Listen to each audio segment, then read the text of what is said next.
The Grand Secretary's Pampered Wife Chapter 914 to Chapter 959. The latest chapter of this book is not finished yet. For more exciting content, please scan the QR code below to download the app. Novels are updated even faster. Millions of novels are free to read. Novels with content that cannot be found online are all available here, the young maid said awkwardly. Are you also here today to pick up jewelry for second miss? This is... She saw Gu Jiao beside Xianxia. Xianxia said seriously, she is eldest Mississippi. The young maid was shocked and bowed. This servant, Chun Lu, greets eldest Mississippi. Xianxia said to Gu Jiao, Chun Lu is Jin Yu's maid.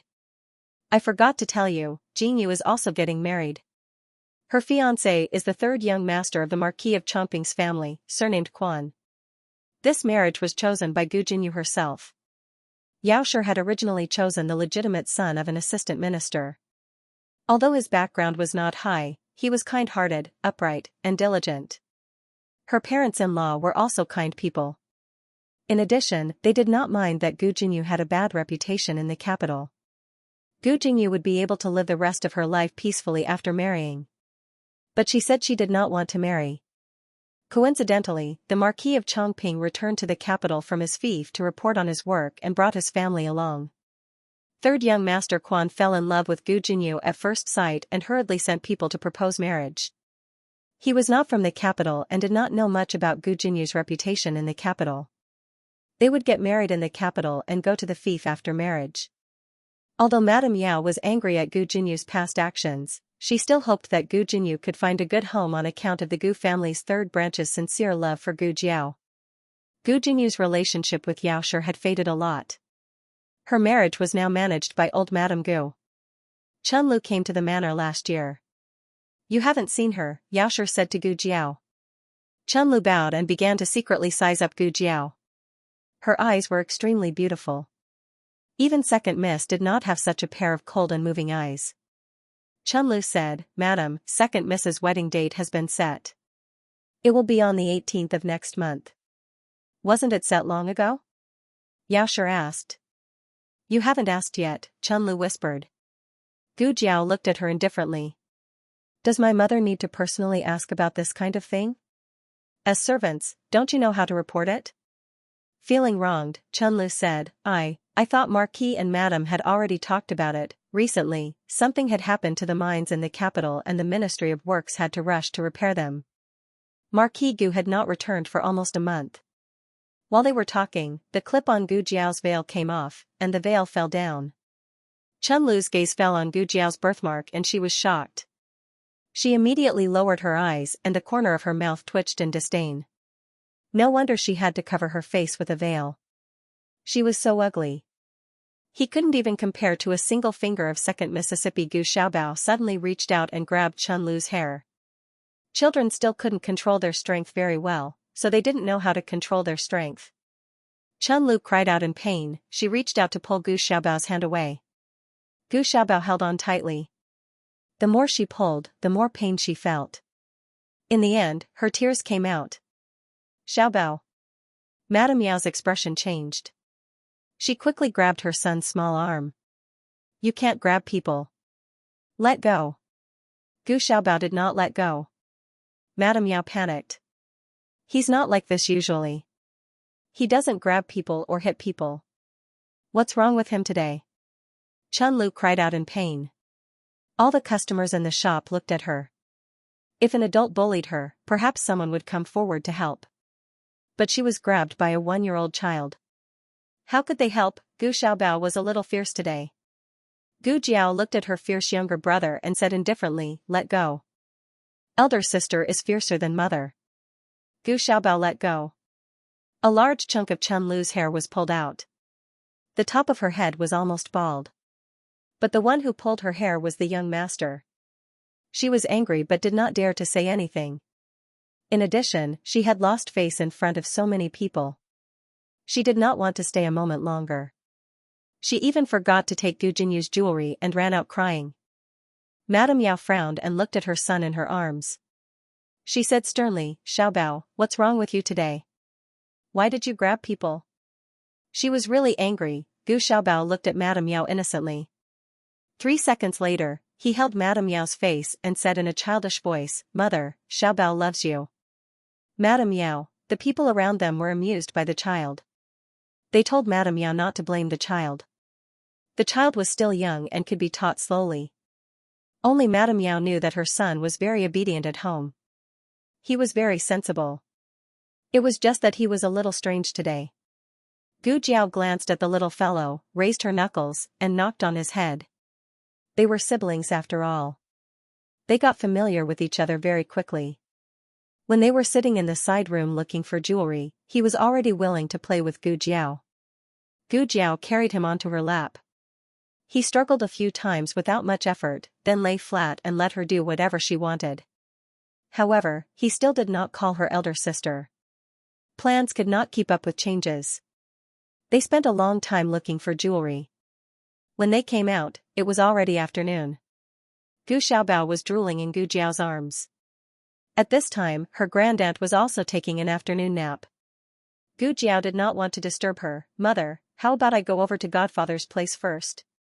Madame Yao thought for a bit then warmly said, "That's fine. Dukan has just arrived. You should take good care of him." Gu Jiao made a sound of acknowledgement. "I will." The carriage first sent Madame Yao and her son back to Baishui Alley. Then, it sent Gu Jiao to the street she had mentioned. The carriage driver looked at the long line of people moving boxes and felt his scalp go numb. He said, "Miss, there are people in front. Our carriage can't pass through. Just stop here." Gu Jiao said, "You go back first.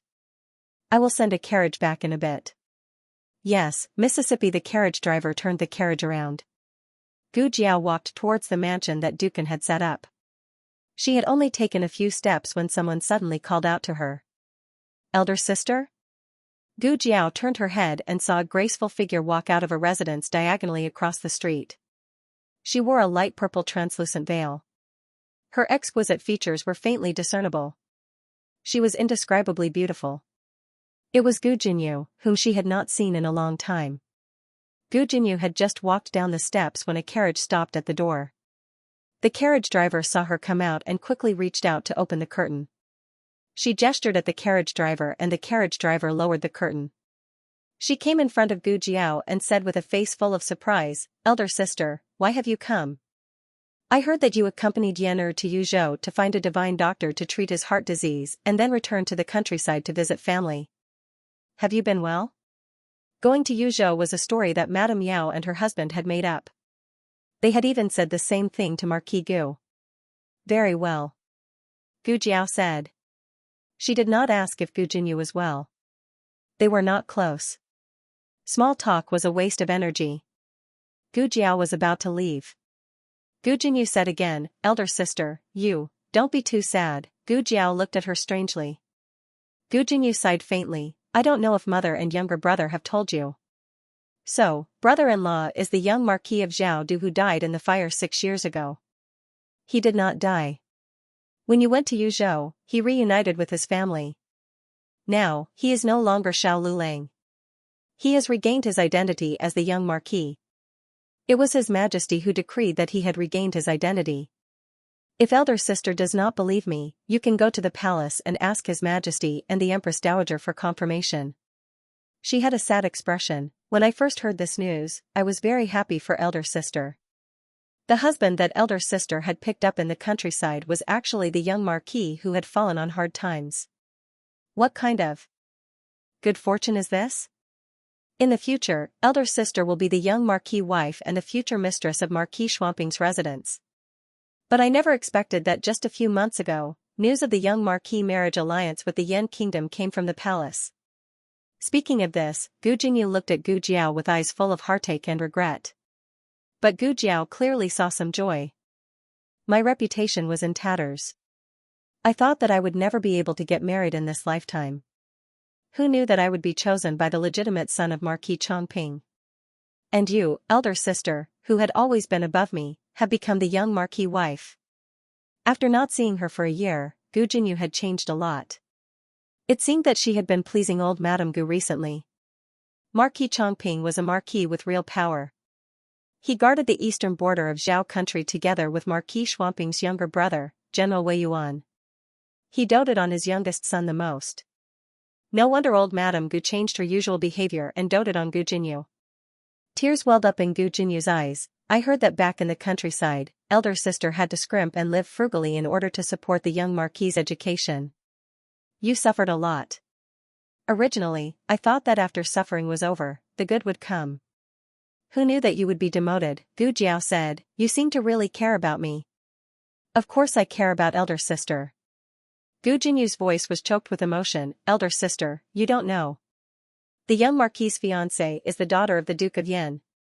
Behind her is the Empress of Yan and the entire Xianyuan family. With this kind of background, not only can our Ding and Marquis Fu not afford to offend her, I'm afraid that even His Majesty and the Empress Dowager would not dare to easily stand up for elder sister.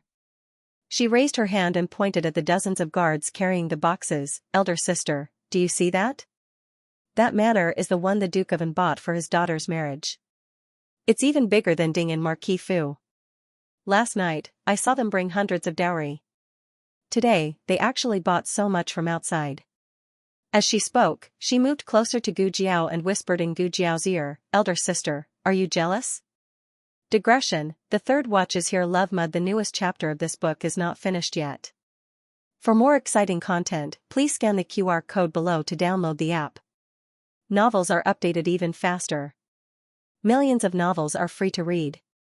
Novels with content that can't be found online are all available here. https://www.zhhbqg.com/896428964286/1049944112.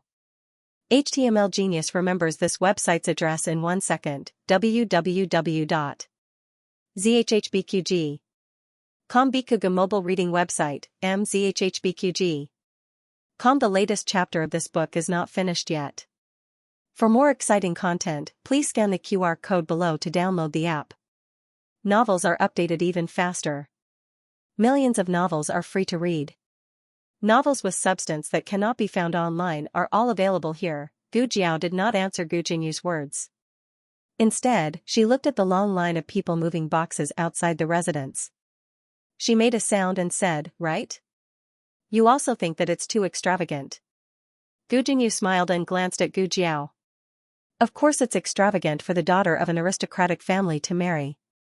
When elder sister got married in the countryside, she probably did not even have a dowry, right? No wonder elder sister feels uncomfortable. If it were me, I would also find it hard to accept.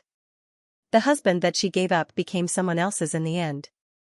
It's a pity for elder sister's efforts all these years. If elder sister had known, she would have listened to father and severed ties with Xiaoheng.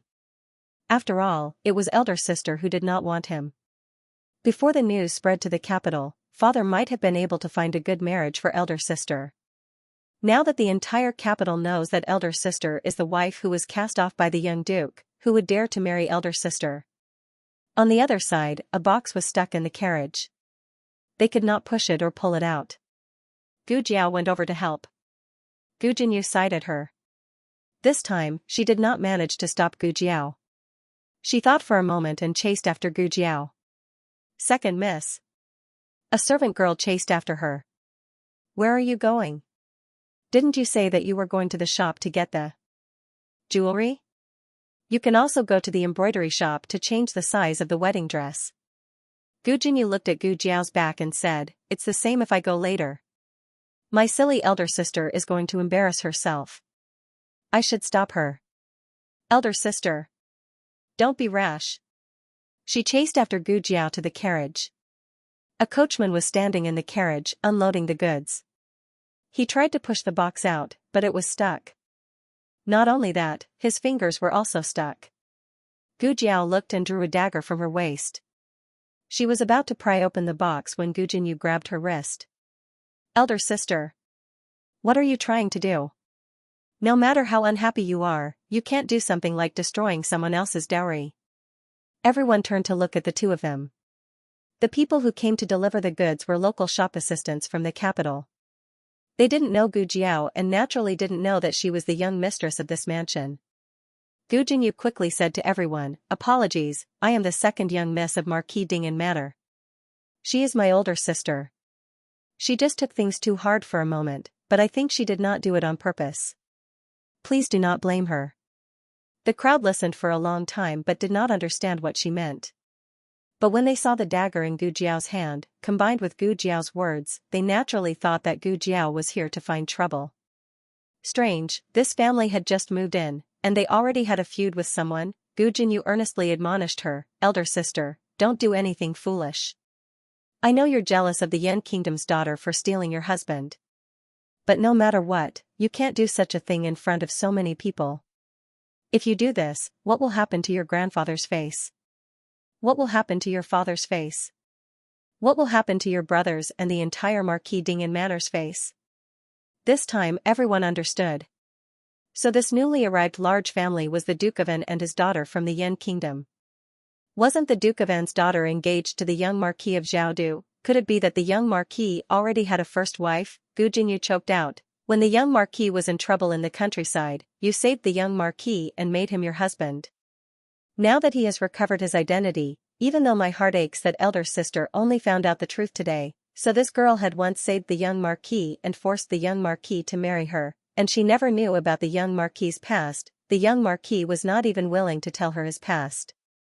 It could be seen that he did not sincerely want to marry her. He must have been threatened by her.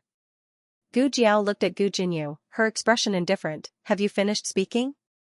Gu Jinyu shook her head pleadingly. Elder sister. I'm begging you, don't do anything foolish. If you go to the manor now and admit your wrongs, grandfather and brothers will definitely be willing to acknowledge you. Everyone was even more shocked. So this eldest young miss had never been acknowledged by the manor? A shop assistant muttered softly. Ah, I think I heard. Eldest young miss grew up in the countryside, she's not presentable. Gu Jiao glanced at Gu Jinyu speechlessly. She retracted her hand and stabbed the bottom of the box with the dagger. Elder sister. Gu Jinyu's face turned pale. Before anyone could stop her, Gu Jiao had already pried the box open. The coachman on the horse carriage had successfully taken out his swollen finger and he heaved a sigh of relief. If he had been any later, his finger would have been crippled. Outside the horse carriage, a shop assistant looked at the box that Gu Jiao had brought down and said in shock, Aya. The box is spoiled. This is a top-quality mahogany box. It's filled with this year's fashionable jewels. It can't be spoiled too, right? It had been spoiled in the process of moving it. If someone were to ask for responsibility, these shop assistants would not be able to pay for it even if they sacrificed their lives. Gu Jinyu said bitterly, Elder sister, I already told you not to be like this. No matter how unhappy you are, you can't vent your anger on these things. Just as she finished speaking, there was a commotion in the crowd. Then they heard the coachman whose finger had been saved by Gu Jiao say, Oh no, the steward of the Duke's public house is here. Gu Jinyu looked at Gu Jiao and her lips curled in disdain. Elder sister, don't be rash later. That person is the head steward of the Duke's public house. If you offend him, then, she was only halfway through her sentence when the steward came in front of Gu Jiao with a murderous aura. He glared fiercely at Gu Jiao. Who told you to move the box? Gu Jinyu said softly, Steward, don't be angry with my elder sister. My elder sister, doesn't your hand hurt? Steward Jing said with his hands on his hips. Gu Jinyu was stunned. The other coachmen were also shocked. Steward Jing had learned the language of the country of Zhao. He was speaking the language of the country of Zhao, so everyone present could hear him clearly. He had just been asking, Does your hand not hurt? Gu Jinyu blinked in confusion and came in front of Steward Jing. Standing next to Gu Jiao, she said, I am truly sorry. My elder sister broke your box, but don't worry. Our Dingyan Marquis Manor will definitely compensate for your losses. I ask that you do not blame my elder sister. My elder sister is just too upset, too angry. Steward Jing glared at Gu Jinyu and unhappily said, Who are you? I am speaking with my family's young miss. What are you interrupting for? Gu Jinyu was once again stunned. She suspected that she had heard wrong. Your family's young miss? Steward Jing said, That's right. She is my family's young miss. Everyone sucked in a breath of cold air. Gu Jinyu was flabbergasted. Her mind went blank. Steward Jing was a very astute person. She kept saying that her family's young miss was sister, but her words were all about her family's young miss. Her family's young miss was low-key and did not like to flaunt her status. Did she think that she had caught her family's young miss in a pigtail? Oh my, the Duke's manor did not have a tradition of taking in concubines. The inner residence was peaceful. He had no place to display his skills. Coming to the country of Zhao, he had encountered it. Steward Jing rolled up his sleeves and took 2 steps towards Gu Jinyu. He arrogantly said, "My family's young miss is the Duke's beloved daughter. These things all belong to my family's young miss.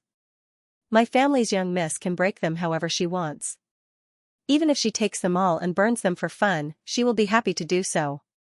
What does it have to do with you?" Gu Jinyu was rendered speechless by the rebuke. Steward Jing advanced step by step, forcing Gu Jinyu to retreat step by step. Steward Jing chuckled, "Don't keep calling her elder sister.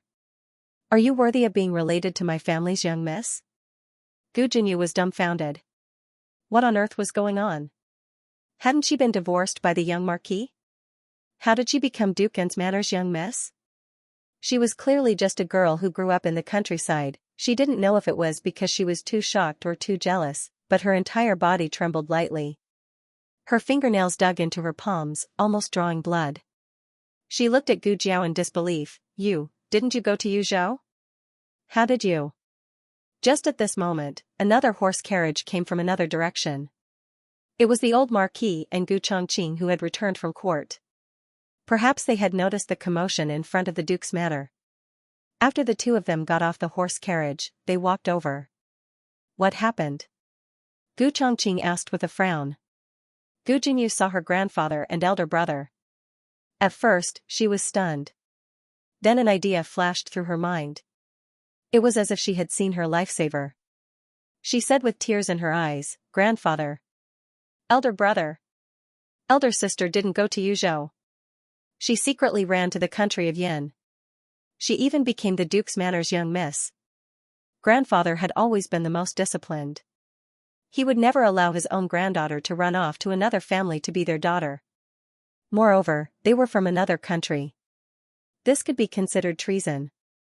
Grandfather was a general. He would never tolerate this kind of behavior." Gu Jinyu looked at the old Marquis expectantly. The old Marquis only frowned. "How many times have I told you? You're not my granddaughter. Don't call me grandfather." Gu Jinyu's face turned white in an instant. In the past, no matter how much her grandfather disliked her, he would not make a fuss about it. Now, he had embarrassed her in front of so many servants. Why? Gu Chongqing did not even look at Gu Jinyu. He came to Gu Jiao's side. His cold expression softened. "The sun is so bright. Why did you come out?" "I came to see Godfather," Gu Jiao said. The old Marquis put his hands behind his back. His face was cold as he looked up at the sky. He cleared his throat heavily. A strange feeling rose in Gu Jinyu's heart. Was grandfather jealous? Was he blaming that girl for only looking at Godfather and not grandfather? The latest chapter of this book is not finished yet. For more exciting content, please scan the QR code below to download the app. Novels are updated even faster. Millions of novels are free to read. Novels with connotations that you can't find online are all available here. https://www.zhhbqg.com/89642896428226/10497587. HTML Genius memorized this website's address in 1 second. www.zhhbqg.com. Bikuga mobile reading website, mzhhbqg.com. The latest chapter of this book is not finished yet. For more exciting content, please scan the QR code below to download the app. Novels are updated at a faster rate. Millions of novels are free to read. Novels with connotations that can't be found online are all available here. Gu Jiao took out a small notebook and scribbled, "Eldest brother, is your throat uncomfortable?" The old Duke glanced at it and almost exploded on the spot. "Eldest brother what? You've already fallen off your horse, Pippi Jiao. As long as I don't admit it, I haven't fallen off my horse." Gu Chongqing rarely saw his grandfather suffer a setback. He couldn't help but smile and said to Gu Jiao, "Are you only here to see your godfather?" Gu Jiao thought for a moment. General Shen Yuan already had dinner with us last night. Alright, there's no harm in seeing him again. Gu Chongqing glanced at his livid grandfather and asked his sister, what else? Gu Jiao's eyes darted around. Liaochen? Humph. The old marquis snorted angrily and left without looking back. Gu Chongqing looked at his grandfather's back view and sighed. Grandfather, since you're already here, why don't you pay a visit to Duke Onghua? Didn't you promise His Majesty to treat Duke Onghua well in the palace just now? The old duke didn't stop at all. He made a sharp turn and strode into Duke Onghua's residence. Gu Chongqing's mouth twitched. Your reaction is too fast. Were you waiting for me to say that? When he brushed past Gu Jiao, the old duke glanced at Gu Jiao from the corner of his eyes. It was as if he was saying, if you want a makeover, make it a complete makeover. You don't even have a mask. Bad review. Steward Jing was very warm to the two of them and invited them into the residence with a smile. Gu Jinyu was left alone outside. She was all alone, as if she had been abandoned by the whole world. The development of the situation was completely beyond her imagination. She couldn't come back to her senses for a long time. Everyone looked at her with a strange look in their eyes. She had originally thought that the eldest miss would not be acknowledged by the Marquis' household, but who would have thought that she was the one who was not acknowledged? She was doted on by her own grandfather and brother, while she, on the other hand, was disliked by the old Marquis when she called him grandfather. That's right. I heard that the daughter of the Marquis was swapped with a girl from the countryside. Second miss is the one who came from the countryside. A pheasant is a pheasant. It can't become a phoenix even if it flies to a branch. Isn't it? If she really treated her as a sister, why didn't she tell her that she was the adopted daughter of the House of Duke? She dares to say anything. She just came to complain, right? It wasn't that men couldn't tell, but some men just happened to fall for it. Steward Jing turned back and glared coldly at Gu Jinyu. Ha, you're asking for humiliation. Miss, let's go. The maid who had rushed over carefully tugged at Gu Jinyu's sleeve. Gu Jinyu's face was burning. She was more embarrassed than ever. Just because she had embarrassed Gu Jiao in front of everyone, her grandfather and eldest brother would not give her a way out, but didn't Gu Jiao not embarrass her? She was the daughter of the House of Duke and had a glorious life. She was the most pitiful. Miss, let's go. The maid urged softly. Gu Jinyu awkwardly returned to the Marquis' household. She didn't want to take the jewelry anymore. She wasn't in the mood. She directly returned to her own courtyard.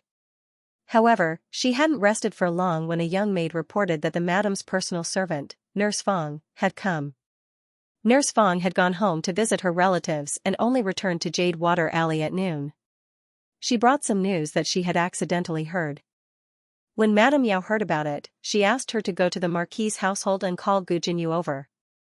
Gu Jinyu originally didn't plan to go, but when she thought of Gu Jiao's identity, she really wanted to know what had happened to Gu Jiao and how she had become the daughter of the House of Duke. She went to Jade Water Alley. Gu Xiaobao was still taking an afternoon nap. Madame Yao met her in the main room. Ever since she started living in Jade Water Alley, Madame Yao's complexion and spirit improved day by day. She even looked younger than a few years ago. Gu Jinyu's expression was not very good. She calmly sat down on the other side of the table. Madame Yao turned her head to look at her. Jinyu, I called you over today because I have something to tell you. Gu Jinyu calmly said, what a coincidence. I also have something to tell Mother. She used to call her Mother. Nurse Fong did not like her attitude. No matter how cold-hearted the eldest miss was, she had never been stern in front of the madam. Madame Yao did not care about her attitude. Since she no longer had any expectations, she naturally would not be disappointed. Madame Yao said, all right, you go first. Gu Jinyu coldly said, I heard that elder sister has become the daughter of the House of Duken. Why did Mother hide such an important matter from me? Madame Yao did not ask how she knew. She only looked at her and said, you don't care about Jiao Jiao. I don't think there's a need to tell you about these things. Madame Yao's unyielding attitude shocked Gu Jinyu. Then, she felt wronged and angry. When a person's good behavior became a habit, then her occasional bad behavior would become a sin. Ha! Gu Jinyu sneered, that's right. I don't care about her. I'm cruel and unscrupulous. When has she ever cared about me? Does mother only ask of me? Madame Yao said, I don't ask of any of you. You have no obligation to care about each other. But since you don't care about her, don't ask about her. After all, Jiao Jiao has never asked about you. Gu Jinyu clenched her fists. Mother. Madame Yao calmly said, are you done? It's my turn to speak now. Jinyu, I've raised you for more than 10 years. Regardless of whether you still recognize me as your mother in your heart, I want to give you one last piece of advice. Marquis Chomping's third son is not a good match. You should cancel this marriage as soon as possible. Gu Jinyu mockingly said, not a good match? Then who is? The son of a lowly assistant minister of the House of Yellow Servants that mother carefully selected for me? Your own daughter can marry the noble young marquis. And I can only give myself to the son of an assistant minister of the House of Yellow Servants. Mother. Just how biased are you? Madame Yao looked at her coldly. Isn't the marquis biased? When you blame me for being biased, why don't you think about how your father is always biased towards you? Gu Jinyu pointed at the second courtyard. But grandfather and brothers are also biased towards her. Even Gu Xiaobao, that fool, likes her more. Slap, Madame Yao stood up and slapped her across the table. Gu Jinyu's head buzzed from the slap. She looked at Madame Yao in disbelief. Don't talk about your younger brother like that. He's not my younger brother. He doesn't even cry when he's injured. He doesn't even walk when he's a year old. If he's not a fool, what is he? Gu Xiaobao was awakened. He obediently sat up and stared blankly at the door. Madame Yao pointed at the door. Her voice was not loud, but her tone was very strict. Get out. Gu Jinyu covered her red face. Her eyes were red as she glanced at Madame Yao. She left without looking back. Gu Xiaobao was carried out by Yu Ye muttered, how can she be like this? I kindly reminded her, but she treated it like a donkey. Does she really think that there's a free lunch in the world? She doesn't even think about her own reputation. How can she enter Marquis Chomping's residence? If it wasn't for third young Master Quan. Forget it, I don't have anything to say. Nanny Fong said, she's arrogant and thinks that she's better than eldest young miss in everything. She also wants to beat eldest young miss in marriage. Why would she think that there's something wrong with this marriage? Madam has already done her best. If she wants to walk a dead end, let her be. Madame Yao placed Gu Xiaobao on her lap. Gu Xiaobao spread his fingers and patted his chest. He waved his hand and said seriously, Xiaobao isn't a fool. Those words were heard by her son. Madame Yao closed her eyes in heartache. She smiled at her son. Of course Xiaobao isn't a fool. Xiaobao is the smartest. She turned her head and said with a determined gaze, in the future, don't call her second young Mississippi. You also don't need to report anything about her to me. From now on, she only had one daughter. Xiaobao and Yan only had one elder sister. Meanwhile, Gu Jinyu angrily returned to the marquis's residence. When she passed by the small garden, she heard two sweeping servants whispering. Ah, I heard about third young Master Quan's matter at old Madame's courtyard that day. That third young Master Quan. Their voices were too soft and Gu Jinyu didn't hear them clearly. However, she inexplicably felt that it wasn't anything good. Really? The other servant turned pale with fright. Then if second young miss doesn't get married, then, what are you doing here? A dignified voice sounded from the other end of the path. The two sweeping servants' expressions changed and they hurriedly looked at each other. The person who came was old Madame's current steward. Her surname was Zhang. Nanny Zhang glanced at Gu Jinyu, who was on the winding path, and then looked at the two sweeping servants. She said sternly, are you done? If you're slacking off and acting unreasonable here, I'll chase you out. The two hurriedly nodded and bowed. We won't dare, we won't dare. We won't dare again. Nanny Zhang smiled and greeted Gu Jinyu. Young Mississippi, the people at old Madame's side did not call her second young Mississippi. This made her feel as if she was the only daughter in the residence. This pleased Gu Jinyu greatly. However, when she thought of the conversation she had just heard and Yaosher's warning, Gu Jinyu felt uneasy. Nanny Zhang, is there anything about third young master Quan that I don't know? Nanny Zhang said in shock, young miss, why do you say this? Did these two old maids talk nonsense? I'm just asking, Gu Jinyu said. Nanny Zhang smiled and said, what do they know? Third young master Quan is the legitimate son of Marquis Chongping. He is talented and upright. Other than, studying has made him stupid. He is too kind-hearted and always takes in some homeless beggars, which makes the Marquis very angry. There's nothing else about him. Ah, you're a bit soft-hearted. But being soft-hearted has its benefits. In the future, I'll listen to you. Won't your days in the Marquis's residence be easier? Gu Jinyu asked, why didn't you tell me before? Nanny Zhang waved her hand and said with a smile, it's not a big matter. Also, I was worried that you would dislike him for being a bookworm. Old Madam watched you grow up. How could Old Madam harm you? Gu Jinyu said apologetically, how could I? Third young master is diligent. This is my good fortune. I'm sorry, Nanny Zhang. I shouldn't have doubted grandmother's good intentions. Nanny Zhang held her hand and said with a benevolent smile, it's good that you understand. Gu Jinyu smiled slightly. Then, I'll return to my courtyard first. Go. Nanny Zhang released her hand and smiled as she watched her leave. Nanny Zhang's smile only froze when she disappeared at the end of the path. Old Madam once doted on you, but Old Madam doted on her 3 grandsons the most.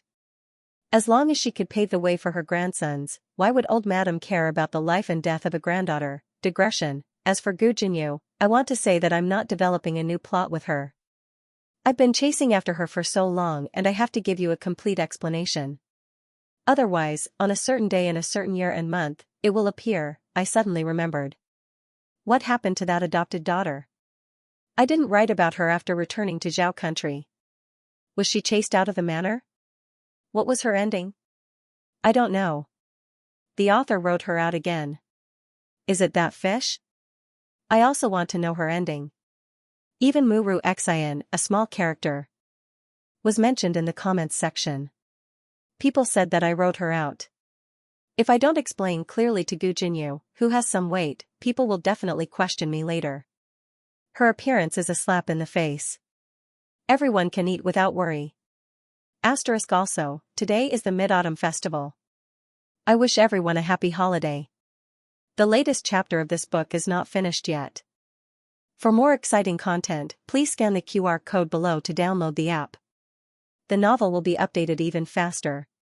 Millions of novels will be read for free.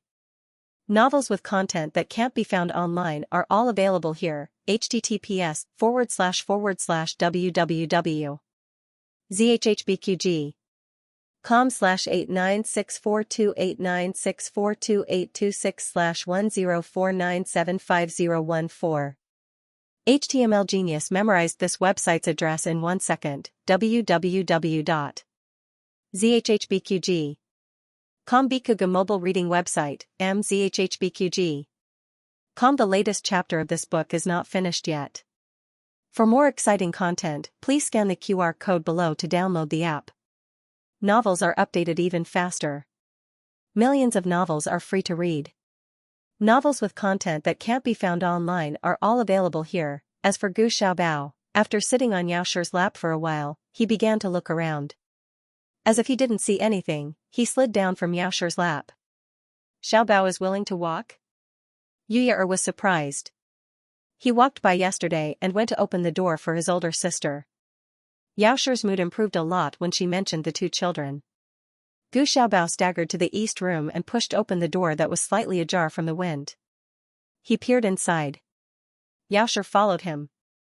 He turned around and shook his hands at Yaosher, saying seriously, no. No what? Yaosher asked with a smile. Gu Xiaobao didn't say anything. Gu Xiaobao went to the courtyard to search again, but to no avail. Just like yesterday evening, he went to the courtyard entrance and climbed over the high threshold. He stood up and looked around the alley. Yaosher looked at him with a smile. He turned around and shook his hands again, no. Nanny Fong and Yuya were also amused by him.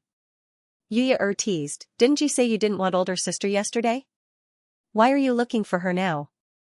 Before Gu Xiaobao fell asleep, Gu Jiao was still there. When he woke up, she was gone. Gu Xiaobao was very confused. Yao Shi knew that her daughter wasn't there, but she still let Gu Xiaobao search inside and outside the house. And he had finished 2 months of walking today. Looking at his sweaty appearance, Yao Shi couldn't bear it and asked him, do you want older sister? Gu Xiaobao nodded. The Marquis and Gu Chongqing didn't interfere with Gu Jinyu's marriage. Gu Chongqing left the capital 3 days earlier than Gu Jiao. At that time, Marquis Gu had just annulled the marriage between Gu Jinyu and Royal Princein. The Marquis had gone to Chishui Pass in the 8th month of last year. At that time, Marquis Chongping had not returned to the capital to report on his work. When he returned from Yen this month, old Madame Gu was already arranging Gu Jinyu's marriage. Neither grandfather nor grandson said anything. Steward Jing brought Gu Jiao and the grandfather and grandson pair to the reception pavilion and had someone invite Duke Anhua over. He had been tired from the journey, and Anhua Duke was not a general. It was hard to hide the tiredness between his brows. However, when he saw Gu Jiao, he immediately became alert. Godfather. Gu Jiao stepped forward and greeted him. How are you feeling? Are you used to living here? I'm used to it, Dukan said with a smile. Dukan the old Marquis and Gu Chongqing also cupped their hands and greeted him. Dukan was in a wheelchair, so he couldn't get up to greet them. He could only cup his hands in greeting. When they were in the Yan Kingdom, they lived in Dukan's mansion. Today, even if the emperor did not ask, they would take the initiative to visit. I'm not meeting Great General Shen Yuan. Gu Chongqing said. Dukan smiled. He's in good spirits. Liachen took him around Jing Kong. He said he wanted to see the place where you and Jing Kong lived. Gu Jiao nodded. Dukan gestured for the three to sit down. Gu Jiao sat next to him. He looked at the old Marquis and Gu Chongqing and asked, right, the emperor of the Zhao kingdom is not angry, right? The fact that Gu Jiao and Xiaoheng went to the Yan kingdom could be hidden from the world, but not from the emperor. After all, the emperor was Xiaoheng's uncle. After the wedding, Xiaoheng had to bring his wife to the palace to greet him. Gu Jiao couldn't always wear a mask. The emperor called the grandfather and grandson pair into the palace today to find out the ins and outs of the matter. The two of them told the truth about Gu Jiao, performing the operation on Gu Yan, becoming the commander of the Black Wind Cavalry, treating Dukan and being adopted as his goddaughter, the battle at the border, and so on. The whereabouts of Empress Dowager Zhuang and the old chancellor were not mentioned. The emperor only knew that one of them resigned and the other went to the temporary imperial residence to recuperate. The whereabouts of Marquis Xianping, Tang Yuashan, the old Marquis, and Gu Chongqing were also mostly concealed. The old Marquis said, His Majesty is not angry. He was just very shocked. Even after they left, he was still dumbfounded. Dukan was also very surprised. Your Majesty is really different from the rest. If it was the retired emperor of the Yan kingdom, he probably wouldn't be so magnanimous as to tolerate a daughter of a general going to another country to command the cavalry. Gu Chongqing said sincerely, His Majesty is a benevolent ruler. He wasn't suspicious. This was a double-edged sword. He could tolerate people he trusted unconditionally, like the old imperial concubine Jing in the past, and like his grandaunt and Gu Jiao now. What about Aheng's background? Gu Jiao asked. Gu Chongqing said, Grandfather asked around. It seems that Princess Xianxia didn't tell His Majesty the truth, so we didn't say anything. We just said that he accompanied you to the Yan kingdom. After all, this was an internal matter of the imperial family. As officials, it was inconvenient for them to get involved. The group chatted for a while in the parlor. The grandfather and grandson saw that Dukan hadn't rested well and said their goodbyes. Gu Jiao had originally planned to take Dukan out for a walk, but now she gave up on this idea. She squatted down next to the wheelchair and looked up at Dukan's handsome face, saying, Adoptive father, rest well. I will come see you tomorrow. When you are feeling better, we will go to the capital for a walk. Dukan smiled dotingly, all right. The three left. Dukan called for a servant to bring over a walking stick. Let's go to the garden. Manager Jin quickly stopped him. Oh, my lord, my ancestor. You can't be so tired. They all thought that the Duke was so tired because of the long journey. In reality, they weren't wrong. The journey was very tiring, but the Duke wasn't afraid of hardship. He got up before dawn and practiced walking in the garden. Duke's eyes were firm as he said, I don't want to sit in a wheelchair to send her off. I want to stand up and personally send her to the bridal sedan. The three left the Duke's manor. As for Gu Jiao getting married as the daughter of the Duke, the old Duke and Gu Chongqing didn't mind at all, but it wasn't completely true to say that they minded too much. Having experienced life and death together, they knew very well what kind of person Gu Jiao was. She didn't want to climb up the social ladder. Moreover, Gu Jiao had grown up in the countryside and hadn't eaten a single grain of rice from the Duke's manor. She was free to recognize whoever she wanted. It was impossible to bind her with the rules of the world. Otherwise, she wouldn't have been so bold as to become sworn brothers with the old Duke. She was full of power, far more powerful than anyone could see. Jiao Jiao, where are you going? I'll send you off, Gu Chongqing asked. He knew that his sister wouldn't go to the Duke's manor, so he didn't ask her to come to the manor. I want to make a trip to the palace, Gu Jiao said truthfully. Gu Chongqing said, that's fine. Great aunt misses you. Take my carriage. Go early and come back early. I still have matters to attend to, the old Duke said indifferently. What matters? Gu Chongqing looked at his grandfather in confusion. After winning the battle, the emperor had granted him and his grandfather an entire month of leave. He was very free after this. Okay, the old Duke said seriously, come with me to Grand Secretary Yuan's home. Upon hearing Grand Secretary Yuan's home, Gu Chongqing's expression froze. He had almost forgotten that in order to find an excuse to disappear from the capital, he had acted out a play with Grand Secretary Yuan's granddaughter. Gu Jiao looked at a certain person with schadenfreude, the corners of her lips curling up. If that's the case, you don't have to send me off, so as to not make Miss Yuan wait too long. I have a carriage, so I'll go first. After saying this, she sat in the Duke's manor's carriage. Gu Chongqing closed his eyes with a headache, then turned to look at the old Duke. Grandfather, the old Duke put his hands behind his back and strode forward. I've prepared everything for you. Get in. Gu Chongqing gritted his teeth. Don't you already know that I went to Jiangnan to find the phoenix and propose marriage to cover up the truth? Back then, he had agreed that if he couldn't find the phoenix, he wouldn't have the face to propose marriage to the Yuan family's little nun. The little nun was dejected and went back to Buddhism, never to marry again. Forget it, I'll go. There aren't any phoenixes anyway. Gu Chongqing got into the carriage without fear. As soon as he sat down, he saw 2 bird cages on the floor. Inside each cage was a phoenix that was brimming with energy. Gu Chongqing?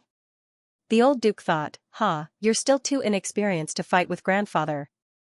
When Gu Jiao arrived at the palace, she realized that she had forgotten to bring the token of Rinzhou Temple. The guards at the palace gate were new and had never seen Gu Jiao before. Gu Jiao thought about sending someone to pass the message. At this moment, the family's carriage drove over. My lady. It was Yu Ye'er's excited voice. Gu Jiao lifted the curtain and turned to look. Yu Ye'er? Xiaobao? Yu Ye'er carried Gu Xiaobao down from the carriage. Gu Jiao also hurriedly got down from the carriage. Why are you here?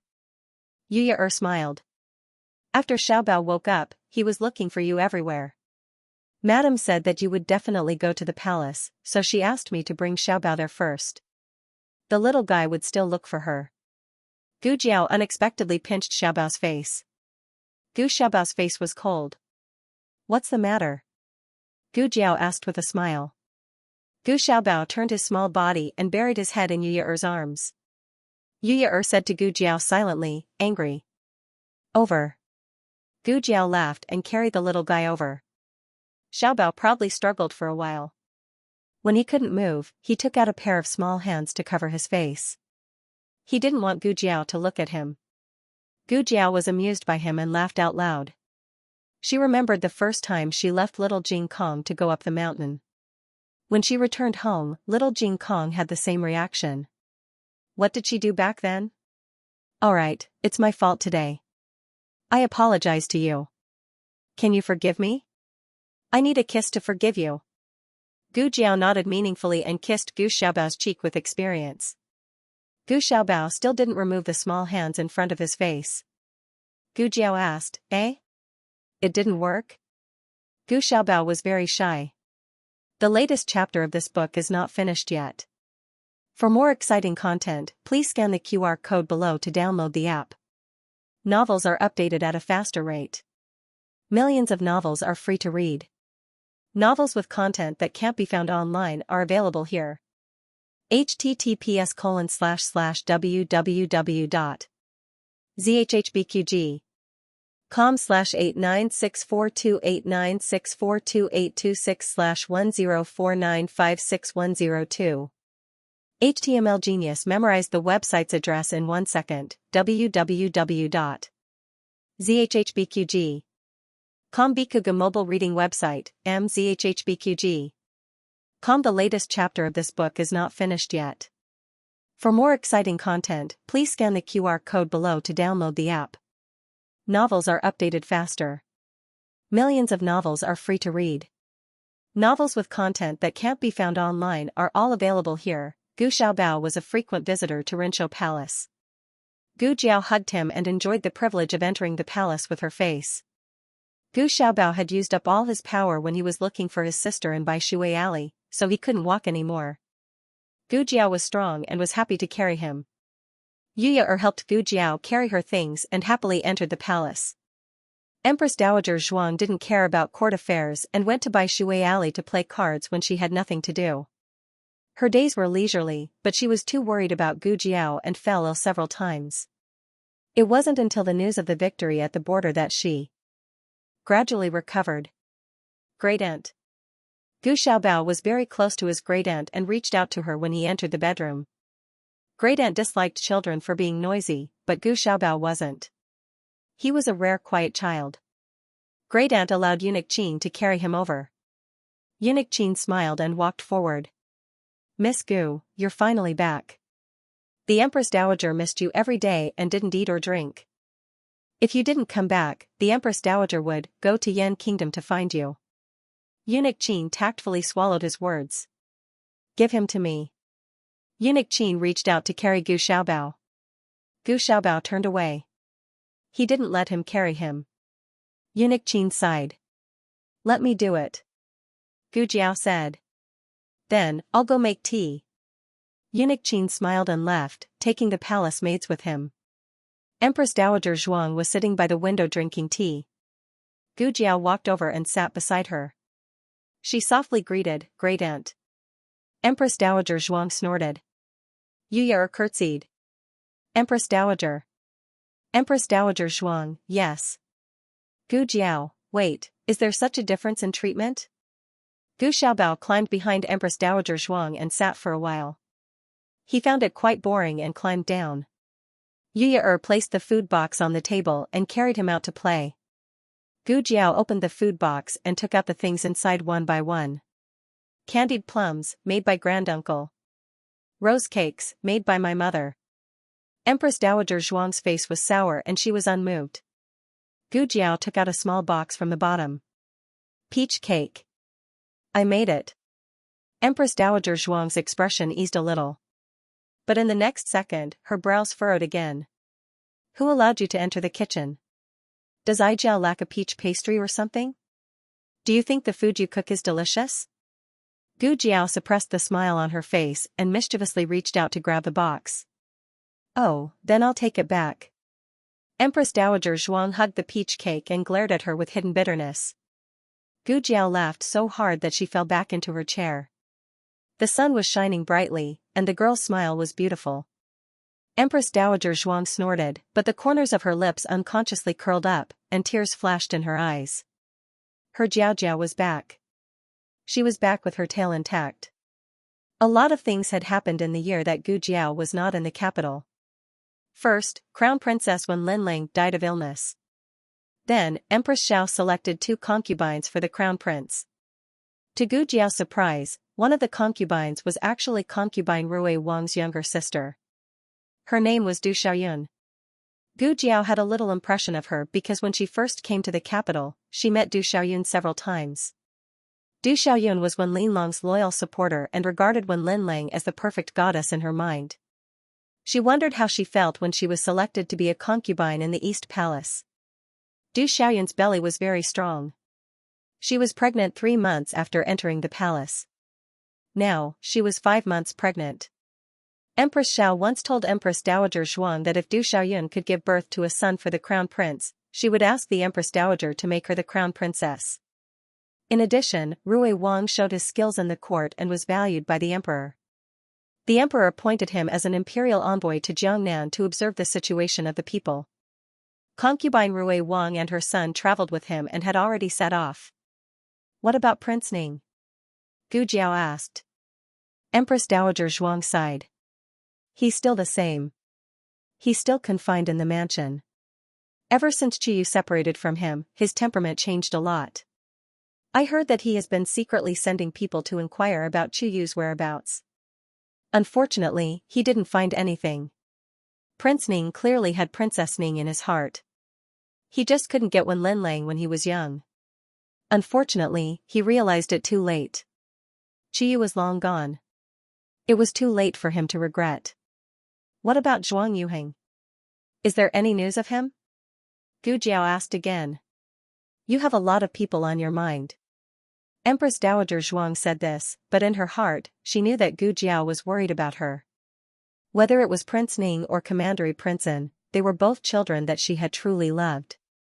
No one expected that Grand Tutor Zhuang, Prince Ning's grandfather, not only did not discipline Prince Ning, but also secretly urged Prince Ning to rebel.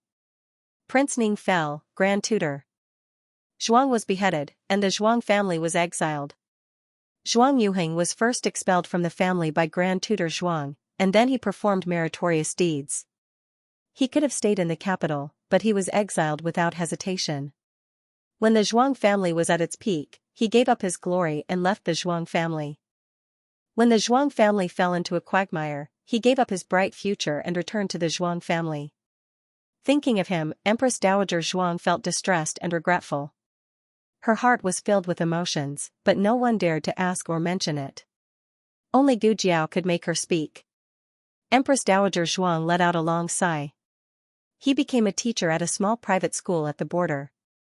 He teaches during the day and helps people write letters at night. He copies official documents and earns a small amount of money to support his family. Although he was exiled, Zhuang Yuheng himself was not a criminal. Therefore, he could teach at a private school. Even so, his days were still very hard. Zhuang Yuheng himself didn't think it was hard. When the people sent by Empress Dowager Zhuang asked him how he was doing, he said that Xiao Lulang had suffered all these hardships before. If Xiao Lulang could endure it, he could too. Empress Dowager Zhuang snorted. You're still competing with Lulang. By the way, Xiao Shui sent you a letter. Gu Jiao, oh? Empress Dowager Zhuang was too lazy to move. She pointed to a place and Gu Jiao went to fetch the letter. There were a total of 6 letters. In ancient times, transportation was not convenient. A letter might take 2 to 3 months on the road. Gu Jiao received 6 letters in the 1.5 years she was gone. It could be seen that the frequency of Xue Ningxiang writing letters was not low. Xue Ningxiang mainly talked about the back of the mountain and her daily life in the countryside. Her handwriting is better than mine, Gu Jiao muttered. The back of the mountain had been reclaimed. According to Gu Jiao's needs, different kinds of herbs were planted. Some of them were expected to be harvested next year. Gowa was 5 years old. He was very naughty and always ran around the streets. Xue Ningxiang was easy to find. Gowa got along well with Headmaster Li. He really thought that he was Headmaster Li's biological son. Headmaster Li taught him how to write. Guess what? He actually learned very well. The second to last letter said that her great-aunt sent a letter to Xue Ningxiang, asking her to bring her husband and Gowa to the capital. She said that she would come immediately. The last letter followed closely. Xue Ningxiang was pregnant and couldn't come to the capital for the time being. After the baby was born, she would come to visit her great-aunt and Gu Jiao. Gu Jiao listened to the news for an entire afternoon and read so many letters from Xue Ningxiang. Suddenly, she felt as if a lifetime had passed. When she first transmigrated, Gowa was only 1 year old. Now, he was 5 years old. Unknowingly, she had already spent 4 years here. Gu Xiaobao staggered in while she was sighing. He stood in front of Gu Jiao and Empress Dowager Zhuang, looking at Empress Dowager Zhuang with an especially innocent and well-behaved expression. "Great aunt," he called out in a childish voice. Empress Dowager Zhuang snorted. "Oh, what trouble did you get into now?" Gu Xiaobao put his small hands in front of him. His right hand pinched the index finger of his left hand. "No." Just as he finished speaking, Yuya and a palace maid from Rinshou Palace walked in a panic. The two bowed their heads. Yuya didn't know what it was and didn't know how to report it. The palace maid braced herself and said, "The phoenix seal is broken." Empress Dowager Zhuang's face darkened. A row of daggers flashed through her eyes.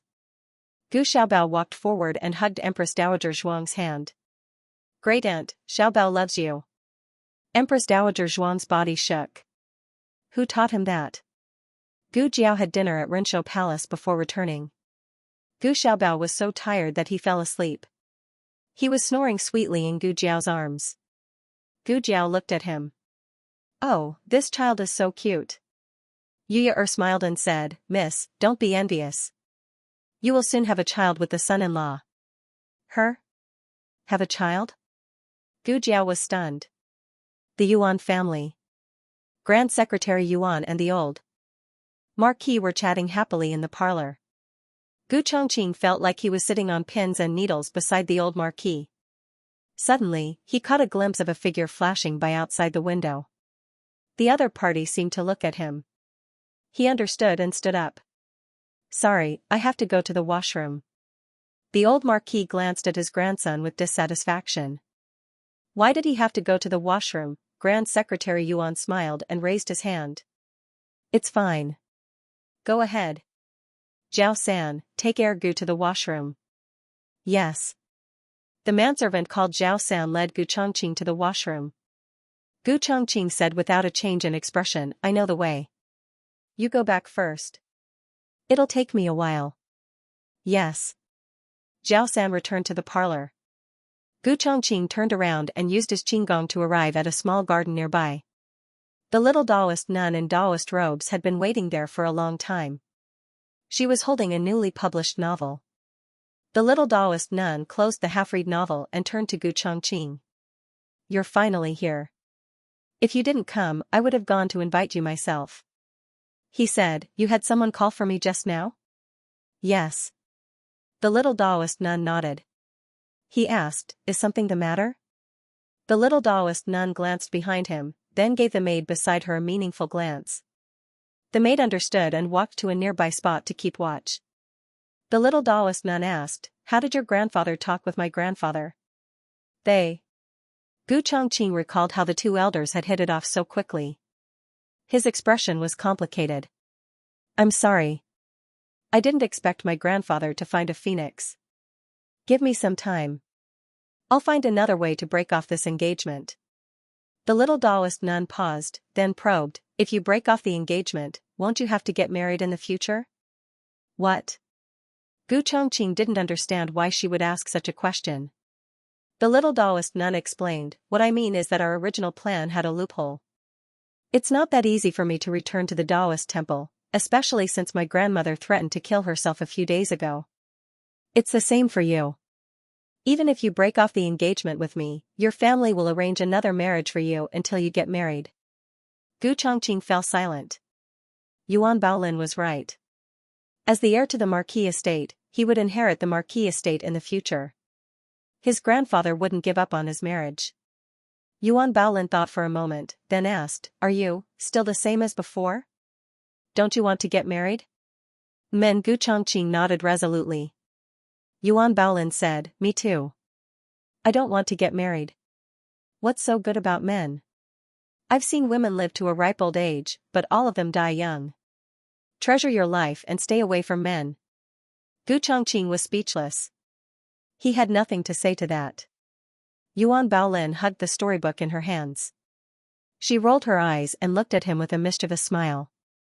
Since you don't want to get married and I don't want to get married, why don't we work together? Gu Chongqing gave her a deep look. You mean? Yuan Baolin took a few steps forward and said calmly, in any case, it's fine as long as we can deceive them. In the future, if you have someone in your heart, or if I have someone in my heart, it won't be too late for us to separate. Gu Chongqing hesitated for a moment, then said, but this isn't fair to you. It wasn't a big deal for a man to separate, but if a woman separated, she would more or less suffer criticism. Even if she was Grand Secretary Yuan's direct granddaughter, she still couldn't avoid this secular custom. Yuan Baolin laughed and said, you don't need to worry about this. Honestly speaking, I don't care what others think of me. Their gazes and words can't hurt me. Just tell me if you agree or not, okay? This maverick nature was rather similar to his younger sister's. Gu Chongqing knitted his brows. This matter had nothing to do with him, but for her, it was indeed. Yuan Baolin said frankly, don't look down on women too much, and don't use your way of thinking to measure me. I know what I want. Unless you don't want to work with me, then pretend I didn't say anything. Gu Chongqing pondered for a moment. He looked at her with a complicated expression and gave his choice. Digression, the monthly votes can be kept until the end of the month, or you can vote now. The most important thing is to vote for Jiao Jiao. The latest chapter of this book is not finished yet. For more exciting content, please scan the QR code below to download the app. Novels are updated even faster. Millions of novels are free to read. Novels with content that can't be found online are all available here. https://www.zhhbqg.com/896428964286/1049555520. HTML Genius remembered this site's address in 1 second. www.zhhbqg.com Bikuga mobile reading website, mzhhbqg.com. The latest chapter of the book is not finished yet. For more exciting content, please scan the QR code below to download the app.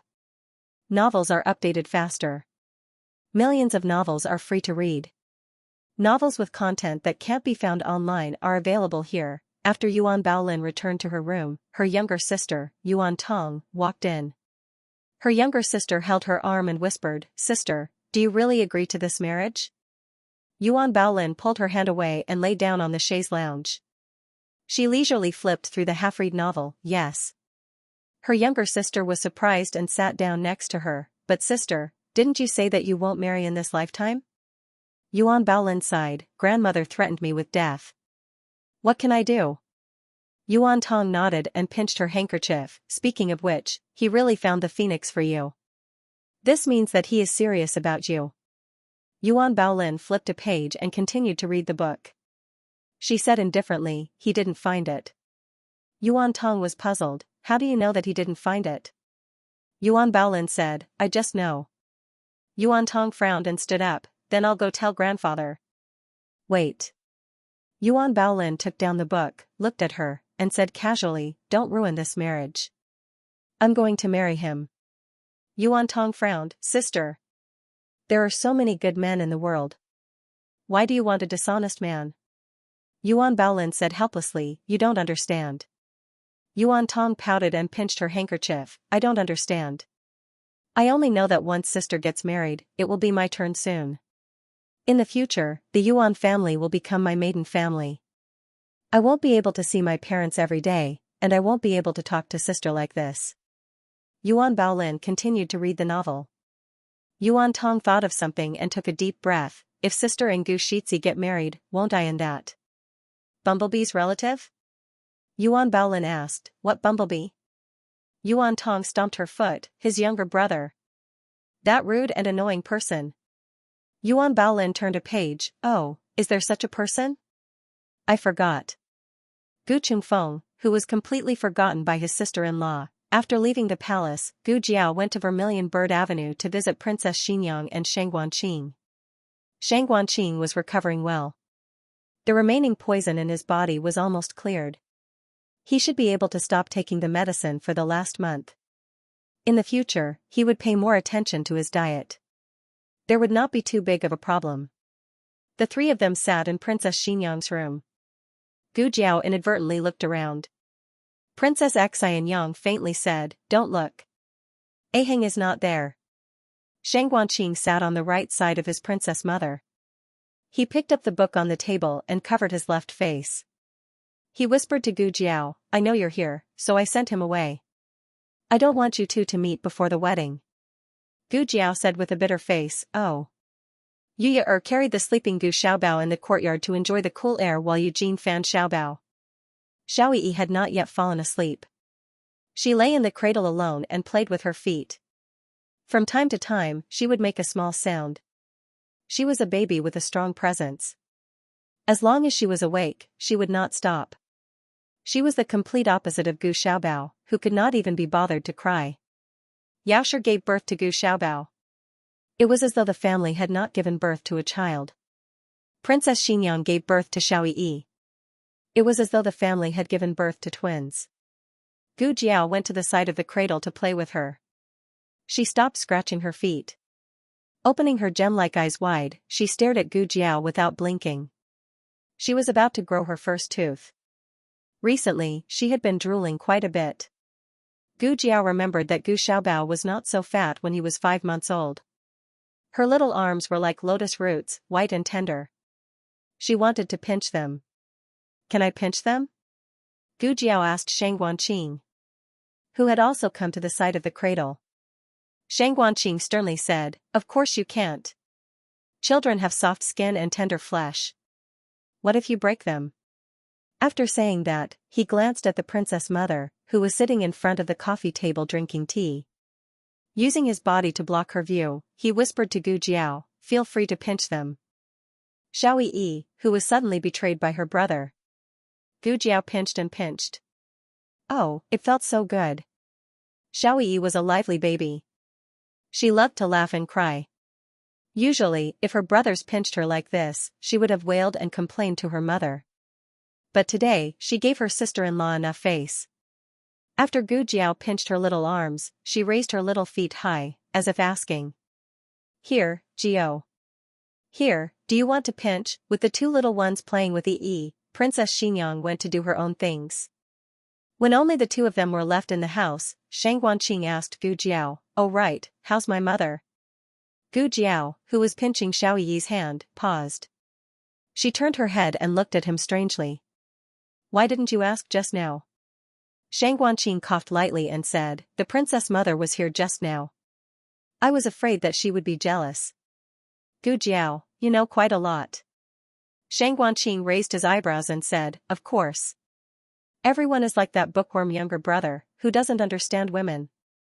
Gu Jiao said honestly, "But I feel that he understands the two mothers much better than you." Shang Guanqing's face darkened.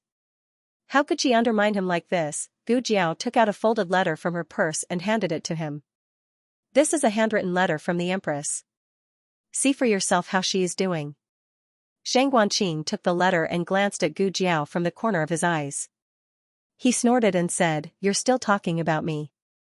Why didn't you take out the letter just now?" Gu Jiao's expression did not change as she said, "I forgot." Shang Guanqing, haha.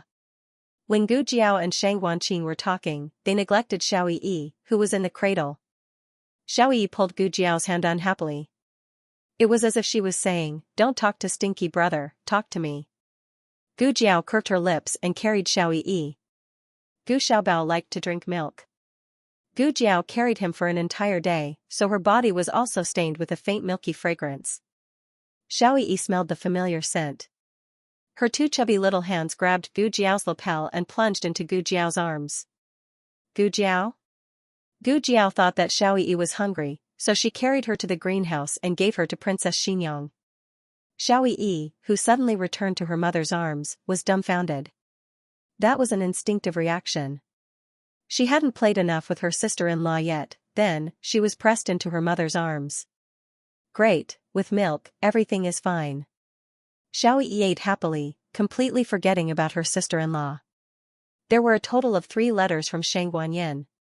2 were for the 2 brothers, and the other one was for Princess Xinyang. The letter to the 2 brothers mainly described the current situation of the Yin kingdom. It also mentioned her ascension to the throne and chatted about daily life. In addition, because the war had just ended, the new emperor ascended the throne, and it was time to deal with the 10 great clans, so the court was busy. She was deeply sorry that she couldn't attend Xiaoheng and Gu Jiao's wedding. In fact, everyone knew that the current situation of the Yan kingdom wasn't as light as she described it. The power of the 10 great clans was enough to give her a headache for a while. There was another reason why she didn't attend the wedding. She was worried that Princess Xianxia didn't want to see her. In the study, Princess Xianxia sighed, "It's all in the past. I've already let it go." Gu Jiao left, leaving only the 3 of them in the room. In her arms, Xiaoyi looked at her with wide eyes, as if trying to understand what happened to her mother. Shang Guanqing shook his head and said, "I'm afraid you have to tell her yourself. Otherwise, with my mother's temperament, she will never be able to understand." Princess Xianxia suddenly said, "When are you going back?" Shang Guanqing stared, "Why? Mother, are you driving me away?" Princess Xianxia looked at her daughter in her arms, "You 2 brothers are with me. Your mother will be lonely by herself." Shang Guanqing raised his eyebrows, "Then why don't my brother go back?" Princess Xianxia looked up at him, "Your brother found a wife from the Zhao country. Do you also want to find a wife from the Zhao country?" Shang Guanqing said seriously, "It's not impossible. I can consider someone like you, mother." Princess Xianxia was in a very sad mood when talking to Shang Guanqing, but she didn't know whether to laugh or cry at his last sentence. But then again, Shang Guanqing did have plans to return to the Yan kingdom. His mother was on both sides, and he had thought it through. He would live on one side for half a year. Anyway, he liked to run around. At the end of the 3 letters, they all mentioned the same thing, the identity of the 2 children. She wasn't sure which of the 2 brothers would be willing to be the prince of the Yan kingdom. Perhaps both of them would be willing, or perhaps neither of them would be willing. She respected the choice of her 2 sons, and she would gladly accept any result. This was also something that Princess Xianxia had been brooding about, so she hadn't told the emperor of the Zhao country about the 2 children's identities for the time being. Princess Xianxia said, "Your mother doesn't have any objections." "Actually, I don't have any objections either. You go and discuss it with your brother." Shang Guanqing's eyes flashed, "You don't need to discuss it with my father?" Princess Xianxia's face fell, "Who is who? Aren't you both his sons? What does he have to lose?" Shang Guanqing touched his nose resentfully. He had just mentioned it, and look at how angry his mother was. A day and a night had passed, and his mother was still angry. She didn't know if it was because the mention of her father reminded Xiaoyi of this person. She turned her head to look outside, and even wanted to sit up. Princess Xianxia regretted mentioning her father in the middle of the night. Wasn't she asking her to look for her father? Xiaoyi, who needed her father to coax her to sleep every night, became emotional at will. Her small mouth pouted, and she cried, "Digression, there's a bit of a lag. Everyone, come and watch the 2nd chapter in the afternoon. The latest chapter of this book is not finished yet." For more exciting content, please scan the QR code below to download the app. Novels are updated faster and more complete. Millions of novels are free to read. Novels with connotations that can't be found online are all available here. https://www.zhhbqg.com/89642896428226/10493521 HTML Genius remembered this site's address in a second. www.zhhbqg.com Bikuga mobile reading website, mzhhbqg.com. The latest chapter of this book isn't finished yet. For more exciting content, please scan the QR code below to download the app. The novel will be updated even faster. Millions of novels will be read for free. All the novels that can't be found online are available here. Little E was a very determined baby. If she wanted to cry for her father, she would definitely cry. Other children would get tired after crying, but she was full of energy and didn't have such a situation. Princess Xianxia occasionally felt that she was spoiling her too much. She might as well let her cry. After crying a few times, she would understand that this trick didn't work on her. But this child was stubborn. She wouldn't stop crying even when her voice was hoarse. Marquis Xianping appeared at the door of the study in time and walked in arrogantly to show off his status in the family. Did Yi find her father? Yi really likes father the most, right? He asked, asking for a beating. Princess Xinyang glared at him and expressionlessly handed her daughter to Shang Guanqing. Shang Guanqing sighed inwardly. His bookworm brother really didn't have it easy these years. He was always sandwiched between his parents. The little fellow was crying so much that he pursed his lips and hurriedly carried her to his father. She stopped crying once she was in her father's arms, but her expression was full of grievance. This made Marquis Xianping's heart ache. He hugged his daughter and looked at Princess Xinyang disapprovingly. Qin Fengwan, you, Princess Xinyang shot daggers at him. Marquis Xianping changed the topic seamlessly. How can you raise your daughter so well? Her father was completely defeated. The siblings turned their faces away and couldn't look anymore. On the other hand, Gu Jiao appeared to have left Princess Xinyang's residence, but in fact, she secretly returned. She leaped into the courtyard with one hand and walked around Xiao Heng's room. He's really not here. Princess Xinyang really went all out to make this fiancé and fiancé follow the rules. Gu Jiao pursed her lips and returned to the carriage. Gu Xiaobao probably wouldn't wake up tonight and would sleep until dawn. Gu Jiao pinched his little arm. It felt different from when she pinched little Yi. He wasn't as fat as Yi. The two of them got off the carriage. Yu carried Gu Xiaobao into the courtyard first. Just as Gu Jiao was about to cross the threshold, a slender hand reached out from her side and gently grasped her wrist. She turned around and saw Xiaoheng pressing his index finger to his lips as he gestured to her. She understood and said to Yu, I'm going to buy something. I'll be back in a bit. Yu exclaimed in confusion. When she turned to look at Gu Jiao was no longer outside the door. Why didn't you buy it on the way? She mumbled as she carried the sleeping Gu Xiaobao into the house. Madame Yao was currently making a wedding outfit for little Jing Kong. The reason was that little Jing Kong had once seen Xiao Heng's wedding outfit at Princess Xinyang's home. He thought that if his bad brother-in-law had it, he should have it too. Where's Jiao Jiao? Didn't he come back with you? She put down the needle and took her son. Yu replied, she's back. Just as she reached the door, Miss remembered that she forgot to buy something and went out again. I see. Madame Yao did not suspect anything and carried Xiaobao back into the house. Oh right, Yu go get some hot water. I'll give Xiaobao a bath. Understood, madam. Yu happily went to get the water. On the other side, Gu Jiao was being held by a certain little duke who was getting more and more scheming by the day as they walked along the busy streets of Chang'an. Tonight, there was a small lantern festival and the streets were very lively. Gu Jiao wore a veil and walked side by side with him amidst the endless crowd. Feeling the unique night breeze of Zhao country, she could not help but feel a sense of tranquility. It's not easy to be able to walk on the streets without any worries, she said softly. Xiao Heng's eyes were filled with her. He smiled and said, it's been hard on you, my dear fiancé. Gu Jiao raised her eyebrows and said, likewise. Xiao Heng laughed softly. His face was picturesque, like jade and like an immortal. In the past, he was always cold and cheerless, but he did not know when it started, but as long as he was with her, he could always unconsciously smile. The two of them holding hands were covered by Xiao Heng's wide sleeves. Gu Jiao said, sometimes, I feel like I've known you for a long time. Xiao Heng nodded his head, it's been a long time, for years. Gu Jiao thought for a bit, that's right. Xiao Heng looked at her with a smile, of course it is. Gu Jiao said thoughtfully, but the first time I saw you, I had an unusually good impression of you. Xiao Heng teased her, because I'm handsome? This girl always said that he was handsome. Gu Jiao thought for a bit and could not think of a reason to refute. Her good impression of him might have originated from his face.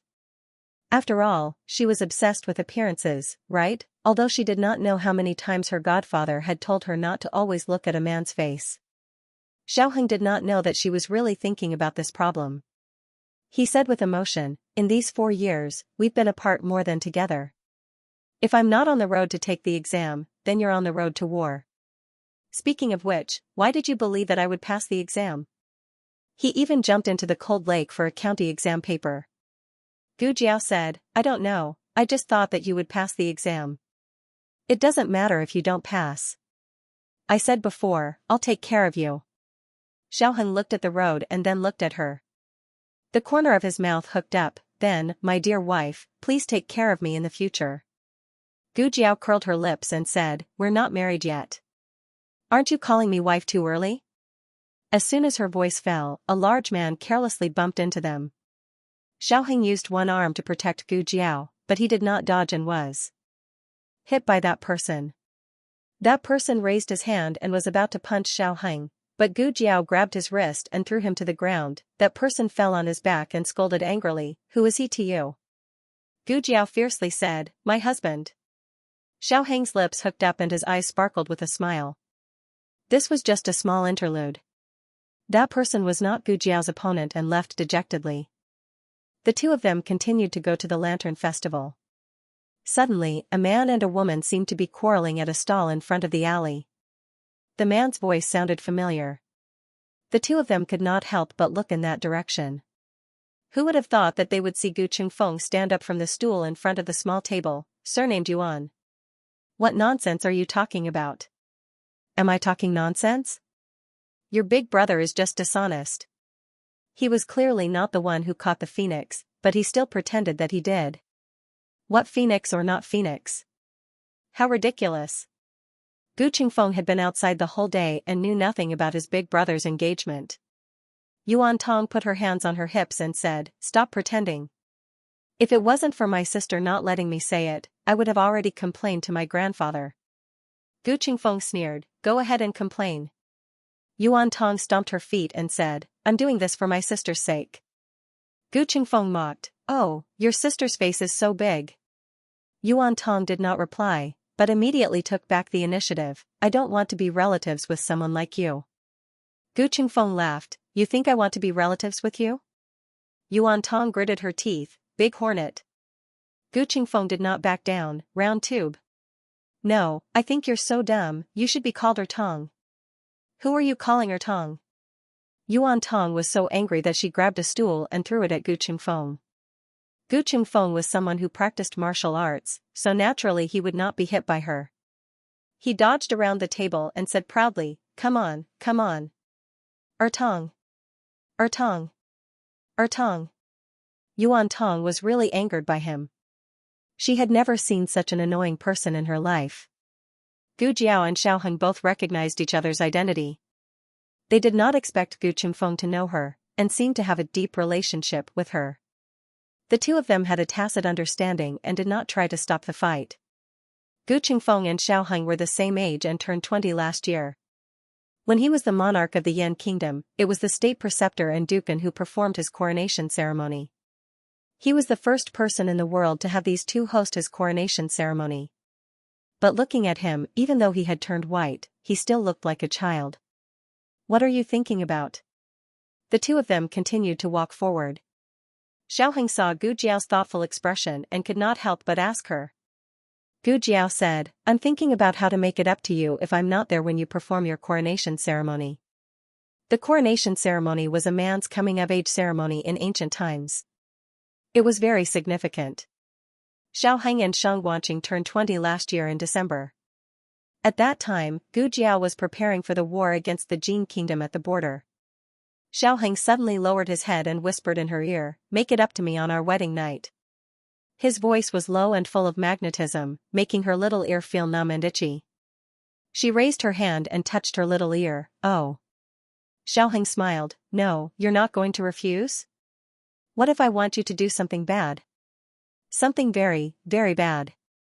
Gu Jiao said seriously, anything is fine. Xiaoheng took a deep breath, Gu Jiao, Jiao, you don't know anything about how bad men can be. He was no longer the innocent boy in Qingchuan village who would not have any evil thoughts when he slept with her in the same bed. He had grown up. He had grown into a very, very bad wolf who wanted to eat her at any time. Digression, tomorrow is the wedding. Have you prepared the monthly tickets? The latest chapter of this book is not finished yet. For more exciting content, please scan the QR code below to download the app. Novels are updated faster. Millions of novels are free to read. There are novels with connotations that can't be found on the internet here. https://www. zhhbqg. com/89642896428226/1049322626. HTML Genius remembered the website address, www.zhhbqg.com. Bikuga Mobile Reading website, mzhhbqg.com. The latest chapter of this book is not finished yet. For more exciting content, please scan the QR code below to download the app. The novel will be updated faster. Millions of novels will be read for free. There are all kinds of novels that you can't find on the internet. By the time Gu Jiao returned to Jade Water Alley, it was already 2 hours later. Since she was putting on an act, she really did buy something, a few sticks of tonghulu. She carried the candied haws to the door of her house. She was surprised to hear a conversation in a low voice coming from the alley. "Go in." It was little Jing Kong's voice. "I don't dare." It was a young man's voice. Gu Jiao thought it was a little familiar, but she didn't immediately remember. Little Jing Kong sighed like an old man. "You have to face up to your mistakes." The young man said hesitantly, "But my hair hasn't grown out yet." "Jiao Jiao. You're back. Why are you so late?" Old Lady Zhou came out of Auntie Sun's house and saw Gu Jiao carrying the candied haws. The conversation in the alley stopped abruptly, followed by the sound of fleeing footsteps. The young man had left. "I went to buy some candied haws." Gu Jiao bent down, took a stick of candied haws, and handed it to Old Lady Zhou's grandson. The grandson looked up at his grandmother with longing in his eyes. Old Lady Zhou felt embarrassed, so Gu Jiao said, "Take it. Xiaobao will come and play with you tomorrow." Hearing Gu Jiao's words, Old Lady Zhou smiled and accepted the candied haws. She let the grandson thank her and accept it. After Gu Jiao said goodbye to Old Lady Zhou, little Jing Kong happened to come out of the alley. "Jiao Jiao." He jumped in front of Gu Jiao and gave her a hug. He was obviously more than 6 years old, but he still looked like a 5-year-old. It was easy for him to act cute. When he saw the candied haws in Gu Jiao's hand, he blinked his big eyes. "Wow. Jiao Jiao, you went to buy candied haws?" Gu Jiao had to say yes. Otherwise, he would be jealous if she told him that she was going on a date with his bad brother-in-law. "Are you going to school tomorrow?" Gu Jiao asked. "It's a holiday tomorrow," little Jing Kong said. "It's okay to sleep a little later." Gu Jiao asked him to pick a stick of candied haws. He picked the second biggest one and left the biggest one for Gu Xiaobao. It was a good opportunity to boost his younger brother's strength. Gu Jiao held his hand and walked home. "By the way, who were you talking to just now?" Little Jing Kong held Gu Jiao's hand with one hand and licked the candied hawthorn with the other. He said, "Brother Qinglin." Gu Qinglin. Gu Jiao remembered this person. He was the youngest son who was raised the most by concubine Ling. He always thought that it was Madame Yao who killed his mother, so he always bullied Gu Yan. Later, he was ruthlessly stabbed by concubine Ling, who he trusted and was closest to. Since then, he was disheartened and wanted to become a monk. When little Jing Kong was halfway through shaving his head, the old dupe came back. He tucked his tail between his legs and went back to the mortal world. "Eh? I remember that his hair has grown out." Gu Qingfeng bought a lot of hair growth agents from her. Little Jing Kong said, originally, it had grown out. But during the new year, he played with firecrackers and blew up his hair. Gu Jiao hit the nail on the head and asked, "Did he play with firecrackers or your black fire pearl?" Little Jing Kong blinked, "My black fire pearl." Gu Jiao, little Jing Kong said innocently, "But I fixed it. I saw that his hair was messed up by the explosion, so I shaved it for him again. And then it didn't grow anymore." Little Jing Kong licked a mouthful of sugar-coated haws. "Oh. I suddenly remembered that I haven't fed little Jiao yet. I'll go feed little Jiao now." After saying that, he raised his head and looked at Gu Jiao cutely. "Jiao Jiao, you're so beautiful today. I can't extricate myself from your beauty. My heart is bursting with joy." Gu Jiao, well, little Jingbao's sweet words have solved the case. Wait. Gu Jiao stopped little Jing Kong, who was running into the house. Little Jing Kong rolled his eyes and turned around with a smile. Jiao Jiao, is there anything else? See, how could she lose her temper in front of such a well-behaved, cute, and sensible child? Gu Jiao thought for a while and asked, what is he doing here? Today, the next day, Gu Chongqing and Gu Qingfeng got up early. Last night, Gu Qingfeng had returned home too late. Gu Chongqing had already gone to bed. He had only confirmed the marriage that Yuan Tong had mentioned with his elder brother this morning. Elder brother, are you really going to marry the daughter of the Yuan family? He asked Gu Chongqing. Gu Chongqing had just finished the horse stance. His handsome face was dripping with sweat. He took the handkerchief from the servant, wiped the sweat on his forehead and neck, and said, what's wrong? Do you have a problem with it? Gu Qingfeng snorted, what problem can I have? I'm not your father. Gu Chongqing looked at him coldly. He shrank his neck, smiled awkwardly, and changed the topic. Elder brother, didn't we agree to go to Clearwater Alley today? That girl has been resting for 2 days. In other words, they could come and disturb them now. Gu Chongqing raised his eyebrows and said proudly, I saw Jiao Jiao yesterday. Gu Qingfeng glared, what? Didn't we say we were going today? You actually went behind my back, Gu Chongqing said, who told grandfather to call you to go to the palace and you didn't go? When grandfather and I came back from the palace, we ran into her visiting Duke Anhua. Gu Qingfeng felt like he had missed out on 100 million yuan. Especially when his elder brother was showing off. Really, elder brother, why are you so childish? Gu Chongqing glanced at his younger brother and walked away proudly. Gu Qingfeng gritted his teeth and returned to his own courtyard. As he was packing up, Gu Qinglin came over. Why are you up so early today? Are you going to school? He asked. Gu Qinglin scratched his head, it's a holiday today. Oh, then Gu Yan is also on holiday. As he spoke, he opened the cabinet door and stuffed an extra box into his bag. I don't know if the Imperial College will let it in. It will, Gu Qinglin said.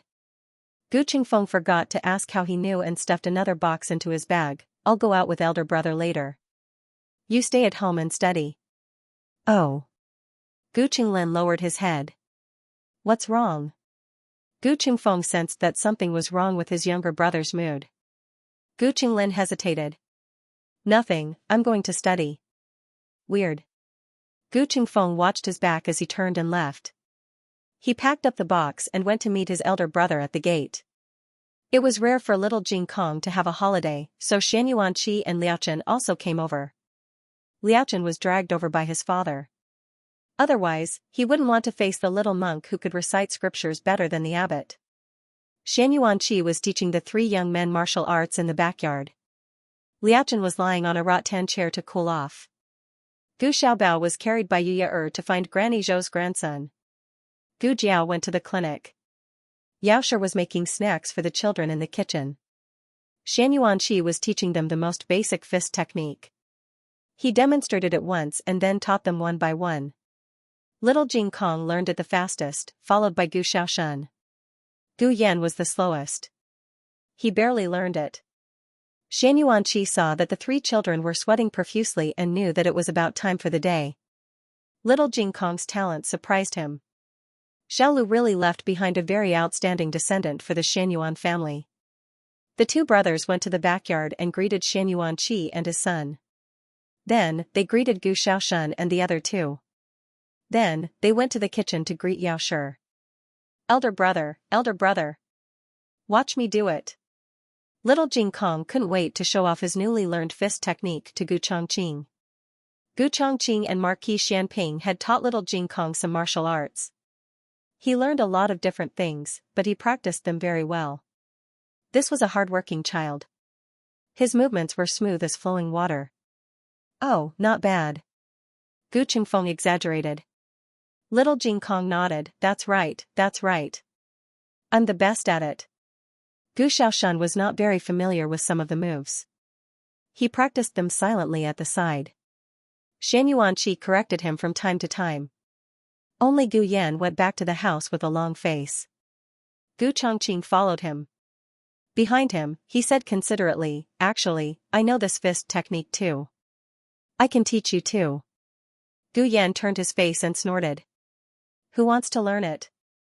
The moves just now didn't require a lot of space. Gu Chongqing demonstrated it to him in the house. Even if Gu Yan pretended not to care at first, he was gradually attracted to it. Try it. Gu Chongqing said to him. I'm not going to try. Gu Yan refused to lose face in front of Gu Chongqing. Gu Chongqing smiled gently. He raised Gu Yan's arm and helped Gu Yan get into a stance. I said I'm not going to practice, tighten the waist and abdomen. He pointed at Gu Yan's soft stomach with his slender finger and pointed at his thin back with his other hand. Gu Yan took a deep breath unconsciously. Like this. Gu Chongqing came behind him and grabbed his arm. He led him through the first move. He leaned on his brother's arm and felt the details of each move. So it's like this? When he looked, he could only see the front or the back. It was always hard to combine the two. But after Gu Chongqing grabbed his arm and did it once, he felt like he had suddenly seen the light. With Gu Chongqing teaching Gu Yan one-on-one, Gu Yan finally learned the first half of the set of fist techniques taught by Xianxia. Not only that, he also previewed the second half in advance. Although it was not as smooth as the first half, he was still able to do it. He immediately went to show off to little Jing Kong. Little Jing Kong looked as if he was struck by lightning.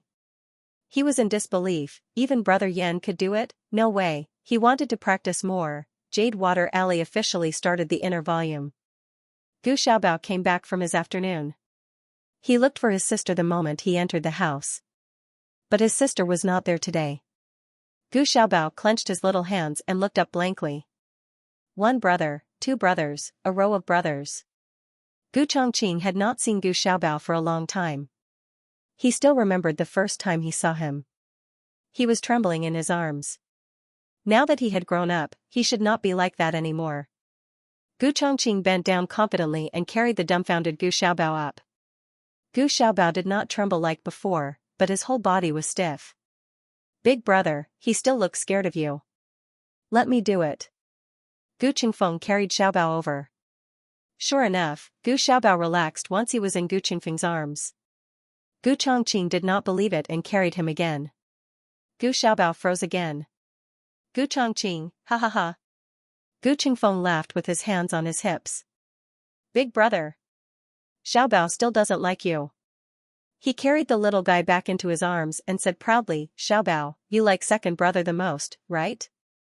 Gu Xiaobao looked at him seriously, as if he was thinking about his words. Suddenly, Gu Xiaobao stretched out his hands and pulled his ears until they were protruding. Gu Qingfeng. In the year that Gu Jiao was not around, the business of the Magical Hands Hall was booming. Xiao Song, who had followed Gu Jiao to the capital to make a living, had become a rather famous signboard. Many people came every day. The second master was a genius in business and was already preparing to open another Magical Hands Hall on Chang'an Main Street. In addition, the courtesan Mo Qianxue, who had been recuperating in the medical hall, had left. Hua Xiao had also disappeared from the capital. The second master did not know where the two of them had gone. For some people, they might be separated for a lifetime. The imperial edict for Gu Jiao and Xiao Heng's wedding was brought forward. As Xiao Heng had said, it was on the 18th of June. At the end of May, Marquis Gu finally finished his assignment at the Ministry of Works. He had already heard the news of his father and son's triumphant return. He first washed up in the Marquis residence and changed into dry clothes, intending to pay his respects to his father. In the end, he saw Gu Jinyu's servant girl rushing over to see him. What is it? He asked with a frown. Marquis, miss, she. The servant girl stammered, hesitating to speak. Marquis Gu frowned and went directly to Gu Jinyu's courtyard. Ever since Gu Jinyu's true colors were exposed, Marquis Gu had suffered a blow. He could not accept that the daughter he had doted on for so many years was so scheming. He was angry with Gu Jinyu. But Gu Jinyu knelt down and cried about her difficulties, saying that she was only the adopted daughter of the Marquis residence. Her grandfather and brothers all did not like her. Even her mother only had her own daughter in her heart. She had no choice but to play some tricks to protect herself. She had already lost everything except her father. She did not want her father to hate her. If even her father did not want her, then there was no reason for her to live. She hit her head on a pillar and blood splattered everywhere. Marquis Gu's heart softened and he forgave his daughter. But there was still a knot in his heart. When Marquis Gu went to Gu Jinyu's side, Gu Jinyu's eyes were swollen from crying. "Jinyu, what's wrong?" Marquis Gu came to her side and asked. Gu Jinyu's eyes were red and swollen. She said in grievance, "Father," Marquis Gu said, "don't cry. Speak properly." Gu Jinyu choked with sobs. To the side, Chun Lu added oil to the fire. "Marquis, you probably still don't know. Eldest young miss has returned. She even recognized someone else as her father. Now, she is no longer the daughter of our Ding and Marquis residents." Marquis Gu's face sank. "What?" Gu Jinyu choked out, "I saw it with my own eyes. Elder sister has become the daughter of the country. She wants to marry again as the daughter of the country." Marquis Gu clenched his fist. "Unfilial daughter. Where is she putting the Marquis residents' face?" Chun Lu said, "Actually, eldest young miss can just marry. Why must she humiliate Ding and Marquis residents? There are so many places in the capital. Of all the places she could have bought, she had to buy the one opposite our Marquis residence. She even deliberately humiliated second young miss in front of all the servants." Gu Jinyu scolded, "Chun Lu, don't say any more." Chun Lu sternly said, "Today, second young miss wants to beat this servant to death. This servant also has to say it. Second young miss has become the daughter of the country and flaunted her dowry in front of the Marquis residents and second young miss. She also deliberately caused the old Marquis to misunderstand and make the old Marquis feel discord towards second young miss. Not only that, her wedding date was originally in the 10th month. In order to steal second young miss limelight, she changed the wedding date to the same day as second young miss wedding." Gu Jinyu wiped his tears. "I've endured everything else, but why did elder sister change the wedding date to the same day as mine? I know I can't compare to her. I also never wanted to compare to her. I only hoped that father and mother could attend my wedding, but now, no." Marquis Gu coldly said, "She really changed the wedding date?" Gu Jinyu's tears dripped down. Chun Lu met elder sister and mother at the jewelry store. She said that my wedding date had been set. It was the 18th of the next month. A few days after that, elder sister's imperial edict to change the wedding date was issued. It was the same day as my wedding date. Marquis Gu's fists clenched so tightly that they cracked. Preposterous. That stupid girl. She was clearly going against Jinyu on purpose. She knew that Yaosher doted on her and would definitely not give up on her wedding. That way, Jinyu would not have a mother at his wedding. Marquis Gu did not even bother to pay his respects to his father and went to Jade Water Alley without another word. "Stupid girl, did you bully Jinyu again? Who told you to change the wedding date? Who told you to move to the opposite side? Get out of." He pushed open the courtyard door and saw a courtyard full of big shots. His voice stopped abruptly. Today, Xianxia and Liaochen came to teach the three young men martial arts as usual. The old Marquis came over to tease Gu Xiaobao. Empress Dowager Zhuang came to play the leaf card and brought along little Hong Hong who could not be shaken off. The old Chancellor and Dukan were also there. The two of them were leisurely sipping tea and playing chess. Not to mention the big shots of the Yan Kingdom, just the Empress Dowager and Emperor of the Zhao Kingdom made his legs go weak. What was going on? Why were there so many hidden dragons and crouching tigers in this small courtyard? Empress Dowager, why your majesty? Your majesty, father, you're here too. He couldn't stop stammering. Hearing him call the old Marquis Gu father, Dukan understood who he was. That Marquis Dingin of the Zhao Kingdom who was extremely biased. Dukan learned a little about his actions from Gu Xiaoshan and knew that this person deserved a beating. Sure enough, the first day he returned to the capital, he came to the Jiao to denounce him. Dukan said indifferently, "I bought the house." The Emperor of the Zhao Kingdom said seriously, "I changed the wedding date." Empress Dowager Zhuang said coldly, "I have to ask you if you agree to it first?" Marquis Gu, who was finally cheated by Gu Jinyu. "Is it too late for me to leave now?" In the end, Marquis Gu would propose a beating with his father and Shan Yuanqi. The day before the wedding, Gu Jiaojiao moved into Dukan's mansion. As for the location of the wedding, after a discussion among the elders, It was decided that the wedding would be held in Marquis Schwamping's mansion and the wedding room would be set in the princess's mansion. As for where the young couple would live after the wedding, it was up to them. Dukan was familiar with the wedding customs of the Zhao kingdom and everything was done according to the local customs. The mansion was filled with red lanterns with the word she and the flowers on both sides were replaced with the beautiful red peonies. These peonies were very expensive and a pot was enough for an ordinary family to eat and wear for several years. Dukan didn't feel any heartache when spending money on his daughter. He didn't think it was too much. He earned every single cent of the money. He didn't steal or rob. It was his freedom to spend all of it on his daughter. It was late at night. Dukan sat quietly in his wheelchair in the courtyard and looked at the moon. Xianxia walked over. You haven't slept yet. Dukan turned his head and smiled. Second uncle can't sleep either? There was a stone stool beside him but Xianxia did not sit down. He looked up at the endless sky and said emotionally, I didn't expect that she would get married. Dukan smiled. Second uncle, what do you mean? Of course Jiao will get married. Xianxia sighed. That's right. She is Jiao. Dukan was slightly stunned. What did second uncle mean? Did he know that Jiao was Enin? Can you stand up tomorrow? Xianxia suddenly asked. His thoughts were interrupted. Dukan lowered his head and smiled self-deprecatingly. Second uncle knows. Seeing you practice every day, it seems like it's very tiring. Dukan thought that he would say, actually, you don't have to work so hard. Whether you stand or sit to see her off, her feelings for you won't change. Unexpectedly, he said, you know, back then, eldest brother and I were very opposed to your marriage with Ozzy. Ozzy is a wolf on the grassland and you are a sparrow in a cage. The two of you are not suitable at all. It was easy for him to say a long sentence. But you are very brave, just like Ozzy. Ozzy did not misjudge you. Ozzy married the right person. I hope that she also married the right person. The next day, just after 3 a.m, Xianxia went to pick up the perfect woman and went to Dukan's residence together. Gu Jiao, who was sleeping soundly, was gently patted awake by a pair of gentle hands. Jiao, it's time to get up, Xianxia said softly in her ear. Gu Jiao opened her eyes in a daze.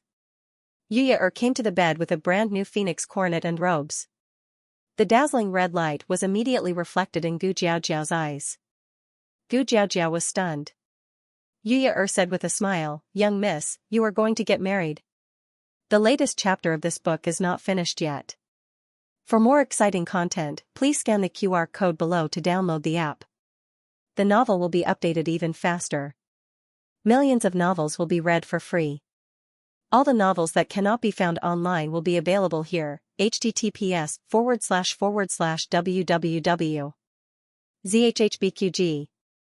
com/89642896428226/1049146220. HTML Genius will remember this website's address in 1 second, www.zhhbqg.com. Biku Pavilion's mobile reading website, mzhhbqg.com. This book's newest chapter is not finished yet. For more exciting content, please scan the QR code below to download the app. Novels are updated even faster. Millions of novels are free to read. Novels that cannot be found online are all available here. That's right, today was the day of her and Xiao Heng's wedding. Oh, I've never gotten married before, so it's quite novel.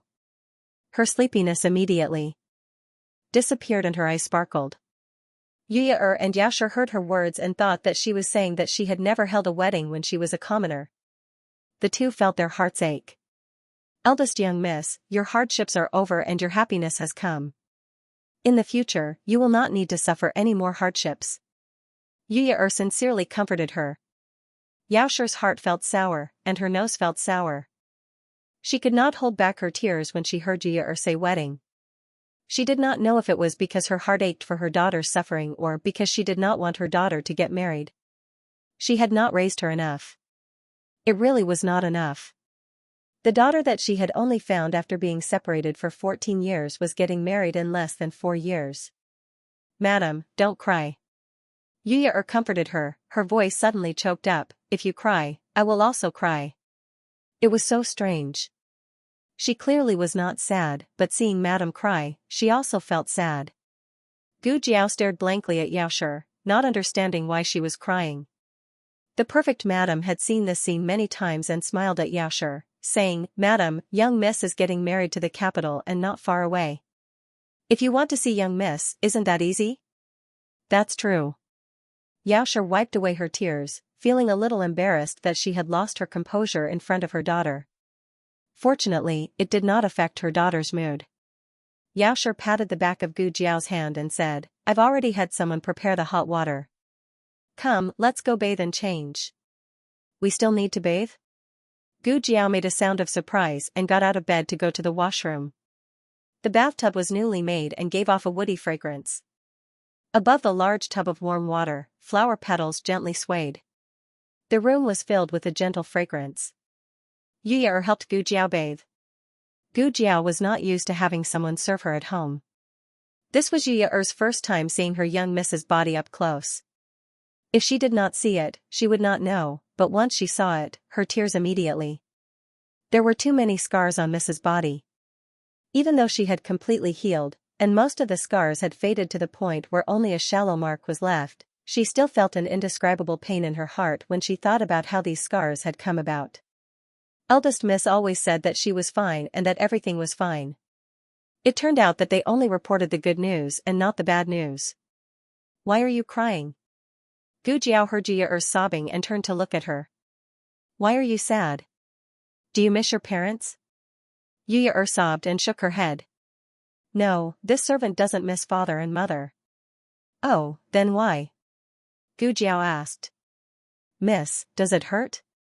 Yu's fingertips landed on a shallow scar on her right shoulder. Gu Jiao shook her head. "It doesn't hurt anymore." Yu held back her tears and did not ask further. For some reason, she suddenly thought of Gu Jinyu. What right did Gu Jinyu have to compare with Elder Miss? Had she risked her life for the country, or had she taken a knife for the people? He hadn't done anything proper, but he had caused a lot of trouble. "You're unhappy."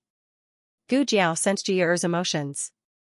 Yu said, "I'm not unhappy because of Mississippi. I'm just thinking of someone who always compares herself to Miss." "Forget it, let's not talk about her.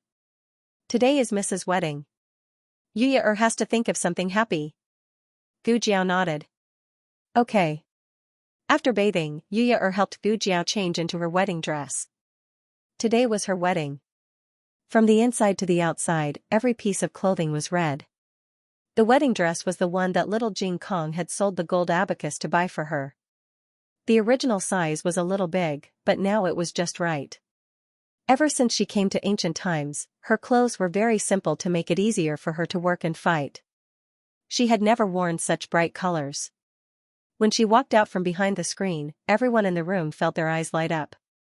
The 10 Perfections matron had sent many brides. To be honest, in terms of figure and facial features, there was no one more pleasing to the eye than the one in front of them. However, she had a red birthmark on the left side of her face. It was really a pity. Xiaoshi looked at her beautiful daughter. She was only wearing a wedding dress and had not even put on the veil, but she almost could not hold it in. She turned around and took a deep breath to calm her emotions. Then, she smiled at her daughter. "Jiao Jiao, come and sit. Let Lady Tsin comb your hair."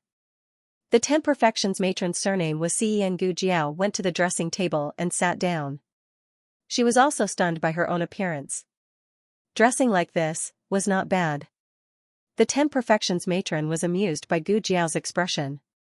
She thought to herself, this girl is really different.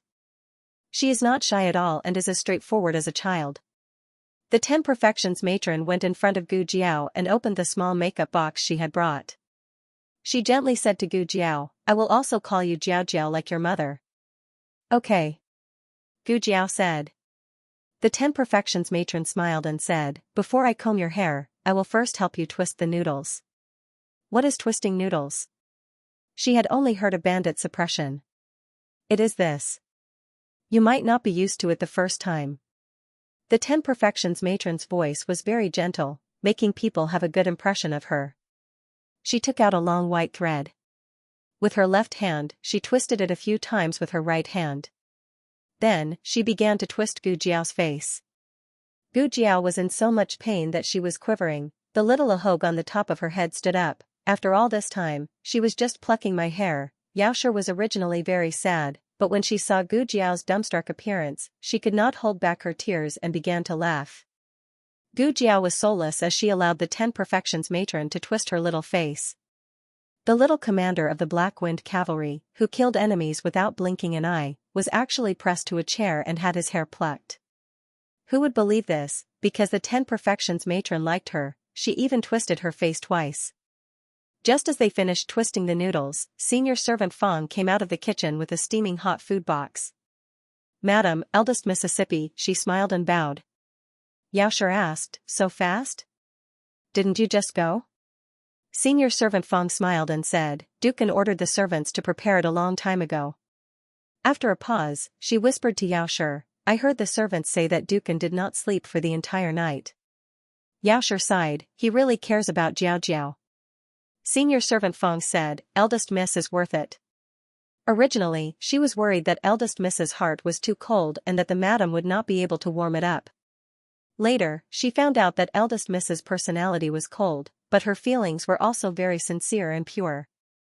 If she was good to someone, then she would be good to them regardless of the cost. "Mother, mother." Gu Xiaobao woke up and was carried in by Yuanyang. He originally wanted to find his mother, but he saw Gu Jiao in the bronze mirror. He widened his dark eyes and stared at her for a long time as if he was in disbelief. He twisted his small body and got down from Yuanyang's arms. He walked in front of Gu Jiao and raised his small head to carefully examine Gu Jiao. "Oh?" He spread out his small hands and waved, "She's gone." Gu Jiao curved the corners of her lips, "Older sister is not gone." He was startled by this familiar voice and looked at Gu Jiao again. Gu Jiao smiled and said, "Call me older sister." Gu Xiaobao did not call her that. He walked unsteadily to Yaoshi's side and pulled Yaoshi's hand to Gu Jiao's side. He did not forget to use his other small hand to point at Gu Jiao's wedding dress. He waved his hand and said, "I'm not wearing it, I'm not wearing it." Yaoshi smiled sadly, "Older sister is getting married, so she needs to wear it." Gu Xiaobao was stunned.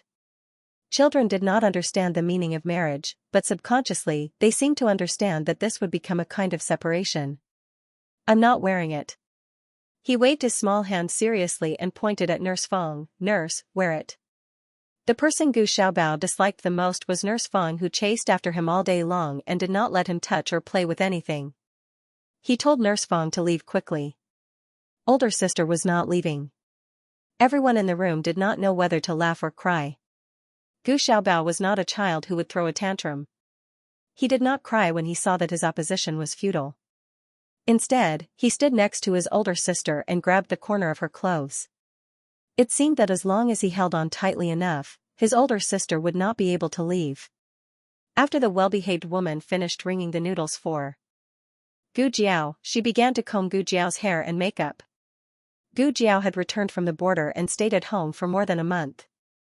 Her skin had long turned white and her cheeks were tender and white. Coupled with her black hair that was as bright as satin, even the most perfect woman would be stunned by her beauty. The well-behaved woman had never seen such delicate skin and soft black hair. She gently held Gu Jiao's long hair in the palm of her hand, picked up a new comb, and gently combed it. First comb to the tail. Second comb to the eyebrows. Third comb to the children and grandchildren. Fourth comb to meet a noble, Marquis Ding An's manor. Gu Jingyu also got up and began to prepare for today's wedding.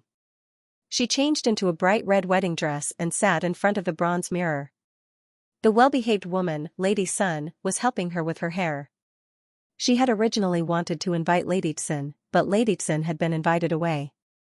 Old Madame Gu's personal servant, Nurse Zhang, came over before dawn. She was busy in the room and took over her mother's duties.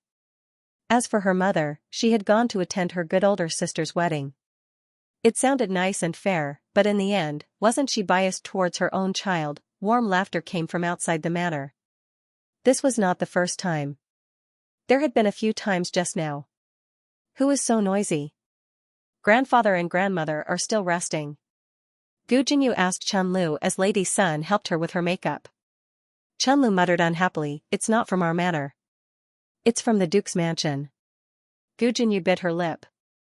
"Why is it so noisy over there?" "Exactly. What's so great about getting married? It's so lively the second time. Does she think that no one knows she married before?"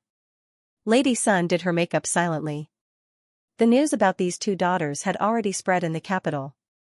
How could it be shameful for a real daughter to be stranded among the commoners, regardless of whether she was poor or rich, to be married to the same person twice? This was fate. It was fate. As for why it was so lively in the manor, that eldest daughter had status, she was awake. Everyone in the manor was awake, unlike this second daughter, who still had to care about old Madame Gu and the old Duke's mood. "Where's father?" Gu Jinyu asked. Grandfather would not come to see her. Grandmother's health was not good, so it would be difficult for her to come over. Only father was left. If father was not around when she got married, she would be laughed at by her husband's family. "I wonder if the Duke's injuries have recovered," Chunlu said softly. Ever since the international double fight, Marquis Gu had been lying in bed for a month. Yesterday, when Chunlu went to greet him, he still needed someone to help him walk. "Go take a look," Gu Jinyu said. "Yes." Chunlu hurriedly left. She had just reached the entrance of Marquis Gu's courtyard when she saw the old Duke glowing with health and vigor. She was delighted. The old Marquis was clearly here to send off the young miss to get married. She walked forward excitedly and was about to bow to the old Duke, but he had already entered his son's courtyard without looking back. In a moment, the old Duke pulled out the limping Marquis Gu by the ear. She said in a daze, "Is he carrying the Marquis to send miss off?" Chunlu guessed half of it right. The old Duke was indeed going to send her off, but not to Gu Jinyu. On the other side, Gu Chongqing and Gu Chungfeng also got up from their respective courtyards. The two finished washing up, changed into new clothes, and tidied themselves up to look handsome and elegant. Especially Gu Chungfeng, he even used perfume to style his hair to ensure that he looked the most handsome today. There was still some time before daybreak. Gu Chungfeng did not plan on waking Gu Qinglin, but when he opened the door, he saw a neatly dressed Gu Qinglin. "Eh? You're up so early?" he asked in confusion. Gu Qinglin stammered, I want to go with you." Gu Chungfeng said seriously, "Where are you going?" "I'm going to the Duke's residence opposite." Gu Qinglin replied. "Yes, I know." Gu Chungfeng crossed his arms and narrowed his eyes. "You know, and you're still going? Don't you dislike interacting with them?" He was referring to Lady Yao, Gu Jiao, and Gu Yan. "It's been so long, why are you still bringing it up?" Gu Qinglin muttered sullenly. He raised his hand to scratch his bald head and stammered, "But if I stay here, I have to agree to grandmother's request, to carry Gu Jinyu. I don't want to carry her." Gu Chungfeng looked at his brother suspiciously. Just as he was doubting, Nanny Zhang's voice came from outside the courtyard. "Is third young master awake? Second miss is almost done, it's time for third young master to go over." Gu Qinglin hurriedly leaned close to his brother and whispered, "Did you hear? Did you hear?" Gu Qingfeng's eardrums almost blew a hole. He hurriedly waved his hand, okay, I heard." He hated Gu Jinyu and naturally did not want his brother to carry her to the bridal sedan. He grabbed Gu Qinglin's wrist and used his qinggong to bring him out. We'll definitely be the first." After they left the residence and landed, Gu Chungfeng let go of Gu Qinglin's hand and proudly patted his own. Gu Qinglin counted with his fingers. "The first one? Then who's not human?" Gu Chungfeng, in the new courtyard of Marquis Schwamping's residence, Princess Xinyang tied the ribbon and red flowers for little Jing Kong's wedding gown and put on a small groom's hat for him. A mini version of the little groom was born. Little Jing Kong came to the Marquis's residence with the new bed a few days before the wedding. His original task was to press the bed. After that, he decided to stay in the Marquis's residence to ensure that no one else had slept on the bed before the wedding. He guarded Jiao Jiao's bed day in and day out. This coincidentally gave him a chance to pick up the bride. Xiaoheng changed his clothes himself. The moment he entered the room, he saw a little groom who was dressed exactly like him. The corners of his mouth twitched. "What do you want?" he asked. "I want to get married to Jiao Jiao." Little Jing Kong put his hands on his hips and said confidently. Xiaoheng chuckled, "The groom has to ride a horse." "You don't have a horse, so you can't go." "Who said I don't have a horse?" Little Jing Kong looked at the gate and shouted loudly, "Little Shi." The horse with a small braid, a big red flower on its head, and red lipstick on its lips rushed into the courtyard. Xiaoheng looked at the extremely eye-catching horse and his body trembled. Wasn't this horse not brought to Zhao country? How did it appear? The 3-year-old horse king, who had maxed out his tracking skills, was not a problem at all. In fact, the horse king had just appeared. Gu Jiaojiao had chosen a gentle little black horse for little Jing Kong. But last night, when little Jing Kong went to find the little black horse, he accidentally found the horse king who was secretly forcing the little black horse to lead the way to Gu Jiaojiao. "Little Shi." Hearing this demonic voice, the horse king was so scared that it did a split on the spot, but it was of no use. Little Jing Kong decisively caught it and brought it to Marquis Schwamping's residence. At this moment, there was a child's saddle on the horse king's back. It was drawn by Gu Jiaojiao and given to Gu Xiaoshen to make it. Little Jing Kong walked out valiantly and said politely to the guards in the courtyard, "Please give me a hug, thank you." The guards picked him up and put him on the horse's back. He skillfully fastened the buckle and said proudly, "I'm going to pick up Jiao Jiao." Everyone in the courtyard couldn't help but laugh. How could Xiaoheng lose to a little monk? He snorted and went out of the courtyard. Then, he turned over and rode the tall horse. Little Jing Kong was a cute little groom. Xiaoheng was a handsome young man of the Xiao family. He was dressed in bright clothes and rode a majestic horse. Everything in the world was overshadowed by him in an instant. His handsome face still had a trace of clean youthfulness, but his eyes had more of the calmness and charm of a mature man. Looking at him like this, Princess Xianxia suddenly felt a strong sense of melancholy and reluctance to part with him. Her son had grown up. He had really grown up. At 5 o'clock, Gu Jiaojiao pursed her bright red lips for the last time. The well-rounded woman looked at the beautiful bride and nodded with satisfaction. Then, she put the veil on Gu Jiao's head. Almost at the same time, the sound of gongs and drums came from outside the residence. Yuya Er's eyes lit up. The son-in-law is here. The latest chapter of this book is not finished yet. For more exciting content, please scan the QR code below to download the app. The novel is updated at a faster rate. Millions of novels can be read for free. There are all kinds of novels that can't be found on the internet here. https://www.zhhbqg.com/896428964286/1048947999. HTML Genius remembered the website address in 1 second. www.zhhbqg.com Bikuj mobile reading website, mzhhbqg.com. The latest chapter of this book is not finished yet. For more exciting content, please scan the QR code below to download the app. Novels are updated even faster. Millions of novels are free to read. There are novels with connotations that can't be found online here. Is the son-in-law here? The bride stood up abruptly. Mrs. Sun's veil was not put back on. Mrs. Sun composed herself and said to Gu Jinyu, "Miss Gu, sit down first.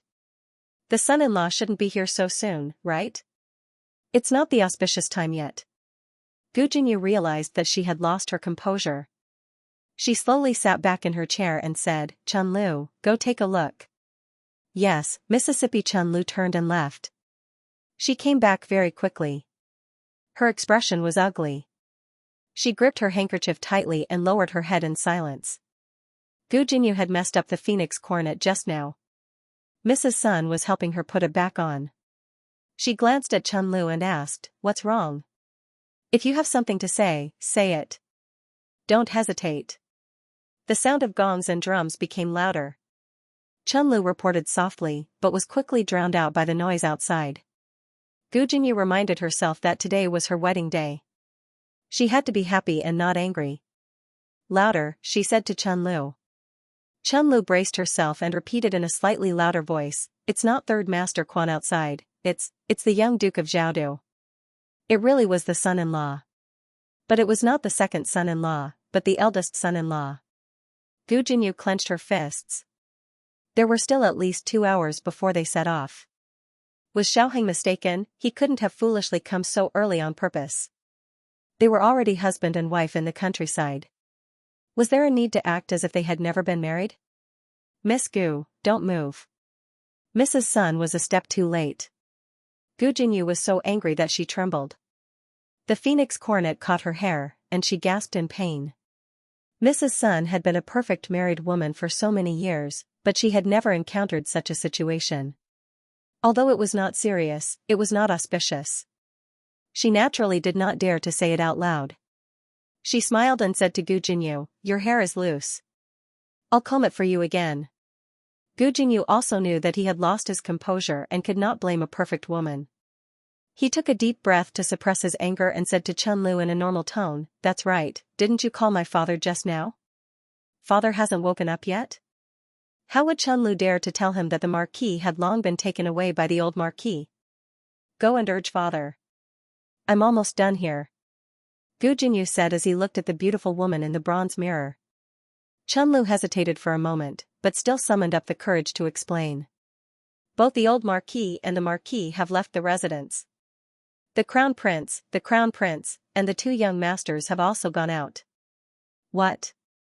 Gu Jinyu's expression changed. This time, Mrs. Sun reacted quickly and stopped in time. She didn't hook her hair. "Where did they go?" Gu Jinyu asked coldly. Chun-Lu lowered her head and said in a voice that was almost smaller than a mosquito, "I heard from the old woman guarding the door that the old duke and the others have all gone to the house of High Duke."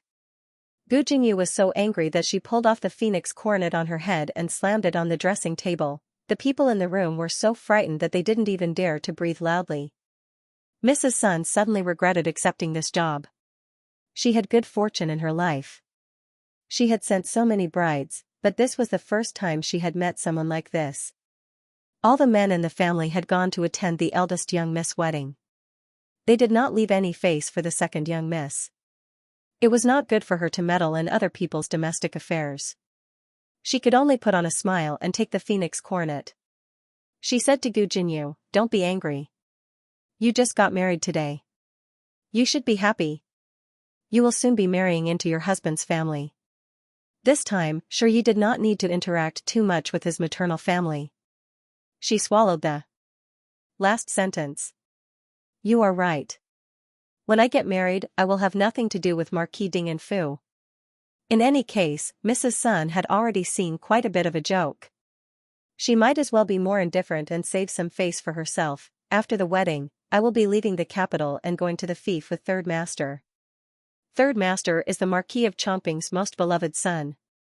Presumably, my days won't be too bad." Old Madame Gu's trusted aide, Granny Zhang, was still in the room. She dared to speak like this. It was clear that she was deliberately throwing a tantrum. Granny Zhang smiled and did not speak. "Mrs. Sun, am I beautiful?" Gu Jinyu looked at herself in the bronze mirror. Mrs. Sun said, "Beautiful. Of course you are beautiful." Gu Jinyu continued, "How do I compare to my elder sister?" Mrs. Sun was stunned. To be honest, she had seen that eldest young miss before. Last month, she had gone to Miracle Hand Hall to get medicine. She had accidentally heard a servant call her eldest young miss. She had asked around and found out that she was the rumored adopted daughter of Dukan. She was also the true daughter of Marquis Ding and Fu. She shook her head and smiled. She sincerely said, "Second young miss, your beauty is far above that of eldest young miss." Gu Jinyu touched her flawless face and calmly said, "No matter how much she tries to please grandfather and my brothers, she's still just an ugly freak." This? Mrs. Sun did not dare to agree. That eldest young miss face was damaged, but to say that she was ugly was not entirely true. The eldest young miss had a cold and indifferent temperament. It was very special. In the Duke's Fu, Gu Jiao had finished her preparations and could set out. According to the customs of the country of Zhao, Gu Yan and the others could block the door for Xiaoheng, but Xiaoheng had already bribed his brothers-in-law. The problem in front of them was not whether or not the groom could take the bride away, but who would carry the bride onto the bridal sedan. In the reception pavilion, Gu Chongqing and the others were engaged in an intense debate. I am the eldest brother. Of course, I should carry her. Gu Chongqing said, unwilling to pass on this responsibility. He did not expect that his suggestion would be opposed by everyone, including Gu Yan. Except for Gu Qinglin. If it was in the past, Gu Yan would not fight with him. But this matter concerned his elder sister. Gu Yan also joined the ranks of the competition. She and I are fraternal twins. We are the closest. I will carry her. Gu Xiaoshan was usually the most peaceful person. Today, he was not to be outdone. My sister and I grew up together. No matter what, I should carry my sister onto the bridal sedan. Gu Chongqing, Gu Qingfeng, and Gu Yan all turned to look at him and said in unison, you have already carried her once. In the countryside, Gu Xiaoshan touched the bridge of his nose. No, no, Gu Qinglin opened his mouth. That, the other four, you shut up. Gu Qinglin closed his mouth, feeling wronged. As the brothers argued until their faces turned red, Gu Chongqing suddenly felt that something was wrong. He looked around and found that there was only the expressionless Marquis Gu left on the chair in the reception pavilion. His grandfather, who should have been waiting in the reception pavilion with Marquis Gu, was nowhere to be seen. Where is grandfather? He asked Gu Qinglin. They were arguing so fiercely. Only Gu Qinglin did not join them. Gu Qinglin said, grandfather went out. I think he went in the direction of the courtyard you were talking about. Gu Qingfeng also looked at him. Why didn't you say so earlier? Gu Qinglin pursed his lips. I wanted to say it, but you all told me to shut up. Gu Chongqing and Gu Qingfeng looked at each other and their hearts skipped a beat. Grandfather went to carry sister. How could we forget that grandfather is that girl's sworn brother? Gu Qingfeng gritted his teeth. Grandfather, you are too much. Gu Chongqing flashed out. Hey! Wait for me. Gu Qingfeng followed closely behind. Gu Yan and Gu Xiaoshan also quickly chased after them. Gu Qinglin looked at them and then at his father, who was still in a daze. He reached out to the door. Wait for me. The group of people pulled each other, desperately trying to shake each other off. When the brothers arrived at the courtyard where Gu Jiao was waiting to get married, they were very surprised to see the back of their grandfather. Why didn't he go in? Grandfather, why are you in a daze? Gu Qingfeng walked forward and asked as he followed his grandfather's gaze to the courtyard. Then, he was also stunned. On the path covered with red silk, Dukan sat quietly in his wheelchair, facing Gu Jiao's boudoir. Everyone around him looked at him nervously. Xianxia and Liaochen stared at him without blinking. The people outside the courtyard couldn't see his expression, but they could feel that he was using a lot of strength. He supported himself with both hands on the armrests of the wheelchair and stood up little by little. It was obvious that he used a lot of strength. Even so, he didn't immediately sit back down. Instead, he stubbornly took a step forward. Then, 2 steps, 3 steps, when he went up the steps, he almost fell.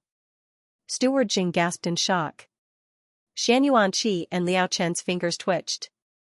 He raised his hand, indicating to everyone that he was fine and that they didn't need to come over.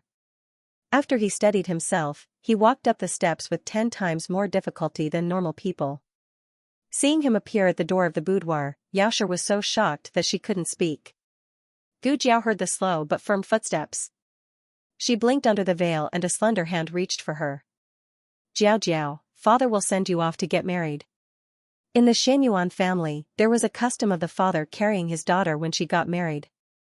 When Xianyuan Zi married Dukan, who was still heir Jing, Xianyuan Li carried her to the bridal sedan. He had once promised Zi that there would be a day when he would personally carry their daughter to the bridal sedan and give her to a man she could entrust her life to.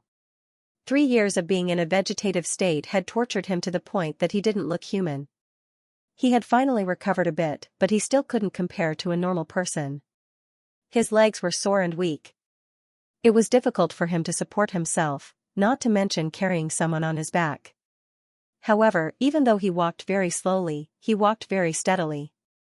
When he was alone, he could fall countless times.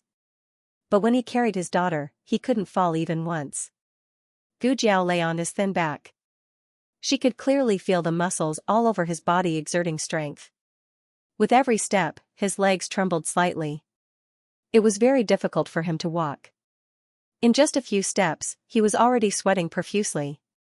Why don't we? Gu Qingfeng couldn't bear to watch. He wanted to go forward and help, but he was stopped by Gu Chongqing. Gu Chongqing shook his head slightly at him. Gu Qingfeng sighed. Okay. Dukin carried Gu Jiao to the gate. Seeing that it was him who carried the bride out, Xiao Heng and little Jing Kong were also surprised. Little Jing Kong even forgot to babble. Dukin carried Gu Jiao on his back and solemnly told Xiao Heng, "From today onwards, I will give my daughter to you. Don't let her suffer, and don't let her shed a single tear." Xiao Heng solemnly replied, "I promise you, father." Although he was her foster father, he was more like her biological father. He deserved to be called father. Dukin sent Gu Jiao to the bridal sedan carried by 8 people. Black Wind King also followed. Today was Gu Jiao's big day, so it also wore a big red flower. In the mansion, Madame Yao held Gu Xiaobao's hand and watched Gu Jiao leave in the bridal sedan from afar. Her tears fell uncontrollably. Liachen, Shan Yuanqi, the old duke, and Gu Chongqing all came to the gate to see Gu Jiao off. After greeting them one by one, Xiao Heng got on the horse. Little Jing Kong was not familiar with his child's saddle and could not undo the buckle. He sat on the horse and waved to everyone.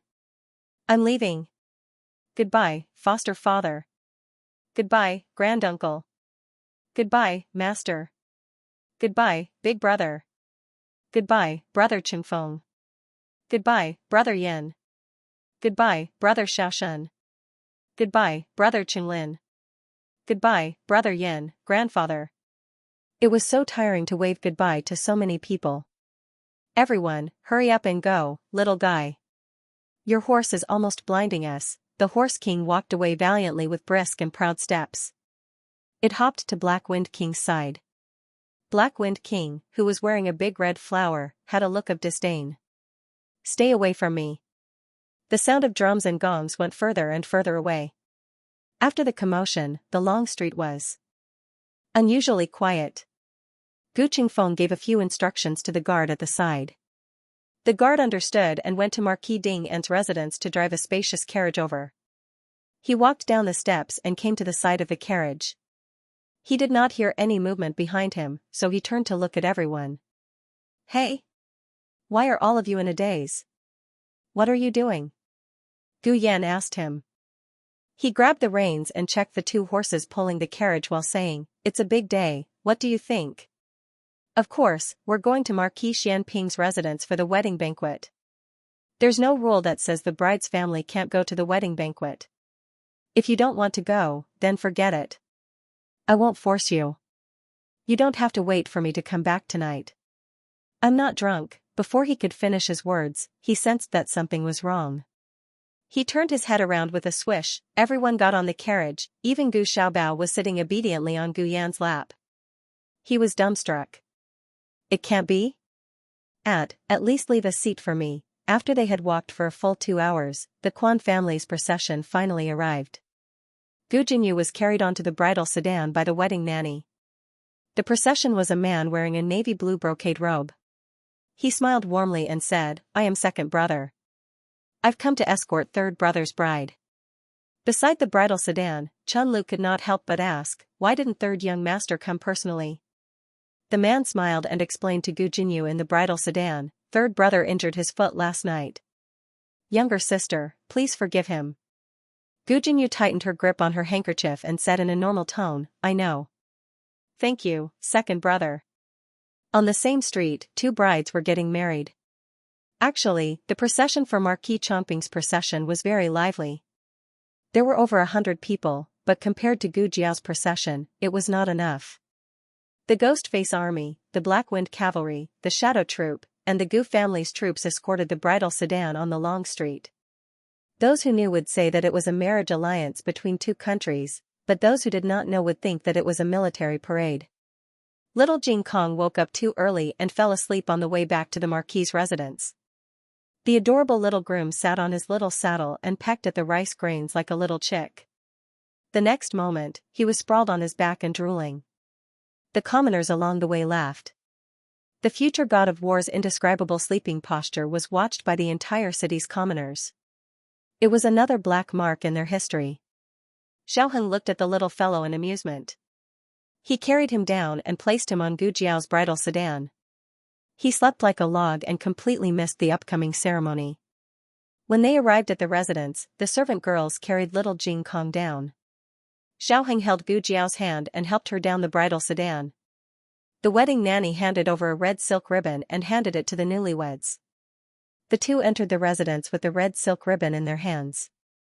The sound of firecrackers filled the entire street. In the residence, there was a hubbub of voices. Xiaoheng whispered next to her, "Don't be nervous." Gu Jiao replied, "Okay." The wedding nanny reminded her, "The bride, please step over the brazier." Gu Jiao stepped over easily. The wedding nanny smiled and said, "The bride, please step on the tiles." Gu Jiao asked Xiaoheng in a low voice, "Should I break it or not?"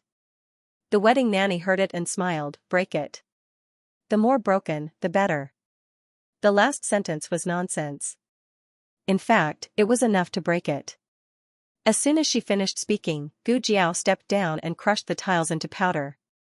The wedding nanny was speechless. Xiaoheng was speechless. The two entered the Mingguang Hall. Marquis Xianping and Princess Xinyang sat on the main seats. Today was his son's wedding.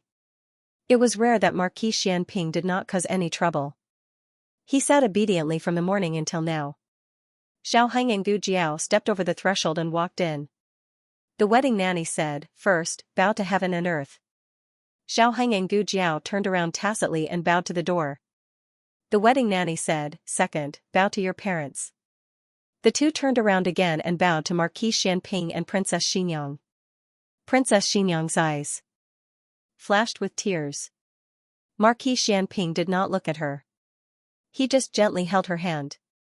There was no ambiguity in it. Princess Xinyang wanted to cry even more. She did not understand why. The wedding nanny said, "Husband and wife, bow to each other." Xiaoheng and Gu Jiao looked at each other. There were no excessive words or solemn vows. The two stared deeply at each other through the red veil. After 4 years, they finally waited for this moment. The two bowed deeply to each other. "Thank you for marrying me. Thank you for marrying me. Please take care of me for the rest of my life." Princess Xinyang's tears finally fell with a pitter-patter. Marquis Xianping held her hand tightly. The wedding nanny raised her handkerchief and said with a smile, "Send it to the bridal chamber." The latest chapter of this book is not finished. For more exciting content, please scan the QR code below to download the app. Novels are updated faster. Millions of novels are free to read. There are novels with connotations that cannot be found online here. https://www.zhhbqg.com/896428964286/1048753880. HTML Genius memorized the website's address in 1 second. www.zhhbqg.com Bikuj mobile reading website, mzhhbqg.com. The latest chapter of this book is not finished yet. For more exciting content, please scan the QR code below to download the app. Novels are updated at a faster rate. Millions of novels are free to read. Novels with content that can't be found online are available here. Xiaoheng held Gu Jiao's hand and went to the princess's residence amidst the cheers of the men. Princess Xinyang had renovated the Lanting courtyard, which had the best view, to serve as the couple's residence after their wedding. The red silk on the ground had not been broken since they entered the residence and had been spread all the way here. Even the wedding of Princess Xinyang and Marquis Xianping hadn't been like this. The main reason was that Princess Xinyang refused to let anyone spread the red silk inside. Now, for the sake of her son and daughter-in-law, the two residences were almost connected. It was the most intimate time in 20 years. Be careful. When they arrived at the entrance of the courtyard, Xiaoheng softly reminded Gu Jiao to step over the threshold.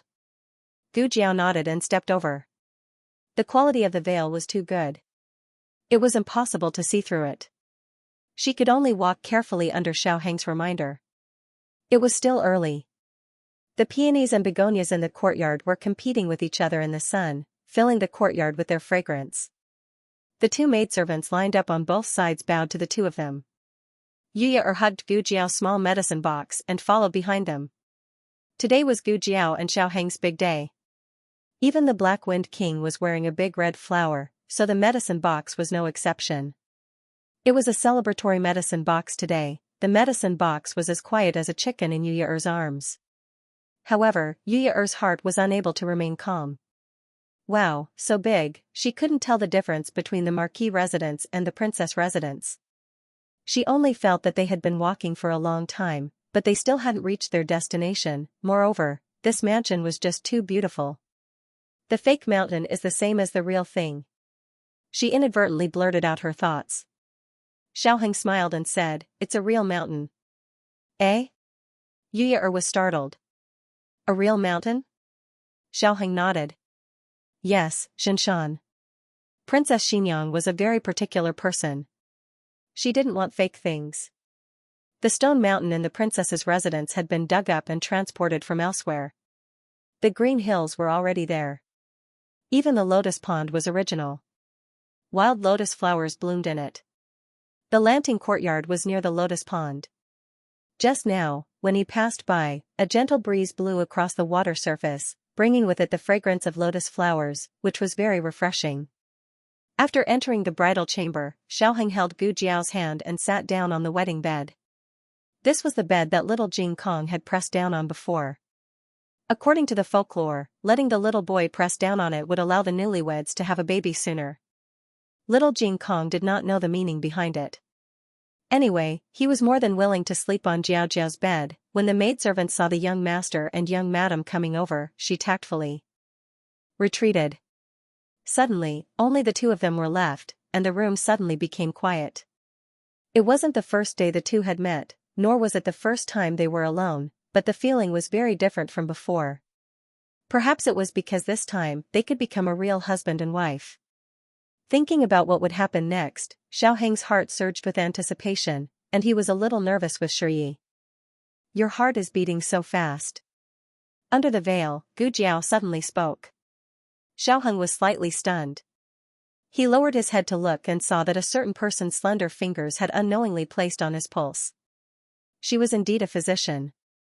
She could take someone's pulse anytime, anywhere. He opened his mouth. For a moment, he didn't know how to resolve the awkwardness in front of him. My heart is also beating very fast. Gu Jiao pulled his fingers over and placed them on her fair wrist. Her skin was cold, but Xiaoheng only felt that his fingertips were burning. His heart was beating so fast that even his breathing was irregular. Young Mississippi Yuya's voice came from outside the door. What's the matter? Gu Jiao asked. Yuya said, someone came to the front hall and urged the young master to hurry over.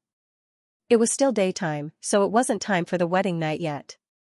Xiaoheng still had to entertain the guests at the banquet. Gu Jiao said, oh. Hearing her emotionless tone, Xiaoheng couldn't help but laugh. He said to Yuya, got it. Have them wait a little longer.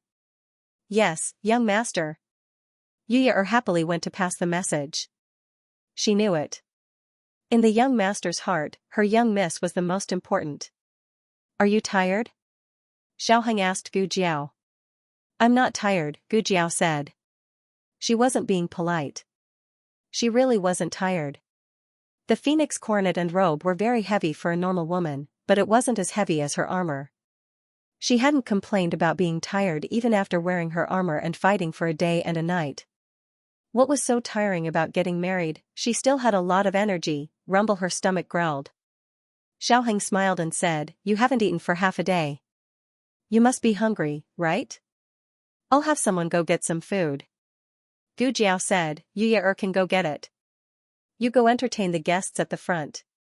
Xiaoheng's lips curled up as he looked at her. Are you sure? Gu Jiao nodded. Go early and come back early.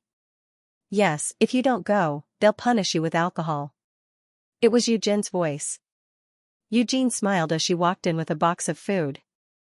Yuya smiled and bowed to her at the door. Aunt Eugene. Eugene smiled and patted her hand. You should go eat something too. I'll be here. Yu shook her head. No, I have to take care of the young miss. Eugene said gently, don't worry, I'll take good care of her for you. Yu looked at Gu Jiao in the room. Then, listen to Aunt Eugene, Gu Jiao said. Give it to me, Eugene said to Yu. Since Gu Jiao had spoken, Yu was no longer stubborn. She stuffed the small medicine box tied with red silk and big red flowers into Eugene's arms. Thank you for your trouble, Aunt Eugene. Bye. Eugene called over the servant girl beside her. The servant girl took Yu to eat. Eugene carried the box of food into the room and said to Xiaoheng, young Marquis, I'll be here. You should go quickly. Xiaoheng glanced at Gu Jiao and said softly, I'll be back soon. Gu Jiao nodded. Xiaoheng left the Lanting courtyard. Eugene took out the pastries in the box one by one. She put them on a tray and placed them next to Gu Jiao's hand. Gu Jiao didn't like sweet food, so these pastries were very light. She took a piece of crab cake and put it under the veil. Eugene poured her a cup of scented tea. She took the cup and asked, Aunt Eugene, what are you looking at? Eugene was shocked. How did you know I was looking around through the veil? Eugene smiled embarrassedly. Nothing. The princess said she'll come see you in a bit. As soon as she finished speaking, Princess Xianxia walked over in her luxurious clothes. Eugene retreated. Princess Xianxia sat down on a stool by the bed. Seeing that Gu Jiao was almost done eating, she coughed lightly and handed over the bundle in her hand. What is it? Gu Jiao asked. Princess Xianxia looked a bit embarrassed. Fortunately, Gu Jiao was wearing a veil and couldn't see her expression. She said in her usual tone, see for yourself. Oh. Gu Jiao took the bundle and opened it. She was instantly dumbfounded. You came here under such a hot sun just to show me this? Princess Xianxia suppressed the discomfort in her heart and lightly said, look at it first. If there's anything you don't understand, ask me. What's there to not understand? Gu Jiao muttered. Princess Xianxia curled her lips. Still stubborn, I heard from your mother that you two have never consummated your marriage. The mark on your face is not a birthmark, it's a chastity mark. Princess Xianxia would never read this kind of book. But for her son and daughter-in-law to successfully consummate their marriage, she could only throw caution to the wind. She was a fastidious person. She didn't like those vulgar and rough picture books on the market. She spent a lot of money to hire an artist to draw it, and it was very beautiful. Even she wouldn't be disgusted by it. Moreover, the paper she used wasn't coarse paper that cost one tael on the market, but the extremely expensive water-patterned paper. More importantly, this book wasn't a black and white picture, but a colored picture. You really don't have anything to ask? She lightly said. Her tone was calm, but her heart was embarrassed. But who told the two little ones to be inexperienced? If Shangguan Yan was here, she would definitely let them learn without a teacher. Princess Xianxia couldn't let it go, so she was able to do such a feat in. Gu Jiao gave her face and asked, can you first put ginger and onions, then blanch it? Princess Xianxia frowned, what ginger and onions, blanch it? Gu Jiao handed the book to her and pointed to a page, here, marinated pork belly. Princess Xianxia was startled. She took the wrong book. Princess Xianxia closed her eyes in annoyance. In order not to be discovered, she put a cookbook on top of the book to cover it up. She hurriedly returned to her courtyard. Just as she arrived at the door, she saw a tall and sturdy figure sitting in her room. It was Marquis Xianping. Marquis Xianping didn't seem to notice her arrival. He was concentrating on reading a book on the table. When Princess Xianxia saw the painting on the page, she was so shocked that she staggered and almost fell to the ground. Marquis Xianping didn't move his gaze away and continued to stare at the book without blinking. As he read, he turned the pages and said, Qin Fengwan, Qin Fengwan, I really didn't expect you to like reading erotic pictures. Princess Xianxia walked over with a red face and snatched the book. Who let you into my room? Marquis Xianping looked at her strangely. Didn't you ask me to come? When did I? Halfway through her words, she realized something and suddenly turned her head to look at Eugen at the door. Eugen lowered her head resentfully. Just now. Yi was crying a lot. You had something to do, so I went to call the Marquis over. She gritted her teeth and hid the book behind her back. But I didn't let you go through my things. Marquis Xianping defended himself. It's just on the table, no, Qin Fengwan, it's no big deal that you like to read this. Who doesn't have a hobby? She said coldly, I don't like to read it. If you don't like to read it, then why are you reading it? Marquis Xianping looked her up and down. Her face was so red that it was dripping blood. After being married for so many years, this was the first time he saw her so embarrassed. In a flash, he understood something and said in realization, You want to learn? Princess Xinyang was confused. Huh? Marquis Xianping took a step forward, and Princess Xinyang subconsciously took a step back. She forgot that there was a table behind her and her but pressed against the edge of the table. Marquis Xianping placed one hand on the table behind her, and his powerful aura enveloped her. She was used to being so close to people, so she instantly held her breath. He stared at her and smiled. Or are you hinting something to this Marquis? Qin Fengwan, don't tell me you haven't been plotting against me for a long time. Princess Xinyang. The wedding at Marquis Xianping's estate was very lively. There were hundreds of tables set up, and the entire estate was packed with people. Empress Dowager Zhuang and the emperor also came. Empress Xiao had received permission to go home to visit her relatives. His colleagues from Hanlin Academy also came over. Feng Lin, Lin Xianxia, Du Erhan, and Ning Ziyuan pulled Xiaoheng to drink several cups. They were all a little drunk. Du Erhan said drunkenly, You rascal. I told you, you're not Lu Ling, right? Huh? I didn't say anything wrong, right? Feng Lin. He slapped Feng Lin's back. Feng Lin was already drunk and looked up in a daze. Huh? Ah, drink more.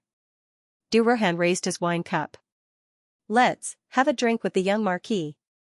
Lin Xianxia leaned on the table. Let's have a drink. Lin Xianxia and Feng Lin were married. Feng Lin was a father, and Lin Xianxia's wife was pregnant. Du Erhan studied hard and didn't think about marriage for the time being. They had just found out about Xiao Liulong's true identity not long ago, so it would be a lie to say that they weren't shocked. But after thinking about it carefully, they felt that it was reasonable. How many geniuses could there be in this world? The young Marquis took up 9 out of 10 points of wisdom, and the remaining 10 points were divided among all of them. Drink. Drink. Ning Ziyuan made Du Erhan drink 2 more cups, and Du Erhan completely collapsed. There were still a few colleagues at the table who hadn't collapsed. Ning Ziyuan winked at Xiaoheng. Leave it to me. Go. Xiaoheng bowed to Ning Ziyuan. Thank you very much. I don't dare to accept the young Marquis's bow. Ning Ziyuan hurriedly held him. Xiaoheng patted him on the shoulder and left gratefully. At the other table, the Gu family, who had discussed in the carriage that they would go to the bridal room to make a scene, were all stopped by Shang Guanqing. In terms of martial arts, Shang Guanqing was no match for Gu Chongqing, Gu Chungfeng, Shan Yuanqi, and the old Marquis. But in terms of drinking games, 100 masters together couldn't even compare to one of his fingers. With his own strength, he had successfully defeated a table of bigwigs. Shan Yuanqi, the old Marquis, and the others were lying on the lawn. The army of the Gu family was completely wiped out. Shang Guanqing sat on a stool with one foot on the corner of the stool. He casually raised his head and took a sip of wine. Being invincible is so lonely, Liaochen, who was sitting on the treetop, sneered in amusement. Shang Guanqing said, Monk, what are you laughing at? Liaochen laughed. Have you forgotten that I'm not drunk yet? It's not certain if that boy can walk to the bridal room tonight. Oh, really? Shang Guanqing raised his eyebrows and looked at Liaochen with a faint smile. Liaochen narrowed his eyes. Why are you looking at me like that? Shang Guanqing smiled evilly. Turn around. Liaochen turned around. Under the bright moonlight, Taoist Qing Feng, who was wearing a dark blue robe, stood in the wind. His expression was cold, and his eyes were full of murderous intent. Liaochen's scalp went numb. Taoist Qing Feng looked at someone on the treetop and said word by word, You said you would wait for me in Qing capital. You broke your promise. If I didn't break my promise, would I be hunted down by you? Liachen clenched his fists and looked at Shang Guanqing. Did you get him here? Shang Guanqing spread his hands innocently. I don't have that ability. It was his stinky younger brother. Even he had been bribed by his stinky younger brother's new gun. Otherwise, who would be willing to drink for that boy? Humph. As night fell, Xiaoheng returned to the bridal room. The dragon and phoenix candles had been lit, and the room was covered with the word happiness, reflecting the charming candlelight. Xiaoheng used the jade rui to gently lift her veil. A delicate and bright face came into his sight. He had never known that she could be so captivating. It wasn't that she wasn't beautiful in the past, but tonight, in her phoenix coronet and robe, she was extremely beautiful. He looked at her and couldn't look away. Gu Jiao also stared at him in a daze. He always wore cool clothes. She didn't know that he could be so handsome in a bright red wedding robe. He smiled gently. Wife, it's time to drink the wedding wine. Gu Jiao was dazzled by his smile. They hadn't even drunk yet, but she was already drunk. Xiaoheng poured the wine. He thought of something and asked her, will you get drunk again? He remembered that this girl could never drink more than 1 cup. I won't, Gu Jiao said. There was some hangover medicine in the medicine box. She had just taken it. The two of them drank the wedding wine.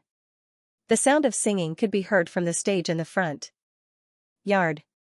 Occasionally, it would be accompanied by the excited cheers of the guests.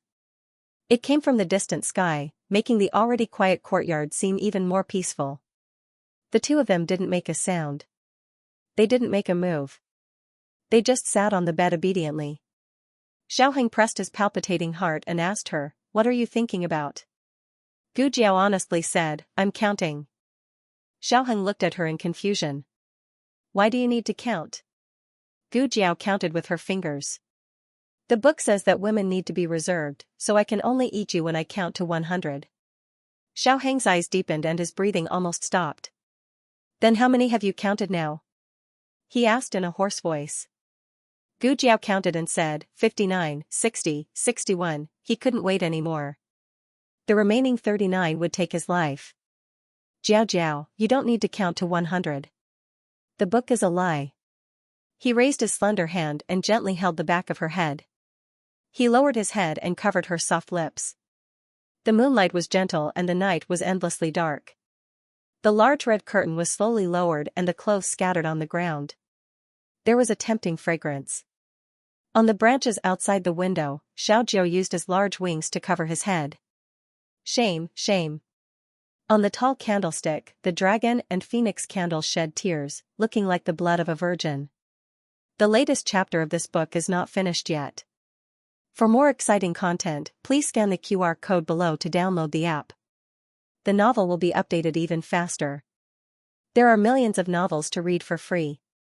There are all kinds of novels that can't be found online here. https://www.zhhbqg.com/89642896428226/1048549771.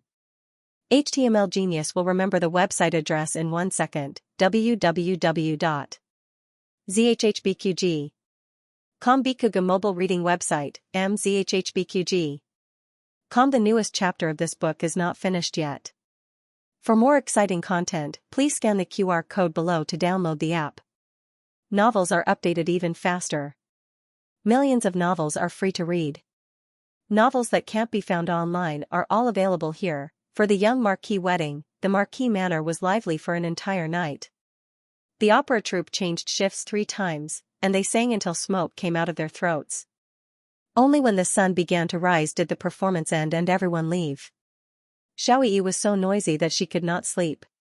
She cried in her room until the middle of the night, causing Princess Xianxia to also sleep late. When she opened her eyes, she found that the sky was already bright. Massaging her aching forehead, she said, "Why didn't you wake me up earlier?" Eugene helped her up and gently said, "You slept too late last night. It's still early. How about you sleep a little longer?" Princess Xianxia tiredly waved her hand, "I can't sleep anymore. In a moment, Aheng and Jiao Jiao will be coming over to offer tea." On the first day of the wedding, the daughter-in-law had to offer tea to her parents-in-law. Only like this could she be considered to have received the approval of the family. Although Princess Xianxia approved of Gu Jiao, she was a person that valued rules.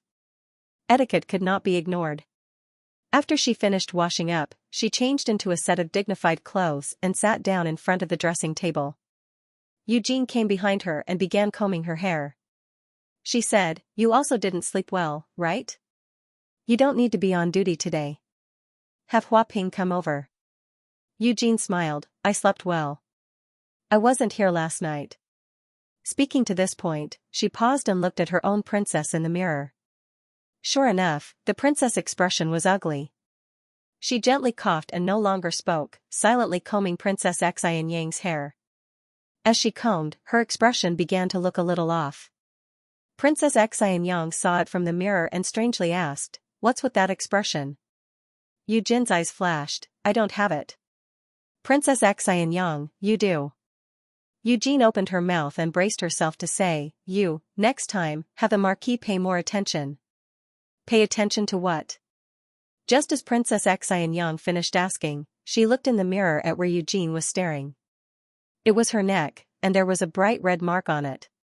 She inhaled sharply, finally understanding where Eugene's expression came from. She sternly said, "It was a mosquito bite." "It's not what you think." Eugene continued combing her hair. "Oh." When she heard Eugene's tone, she knew that Eugene did not believe her. She sighed and said, "It's really a mosquito bite." "Whatever you say." Eugene raised her eyebrows. She tied her combed hair into a bun and fastened it to Princess Xianxia's head with a white jade hairpin. "The Marquis only left last night," Princess Xianxia gritted her teeth. "That's because he made a ruckus for half the night." Eugene smiled. "If you say so." "Anyway, I don't believe it." Princess Xianxia found it hard to defend herself. Just at this moment, Marquis Xianping came over looking refreshed. Men and women were indeed different. They had both gone to bed in the middle of the night. She was exhausted, but he was full of energy. Princess Xianxia glanced at him and discovered that there was a red mark on his neck that was similar to the one on her own. Marquis Xianpingho sensed her gaze. "Qin Fengwan, why are you looking at me like that? Is there something on my neck?" He looked at himself in the bronze mirror. "When did you bite me? No wonder it's so itchy." Eugene snickered. Princess Xianxia glared at her. Eugene held back her laughter. "Marquis, was it a mosquito bite? It couldn't have been a human bite, right? You two were too intense last night." Eugene really misunderstood. "Nothing happened last night.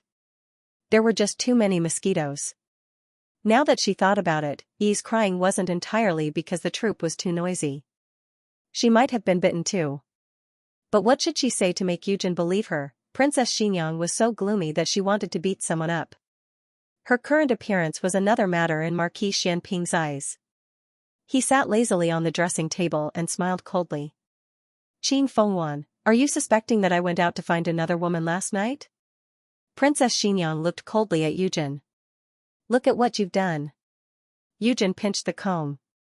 "Ah, I think I heard Jing Kong's voice. I'll go check on him." With that, she fled the scene like a wisp of smoke. Princess Xianxia was too lazy to explain. It was useless anyway. He would have 100 reasons why he wouldn't listen. "You can go find whoever you want. It has nothing to do with me." She stood up coldly and walked toward the cradle. Marquis Xianping looked at her back and suddenly said, "I didn't. I come to your place every night. Where would I have the time to find another woman?" Princess Xianxia held the cradle and didn't look back. She said coldly, "If you want to go, then go. I'll take care of Yi myself." Marquis Xianping raised his brows. "That won't do. You can't coax her." Princess Xianxia took a deep breath and secretly warned herself to calm down. She mustn't beat him to death. Otherwise, Yi wouldn't have a father. "Then why did you come here in the morning?" "Yi doesn't cry in the morning." At least she could pinpoint one of his faults. Marquis Xianping sighed innocently. "Today, your daughter-in-law served tea. You didn't go to the Marquis estate, so I had no choice but to come to the princess estate. Princess Xianxia clenched her fists. Truly, an irrefutable reason. For the sake of her son and daughter-in-law, Princess Xianxia suppressed her raging anger and didn't bicker with a certain fellow who deserved a beating. The two of them sat down in the room. Xiaoyi opened her eyes and saw her beautiful father. She was so happy that she danced for joy. "Where's Qing'er?" Marquis Xianping asked Qin Fengwan while holding his daughter. Princess Xianxia said, "She hasn't come yet. She should have taken Jing Kong out. Otherwise, Jing Kong would be looking for Gu Jiao everywhere." Marquis Xianping, then, "Princess Xianxia, don't talk anymore. Xiaoyi, you too." Both father and daughter obediently shut their mouths. The two of them exchanged glances. Marquis Xianping looked bitterly at his daughter in his arms. "Your mother is so fierce." Xiaoyi looked at her father aggrievedly. "Your wife is so fierce." Princess Xianxia dressed herself up and prepared to welcome her new identity. However, she waited from morning to noon, and then from noon to night. The sun had already set, but the two of them still hadn't come. Marquis Xianping stood up with a smile and brushed his wide sleeves. "As expected of my son." Princess Xianxia. Lanting courtyard. Xiaoheng slowly woke up in the twilight. In fact, he had already woken up once. Looking at Gu Jiao sleeping soundly in his arms, he didn't have the heart to wake her up and fell asleep again in a daze. Thick curtains covered the doors and windows, and the room was dark, making it impossible to tell whether it was day or night. Until a trace of golden twilight penetrated through the gaps in the curtains, leaving bright spots of light on the red gauze canopy. The spots of light faintly fell on her tightly shut eyes. He raised his hand to block her eyes. He maintained this posture of blocking the light for her for an unknown amount of time. His arm was stiff, but he didn't feel tired. If it wasn't for, he could still, the person in his arms moved, and an unclear murmur came out of her small mouth. "Jiao Jiao, are you awake?" he asked softly. Gu Jiao opened one eye and looked at him before quickly closing it again. "I'm not awake. I still want to sleep." "Wait, why is my voice so hoarse? My voice doesn't even belong to me. My legs don't seem to belong to me either. I can't move. It's so sour." What happened last night, the first half of the wedding night, was normal. Although the couple didn't have any practical experience, they had plenty of theoretical experience, so they still managed to complete the ceremony. But the first experience wasn't very good. The two decided to try again. At this time, Gu Jiao was thirsty and accidentally drank the flower wine instead of water. After that, the scene went out of control. Xiaoheng had no choice but to dismiss all the servants in the courtyard and ordered them not to return without his orders. This was also why no one went to Princess Xianxia to report the situation in Lanting courtyard during the day. Gu Jiao vaguely remembered that she opened the medicine box, but she didn't know what she took from it, or that indecent medicine box had conjured up something indecent for her again. Xiaoheng said, "You're awake." Gu Jiao closed her eyes. "I'm not." Rumbled Gu Jiao's stomach growled. The spot of light moved to another place and no longer shone directly into her eyes. Xiaoheng put down his stiff arm and gently stroked her soft face. "Get up and eat something."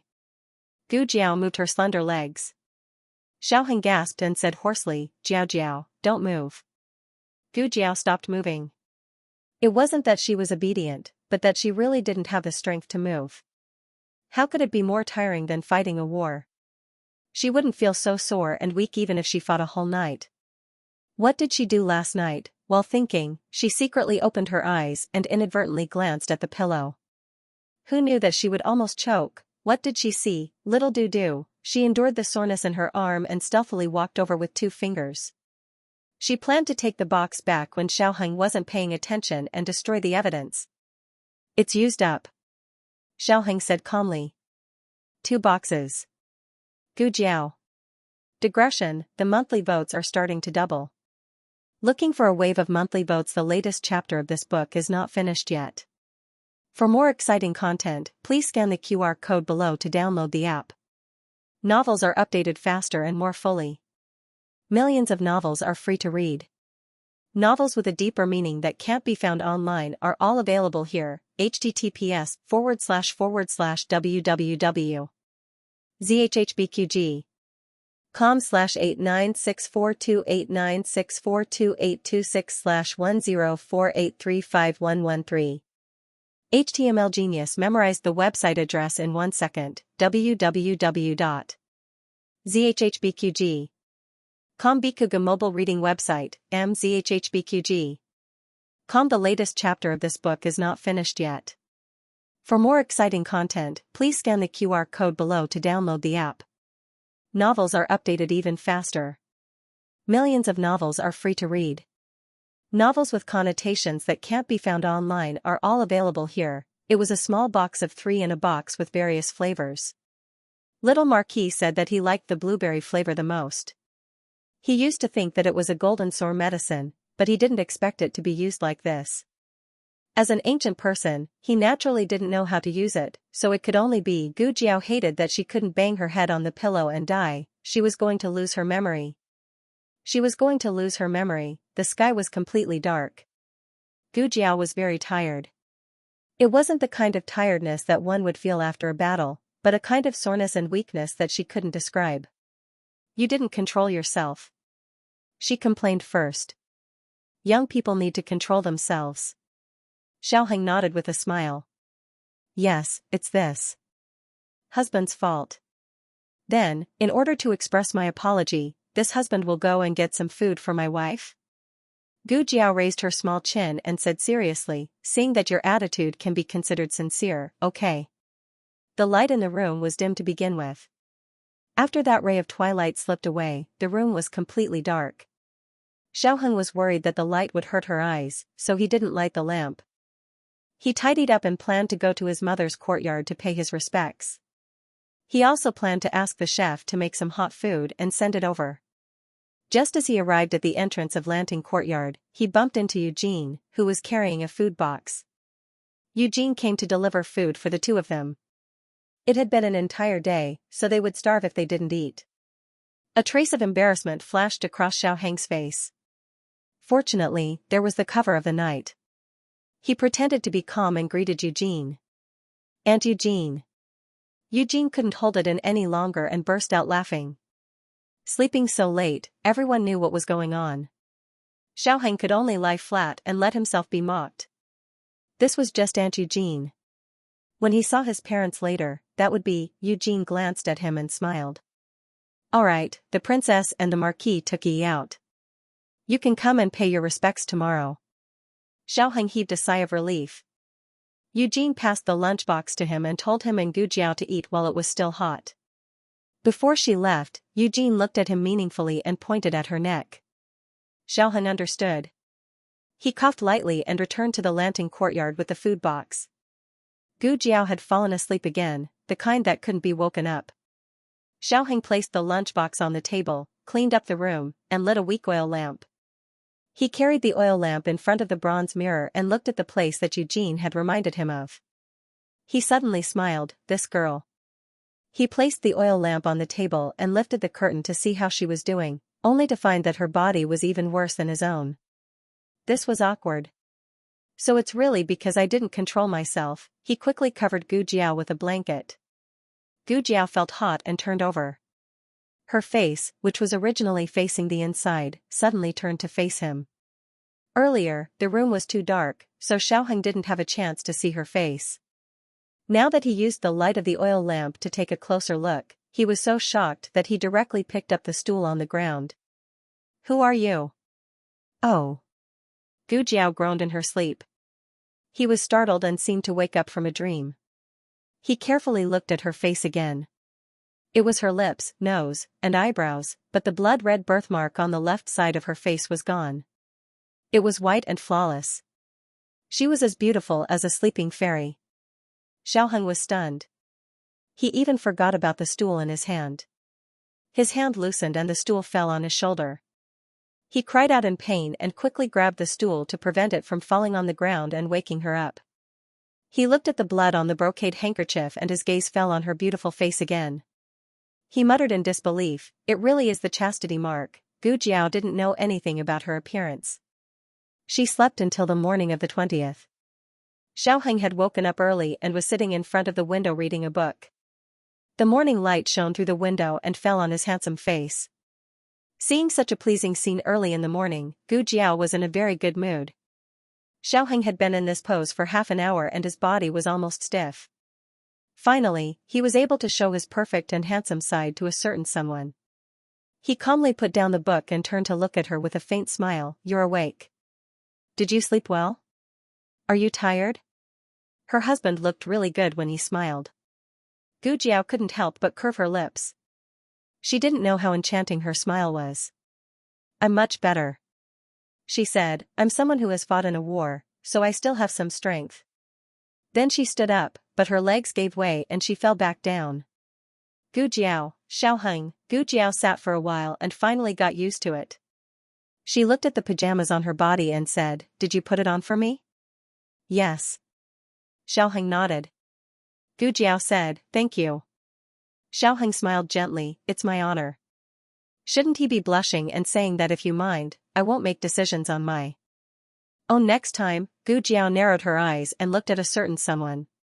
His skills had improved, however, this kind of husband was also very interesting.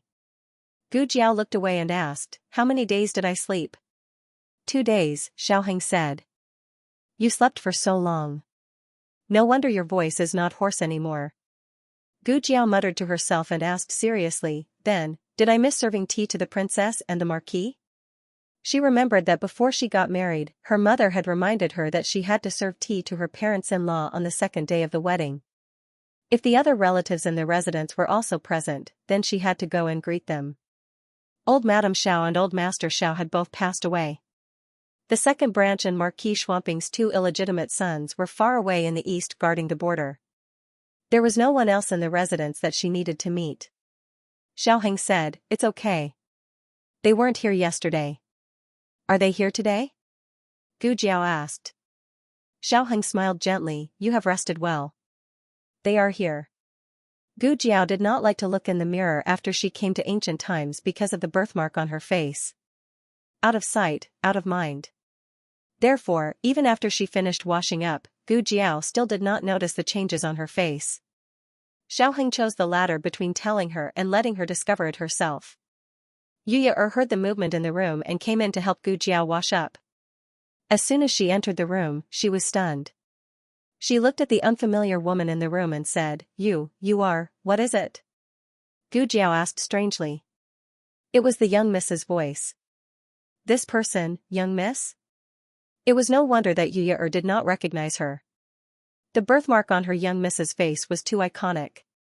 If the birthmark suddenly disappeared, anyone would suspect that the wrong person had entered the room. "Young Miss, you. She stammered and could not speak. She looked at the young master beside her. The young master shook his head slightly at her. She understood and suppressed the stormy waves in her heart. She said, "Why did you come out like this? You are married. You can't comb your hair like this." Gu Jiao was a fool in the village. No one asked her what kind of hairstyle she wore. After coming to the capital, her family knew that she and Xiaoheng were not a real couple. Therefore, they did not force her to comb her hair like a married woman. "I don't know how to," Gu Jiao said. It was very difficult to comb a married woman's hair. "Let me do it," Yuya said with a smile. Gu Jiao directly sat down at the square table. She did not go to the dressing table. Yuya took a comb and combed her hair like a married woman's. However, she still looked like a little girl. Her face was young and tender. Yuya said, "Children always look like this when they comb adults' hair." "Gu Jiao, you speak as if you were older than me." Xiaoheng and Gu Jiao went to Princess Xinyang's place to serve tea. Marquis Xianping was also there. When the two of them saw Xiaoheng walk in with a little fairy, they were both stunned. Marquis Xianping's first reaction was that the bride had been changed. He almost kicked his son out. He had only been married for 2 days and he had already brought another woman to his parents. Who was he trying to anger? Xiaoheng said, "Father, Mother, Jiao Jiao and I are here to pay our respects." "Marquis Xianping?" Gu Jiao whispered to Xiaoheng, "Why are father and mother looking at me like that?" Is there something on my face? Xiaoheng whispered back, there is nothing on your face. Huh? Gu Jiao did not understand. The husband and wife looked at their son and had a tacit understanding not to expose him. Gu Jiao went to hug Xiaoyi. Xiaoyi touched Gu Jiao's face and looked left and right. Wah. That's it. Gu Jiao offered tea to her parents-in-law, and Princess Xingyang gave Gu Jiao a huge red packet. Marquis Xianping was also generous for once. He was generous, but it was definitely not Qin Fengwan who plundered him. Most of the servants in the residence had never seen Gu Jiao's true appearance, but that did not stop them from hearing about it from others. A purchasing manservant said, I heard that our young madam's appearance is extremely ugly. She's not worthy of our young marquis. There were a few craftsmen surrounding him. One of them said, it can't be? Who did you hear that from? The manservant said, I heard it from someone from Marquis Ding Ent's residence. It was their second Mrs. Maid who personally told my sister-in-law. The craftsman said, how does your sister-in-law know someone from Marquis Ding Ent's residence? The manservant said, she doesn't know them. She just happened to meet them at the jewelry store. That maid said, what's so great about her? She's so ugly. If she marries over, she'll be disliked by the young marquis. The craftsman said, then why does the young marquis want to marry her? The manservant sighed. The young marquis is indebted to her. Moreover, her luck is good. She's the daughter of a noble family and is well matched. The young marquis can only accept his bad luck. Hey. The craftsman tugged at his sleeve. What? He asked. The craftsman pointed not far away. The appearance you said was ugly, is it like that? Everyone looked in the direction he was pointing at and gasped in shock. In the midst of the flowers, the young marquis in a crescent white brocade robe and a woman in a green dress walked over hand in hand. A gentle breeze blew up her light muslin skirt. If she didn't walk out of the mural, she must have fallen from the ninth heaven palace. A sentence floated in everyone's mind, this is ugly? Are you King blind? After serving tea to her parents-in-law, the two entered the palace to greet her grandaunt and the empress. Empress Dowager Zhuang fell this morning. After receiving the news, everyone rushed over. The empress, the old chancellor, and the whole family in Bishui Alley, except for little Jing Kong. He was taken to the capital for a 3-day tour by Shengguan Qing. Empress Dowager Zhuang was fine, but eunuch Qin was crushed and limped. Empress Dowager Zhuang gave him a few days off. She didn't want the young couple to worry, so she didn't send the news to the princess's residence. Who knew that the young couple would come today? Newlyweds, are you sure you don't want to spend a few more days in the residence? After the empress left, Gu Xiaobao was taken to the back by the palace maid to play with eunuch Qin's little tortoise. The rest of the people sat under the trees in the garden. Gu Jiao used to be a frequent visitor to Rinzhou Palace. All the old people here had seen her before, but no one recognized her today. If she wasn't held by Xiaoheng, they wouldn't have dared to let her in. Empress Dowager Zhuang, who was lying on a rattan chair and secretly eating preserved fruits, saw a certain little one who had transformed into a fairy. She raised her eyebrows and said meaningfully, "Oh, you consummated your marriage?" Her little great-granddaughter could finally be put on the agenda. She wanted the chubby type, one who was cuter than Xiaoyi. Yaosher made an N sound and nodded in a daze, "I think so." The old chancellor stroked his beard. He was very shocked and happy. "That's great, I can hold my little grand-disciple now." Gu Yan sighed regretfully, "My brother-in-law got off too easy." Gu Xiaoshan scratched her head with a confused expression, "Am I the only one who doesn't understand what you're saying? Also, that person, is she really my older sister? I don't dare to recognize her." Gu Jiao had announced long ago that she and Xiaoheng had consummated their marriage. Of course, she could not slap her own face at this time. Even if nobody believed her at that time, she did not know. She had always thought that she had been wearing her little disguise properly. She puffed out her small chest and said with a stern expression, "I already told you. Aheng and I have already been a true married couple for a long time. We have already consummated our marriage in the countryside." Gu Yan, liar. Yaosher, impossible. Empress Dowager Zhuang, you haven't. Gu Jiao's small body stood perfectly straight. Her eyes were resolute, and her aura was incomparably strong and confident. How could I not? Could it be that it's written on my face that I have only just consummated my marriage? Everyone nodded in unison. That's right, Gu Jiao. Digression, this month is almost over. Don't waste your monthly votes. The newest chapter of this book is not finished yet. For more exciting content, please scan the QR code below to download the app. Novels are updated even faster. Millions of novels are free to read. Novels with connotations that cannot be found online are all available here. https://www.zhhbqg com/89642896428226/10483427 HTML Genius memorized this website's address in 1 second. www.zhhbqg.com Biku Pavilion's mobile reading website, mzhhbqg.com. The latest chapter of this book is not finished yet. For more exciting content, please scan the QR code below to download the app. Novels are updated even faster. Millions of novels are read for free. Novels with content that cannot be found online are all available here. Something was wrong. Everyone's reaction was not right. Gu Jiao asked Xiaoheng in a small voice, "Did you spill the beans?" Xiaoheng coughed softly and said in a low voice, "No."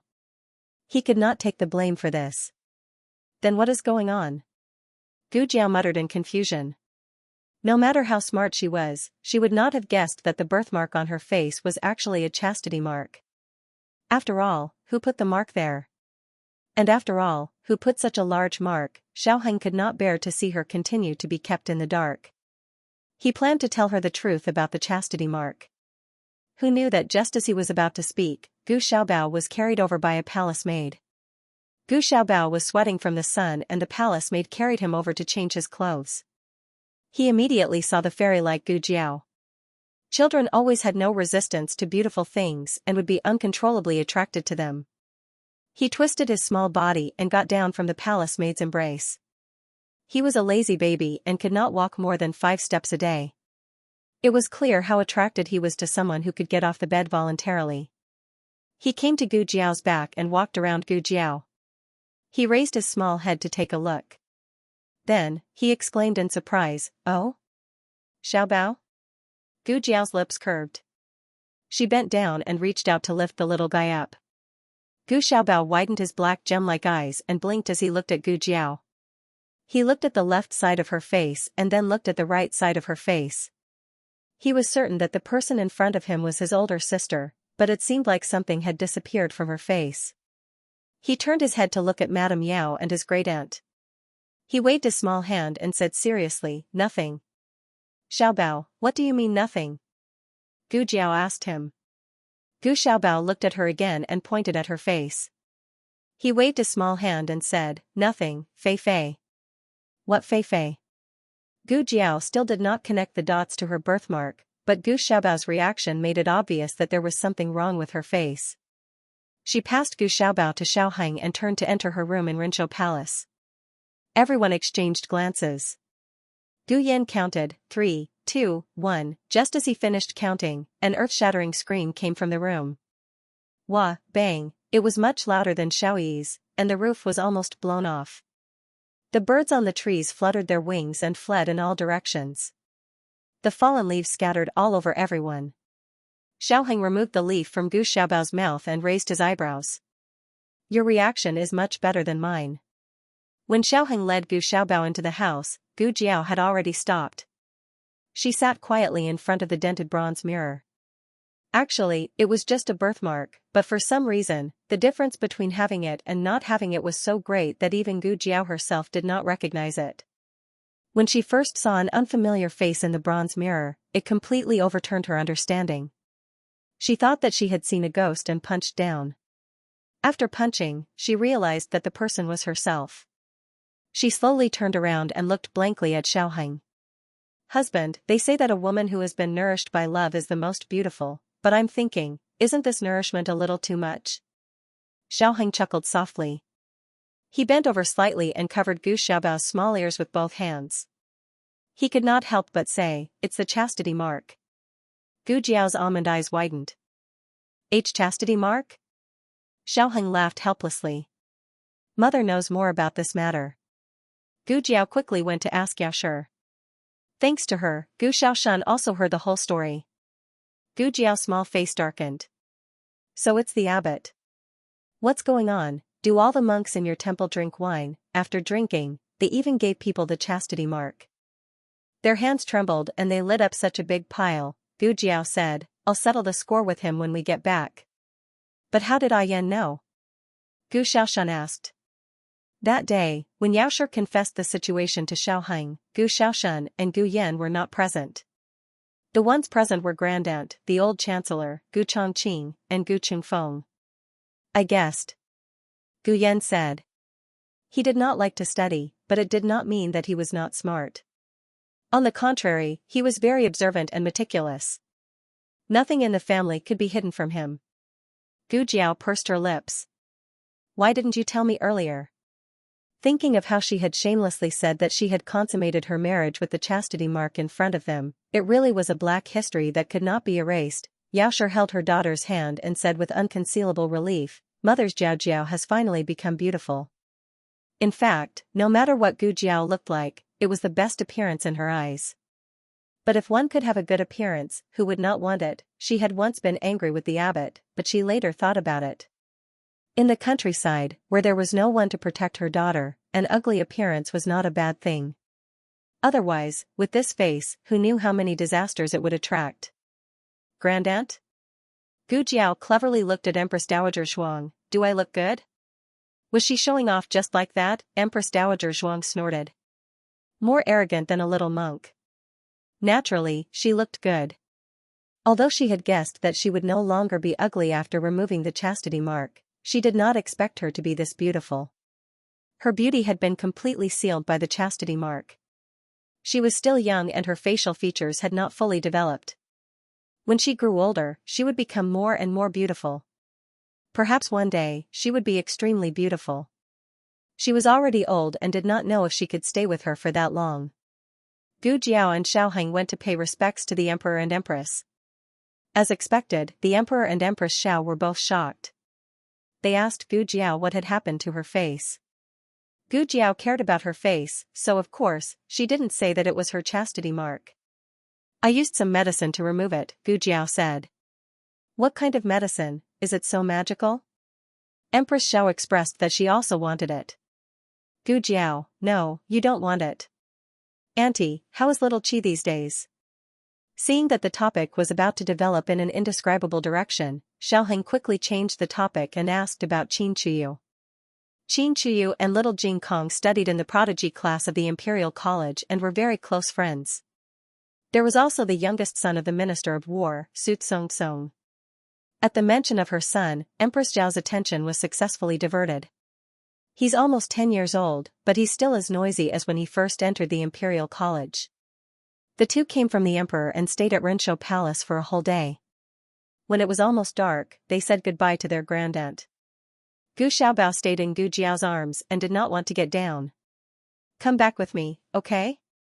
Gu Jiao teased him. Okay, he agreed. Yao sure. You don't want your mother anymore? Gu Jiao looked at him with a smile. You just called me sister. Gu Xiaobao, I didn't. Gu Jiao, you did. You did. Gu Xiaobao, I didn't. Gu Jiao, you didn't call me what? Gu Xiaobao, sister. Gu Jiao, eh. Gu Xiaobao, who was tricked, Gu Jiao laughed and carried the adorable Gu Xiaobao into the carriage. Halfway through the journey, Gu Xiaobao fell asleep in her arms. Yaoshi carried Gu Xiaobao over and said to the two, it's getting late. You should go back quickly. The two bid farewell to Yaoshi, Gu Yan, and Gu Xiaoshan and took another carriage back to the princess's residence. The two planned to pay respects to the princess and the marquis first. When they entered the courtyard, they were told that Marquis Xianping and Princess Xinyang had taken Xiaoyi to see the lanterns. Gu Jiao said, oh, the second spring is here. Is that how you use it? Xiaoheng looked at her in amusement. This look made him unable to look away again. She was like a little peach that had just ripened. Her entire body was filled with an alluring scent. Gu Jiao sensed his burning gaze and asked strangely, "Why are you looking at me like that?" "Are you still tired?" he asked softly. Gu Jiao did not realize that he was asking if she was still tired from entering the palace. She shook her head and said, "I'm not tired." 2 hours later, the maids in Lanting courtyard all left the courtyard with red faces. They did not need to be on duty tonight. Marquis Chongping's residence. Gu Jinyu had just finished bathing and was wearing a cold, tight-fitting red nightgown as she sat on her wedding bed. "Chun Lu, do I look good like this?" she asked. "You do." Chun Lu said sincerely. It was not flattery. Her young miss was really becoming more and more beautiful as she grew. Her body had also matured. Her figure was graceful and her skin was smooth. How could the word beautiful be enough? "Go to the study to see Third Master," Gu Jinyu said. "Yes." Chun Lu quickly left. About half an hour later, Chun Lu returned sheepishly. "Is Third Master still not coming over?" Gu Jinyu asked expressionlessly. Chun Lu said awkwardly, "Third Master is coughing badly. He said he's afraid that his illness will affect young Mississippi. He wants young Miss to sleep first. He'll rest in the study tonight." "Illness, it's illness again." Gu Jinyu clenched the handkerchief in her hand. She had married into the Marquis of Chongping's mansion on her wedding night. It was fine if the groom did not come to pick her up, but he did not come to their wedding night either. The latest chapter of this book is not finished yet. For more exciting content, please scan the QR code below to download the app. Novels are updated even faster. Millions of novels are free to read. Novels with content that cannot be found online are all available here. https://www.zhhbqg.com/896428964286/1048145565. HTML Genius memorized this website's address in 1 second. www.zhhbqg.com Bikuga mobile reading website, mzhhbqg.com. The latest chapter of this book is not finished yet. For more exciting content, please scan the QR code below to download the app. Novels are updated even faster. Millions of novels are free to read. Novels with connotations that cannot be found online are all available here. 3 days after she married, he was sick for 3 days. Until now, she was still a virgin. Gu Jinyu calmed her emotions and instructed Chun Lu, "Go and tell Third Master that I am in good health and am not afraid of getting sick. Invite him to my room to rest." For a woman to say such words, it could be said that she was throwing away all her pride and face. If he still did not come, she had grown up in a house. No one knew better than her how difficult life could be for an unfavored woman. She could not follow in the footsteps of those women. Yes. Chun Lu braced herself and went to the study again. However, the results were the same. Third young Master Quan still insisted on resting in the study. Chun Lu said, "But Third Master said that he will rest well tonight and accompany Miss home tomorrow morning." Hearing this, Gu Jinyu's expression softened. "Third Master is really sick. He does not want to pass his illness on to me. He dotes on me." Chun Lu hurriedly nodded, "That's right. Third Master dotes on Miss. Otherwise, why would he cut his finger and let someone take the bleeding to the Marchioness?" Gu Jinyu sighed, "You are right. Third Master is considerate. I should not let my imagination run wild." Chun Lu smiled, "That's right. This servant will wait on you to rest?" N. Gu Jinyu did not object. Chun Lu let down the bun on her head. Gu Jinyu asked, "What do you think is going on with my sister? Marrying the same person twice." Only she could think of that. Chun Lu snorted and said, "In my opinion, the young Marquis has long been tired of her. Anyone who has looked at the same face for 4 years will be tired of it. Moreover, she is so ugly. The young Marquis had no choice but to marry her. She is the benefactor of the Empress Dowager and His Majesty. She also used her good medical skills to treat Yin Kingdom's Dukan. Other than this, she has no other skills. In my opinion, young Marquis only marrying her as a decoration. As time passes, she'll suffer. Gu Jinyu lowered his eyes and straightened the corner of his clothes. She and the young duke have been married for 4 years and still have no children. Tell me, why is that? Chunlu combed her hair with a fine-tooth comb and said disdainfully, of course it's because she can't give birth. It turned out to be a hen that couldn't lay eggs. Young miss, don't worry. Her days in the Marquis' estate won't be easy. Gu Jinyu sighed faintly. She's my elder sister after all. I still hope for the best for her. The next day, Gu Jiao woke up late again. While she sat in front of the dressing table and was combed by Yu Xiaoheng had already been busy for more than 2 hours. He had prepared all the gifts for the return trip. In addition, Princess Xinyang and Marquis Xianping had also paid their respects. His parents teased him, saying that he was going to have a nephew soon. Xiaoheng smiled but didn't say anything. He didn't tell his parents that they had used protection, except for the first time, which wasn't a good experience. But they probably wouldn't fall for it that time. The probability was too small. Breakfast was red bean and barley porridge, carrot and mutton buns, scallion rolls, crab cakes, and some exquisite and delicious side dishes. The two had good appetites and ate a little of everything. Gu Jiao still went to sit with Princess Xinyang. Marquis Xianping was also there. Marquis Xianping usually didn't come over in the morning. Ever since he came once on the day of the tea ceremony, Xiaoyi knew that her beautiful father could also come in the morning. Thus, she started looking for her father every day when she opened her eyes. Are you used to living here? Princess Xinyang asked Gu Jiao. Gu Jiao said, I'm used to it. It's all very good. Lanting Courtyard was decorated according to Gu Jiao's preferences. Some details that Gu Jiao herself didn't notice were noticed by Princess Xinyang in Jade Water Alley. Princess Xinyang was the same as her grandaunt. She never said anything and hid her love in the details. In truth, mother doesn't have to live here the entire time.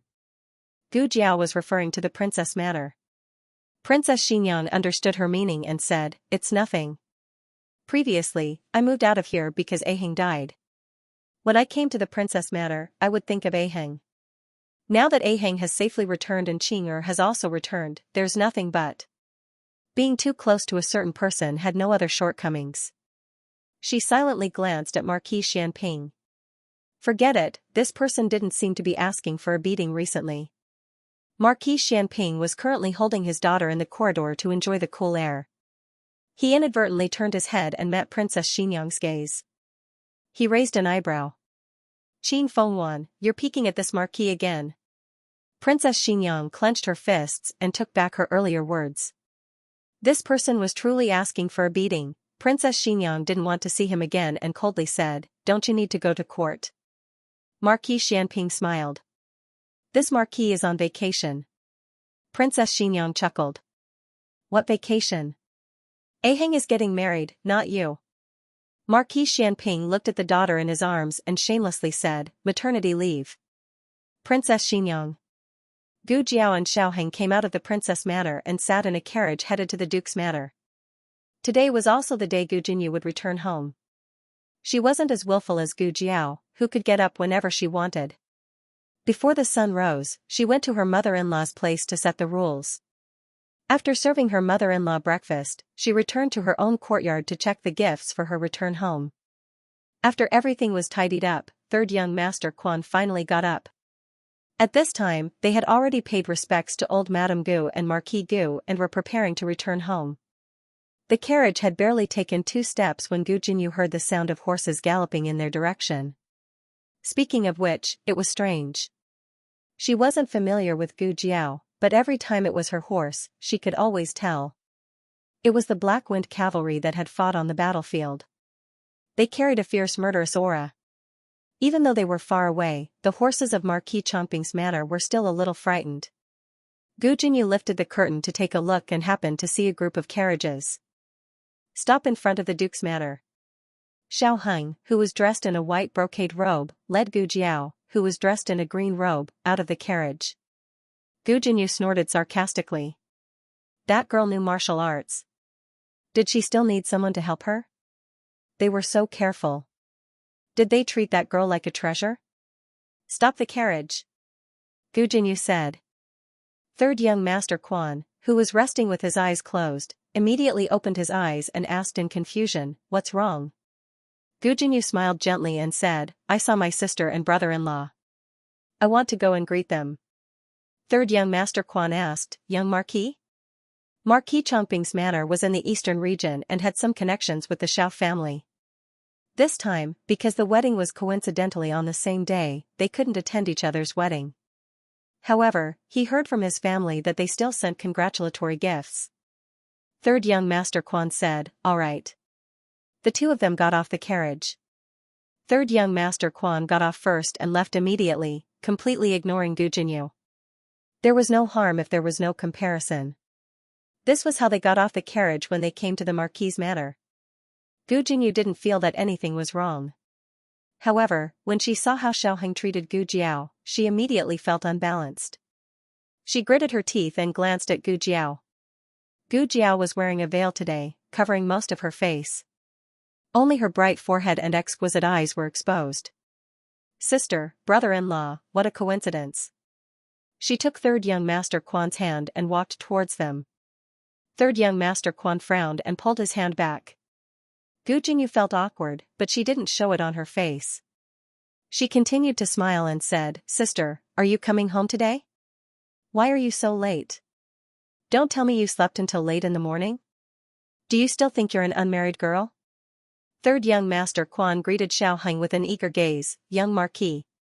Xiaoheng nodded slightly. The two families weren't close, but they weren't hostile either. It was just that he was impatient with Gu Jinyu's words. Gu Jiao asked in return, "Do I have to get up earlier than the rooster when I'm married?" Gu Jinyu choked. Gu Jiao asked Xiaoheng in a small voice, "But isn't it not good for me to get up so late?" Xiaoheng stroked her head dotingly and said, "How could it be? My mother doesn't need you to set rules. She told me not to wake you up and let you sleep a little longer." There were two messages in his words. First, Princess Xinyang doted on Gu Jiao. Second, Xiaoheng woke up earlier than Gu Jiao. She didn't need to serve her mother-in-law and husband. Gu Jinyu couldn't believe this was true. Even if Lady Yao was so doted on by Marquis Gu, she still had to give old Madame Gu face in the manner. Xiaoheng said calmly to Third young Master Quan, "If there's nothing else, we'll go in first. Young Master Quan, we'll meet again." Third young Master Quan's status wasn't as high as Xiaoheng's. He hurriedly cupped his hands and bowed. "Brother-in-law, take care. Elder sister, take care." Gu Jiao couldn't be bothered to argue with Gu Jinyu. She turned and walked up the stairs with Xiaoheng. "Be careful." Xiaoheng held her hand and reminded her of the box on the stairs. For years, shouldn't they have given up on her long ago? Why did they seem even more inseparable than when she had met them before? Gu Jinyu's heart was filled with jealousy. Why did all the good things in the world happen to Gu Jiao? In what way was she inferior to her? "Elder sister." She called out to Gu Jiao. "Is there something else?" Gu Jiao asked. Gu Jinyu said arrogantly, "No, I just wanted to say that elder sister's veil is very beautiful. Elder sister originally didn't wear a veil, but I didn't expect that in order to see me twice, she would wear a veil. Actually, elder sister, you don't have to be like this. Why do you have to feel ashamed in front of me?" Gu Jiao said, "I feel ashamed of my inferiority?" Third young Master Quan had also heard that the new wife of the young Marquis was an ugly woman. One had to know that young Marquis Xiao was the #1 handsome youth in the entire capital. To have an ugly wife was really a pity. At this time, many commoners had gathered around to watch the show. Even the passing carriages had stopped. They all wanted to know what this ugly wife of the young Marquis looked like. Was she ugly to the point that both man and God would be enraged? Digression. Little tyrant Jiao, I heard that daddy and mommy don't want me to come out, so you must use the monthly votes to force me out. Su Heng, go to the side. Oh, the latest chapter of this book is not finished yet. For more exciting content, please scan the QR code below to download the app. The novel was also updated at a faster rate. Millions of novels were read for free.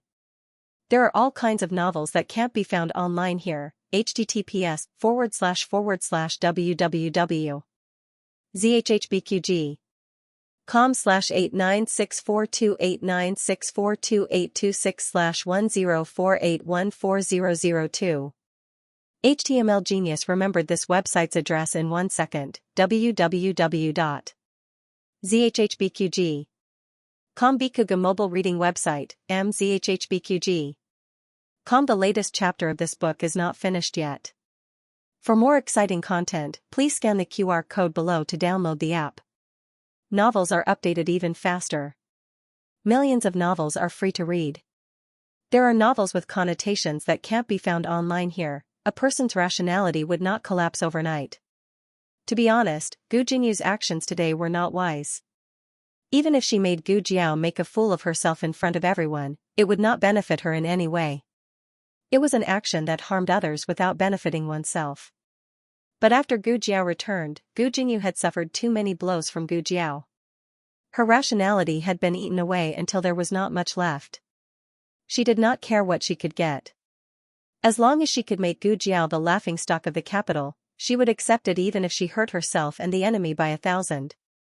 It was not the first time Gu Jiao's appearance had become so ugly. But in the past, she had only been a mediocre little female doctor. No one had any requirements for her appearance.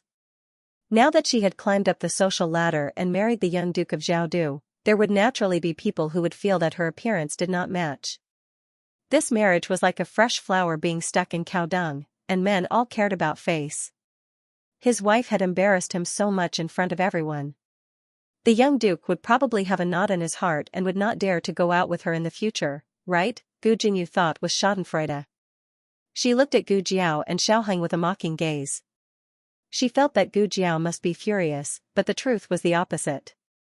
Gu Jiao's expression was very calm. "Elder sister, are you not angry?" she asked. Gu Jiao glanced at her and said, "I'm not angry. I just feel that you are very pitiful.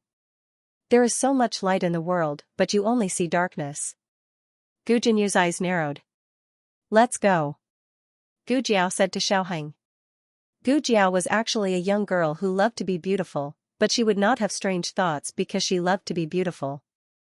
She didn't feel inferior because of her ugly appearance, nor did she feel proud because of her beauty. She didn't care what others thought of her, and she didn't want to tear off her veil just because of a few words of provocation. Xiaoheng didn't care what other people thought of him. They might laugh at him for marrying an ugly wife, but he didn't want Gu Jiao to be wronged, not even a little bit. "Wait a moment," he said to Gu Jiao. After that, he looked at Gu Jinyu and said in a low voice, "You said that my wife feels inferior in front of you. Then let me ask you, when my wife was saving lives and helping the injured, what did you do? What did you do when my wife invented the bellows? My wife fought on the battlefield, guarded the borders, cured the plague, and defended the country and its people. Where are you, Gu Jinyu?" His gaze swept across the crowd of onlookers who didn't mind the commotion. "My wife has made outstanding military achievements in ancient Moon City and was personally conferred the title of Protector Infanta by His Majesty. Which one of you didn't obtain stability in this world with the blood of my wife and the soldiers of the 3 armies? What right do you have to criticize her appearance? It's Xiaoheng's good fortune that my wife is willing to marry me. I've been waiting for this marriage for 4 years. I begged the Empress Dowager and Uncle Emperor to finally set the wedding date.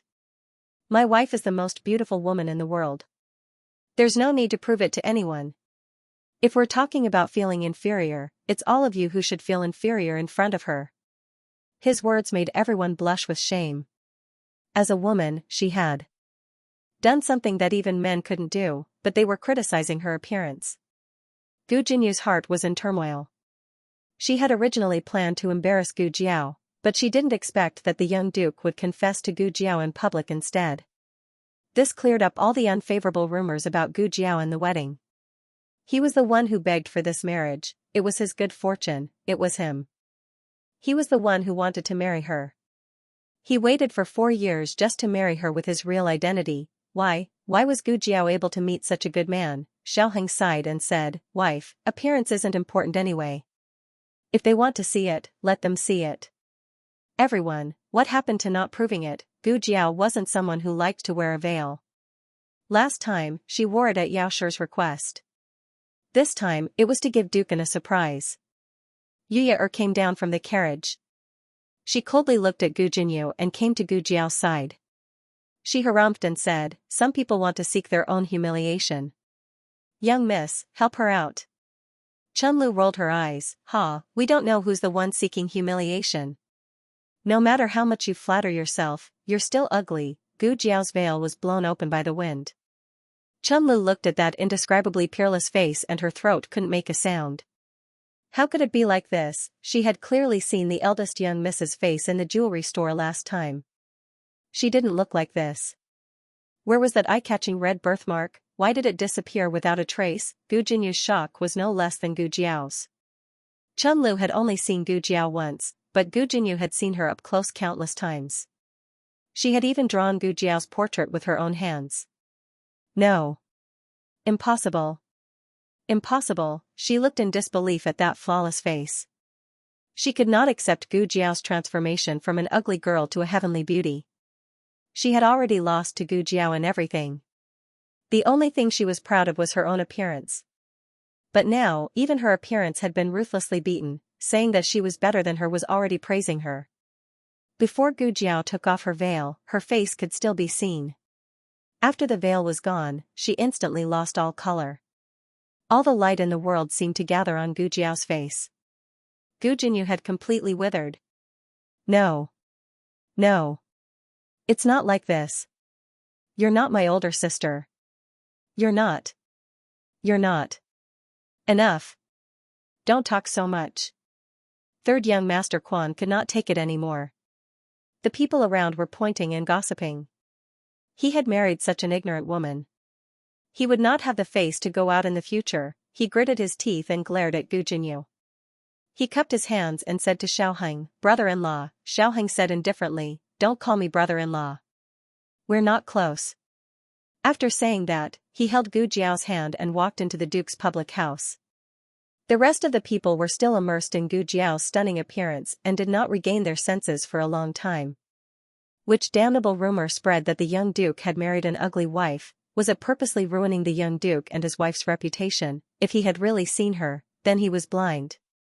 If he had not seen her and still spread this rumor, then he was bad. Stupid and bad. It's her. It was her last time too. Yes, she came to the duke's public house to cause trouble. She was so eccentric. She was scolded badly by the duke's public house steward. The old duke ignored her. He even told her not to call him grandfather. How did the Marquis of Chongping's public house marry such a woman? The crowd began to point fingers at Gu Jinyu. Third young Master Quan only felt that he had lost all his face and wished he could find a hole to hide in. It's all because of you. After saying that, there was no longer a trace of pity for Gu Jinyu in his eyes. He looked at Gu Jinyu with disgust one last time and left in the horse carriage. Chunlu hurriedly chased after him. Young master. Young master. Young miss hasn't gotten into the horse carriage yet. On the day of her return, Gu Jinyu was thrown out on the streets by her new husband. The real despair was that the last trace of superiority she had in front of Gu Jiao had disappeared. She had completely lost. But actually, she did not lose. Because Gu Jiao had never competed with her. Steward Jing had been in the backyard adjusting Duke An's new wheelchair. When he heard the commotion and went to the front to show off his skills, the battle had already ended. Aya. He wrung his hands. He felt that he had missed out on 100 million. Dukan was teaching Xianxia how to play chess in the backyard. Liachen was being chased by Taoist master Qing Feng and could not bring his father around the capital. Xianxia could only accompany Dukan in the residence. You can stop here with this step. Dukan had just finished speaking when the chess piece in Xianxuanqi's hand fell on the chessboard with a bang. Why are you? He looked at Xianxuanqi and followed Xianxuanqi's shocked gaze to the entrance of the garden. The young girl was dressed in a long green dress and had a slender figure. She held Xiaoheng's hand and walked over leisurely. They looked like a couple who had walked over from the Sanqing stone. They were so compatible, as if they were born for each other in this lifetime. Of course, Xianxuanqi and Dukan's focus was not on this, but on Gu Jiao's face. There was no veil or birthmark. She had regained her beauty. Gu Jiao came to Dukan's side. She bent down and put her face in front of him. She smiled like a child who was playing tricks. Are you surprised? Are you surprised? Dukan raised his hand and touched her cheek. I'm surprised. I'm so surprised. Xianxia looked at the childish Gu Jiao, and a trace of emotion flashed across his eyes. Compared to her appearance, the change in her temperament surprised him more. Brother, if you were still alive, you would be very happy to see her like this, right? Dukan and Xianxia did not know about the chastity mark, but now that they knew, they did not know what to say. This mistake was too big. Xianxia secretly put forward the plan to beat up the abbot on the agenda. Xiaoheng took Dukan's place and continued to teach Xianxia how to play chess. The father and daughter went to the courtyard to open the gifts. Xiaoheng carefully selected each gift. In order to show how much he valued his son-in-law, Dukan wanted to see each gift one by one. After that, he asked someone to bring in a big box. What is this? Gu Jiao asked. Dukan sat in his wheelchair and smiled. He said, the state preceptor asked someone to send it over.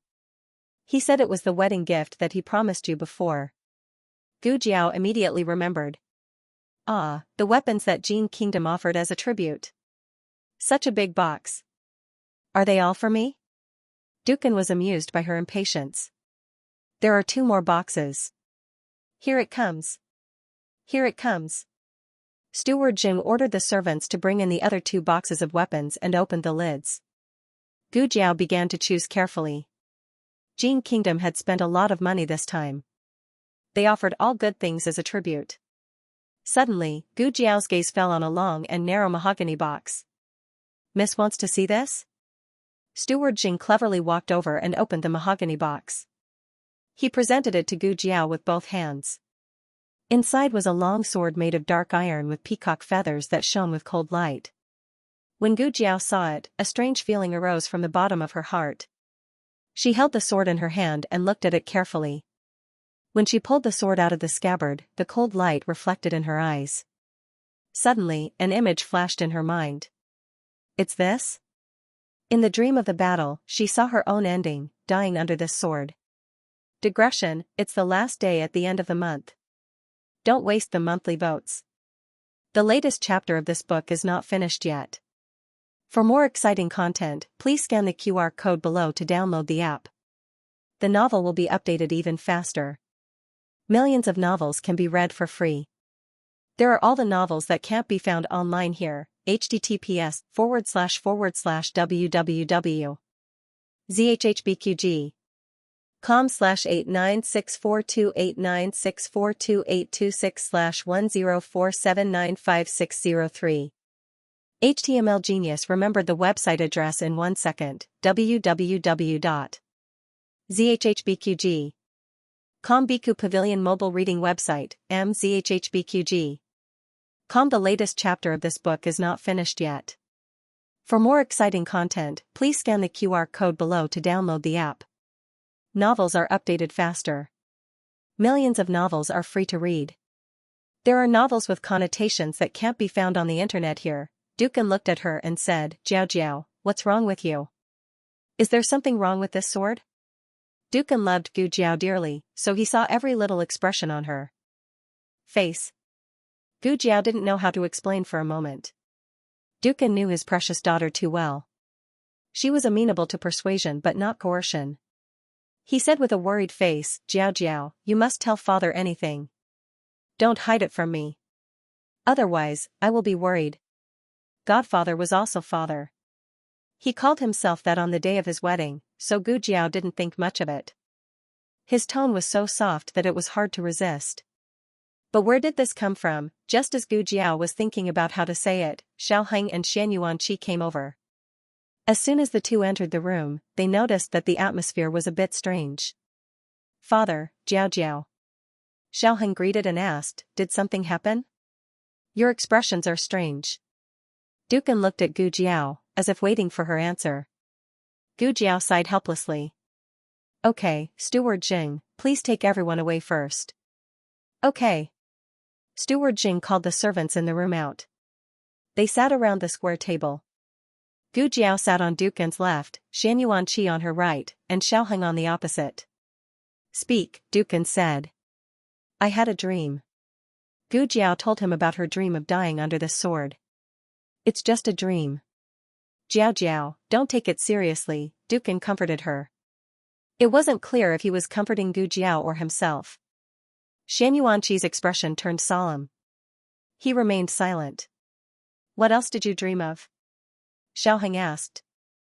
Gu Jiao thought for a moment and decided to tell the truth. I dreamt that the Yan kingdom was at war with the Liang kingdom and the Jin kingdom. The Xianyuan army and many others died at the hands of Chu Feiping and Gong Sunyu. She was dead. Jing Kong was dead. Everyone was dead. Xiaoheng finally understood why she wanted to personally lead the Black Wind cavalry into battle. She wanted to change everyone's fate. In fact, she had done it. She had killed Gong Sunyu with her own hands. She had spun the wheel of fate. It was his Jiao Jiao. How lucky was he to marry such a good Jiao Jiao? He gripped her hand and said softly, Gong Sunyu is dead, and Chu Feiping has become a cripple. Everything that happened in the dream will never happen again. Okay. Gu Jiao nodded. Xianxia suddenly asked, is that swordsman dead? Dukin looked at him. This is just a dream. Why did you really believe it? From his point of view, those dreams on the battlefield could be interpreted as nervousness before the battle. Xiaoheng also looked at Xianxia in surprise. Judging from Xianxua's tone, it seemed that he also believed that Gu Jiao's dream had a special meaning. Xianxia. Did he know something? Gu Jiao was focused on thinking about the sword. She did not spare any extra brainpower to think about Xianxua's reaction. She shook her head in a daze. I don't know who that swordsman is, so I can't be sure if he's dead or not. Many people had died in this battle. Perhaps that swordsman was already dead, or perhaps he was not.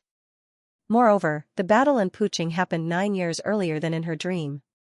In other words, she would only meet that swordsman 9 years later. That swordsman might still be a child.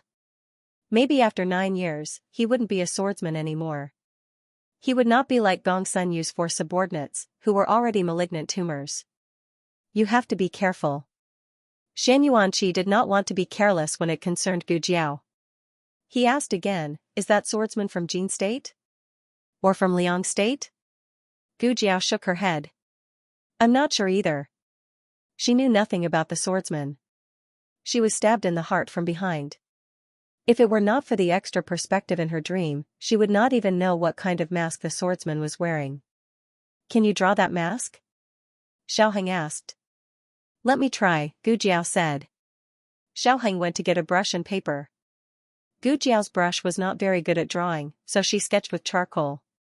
After she finished, she was quite satisfied. Something like this. She put the drawing on the table. The 3 of them stared at the feigned mask in the drawing.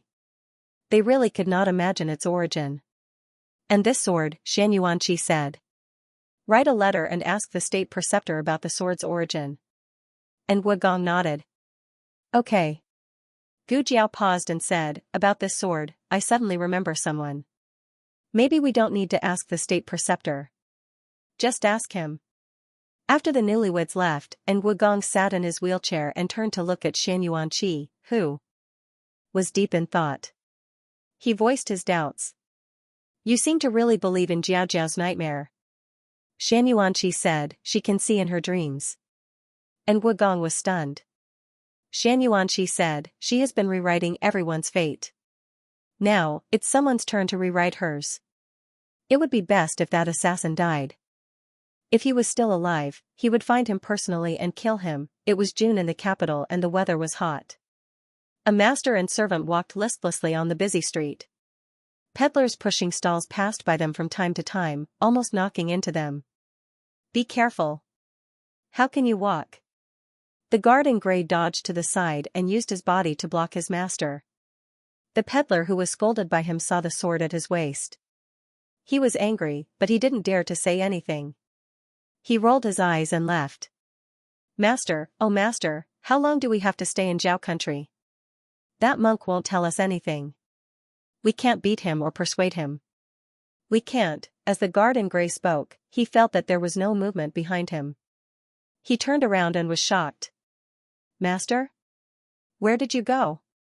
Master Mingyu was put in a gunny sack. Gu Jiao dragged the small gunny sack into an alley. Here, the carriage of Marquis Schwamping's residence had been waiting for a long time. Gu Jiao threw him into the carriage. She clapped her hands and jumped in as well. She sat down beside Xiaoheng. After the battle, Gu Jiao didn't move her body. Her hands were itchy. She looked at the gunny sack on the ground and said seriously, I don't think he will confess obediently. We have to torture him. I'll confess. The person in the gunny sack said. Gu Jiao? I haven't said what I want to ask. Gu Jiao's raised foot froze in midair. She felt very wronged.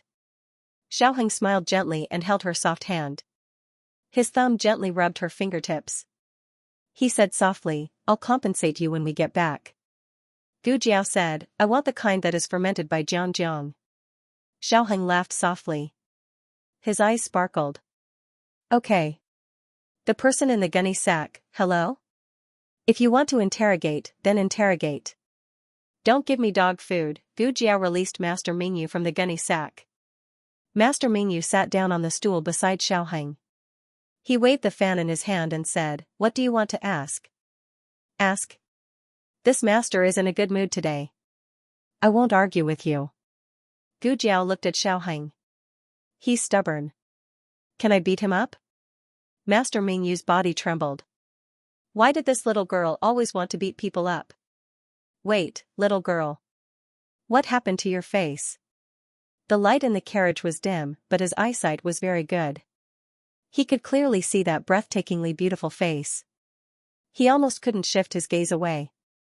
Heavens, was this little girl poisoned? How did she become such a beauty in just a month? Xiaoheng said, Okay, you can beat him up now. Master Mingyu. I won't look. I won't look. He closed his eyes, filled with the desire to live. No. Gu Jiao said. No, you. He was only halfway through his sentence when he felt something flying towards him. He instinctively raised his hand to grab it. It was a sword. The familiar touch made his heart tremble. He suddenly opened his eyes and looked down at the sword in his hand. In order to let him see it more clearly, Gu Jiao lit up the oil lamp on the small table. Gu Jiao saw his reaction. Gu Jiao had a rough idea of what was going on, but she still asked for confirmation. Is this the sword you're looking for? Yes, this is it. Master Mingyu did not deny or hide anything. He stroked the sword in his hand in disbelief. Because he was too nervous and excited, his arm and fingertips were trembling. It really is in your hands. Gu Jiao did not explain that she had only obtained it today. Where did this sword come from? Don't lie. I'm afraid you won't be able to leave the carriage alive. A cold light flashed in Master Mingyu's eyes. Killing intent burst out from his body. However, it only lasted for a moment before he groaned and clutched his chest. The killing intent also dissipated. Are you injured? Gu Jiao asked. No, it's not an injury. As for what it was, he did not want to say more. He turned to the two and said, I'll tell you where it came from. Can you return it to me? Not for free. Name a price. He said return it. Xiaoheng said indifferently, tell us first.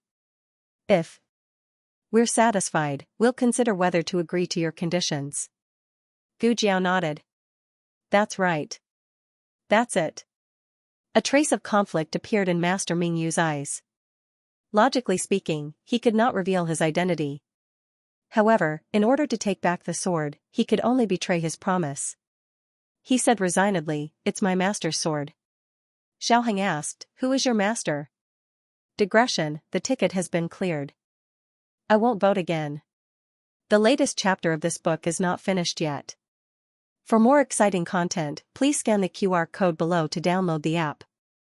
Novels are updated at a faster rate. Millions of novels are free to read.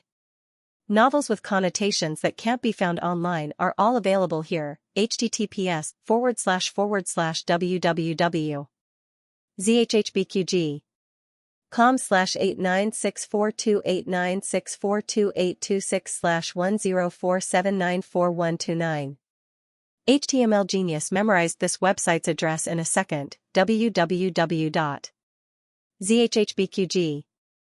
Bikuga mobile reading website, mzhhbqg. The latest chapter of this book is not finished yet. For more exciting content, please scan the QR code below to download the app. Novels are updated at a faster rate. Millions of novels can be read for free. Novels with content that cannot be found online can be found here. Sir Mingyu frowned. Clearly, he was conflicted about what to say next. It's fine if you don't want to say it, but I can't give you the sword. Xiaoheng stretched out his hand and acted like he wanted to take the sword back. Sir Mingyu hurriedly hugged the long sword. I'll say it. Gu Jiao said fiercely, say it, or I'll beat you up. Sir Mingyu suppressed his anger. He was getting weaker and was no match for this girl. He had no choice but to lower his head. Have you heard of the sword hut? He asked. The couple nodded in unison. When Gu Jiao went to the eastern border of the Yan Kingdom to attack the Liang Kingdom and the Jin Kingdom, she repeatedly fought with the people of the sword hut. After the battle, the Jin Kingdom surrendered, but there was no news about the people of the sword hut. It was unknown whether this sword hut was the same sword hut.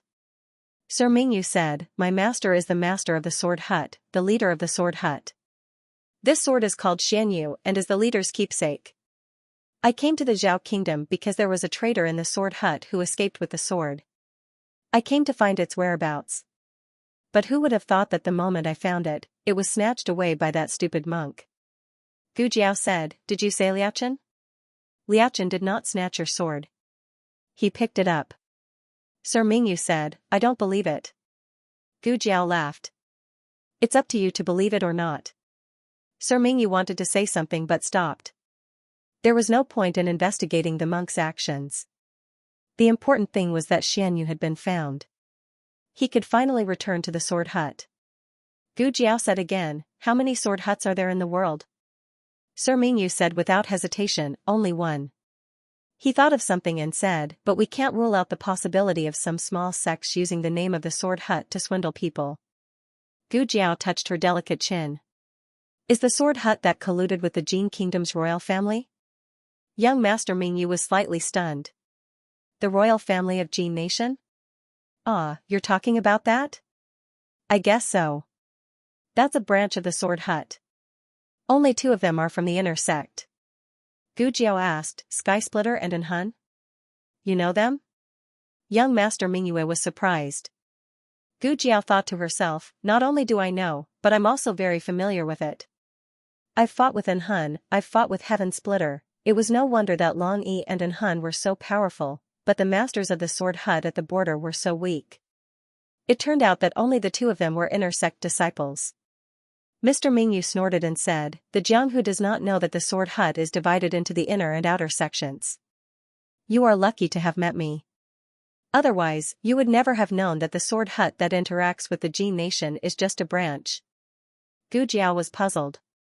Why are you colluding with the royal family of Jin Nation? Young Master Mingyu's face darkened. We're just friends, what do you mean by collusion? I'm not sure about the details. I'm not in charge of it. However, the 2 people you mentioned just now, according to seniority. Perhaps I should call them senior brothers. Who's older and who's younger? Gu Jiao asked. Young Master Mingyu said, Anhun is the eldest senior brother, Sky Splitter is the youngest. Now, I'm the youngest. When they went to the branch, I was still young, so I didn't meet them. I only heard about them from my master. Gu Jiao nodded. Continue. Young Master Mingyu looked at her strangely. Are you asking about my sword or my senior brother? Gu Jiao said, I'm asking about both. Why did they go to the branch? Young Master Mingyu thought for a while. It seems to be to kill someone. Kill the second master of shadows, Xianxia. That year, Long Yi came to Zhao Nation with such a mission. However, for some unknown reason, Long Yi gave up his mission. Thus, Anhun replaced him and stayed in the branch. Together with the royal family of Jin Nation, they secretly carried out the annihilation of Xianxia and the Shadow Division. Long Yi. I miss him a little. Gu Jiao whispered. Xiaoheng held her hand and didn't say anything. He also missed Long Yi. He missed him very much. He didn't know if he had found the answer he wanted. Are you done asking? Can I take the sword now? Young Master Mingyu asked. I can't yet. Xiaoheng took the sword. He said angrily, you don't keep your word. Xiaoheng said neither too fast nor too slow. I only said that if your answer satisfied us, we might consider it. He gritted his teeth and said, then, is there something you're not satisfied with? I didn't hide anything. Xiaoheng said without changing his expression. We're satisfied, so we're considering whether to give you the sword or not. Young Master Mingyu was made a fool of, so he was furious. Have you seen this before? Xiaoheng took out Gu Jiao's sketch paper. He turned his face. Humph. Why should I tell you? Xiaoheng said, it seems you don't want your master's sword back. Young Master Mingyu coldly glared at him and looked at the fanged mask on the sketch. He said, I've never seen it before. Xiaoheng looked at him seriously. Are you sure? He sighed. You're just a mask. If I've seen it, then I've seen it. If I haven't seen it, then I haven't seen it. Why should I lie to you? Xiaoheng looked into his eyes without blinking. Last question, where is the sword hut? After half an hour, the grey-robed guard found his master in the alley who was supporting himself against the wall and gasping for breath. He walked over in large strides and supported his master's arm. He worriedly said, young master. Are you all right? Why did you leave me here alone? It's nothing. Young Master Mingyu covered his chest. I met the young Marquis of Xiaodu and that girl from Jade Water Alley. The grey-robed guard was shocked. Those two? Did they bully you? Young Master Mingyu shook his head. No, they only asked me some questions. The origin of the Xianxia sword, my two senior brothers, and the location of the sword hut. The grey-robed guard frowned. Why did they suddenly ask about this? Then, did you tell them everything? Young Master Mingyu looked in the direction where the carriage disappeared and said lightly, I told them a little. In the carriage. Gu Jiao played with the long sword in her hand and asked Xiaoheng, what do you think? Did that mean you lie? Xiaoheng said, he didn't lie, but he didn't tell the whole truth either. He hid something. Gu Jiao said, oh? Xiaoheng said, it's not strange. Every sect has its own secrets. Gu Jiao pointed at the paper on the table. Then is the map of the sword hut he drew real or fake? Xiaoheng said seriously, it should be real. Also, he said that he had never seen that mask. It doesn't seem like he was lying. They still didn't know who the swordsman in Gu Jiao's dream who killed her was. Xiaoheng stroked her hair and said softly, don't worry. If he is still alive, we will definitely find him. They were no longer alone and helpless. Behind them were the royal families of two countries, the Imperial Preceptor Hall, the manor of Marquis Xianping, and the powerful Black Wind Cavalry and the Shadow Troop. Gu Jiao shook her head. I'm not worried. Xiaoheng took her hand and smiled. That's right. It's not easy to get married. Don't worry about anything. Just wait to be the wife of the Imperial Preceptor. Gu Jiao blinked. Wife of the Imperial Preceptor? Xiaoheng smiled. I forgot to tell you. Grand Secretary Yuan proposed the Imperial Preceptor examination to my uncle last year. My uncle agreed. But for some reason, the examination was postponed for a year. It will be held next month. Gu Jiao was surprised. You don't plan to be the prince of the Yan Kingdom? Xiaoheng smiled. The identity of the prince was given by my parents. The position of Imperial Preceptor was obtained by me through the examination. Gu Jiao raised her eyebrows. You speak as if you have already passed the examination. What if you don't? Xiaoheng looked at her gently. I'll be punished by my wife. But if I pass the examination, you have to reward me. It didn't sound like a serious reward. Gu Jiao said seriously, today's account hasn't been settled yet, but you were already thinking about the future. Xiaoheng held her soft hand and leaned close to her ear. He said in a low and magnetic voice, my wife means that we should go back early and settle today's account. Gu Jiao said, I didn't say that. Xiaoheng said, you did. Gu Jiao was speechless. The two returned to the princess residence. They first went to Princess Xinyang and paid their respects to her and Marquis Xianping. Then they played with Xiaoyi. Xiaoyi was getting more and more energetic. She lay in the cradle and kicked her legs happily. Princess Xianxia asked about their return and whether they had gone to visit Lady Yao. We went, Xiaoheng said. They went to the Duke's residence in the morning and Jade Water Alley in the afternoon. They only went to catch Master Mingyue at dusk. Father, I have something to say to you, Xiaoheng said to Marquis Xianping. It has to do with the Sword Hut. During the war at the border, the person who had interacted with the Sword Hut the most was Marquis Xianping. In the end, the elders of the Sword Hut had all died at his hands. Come to the study.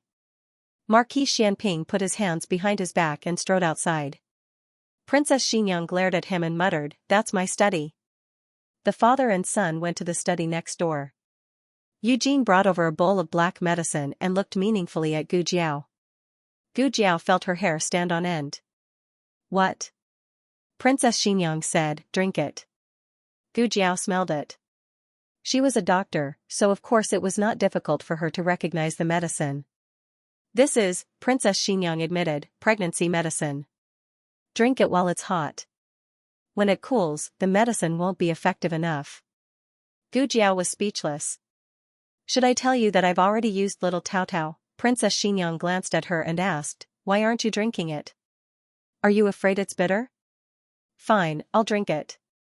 There's no baby anyway." Gu Jiao raised her head and drank the pregnancy medicine in one go. Digression, I'm a bit stuck. Everyone, come and watch the second chapter in the afternoon. The latest chapter of this book is not finished yet. For more exciting content, please scan the QR code below to download the app. Novels are updated even faster. Millions of novels are free to read. Novels with content that can't be found online are all available here. https://www.zhhbqg.com/896428964286/1047734441. HTML Genius memorized this website's address in 1 second. www.zhhbqg.com Biku Pavilion's mobile reading website, mzhhbqg. The newest chapter of this book is not finished yet. For more exciting content, please scan the QR code below to download the app. Novels are updated even faster. Millions of novels are free to read. Novels with connotations that cannot be found online are all available here. You're saying that the people of the Sword Hut might kill Jiao Jiao? In the study, Marquis Xianping listened to his son's narration. It would be a lie to say that he was not surprised. However, he did not feel that his son was making things up. Xiaoheng said seriously, "Jiao Jiao's dreams have always been very accurate. Back then, you almost lost your life to the mudslide. It was thanks to her that you saw the storm and the mudslide in your dream." Marquis Xianping was a person who always had his head tied to his belt. Everything he had was obtained through his own martial arts. If it were anything else, he would definitely scoff. However, this matter concerned Gu Jiao, so he was very cautious. Those bastards from the Sword Hut are all dead. He was somewhat annoyed. If he had known that this would happen, he would have left a few alive. Xiaoheng said, "Those are all outer sect disciples. Their understanding of the inner sect is limited.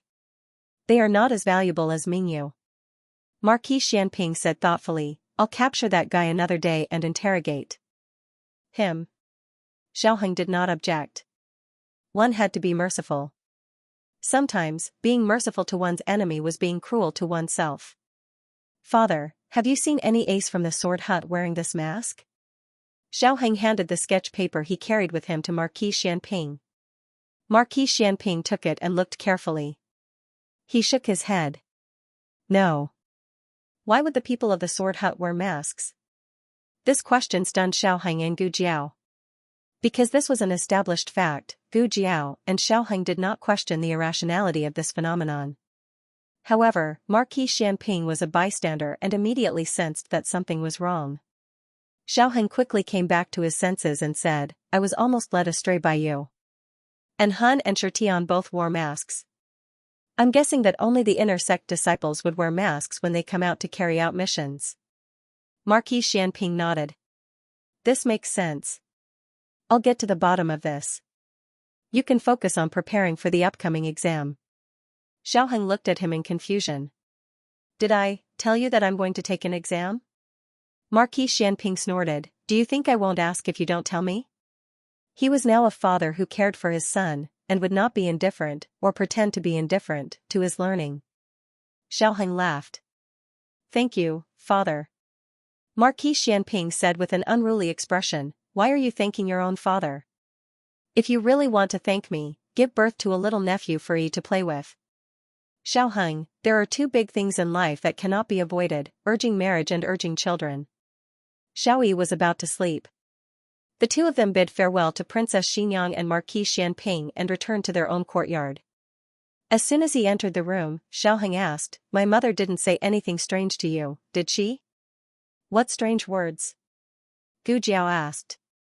Xiaoheng said, for example, urging you to give birth to a fat boy or something like that? No, Gu Jiao said. Xiaoheng secretly heaved a sigh of relief. Unexpectedly, before he could finish his sigh of relief, he heard Gu Jiao say, she just gave me a bowl of pregnancy medicine. Xiaoheng. As expected of his mother, she was even more ruthless than his father. Xiaoheng didn't know whether to laugh or cry. Tomorrow, I'll talk to my mother and tell her not to do these things in the future. Gu Jiao said, it's fine. Actually, it's just some medicinal herbs that replenish blood and qi. There's no harm in drinking it. Xiaoheng thought for a moment. That's fine too. It was better than telling his mother that they didn't plan to have children for the time being. Do you want a baby? Gu Jiao asked him. The two of them had never discussed this topic in depth. It was Gu Jiao who took out the contraceptive measures after getting drunk, and the two of them seemed to have accepted it naturally. Xiaoheng smiled and said, you're still young. It won't be too late to give birth when you're older. Gu Jiao lowered her eyes. What if I don't want to give birth? Xiaoheng's eyes flashed with a trace of astonishment. He didn't hesitate for too long. He stared at her and said, then don't give birth. In any case, there's still my older brother. At worst, I'll just let him carry on the family line. Gu Jiao took a step forward and pressed her forehead against his chest. Rub my head. Xiaoheng smiled gently and gently rubbed her head. Gu Jiao felt his comfort. It was the intimacy that she hadn't been able to obtain from her parents when she was young. After a long time, she said in a low voice, I'm a little monster. I'm afraid that if I give birth to a baby, it'll also be a little monster. This was the first time she had said that she was afraid in front of him. She had never been afraid of anyone or anything. War, bloodshed, plagues, and death, she had never shown a trace of fear. Xiaoheng's heart clenched, and he hugged her tightly. You're not a little monster. You're my Jiao Jiao. Gu Jiao didn't say anything. She just leaned quietly in his arms. She knew that Xiaoheng wasn't her parents in her previous life, and neither was she. They wouldn't treat their children like that. But there were some shadows in her subconscious that she couldn't control. She could bear all the pain in the world, but she didn't want her baby to be full of wounds. It hurts, she said.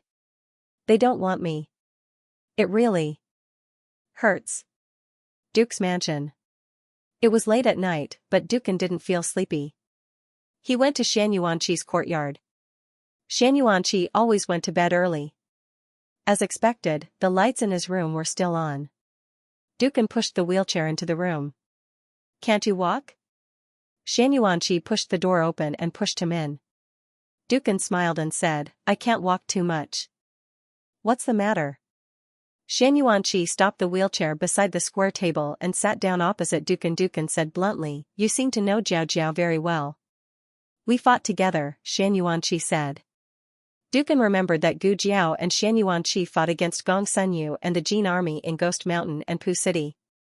He nodded and said, is that so? But I feel that you know more about her than that. Shan Yuanqi didn't answer him. Instead, he asked seriously, why are you so quick with your words? Dukan fell off the horse and was in a vegetative state for 3 years. It was much worse than Shan Yuanqi. Dukan smiled and said, because I'm smart. Shan Yuanqi's face darkened. He went to the door and said, goodbye. Liao Chen returned to Dukan's mansion in the middle of the night. He was chased for 3 days and finally got rid of that guy. He climbed over the wall and returned to the courtyard. After walking for 3 days, he didn't know if his father went out to look for him or if he was worried sick. He immediately went to tell his father that he was safe. Father really didn't sleep. It seems that he was very worried about me. Liaochen knocked on the door. Come in, Xianxia said. Liaochen pushed the door open and entered. He saw his father sitting in front of the window, carefully wiping a wolf-tooth pendant with a handkerchief. This pendant was his father's personal item. He had worn it for decades. It was said that it was a birthday gift from the First Lord of Shadows. He had treasured it until now. He smiled and said, "Father, I'm back. I'm sorry that I ran into some trouble these days and made you worry." Xianxia glanced at him and decisively put away his pendant, as if he was afraid that his own son would take it away. Liaochen was speechless. You don't have to be so guarded against me. I won't steal it. Xianxia snorted. Who knows? Liaochen was speechless. Xianxia said lightly, I'm not worried. Liaochen was stunned for a moment before he realized that his father was answering his first question. He expressed his confusion. I've been missing for 3 days. You're not worried? Xianxia said calmly, Qing'er said that you should go and chase after your wife. He told me not to look for you. Liaochen was speechless. Shangguanqing, come out. I promise I won't beat you to death. Xianxuanqi's martial arts were so good that he woke up halfway after getting drunk. Seeing that his son was not there, he wanted to find his son. Shangguanqing had an idea and came up with this plan to fool Xianxuanqi. In the name of congratulating Xianxuanqi, he once again made Xianxuanqi drunk. Where's my daughter-in-law? Xianxuanqi asked expectantly. Liaochen was speechless. On the 22nd of June, little Jing Kong and Shangguanqing finally returned to the princess mansion after a 3-day tour of the capital city. Little Jing Kong got off the carriage and ran quickly to the Lanting courtyard. Shangguanqing couldn't stop him even if he wanted to. Looking at the little guy's small back, Shangguanqing, who had lost a layer of skin, sighed wearily. I can only help you this much, brother. It had only been 3 days and he had already broken down. He really didn't know how his brother had taken this little guy from Zhao State to Yin State. Also, a new gun was not enough. Stinky brother should at least give him 3 guns. Young master. A servant saw Shangguanqing and hurried over to salute him. Shangguanqing said stiffly, come here and give me a hand. I can't move. The little monk had squeezed out all his energy. Little Jing Kong was mercilessly stopped by his brother-in-law as soon as he entered the Lanting courtyard. His bad brother-in-law held him and took him to the practice room. I want to see Jiao Jiao, he said with a dark face. Jiao Jiao is not awake yet. I'll take you to see her later, Xiaoheng said. Little Jing Kong looked up at his bad brother-in-law. Why is she not awake yet? Is Jiao Jiao sick? It was no wonder that little Jing Kong asked this. Goo. Jiao's work and rest were too regular. She was always the one who got up early in the family. She would only get up a little later when she was not feeling well. Xiaoheng said calmly, she's not sick. Jiao Jiao slept late. Why did Jiao Jiao sleep late? Little Jing Kong asked. Of course, Xiaoheng could not tell him the real reason. He could only say, Jiao Jiao is getting married. She's a newlywed and has a lot of things to do. For example, the luggage, dowry, and so on. She needs to organize them. She did bring a lot of things on the wedding day. Little Jing Kong nodded seriously. Then he looked at Xiaoheng disapprovingly. Why didn't you organize them? Why did you let Jiao Jiao organize them? You're too lazy. You didn't put in any effort at all. Even Xiao Bao is more diligent than you. Xiaoheng, who had been working hard all night, was speechless. Digression, Happy National Day, please give me double monthly votes. While the latest chapter of this book is not finished yet. For more exciting content, please scan the QR code below to download the app. Novels are updated faster. Millions of novels are free to read. Novels with content that can't be found on the internet are all available here. https://www.zhhbqg com/89642896428226/1047715575.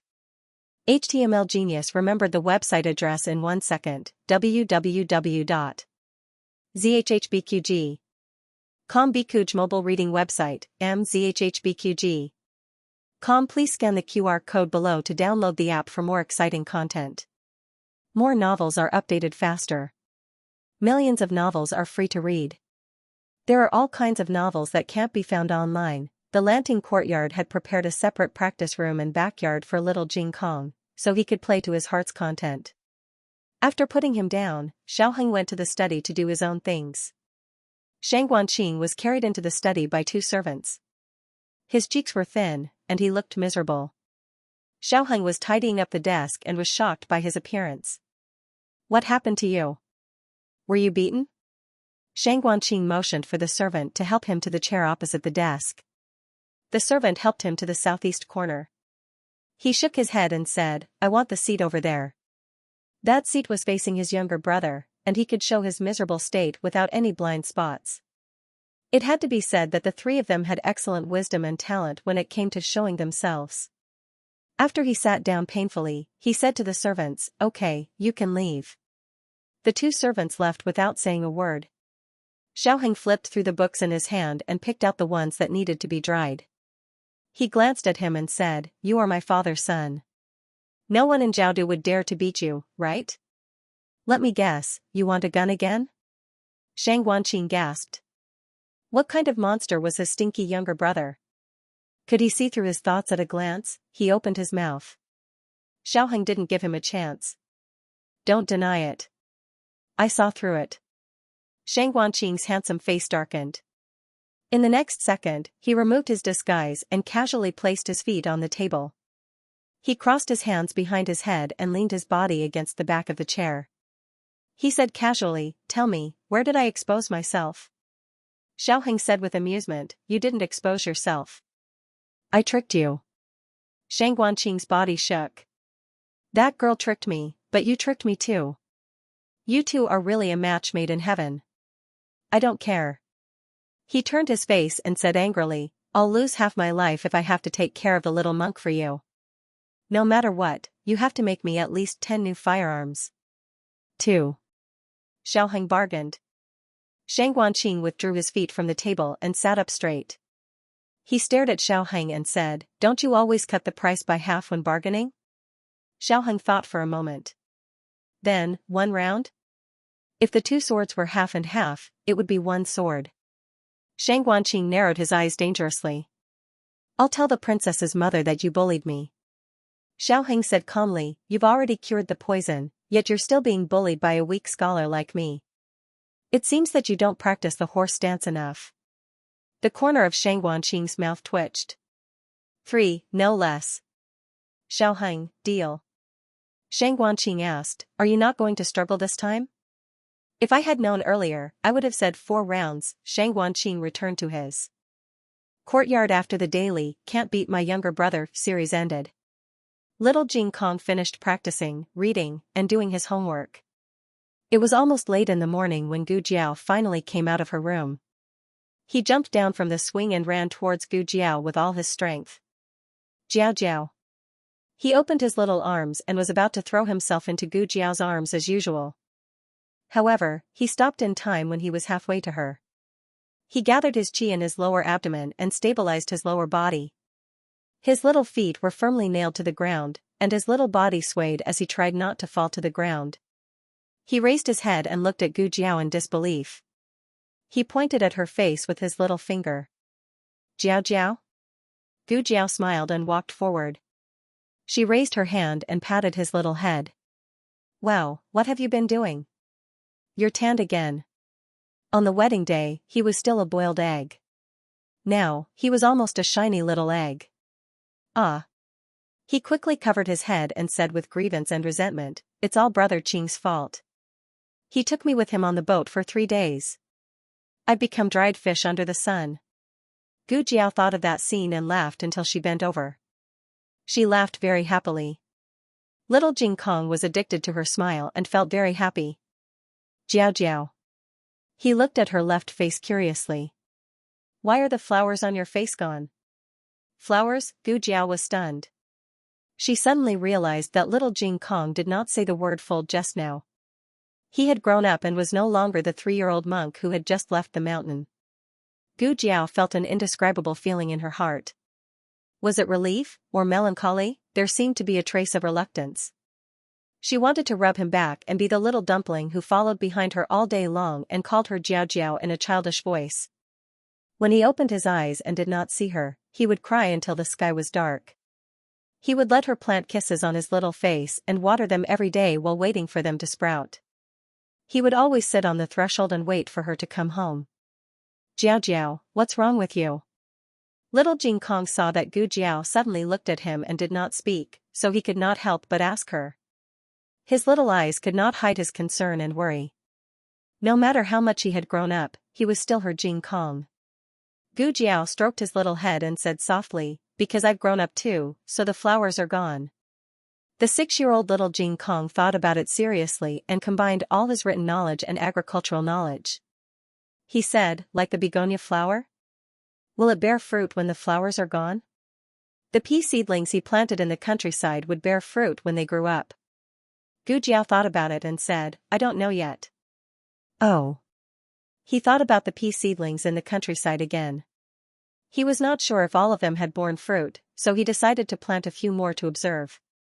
Little Jing Kong looked at Gu Jiao, his big eyes full of innocence.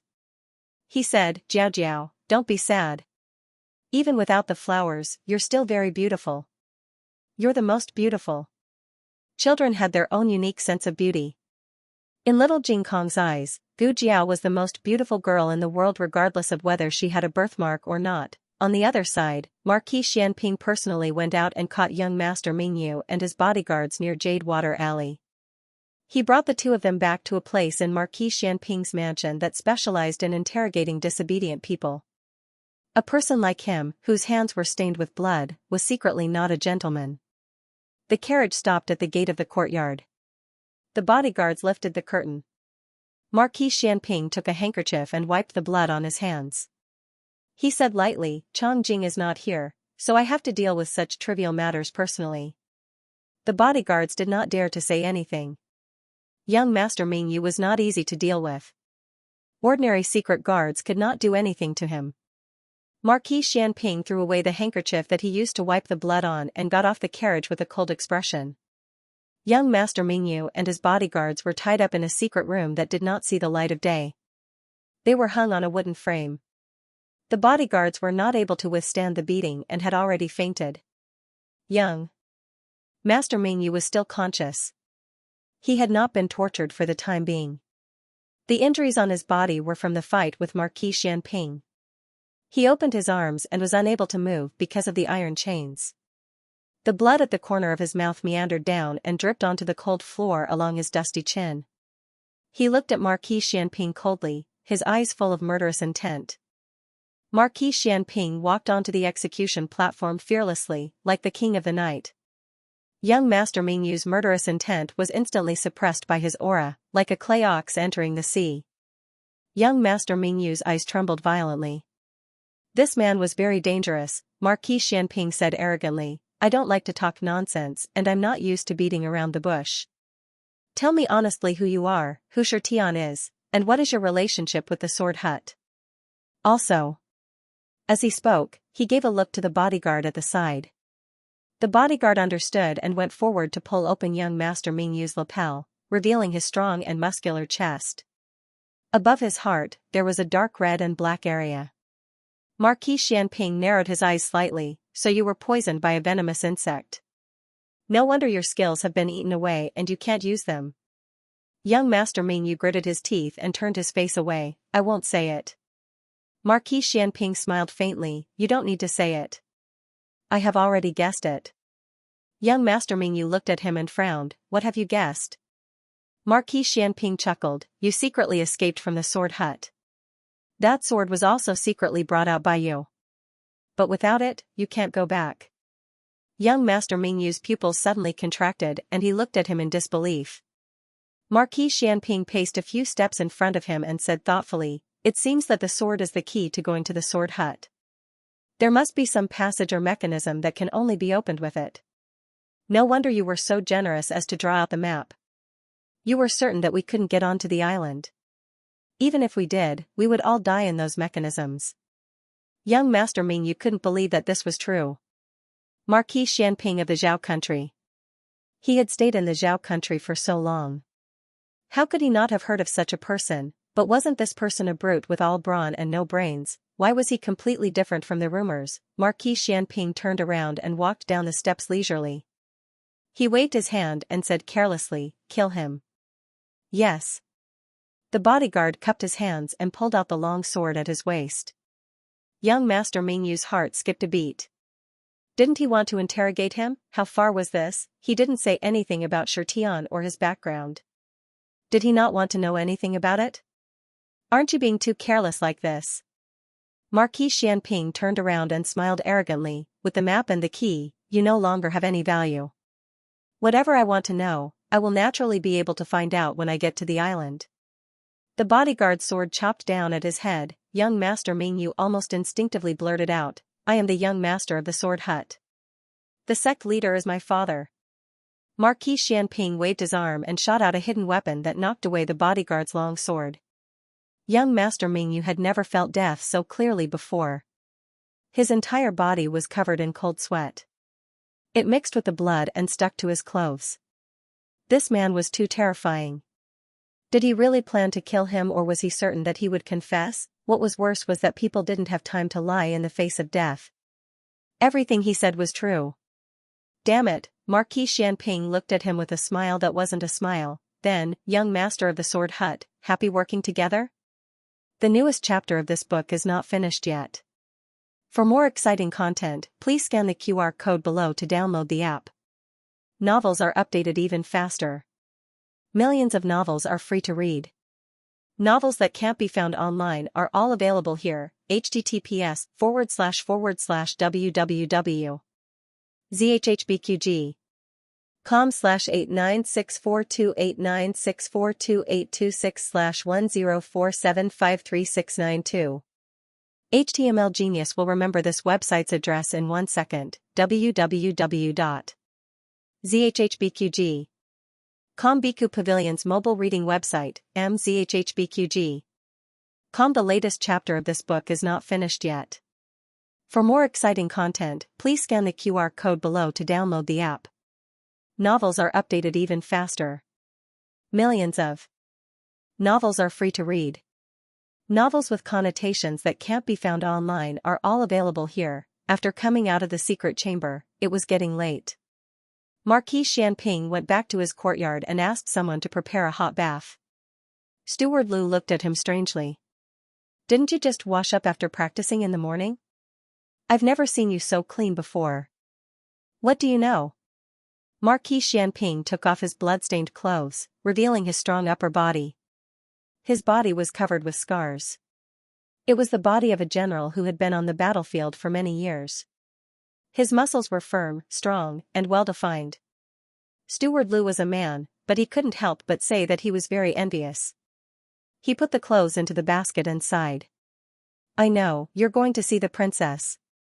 Marquis Xianping raised his hand to untie his belt. "I'm going to see Yi." "Forget it, I'm too lazy to talk to you." After bathing, Marquis Xianping changed into dry and light clothes, then went to see his precious daughter. Today, the whole family was eating at Princess Xinyang's place. Little Jing Kong, Shang Guanqing, and the newly married couple. When Marquis Xianping entered the house and saw the big family, he was in a daze. Little Jing Kong looked like a young Xiaoheng. It was as if he had returned to the past, but it wasn't just the past. Gu Jiao, Shang Guanqing, and Yi were also there. He had been alone all these years. He was not used to the sudden bustle. "What are you doing?" "The food is getting cold," Princess Xinyang said lightly. "You're here." He calmly sat down beside Princess Xinyang. Princess Xinyang's rule was to eat without talking, but she couldn't stand Yi, who was just 6 months old and couldn't stop talking. Little Jing Kong responded to her from time to time, and Shang Guanqing and Xiaoheng bickered. The meal was lively, and there was a bit of the atmosphere of a common family. After eating and drinking, Marquis Xianping and his two sons went to the study. Princess Xinyang and Gu Jiao took the two little guys for a walk. By the time they returned from their walk, the conversation between the three of them had also ended. The brothers' courtyards were in the same direction, so the four of them left together. Shang Guanqing snatched little Jing Kong's toy, and little Jing Kong chased him all over the mansion. The two of them were in hot pursuit. The newlyweds held hands as they strolled along the flower-filled path. Xiaoheng told him about young Master Mingyue. Gu Jiao did not expect Marquis Xianping to act so quickly. It was really surprising.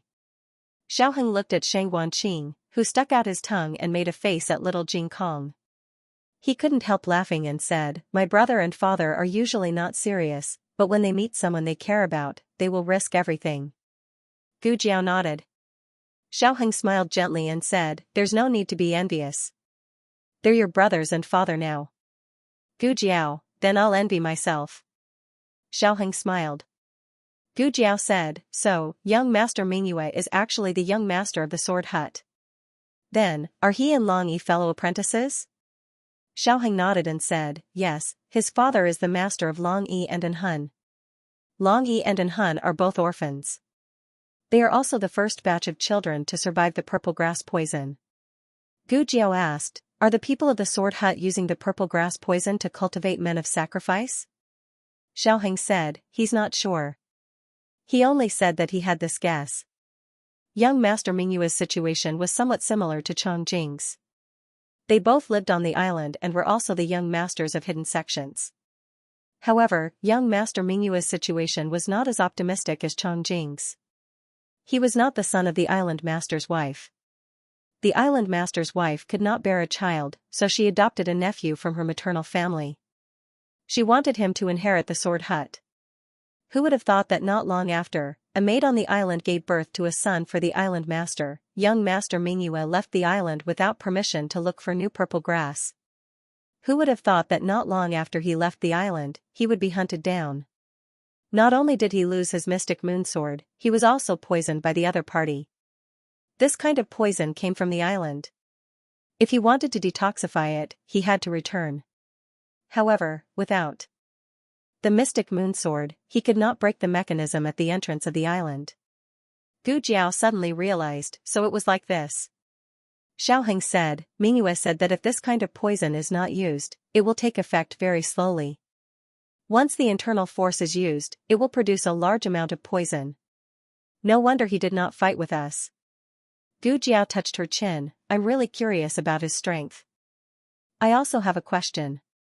If the mechanism on the island can only be opened by the sect master's sword, how did the rest of the people return to the island?" "They can't return." Xiaoheng said, "In the past, when the people on the island went out to do something, they only needed to send a signal when they returned. Then, a disciple would take the mystic moon sword and open the mechanism. Since the disappearance of the mystic moon sword, the mechanism has never been opened. The people on the island have never returned." Thinking of something, Gu Jiao frowned and said, "So, Long Yi can't go back either?" Xiaoheng said, "What he said is the truth that he knows. But maybe there are still things on the island that he does not know." Gu Jiao thought that this made sense. Xiaoheng continued, "No matter what, with the young master of the sword hut in our hands, the following actions will be much easier." Gu Jiao nodded, "Yes." To be honest, this incident happened suddenly, but she did not feel that it was very difficult. Perhaps the most difficult days had passed. Now, she did not have to tread on thin ice no matter what she did. "Do you have a plan?" she asked. Xiaoheng told her the result of the discussion between the three of them. "There are two plans. First, release the news of the mystic moon sword and lead the people of the sword hut to come and find it. Second, go to the sword hut personally. The sword hut is not far from the Dark Night Island. If the first plan does not work, my father said that he would go and see Chongjing on the way." Little Jing Kong played with Shang Guanqing and exhausted all his strength. After taking a bath, he was listless. He carried his small pillow to the wedding room. Gu Jiao thought that he wanted to sleep with her. However, he rubbed his eyes, yawned and said, "Jiao Jiao, I'm going to sleep. See you tomorrow." Gu Jiao said in a daze, okay. See you tomorrow. Little Jing Kong went out with his small pillow in his arms, looking sleepy. Xiaoheng had gradually let little Jing Kong get used to sleeping alone since 3 months ago. The effect was obvious now. Children had to grow up. They had to be separated from their parents and learn to grow their own wings. The next day, after sending little Jing Kong to the Imperial College, Gu Jiao and Xiaoheng went to Pushui Alley. Qinghe Academy was on holiday today. Gu Yan and Gu Xiaoshan were both at home. They were very happy to see Gu Jiao and her brother-in-law. Gu Xiaoshan put down the half-filled water and walked over. He said, "Sister, didn't you just come back? Why are you back?" Gu Jiao raised her eyebrows and said, "You don't want to see me?" "No. I. Gu Xiaoshan scratched his head and stammered. He did not know what to say.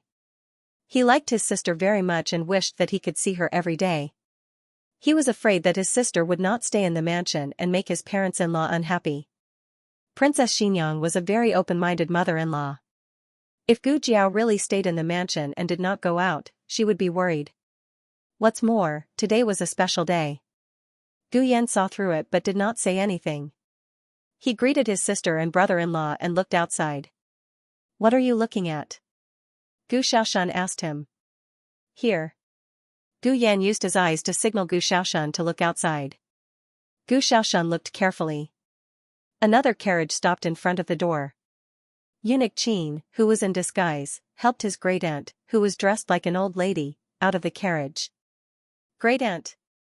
Gu Xiaoshan's eyes lit up. "Is your foot okay?" Eunuch Qin corrected, "It's my foot that is not okay." The Empress Dowager fell and he became a human cushion. Gu Xiaoshan coughed softly and asked, "Is Eunuch Qin's foot okay?" Eunuch Qin limped into the room and gave Gu Xiaoshan a look that said, "Go figure it out yourself." "Is Eunuch Qin's temper so bad?" Gu Xiaoshan scratched his head and said to his great-aunt, who was sweating profusely and was about to get a heat stroke, "You don't like to go out on hot days, right? Why did you come here to play the Yi card?" "Yi card, haha." Empress Dowager Zhuang rolled her eyes at him and entered the room with a sour face. Gu Yan said to him, "Fool." Then he also entered the room. Gu Xiaoshan was confused. "What's going on?" Gu Jiao curled her lips. "You've even forgotten your own birthday?" His birthday? Gu Xiaoshan was stunned. There were 5 children in the family. Gu Jiao and Gu Yan were fraternal twins. Xiaoheng and little Jing Kong's birthdays were on New Year's Eve. They were easy to remember. Only his birthday was lonely. It wasn't a special day, just like him.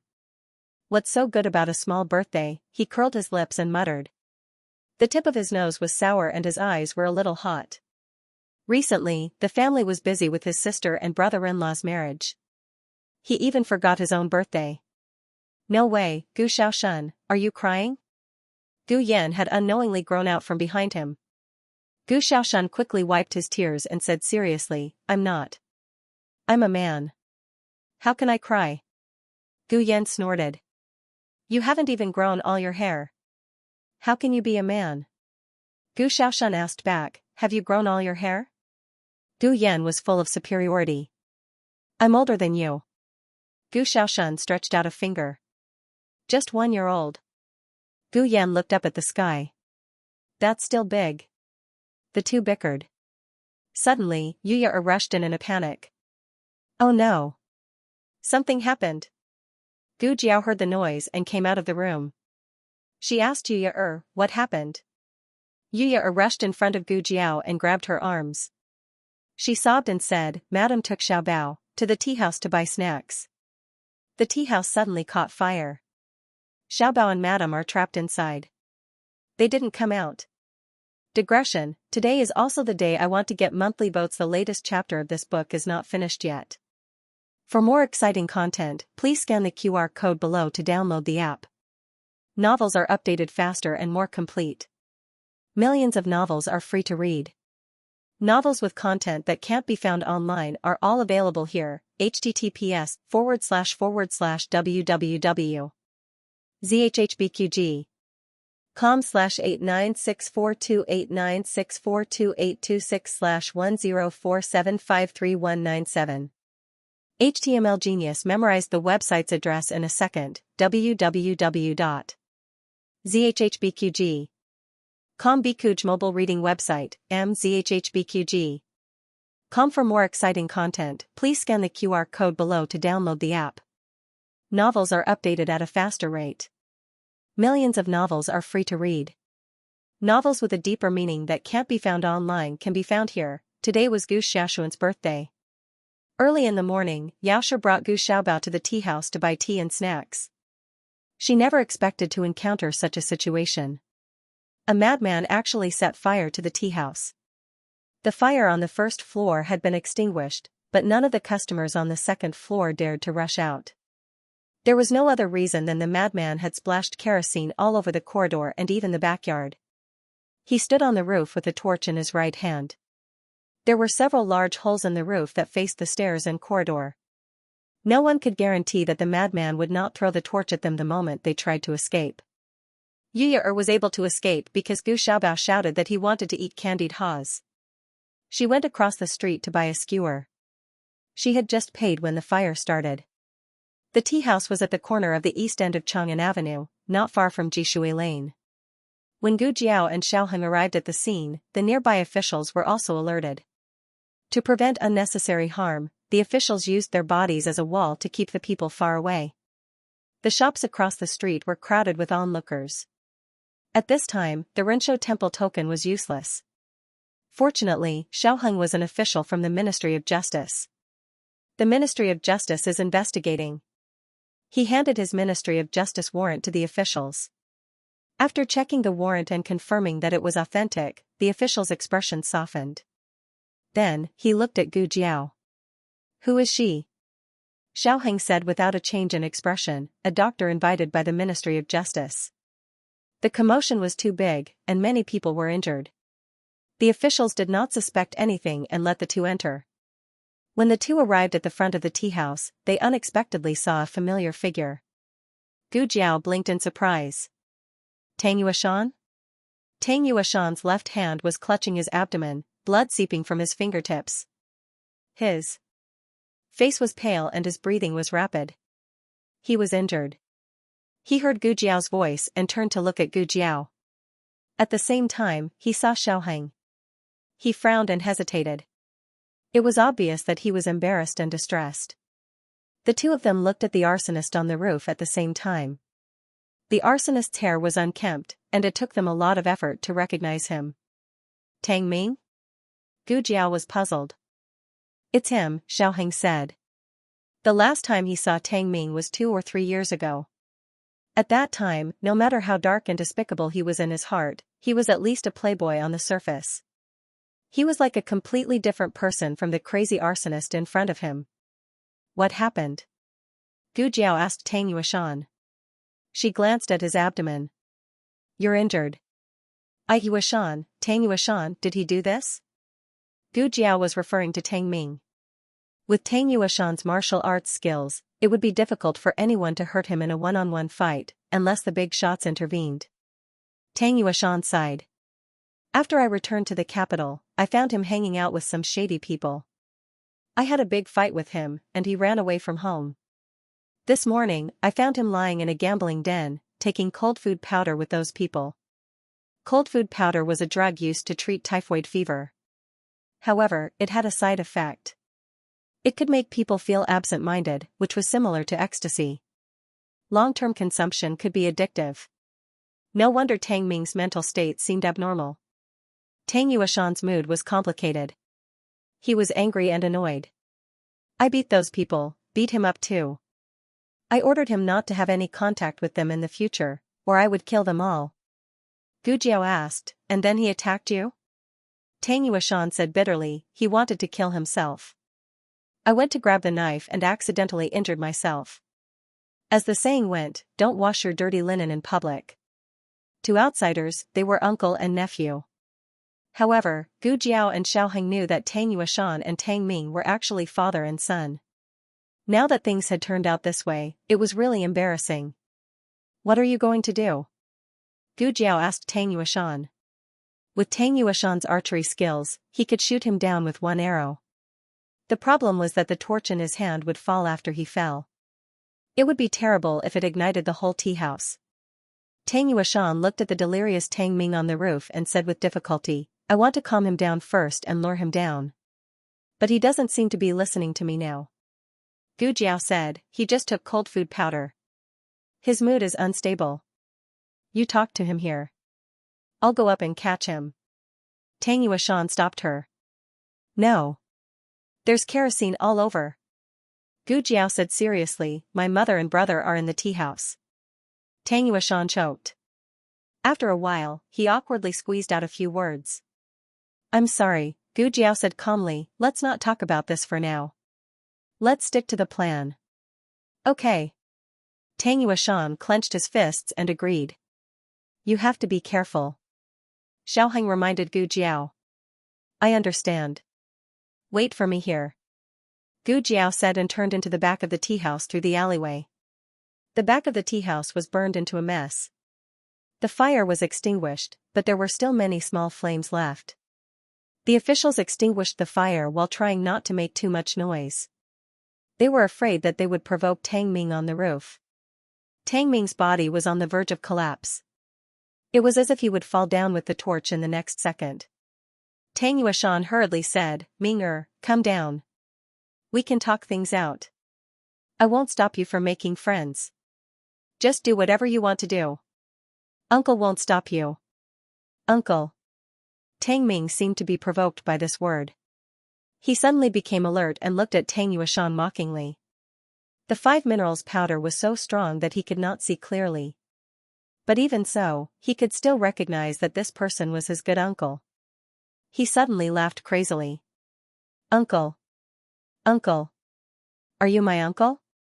Are you? Do you dare to swear to the heavens that you're my uncle? The onlookers all looked at Tang Yuashan. What did Tang Ming mean? Tang Yuashan was his father's younger brother. Didn't that make him his uncle? Everyone's attention was focused on the first word, biological uncle.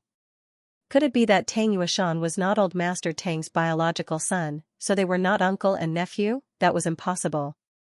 Tang Yuashan looked very similar to Old Master Tang. Everyone who saw him believed that they were not father and son. Tang Yuashan's cheeks were burning. Ming come down first. We'll talk at home. Tang Ming roared, who wants to go home with you? Do you dare to tell the whole world what you've done? The onlookers were even more curious. It seemed that there was a big problem in the Tang family. Xiaoheng said indifferently, Tang Ming, what do you think of your mother by doing this? You don't care about others, but don't you care about your mother? Once the relationship between father and son was exposed, Tang Yuashan would be criticized, but Mrs. Tang would not be able to escape unscathed. Mrs. Tang could not bear the loneliness and seduced her brother-in-law. If such a reputation was spread, Mrs. Tang would be drowned in the public spit. Perhaps Xiaoheng's words had awakened Tang Ming's last bit of rationality. He swallowed the shocking secret that was about to come out of his mouth. Xiaoheng said airily, your mother will be worried. Come down quickly. Tang Ming sneered. You want me to come down? In your dreams. Xiaoheng asked Tang Yuashan in a low voice, is there anything he wants in particular? Tang Yuashan had an idea. The Tang family bow. Tang Ming had always wanted to get the Tang family bow and become the heir of the Tang family army. Unfortunately, Tang Yuashan was never satisfied with him. Just before Tang Yuashan went to war, the two of them had a conflict because of the Tang family bow. Tang Yuashan remembered that his tone was a little harsh at that time. Is it because of this that he went to take the cold food powder tomorrow? Tang Yuashan was insensitive when it came to family matters. Only now did he realize that Tang Ming had always been trying to be the heir in his mind, even if he was almost crippled by Gu Jiao. But he never gave up. He worked hard to practice martial arts and recover his body. He was full of expectations and wanted to take over the Tang family bow, but his father strongly opposed it. He said that he was not worthy. Xiaoheng said decisively, give him the Tang family bow. Tang Yuashan was stunned. What? Xiaoheng said calmly, announce that he is the next owner of the Tang family bow. Tang Yuashan's face changed. No. Xiaoheng said, is the Bao more important or your son more important? Tang Yueshan frowned. Both are important, but, no buts. Xiaoheng said and stopped arguing with Tang Yueshan. He looked at the man on the roof and said, Tang Ming, if you die, the Tang family Bao will belong to someone else forever. Hearing the Tang family Bao, the obsession in Tang Ming's heart disappeared. At this time, Gu Jiao slowly climbed up the wall. Because it was covered in kerosene, it was very slippery. She almost fell down several times. Xiaoheng's hands, which were hidden in his wide sleeves, suddenly clenched. He said to Tang Yueshan, if you don't give it to me, your son and Jiao Jiao will die. Tang Yueshan gritted his teeth and went to the carriage to get his Tang family Bao. Tang Ming looked at the Bao greedily. Tang Yueshan took a deep breath and said with difficulty, come down. I'll give you the Tang family Bao. Tang Ming said coldly, give it to me first, then I'll come down. Give it to him. Xiaoheng said. Tang Yueshan gritted his teeth and threw the Bao in his hand onto the roof. Even though Tang Ming had been poisoned by the cold food powder, he was still vigilant of his surroundings. However, the moment the Tang family Bao flew toward him, he completely forgot about everything. All that was left in his eyes was the Tang family Bao. He held the torch tightly with one hand and eagerly reached out with the other. Now was the time. Gu Jiao leaped up and grabbed onto the roof with one hand. She pulled up forcefully and flipped her entire body in the air. She landed steadily behind Tang Ming and kicked him down with one foot. The latest chapter of this book is not finished yet. For more exciting content, please scan the QR code below to download the app. Novels are updated at a faster rate. Millions of novels are free to read. Novels with connotations that you can't find online are all available here. https://www.zhhbqg.com/896428964286/1047352110. HTML Genius memorized this website's address in 1 second. www.zhhbqg.com Bikuga mobile reading website, mzhhbqg.com. For more exciting content, please scan the QR code below to download the app. Novels are updated at a faster rate. Millions of novels are free to read. Novels with a deeper meaning that can't be found online are all available here. Tang Ming and the torch in his hand fell to the ground together. There was an empty space in front of them, so it was fine if the torch fell. As for what kind of pig head Tang Ming would become, Gu Jiao didn't care. Gu Jiao stretched out her hand and caught the Tang family's Bao. Tang Yueshan ignored the injury on his upper abdomen and flew up to catch the falling Tang Ming in midair. The torch fell to the ground, but it didn't cause any injuries. He paused in midair and looked at Gu Jiao, who was playing with the Tang Bao, and said fiercely, don't touch my Tang Bao. Gu Jiao nonchalantly said, oh. She arrogantly touched the Tang Bao from head to toe, not even letting go of the bowstring. Tang Yueshan. Tang Ming's acupoints were sealed by Tang Yueshan and he was sent to the carriage. With the crisis averted, the officials rushed into the tea house to save the people. Gu Jiao and Xiaoheng found Yao Shi and Gu Xiaobao in a room at the end of the second floor. The ones who were scared out of their wits were Yao Shi and Gu Xiaobao. Gu Xiaobao was a quiet child, but sometimes, when he was too quiet, it made people's hearts ache. Xiaoheng carried Gu Xiaobao over. Gu Xiaobao lay in his brother-in-law's arms, not moving at all. They were scared out of their wits. Gu Jiao helped Yao Shi, whose legs were weak, up and asked, Mother, are you hurt? Yao Shi rubbed her chest and said in a shaken voice, No, we're not hurt. Your hand is bleeding. Gu Jiao noticed that the back of Yao Shi's right hand was covered in blood. Yao Shi raised her hand and looked at it, saying, Maybe I accidentally knocked it just now. Gu Jiao looked at the injury on her hand. It was an open wound, but it wasn't too serious. She said, It's not safe here. Let's go out first. The four of them went downstairs. Their horse carriage was parked nearby. Gu Jiao first went to the carriage to clean up and bandage Yao Shi's wounds. Xiaoheng sent Yao Shi and Gu Xiaobao back to Jade Water Lane while Gu Jiao went to treat the other injured citizens. Tang Yueshan didn't leave. He was waiting for Gu Jiao. However, he did not rush Gu Jiao. He waited until Gu Jiao finished treating the last patient before calling Gu Jiao to his carriage. Tang Ming had fainted, and his pulse and breathing were unstable. Tang Yuashan said awkwardly, "I know you hate Ming-er. I won't blame you if you don't want to treat him." Gu Jiao said, "He doesn't need me to treat his illness. If he quits the cold food powder, he will recover without any medicine." Tang Yuashan found it hard to believe. "Really?" "Of course." Gu Jiao nodded. She didn't lie to Tang Yuashan about this. The grudge between her and Tang Ming was over.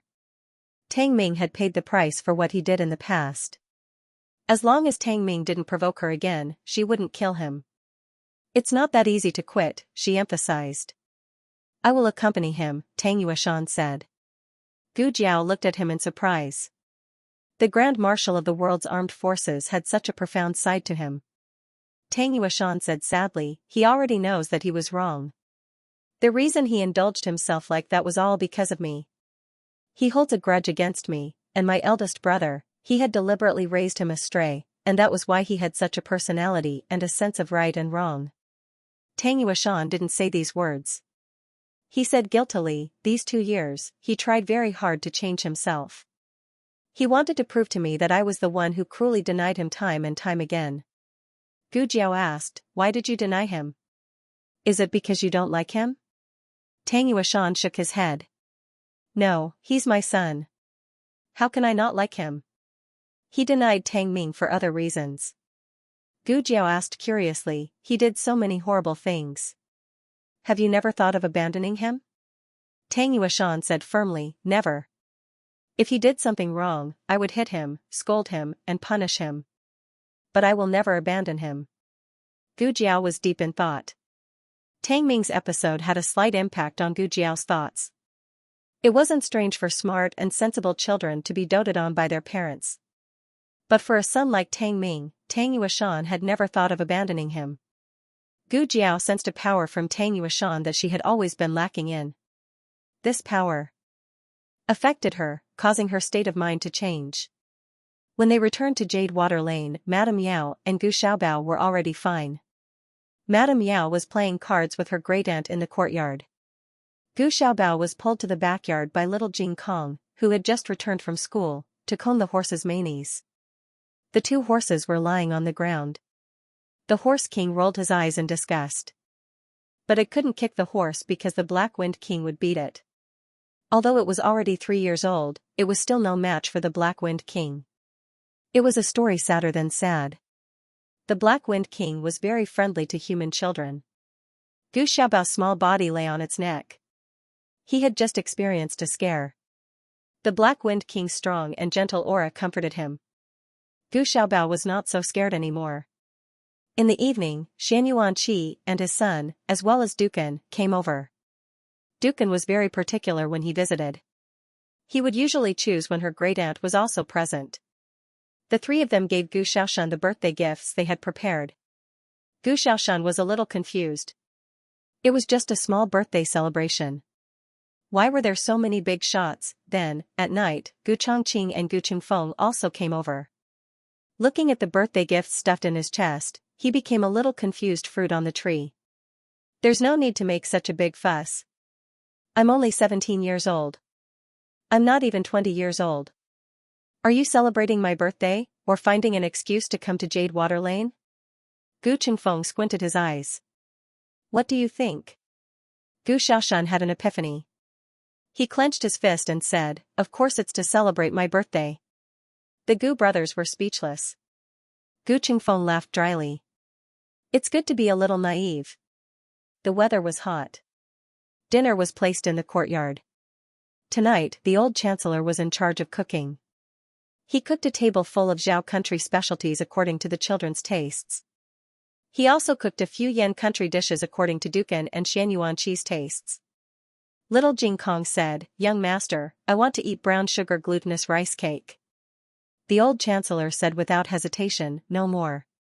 It's gone so fast." Empress Dowager Zhuang muttered. She also wanted to eat it. The old chancellor coughed lightly and said to little Jing Kong without changing his expression, "There seems to be some glutinous rice flour left in the jar. I'll go and take a look."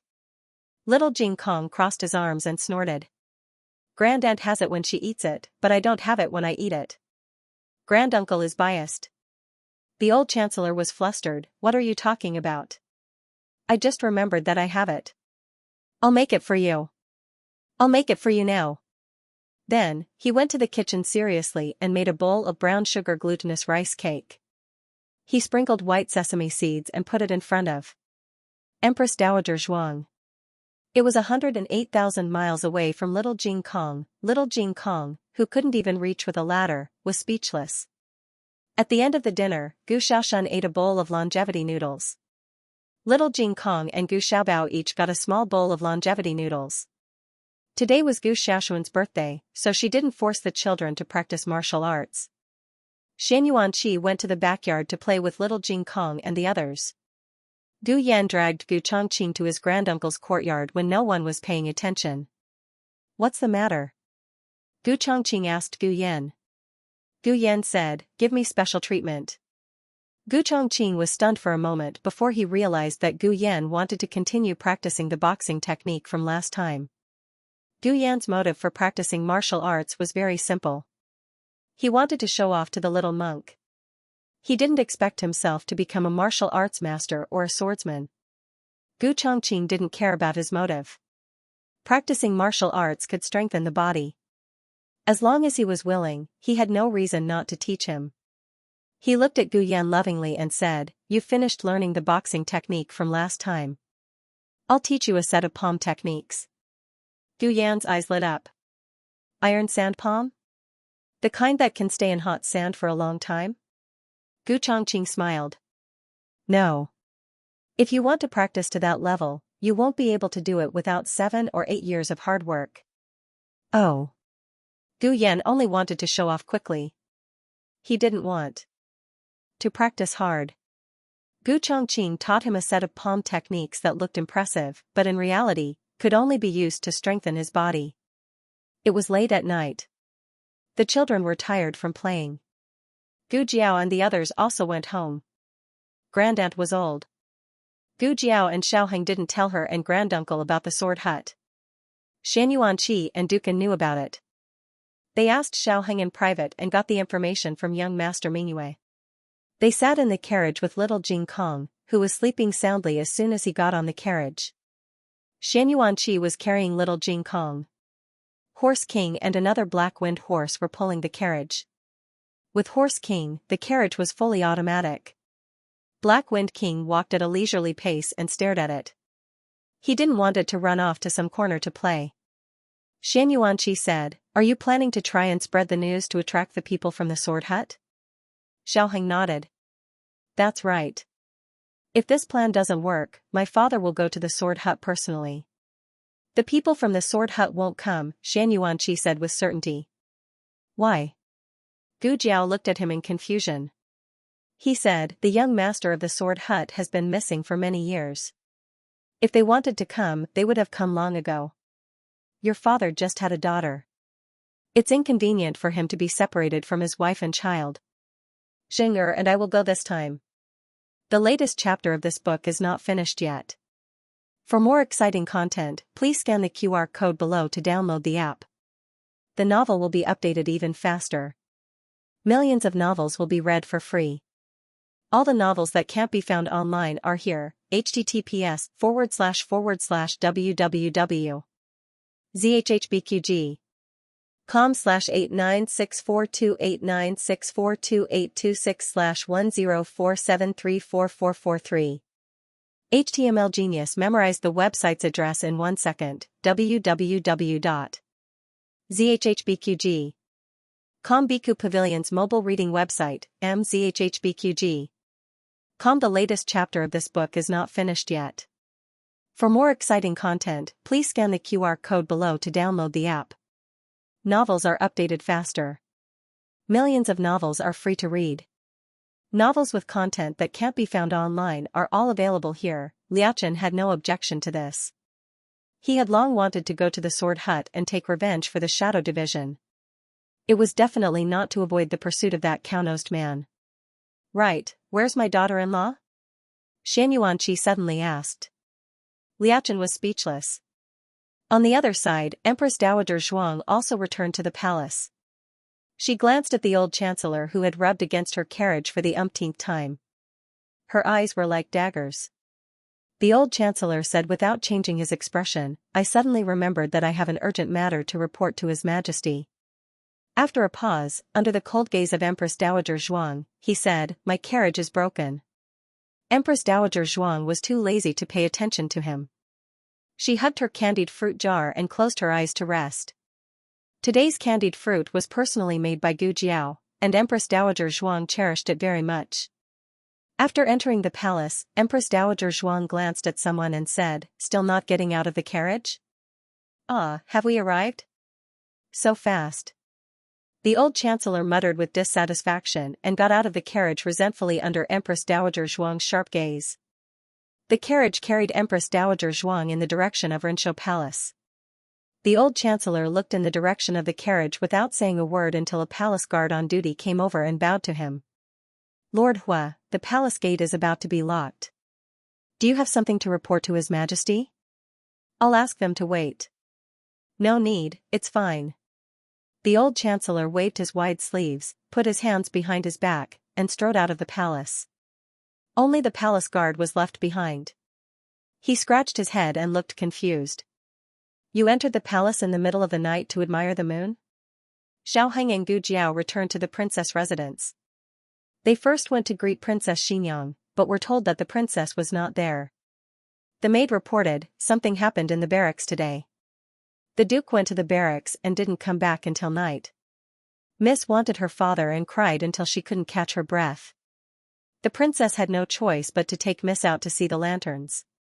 As she spoke, she looked around and whispered, "Actually, he went to look for the Marquis." Everyone in the manor was well aware of this, but who would dare to expose Princess Xianxia?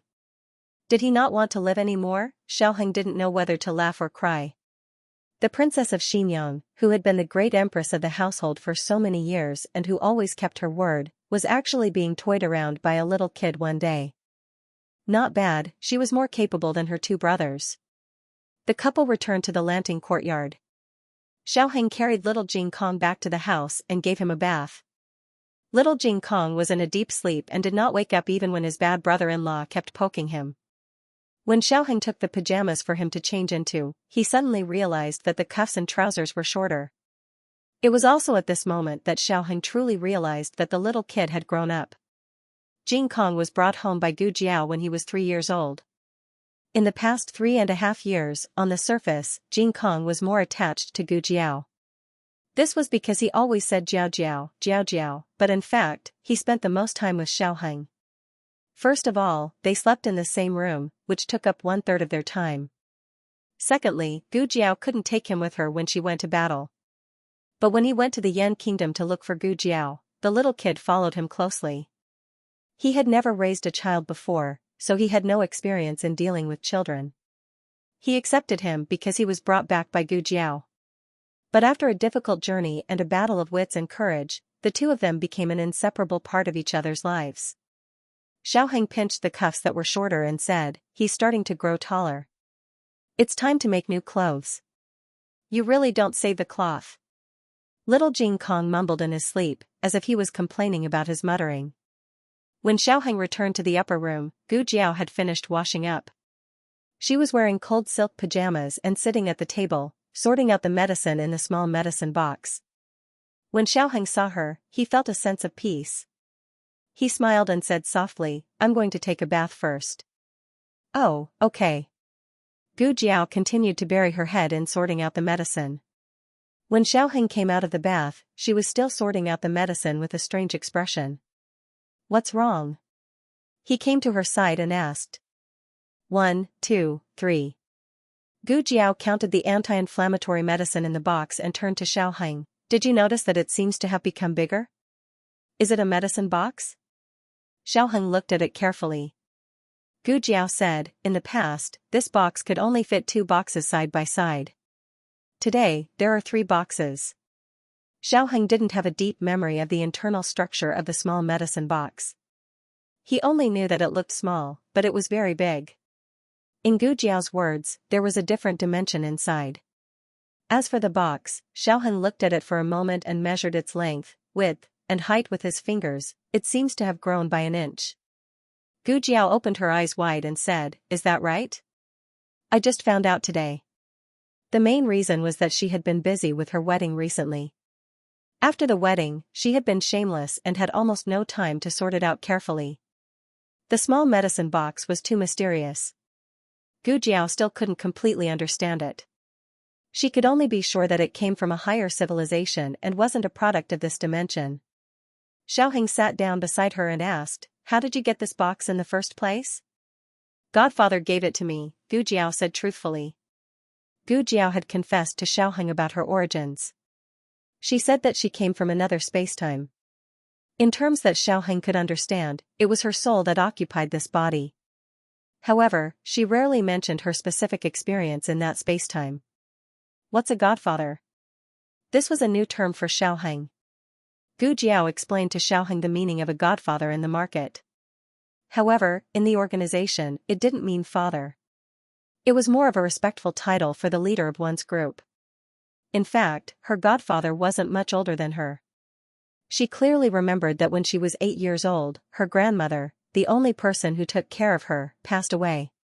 She sat alone under the muddy eaves and was drenched by the heavy rain. She shivered and thought that she was going to freeze to death. Then, a pair of shiny black military boots stepped on the mud and walked towards her. The rain was too heavy. She raised her head to look at him, but she couldn't open her eyes at all. She only remembered that when she lowered her head, a cold and slender hand stretched out in front of her. It was the most beautiful hand she had ever seen. Who are you?" "King. In the future, call me Godfather." The 16-year-old boy's voice was low and deep, calm and cold-blooded. While Gu Jiao was deep in thought, Xiaoheng looked at her without blinking. This was the first time he heard from her about another man. "You care about him a lot," he said. His tone was firm. "Yes." Gu Jiao nodded without hesitation and said seriously, "If it weren't for him, I wouldn't be who I am now."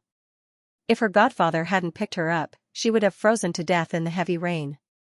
Her godfather had taught her all her skills.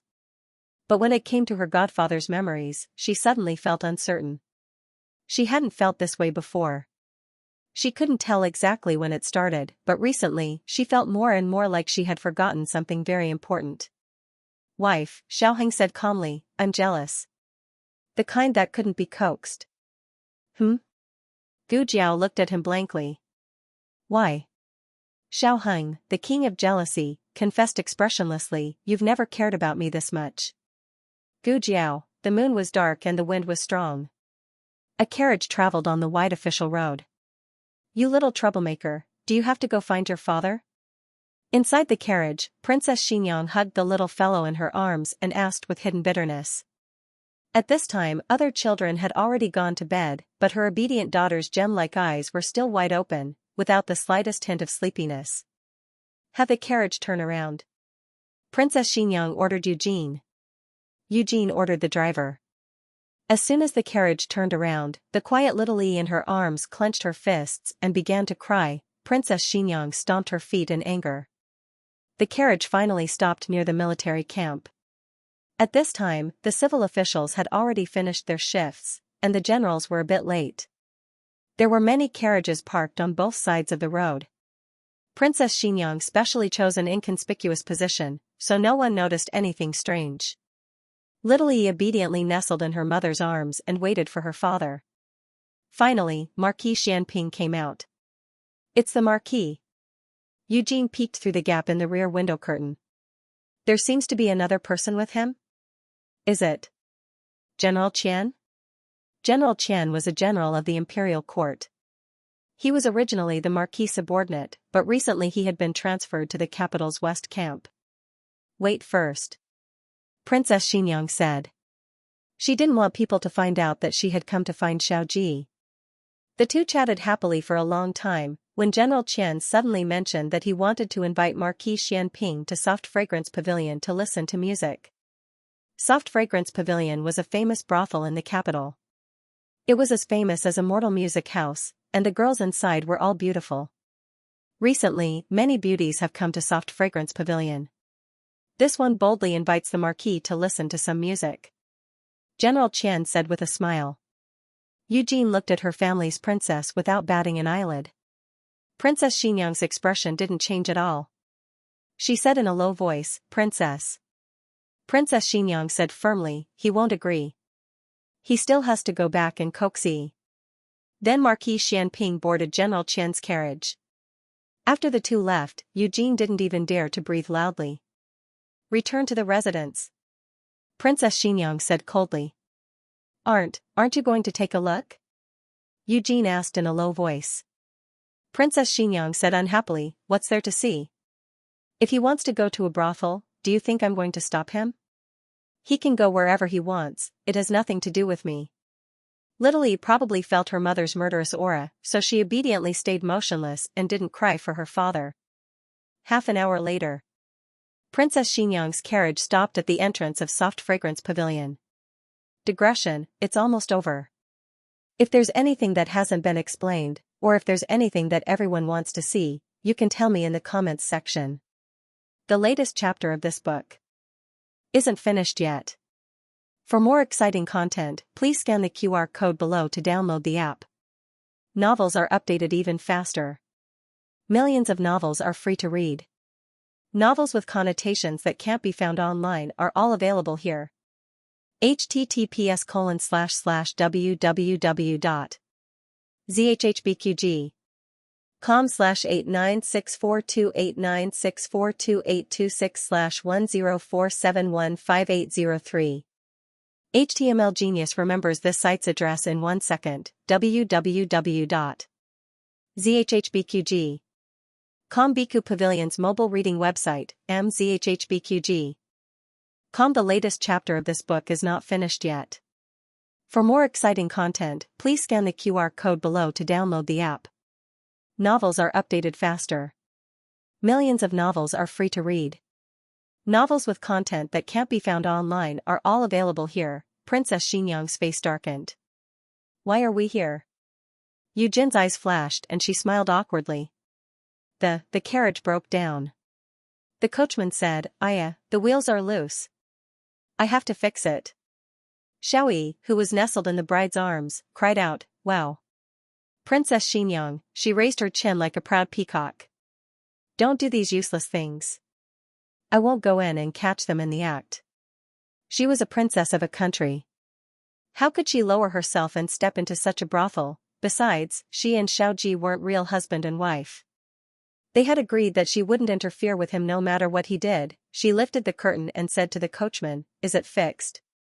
If not, you don't have to come to the princess residence tomorrow." The coachman trembled in fear and glanced at Eugene awkwardly. He could only help here. If this went on, his bowl would be gone. Xiaoyi pursed her lips. Princess Xianxiang looked at her fiercely.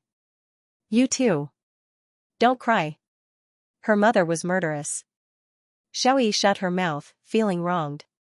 Princess Xianxiang put down the curtain and was about to leave when she caught a glimpse of a sneaky figure from the corner of her eye. She saw it first, so she put down the curtain. But people didn't react so quickly. When she lifted the curtain again, the figure was gone. She felt strange and felt that things weren't simple. "Hold E and wait for me in the carriage." She handed Xiaoyi to Eugene. Eugene didn't know what she had seen and thought that she had seen the marquis and was going to catch them in the act. "Princess, don't worry. I won't disturb you." Princess Xianxiang didn't explain to her and got out of the carriage. That person first entered the alley and used a long knife to open General Qian's carriage. There was no one in the carriage, so he turned and entered Soft Fragrance Pavilion from the back door. At this point, Princess Xianxiang was certain that the other party had come for Xiaoji or General Qian. It was very likely that it was Xiaoji. After all, this person was used to attracting hatred. It could be said that within 10 steps, there would always be an enemy. She chased after him. Soft Fragrance Pavilion didn't look big from the front, but in fact, there were a few small gardens in the backyard. When she went around the corridor to the second small garden, she saw a figure in front of the rockery. She recognized that it was Xiaoji. Someone wants to kill, Before he could finish, Xiaoji raised his knife and stabbed it into the assassin's heart. The assassin didn't even have time to scream before he fell into a pool of blood with his eyes wide open. Princess Xianxia froze in place. She only opened her mouth when Xiaoji stabbed her. It was too late for her to withdraw her hand. She didn't want to be so bloody in front of her. He kicked the assassin's body into a crack in the fake mountain and threw the murder weapon inside. He wiped his hands with a handkerchief before turning to look at Princess Xianxia. He smiled nonchalantly. "Qin Fengwan, you followed me all the way just to say this?" "Followed me all the way." This guy already knew I was following him. Princess Xianxia's heart shook, but she didn't show it on her face. She said calmly, "I didn't follow you. I was just passing by. You, on the other hand, knew that he was coming to find you, yet you still got into the carriage with someone else." Xiaoji tilted his head to look at her, his good-looking lips curling up slightly. "Qin Fengwan, are you jealous?" Princess Xianxia glared at him fiercely but didn't want to argue with him. She turned to leave. At this moment, General Qian came over from another small garden and walked in their direction. She couldn't let anyone find out that she was here. Not only would it lower her status, but the rumor that she caught Xiaoji in the middle of the night visiting a brothel would spread throughout the capital the next day. Qin Fengwan, couldn't afford to lose face like this. She gritted her teeth and quickly walked toward the rockery, planning to hide behind it. But when she got there, she saw how terrifying the bloodstains on the ground were. She couldn't step over them. "Marquis." General Qian smiled and greeted Xiaoji. Qin Fengwan trembled all over. Xiaoji glanced at her, pulled her over, and moved 2 steps to the side, pressing her against the other half of the rockery that wasn't splashed with blood. The grass under her feet was also clean. He used his broad body to block her, his arms on both sides of her. The two were so close that they were almost face to face. Their breaths intertwined. Princess Xianxia, who wasn't used to being so close to a man, felt her heart tighten. Her breathing instinctively quickened and became difficult, and her body started to tremble slightly. Xiaoji took in her symptoms and frowned. He moved back slightly to create some space between them. "Eh? Marquis, why are you here?" General Qian asked. "Don't come over," Xiaoji ordered. He didn't look back and just stared at Qin Fengwan without blinking. "I have something to do. Go back to your room first." General Qian paused in his steps. He didn't understand why Marquis Xianping was like this. He craned his neck to take a look. Marquis Xianping was tall and muscular. He could block people, but he couldn't block Princess Xianxia's dress that was blown up by the night wind. General Qian smiled meaningfully. "So Marquis is here to meet a beauty in private. Is it Miss Xianxia?" No wonder Marquis agreed so readily tonight. "You must be missing the beauty." Princess Xianxia looked coldly at Xiaoji. Xiaoji's teeth hurt. He wished he could turn around and give Qian a kick. General Qian didn't seem to know that his head was already tied to his belt and continued to court death. "Since Miss Xianxia is also here, why don't Marquis bring her up to sit?" "It's not Xianxia." Xiaoji gritted his teeth. "Oh? Then who is it?" General Qian was curious. Xiaoji looked at Qin Fengwan's cold gaze and narrowed his eyes. He suddenly laughed hoarsely. "The new beauty is very shy, so she won't meet you all." His flirtatious tone made Qin Fengwan want to raise her knee and kick him. "That place. Make him unable to do it again." General Qian chuckled. "Is there a shy girl in Soft Fragrance Pavilion? It's just a method to seduce men. Marquis just came down, and she created a chance encounter with Marquis. In my opinion, her methods are impressive. Listen, does this sound like something a human would say? It's not unreasonable that he hasn't been promoted for 10,000 years. Princess Xianxia wanted to sentence General Qian to death. Seeing her bristling with anger, Xiaoji couldn't help but smile. Her methods are indeed impressive. Princess Xianxia glared at Xiaoji. Xiaoji smiled unrestrainedly at her, but the words he said to General Qian didn't have the slightest bit of warmth. "Go up. Marquis, military order." General Qian's expression turned solemn. "Yes." After he left, Xiaoji released her from his arms and walked to the side. He looked at her indifferently and said, "Don't come to this kind of place in the future, and don't follow assassins." Princess Xianxia said expressionlessly, "Just take care of yourself." Xiaoji said, "I was followed yesterday. Today, I purposely went to the military camp to lure them out. They were very cautious and didn't make a move." Princess Xianxia looked at him. "Did I ruin your plan?" Xiaoji sighed. "Yes, he discovered you. If I didn't kill him, you would have been in danger. If I killed him, I would have alerted the enemy, and his accomplices would have all run away."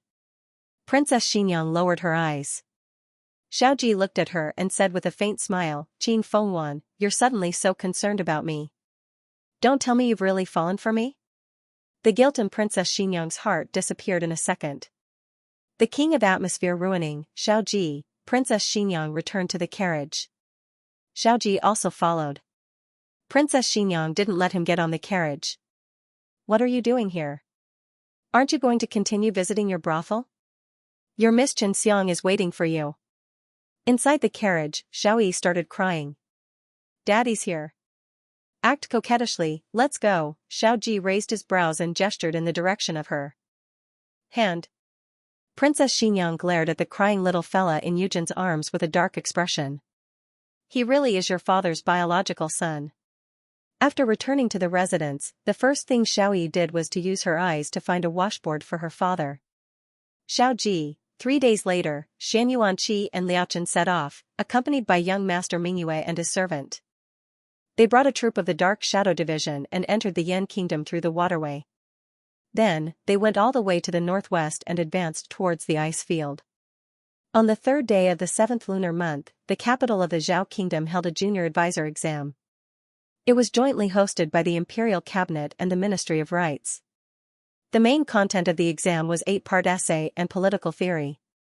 In order to not restrict talents to one category, Grand Secretary Yuan relaxed the requirements for the exam and raised the age limit to 25 years old. The original limit was 20 years old. Those who met this age requirement could participate in the exam. Feng Lin and Lin Qingye were of the same age, but unfortunately, one of them was ranked 123rd and the other was ranked 99th. They were both grand scholars.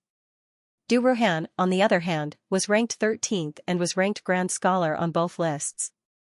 He was 1 day away from reaching 25 years old. Empress Dowager Zhuang held a letter in her hand. It was sent to the border. Zhuang Yuheng was the previous year's 2nd place. He was only 1 year older than Xiaoheng. But in the end, this letter was not sent out. He can't beat Aheng. This widow just wants to use this chance to have him return to the capital for this widow to take a look. This widow is already so old. I don't know how many years I have left to live. I want to see him. But that child might not want to return to the capital. The junior advisor exam had been registered the previous year. During this year, the other examinees had been busy preparing for the exam.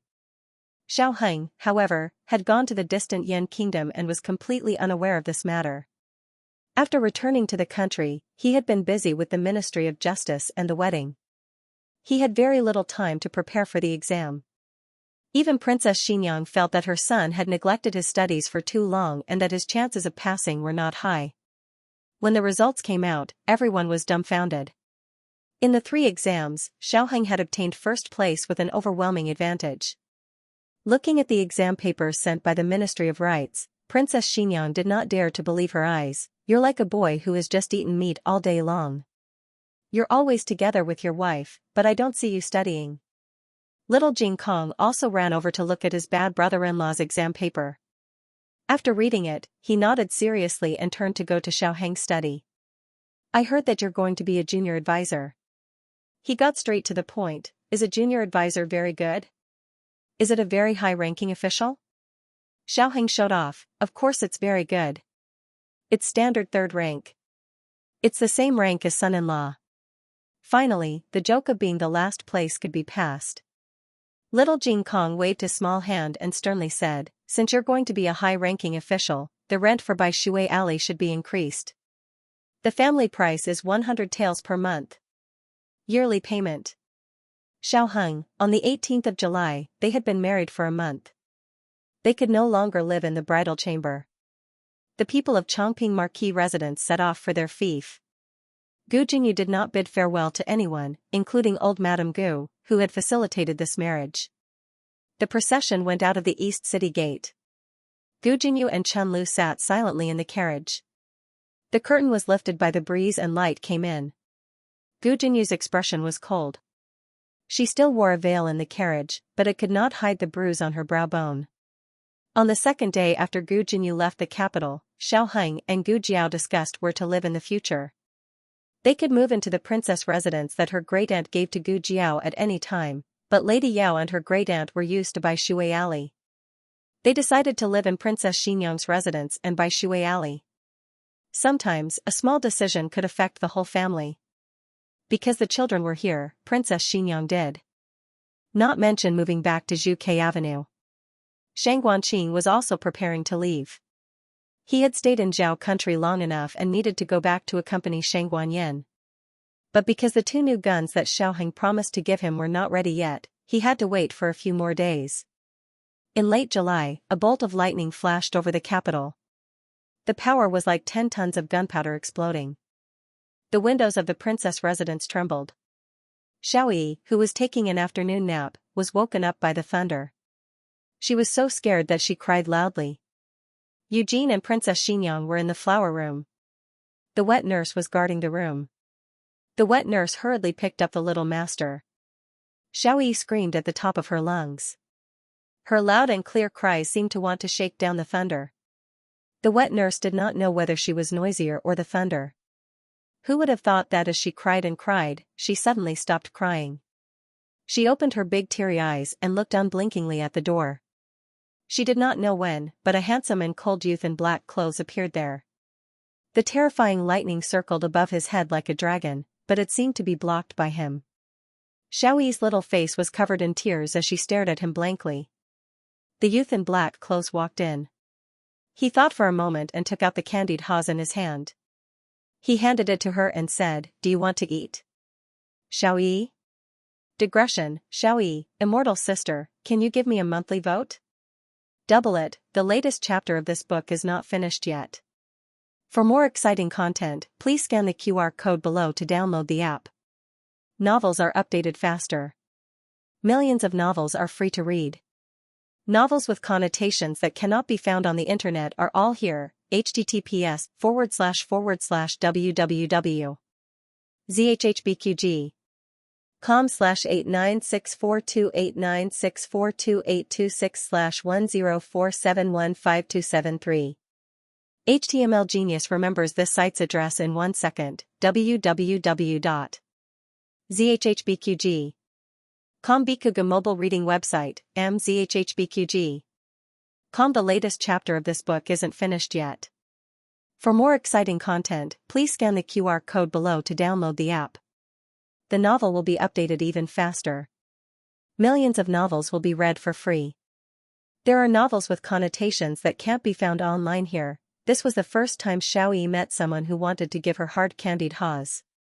She didn't even have teeth. When Princess Xinyang and Eugene returned to their room from the greenhouse, Xiao Yi was being held in the arms of the young man in black. Her small hands were holding a string of shiny candied haws, and she was licking them. The wet nurse stood at the side, trembling with fear, not daring to even breathe loudly. She didn't know this person, but she couldn't snatch it away from him. Eugene looked at the young man who suddenly appeared and was shocked. Chongjing? Marquis.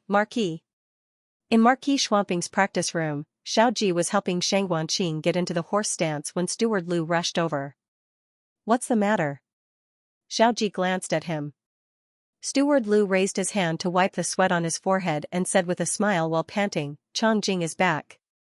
He's with the princess. He said come back, not come. In everyone's heart, Chongjing had long been regarded as a member of the Marquis' household. Shang Guanqing looked at his father. Chongjing, the black-clothed young master. Xiao Ji's expression was very calm, but his following words revealed his urgency. He said to his son, get into the horse stance first. There's still an hour left today.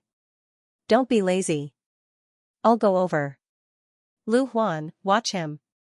Steward Lu hurriedly said, yes. Marquis. Xiao Ji turned around and left. Shang Guanqing changed his posture in a second and stood up calmly. Steward Lu sighed helplessly. Wasn't it a waste to let him watch the young master? How could he win against this little sesame rice ball? Xiao Ji went to the princess's residence. As soon as he stepped into the courtyard, he realized that something was wrong. Chongjing was back and should have come to the marquis's residence first. Why did he go to the princess's residence instead? Could it be that this fellow is still thinking about Qin Fengwan? Chongjing had been attracted to the princess residence by Xiao Yi's cries, but Chongjing's longing for Princess Xinyang was not fake. Princess Xinyang didn't like Xiao Ji, but she didn't dislike Chongjing. Once, Chongjing passed by a house on Vermilion Bird Avenue. Injured and was seen by Princess Xinyang. She called him into the house and personally bandaged his wound. Since then, he would often pass by that place when he was injured. After his wounds were bandaged, he would occasionally freeload a meal before returning to the marquis's estate. Xiao Ji knew nothing about this. Chongjing did not have a mother, only 7 older sisters. He felt the power of a mother from Princess Xinyang, and he liked Princess Xinyang very much. When Xiao Ji entered the house, Xiao Yi had already been snatched away by her mother. She had washed her hands and was lying obediently in the cradle. Chongjing sat at the table and ate Yangchen noodles. He was hungry, so he ate very fast. That was not the main point. The main point was that there were several exquisite dishes in front of him, all of which were his favorite. There were 2 possibilities: 1, he asked for it himself; 2, the princess residence prepared it for him. If it was the first possibility, he didn't treat himself as an outsider. If it was the second possibility, he really wasn't an outsider. The princess residence even knew what he liked. Xiao Ji suddenly felt that his status in the family had been affected. You guys chat. I still have something to do. Princess Xinyang saw him come over, so she took Yujin to the greenhouse to continue taking care of the newly bought peonies. The thunder had stopped, and the sky was dark. It looked like it would rain in the next second. Xiao Ji first looked at his youngest daughter. She was playing happily by herself. He sat down opposite Chongjing. They hadn't seen each other for more than half a year, and Chongjing had grown taller again. He had a heroic spirit between his eyebrows, but he was still a young man. Did you run away from home again? Xiao Ji asked indifferently. Chongjing finished his noodles before replying, No. This time, I didn't. Not this time. Xiao Ji observed him. He hadn't noticed before, but today, he noticed that his eating manners weren't bad. It was obvious that he had been restrained by Qin Fengwan. Chongjing finished his bowl of noodles and drank the broth clean. He placed his bowl and chopsticks properly. Xiao Ji's mood became even more subtle. I came to find you. Chongjing went back to the topic. I thought you were dead, so I brought people to collect your body. Xiao Ji choked. Thank you. Chongjing continued, after we arrived at the border of the Yan kingdom, we heard that you returned alive. Xiao Ji said indifferently, then your father agreed to let you come all the way here to find me? Chongjing said, no, he didn't agree. I couldn't leave the icy plains. Xiao Ji looked at him in amusement. Then why did you say you didn't run away from home? What's going on? Chongjing said seriously, I told my father that you're my future father-in-law. You betrothed your daughter to me. He agreed to let me bring people to propose marriage. How can I have a daughter for you? Xiao Ji ate half of his noodles in disdain. His gaze turned and looked at Xiao Yi, who was playing with her feet in the cradle. He stood up and picked up the stool he had just sat on. How dare you have designs on my daughter? Chongjing rushed to the door and explained, I didn't know you really had a daughter. I just said it casually. Chongjing left the Zhao kingdom with Xiao Ji. The 2 of them didn't know that Princess Xinyang was pregnant. The ancient times weren't the information age, so the news of Princess Xinyang giving birth to a daughter couldn't spread to Dark Night Island. Chongjing was purely looking for a strong excuse to fool his father and 7 sisters. Xiao Ji didn't care. He was angry, very angry. He grabbed the stool and chased Chongjing out of the mansion. Half an hour later, the 2 of them stood in the garden, out of breath. They were about a dozen steps away from each other. Xiao Ji had an injury on his waist and couldn't chase him. Chongjing's face was already bruised. Xiaoji glared at him, panting.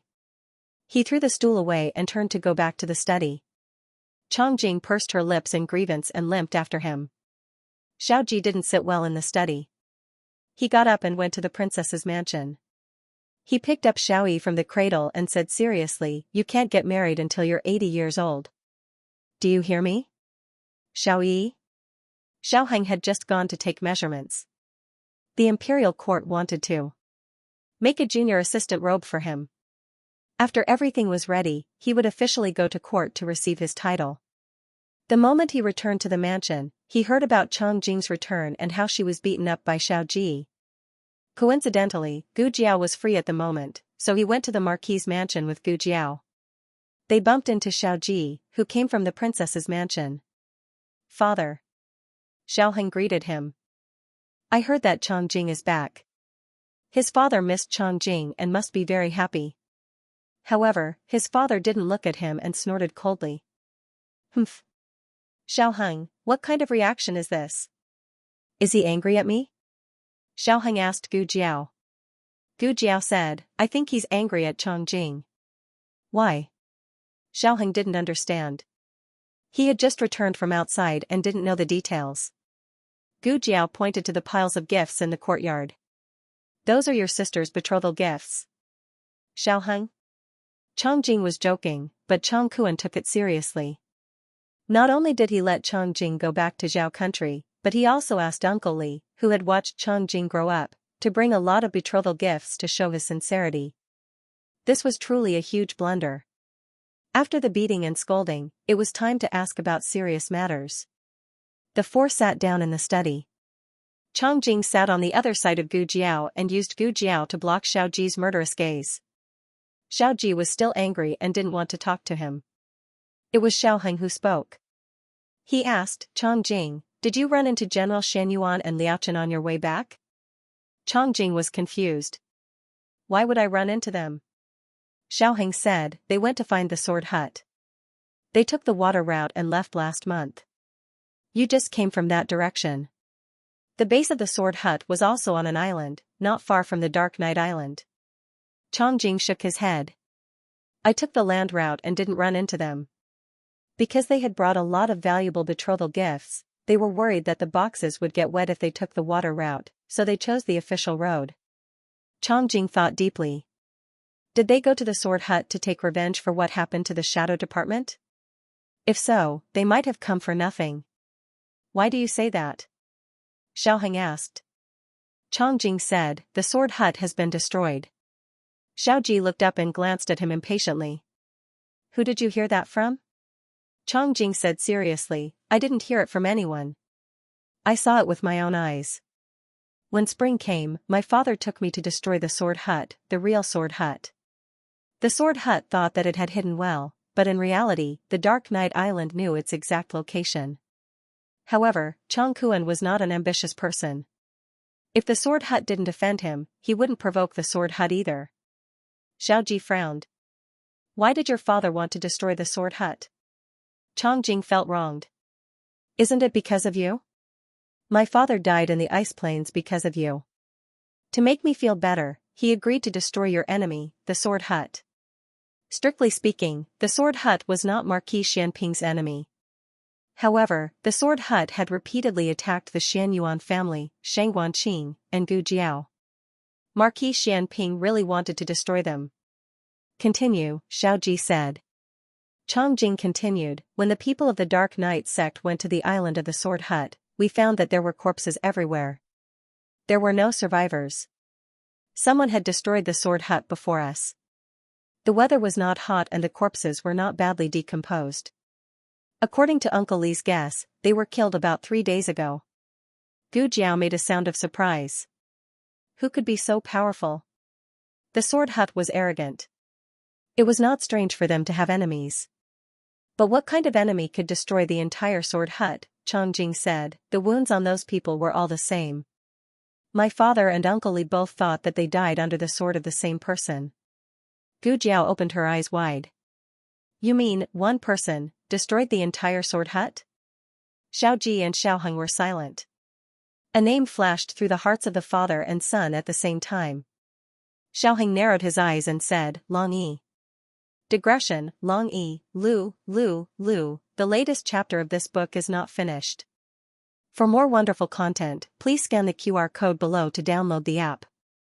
The novel will be updated even faster. Millions of novels will be read for free. Novels with connotations that cannot be found on the internet are all available here.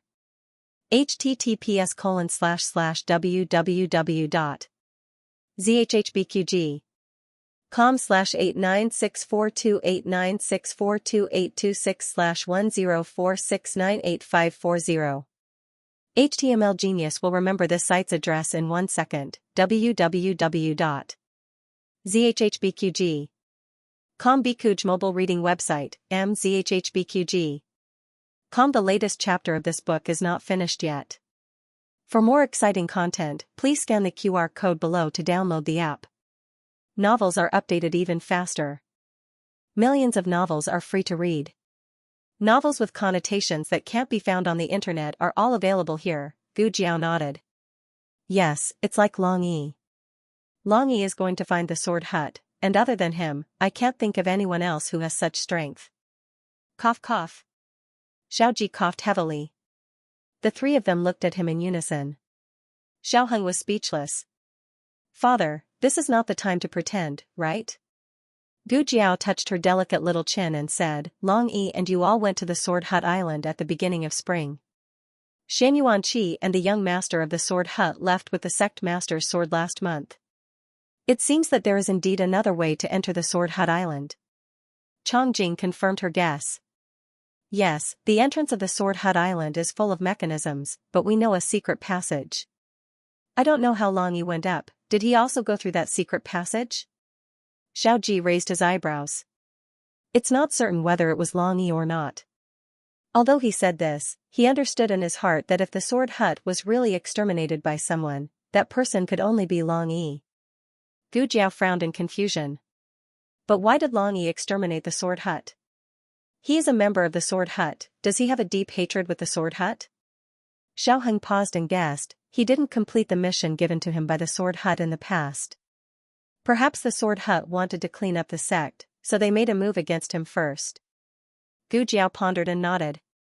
That makes sense. But I still don't understand. Why did Long Yi give up his mission at that time? He suddenly didn't kill Xianxia. It's really strange. Xiaoheng sighed. We can only wait for Long Yi to come back to know the truth. I hope he has already recovered all his memories. Gu Jiao, Xiaoheng grasped Gu Jiao's hand and felt relieved. No matter what, since the sword hut has been destroyed, your danger has been resolved. What danger? Chongjing was confused. She looked at Gu Jiao and asked, Does someone from the sword hut want to kill you? It was a long story. Gu Jiao thought about it and said, something like that. Gu Jiao was the commander of the Black Wind Cavalry of the Xianyuan family. She had a grudge with the sword hut at the border. It was not strange that the people of the sword hut wanted to kill her. Thinking of this, Chongjing did not suspect anything and said, Then you don't have to worry. Ah, that's not right. You said that the sword hut still has a young master. Oh, don't worry, he was poisoned by the goo poison on the island. When he returns, he will find that the goo master who can detoxify the poison is dead. Even if he survives, his martial arts will be crippled. Gu Jiao asked, I forgot to ask earlier. He is the young master, why was he poisoned? Xiaoheng analyzed, I guess it was an internal struggle. The island master's wife did not like this illegitimate son and wanted her nephew to be the young master. Thus, she played some tricks on him and lured him out of the island. But now, it seems that he has profited from this disaster and avoided dying under Long Yi's sword. Chongjing nodded, right, the island master and his wife are dead. That whatever nephew is also dead. It seemed that everything in the dream had changed Long Yi. What kind of little angel was Long Yi? If he wanted to argue with her again, she would definitely not refuse. Gu Jiao looked at Xiaoheng. It has been several months since the beginning of spring. Where did Long Yi go? Will he return? Xiaoheng shook his head, I don't know. When Shirtian regains his identity and memories, no one could guarantee what kind of life he would choose in the future. What did these years of being Long Yi mean to him? Was it a beautiful past worth recalling or an unbearable experience that he wanted to erase? Coming out of the study, Xiao Ji saw Uncle Li, who was directing the servants to carry the betrothal gifts. Xiao Ji had a deep impression of him. When he and Chang Jing had just arrived at the Dark Night Island, this person had received them. Uncle Li's full name was Li Jiangping. He was an elder in the Dark Night sect. Xiao Ji politely called him elderly Marquis Xiao. Li Jiangping smiled and cupped his hands. Li Jiangping had been in the Dark Night sect for many years and was highly regarded by Cheng Kuan. In addition to his high martial arts and loyalty, he was also very careful. He was a very rare expert who was both rough and meticulous. More importantly, he loved Chang Jing very much. Chang Jing glanced at Uncle Li and said to Xiao Ji, "This time, thanks to Uncle Li speaking up for me. Otherwise, my father would not have agreed to this marriage." Xiao Ji was burning with anger. There was no marriage at all. Chang Jing felt wronged. "I meant to find an excuse to come out and see you. Also, you owe me a few boxes of marbles." Xiao Ji's body trembled. "This is your real purpose for leaving the island?" He really didn't want to see this brat anymore. He put his hands behind his back and walked forward angrily. Thinking of something, he turned back and warned sternly, "You're not allowed to play with marbles for E. It's very dangerous." Chang Jing said, "The princess already told me that I can't let her play with the little things." Xiao Ji clenched his fists. "As expected, you're so familiar with Qin Fengwan. I think you want to go to heaven." Li Jiangping laughed dryly and looked at Xiao Ji. "Marquis Xiao, you see," Xiao Ji said faintly, "you know the truth. He just came out to play. Take back the betrothal gifts. I won't marry into the Dark Night Island." Li Jiangping hurriedly said, "Marquis Xiao, don't be in a hurry to refuse." Xiao Ji said coldly, "What? My daughter is only 8 months old. Do you really want my daughter to marry over?" Li Jiangping hurriedly waved his hand and said with a smile, "No, that's not what I meant. It's like this. In order to come back to see you, the young master had no choice but to do this. In his heart, he respects you as his father. If the sect master finds out that he told such a big lie, he will definitely be heavily punished. I have a compromise. It won't make things difficult for the Marquis, and it can also let the young master avoid punishment." "What is it?" Xiao Ji asked. Li Jiangping said what he was thinking. The Marquis can choose a well-educated woman from the capital and adopt her as his adopted daughter. She will marry into the Dark Night Island. What do you think? Jiao Jiao was also Duke An's adopted daughter. She would marry Aheng as Duke An's daughter. Xiao Ji felt that this method was not bad. "Do you agree?" he asked Chang Jing. Chang Jing said, "If you find someone I like, I will agree." Xiao Ji asked him, "Then what kind of person do you like?" Chang Jing thought seriously for a moment, then said, "Someone like the princess." Xiao Ji punched down, and a large bump appeared on Chang Jing's head. Li Jiangping's method was not bad. Xiao Ji temporarily arranged for him and the disciples of the Dark Night Island to live in the Marquis Manor. The betrothal gifts were first placed in the storeroom, and the key was given to Li Jiangping for safekeeping. Xiao Ji's attitude was very clear. These things still belonged to the Dark Night Island. He would not take them. When Li Jiangping arranged for the disciples to move the betrothal gifts, a small accident occurred. His hand pressed against a rusty nail, nearly piercing through his palm. When the news reached the Princess Manor, the family was preparing to eat dinner. Gu Jiao stood up and said to Princess Xianxia, "Xiao Ji, Xiao Heng and Chang Jing, you eat first. I will go take a look." "I will go with you." Xiao Heng also put down his chopsticks. "Do you need a medicine box?" "Yes," Gu Jiao said. "Wait for me here."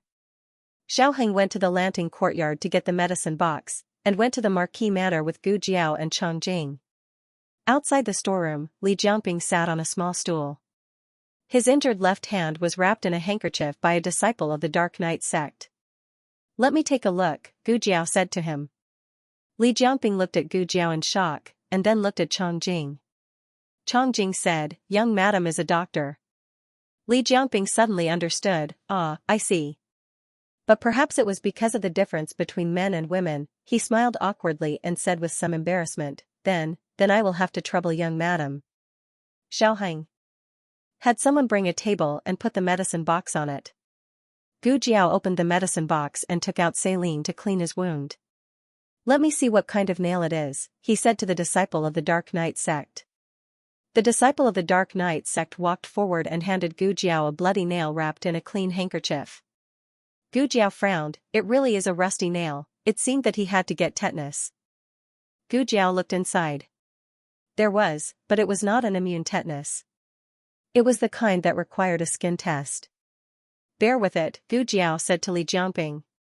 Li Jiangping looked curiously at Gu Jiao's medicine box and said in a daze, okay. Speaking of which, young madam, what kind of treatment method is this? I have never seen it before. Gu Jiao said, it was created by my master, so it is not convenient to disclose it. Li Jiangping smiled and tactfully didn't pursue the matter. Instead, he said, I presume young madam's master is a hidden expert. The first island master of our Dark Knight Island was also an expert. Chongjing. Xiaoheng called out to Chongjing. Chongjing understood and said to the disciples of the Dark Knight sect, you can leave first. I will call you later. Yes.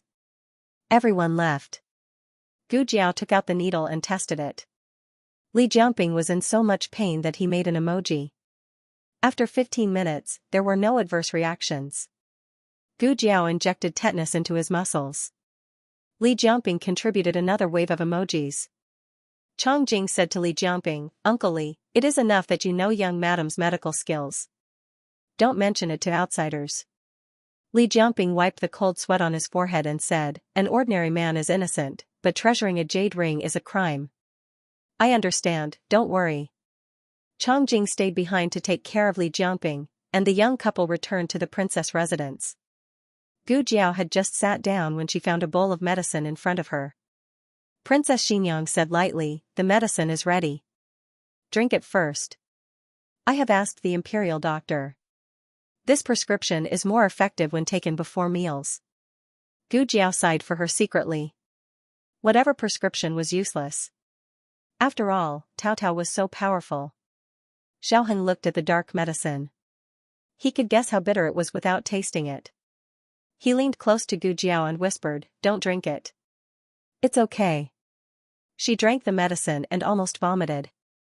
Today's medicine is so bitter. Princess Xianxia wondered, is it bitter? Isn't it the same as yesterday? Xiaoheng couldn't bear to see his dear wife continue to be tortured by the bitter medicine. He decided to tell his mother the truth. Mother, actually we don't plan to. A plate of soft and oily braised pork trotters was placed in front of Gu Jiao. It looked, smelled, and tasted good. There was Gu Jiao's favorite rice chili in it. Unexpectedly, Gu Jiao only took a sniff before she suddenly turned around and retched. Digression, the last day is double. Little cutie with monthly votes, remember to vote. The latest chapter of this book is not finished. For more exciting content, please scan the QR code below to download the app. The novel is more complete and updated faster. Millions of novels are free to read. There are novels with connotations that can't be found on the internet here. https://www.zhhbqg.com/896428964286/104696696959. HTML Genius remembers the website address in 1 second. www.zhhbqg.com. Bikuga mobile reading website, mzhhbqg.com. The latest chapter of this book is not finished yet. For more exciting content, please scan the QR code below to download the app. Novels are updated even faster. Millions of novels are free to read. Novels with connotations that can't be found online are all available here. Everyone's expression changed. Gu Jiao's status in the family was now outstanding. Even Xiaoyi was very willing to let her massage her little feet. Her slightest movement could cause a storm in the house. Xiaoheng was the first to react. He quickly stood up and came to her side. He gently stroked her back and bent down to ask her, what's wrong? Are you feeling unwell? Gu Jiao endured the discomfort in her stomach and said, I suddenly feel a little nauseous. Princess Xianxia's eyes suddenly became bright. Xiaoji's expression also gradually changed. One had given birth to him before, while the other had been given birth to by a woman for him. In short, they were both experienced people. They were much more sensitive to this kind of reaction than Xiaoheng, who was just starting out. Princess Xianxia said to Xiaoji, "Leave us for a moment. She had something private to ask." Xiaoji wasn't a blockhead like General Qian. He knew what to do. He asked, "Should I leave or call for an imperial physician?" Princess Xianxia was stunned. She looked at him in surprise, as if to say, "Is your brain so good?" TSK. Xiaoji received her gaze and shook his head self-mockingly. In one day, Chang Jing had collected his corpse and then Princess Xianxia had questioned his brain. Life was really as tragic as blood. He let out a long sigh and left. Princess Xianxia looked at Gu Jiao and asked seriously, "Did your period come this month?" Gu Jiao was stunned. "No." Xiaoheng answered for her. Every day was his husband's right. Of course, he remembered that she hadn't had her period ever since they got married. He had never been a father, so he was a little slow in this aspect. However, he was good at reading people's expressions. When his mother asked, he immediately understood. "Mother, you can't be," Princess Xianxia neither admitted nor denied, "My period didn't come." "Didn't you suspect anything?" "Especially you, Jiao Jiao, you're a doctor." Gu Jiao said, "My period has been irregular for the past 6 months." She didn't know if it was because of her puberty, or if it was because of the war and excessive exhaustion that had affected her body, but this year, her period either didn't come for 2 consecutive months or came twice a month.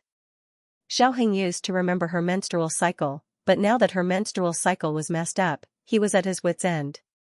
Princess Xianxia was surprised. She can even get pregnant like this. "It's all thanks to my pregnancy medicine." Cough. Xiaoheng choked. He didn't have the heart to tell his mother that it was only after the two of them had taken measures to prevent pregnancy. He thought to himself, it was clearly just once, moreover, both of them were unorganized, stumbling, and did not experience it well for the first time. Did they succeed that time? Were they using contraceptives to avoid loneliness later on? This was really, he didn't know what to say. Wait a minute. She was just retching. She might not be pregnant. Perhaps his mother had been happy for nothing. Xiaoheng poured a cup of warm water for Gu Jiao and had the servants take away the plate of braised pork trotters. Princess Xianxia had a light palate. In the years when Xiaoheng wasn't by her side, she started eating vegetables. After she became pregnant with Xiaoyi, she started eating meat again to increase her nutrition. Even now, when she was breastfeeding, she still couldn't stop eating meat like fish soup. But overall, it wasn't greasy.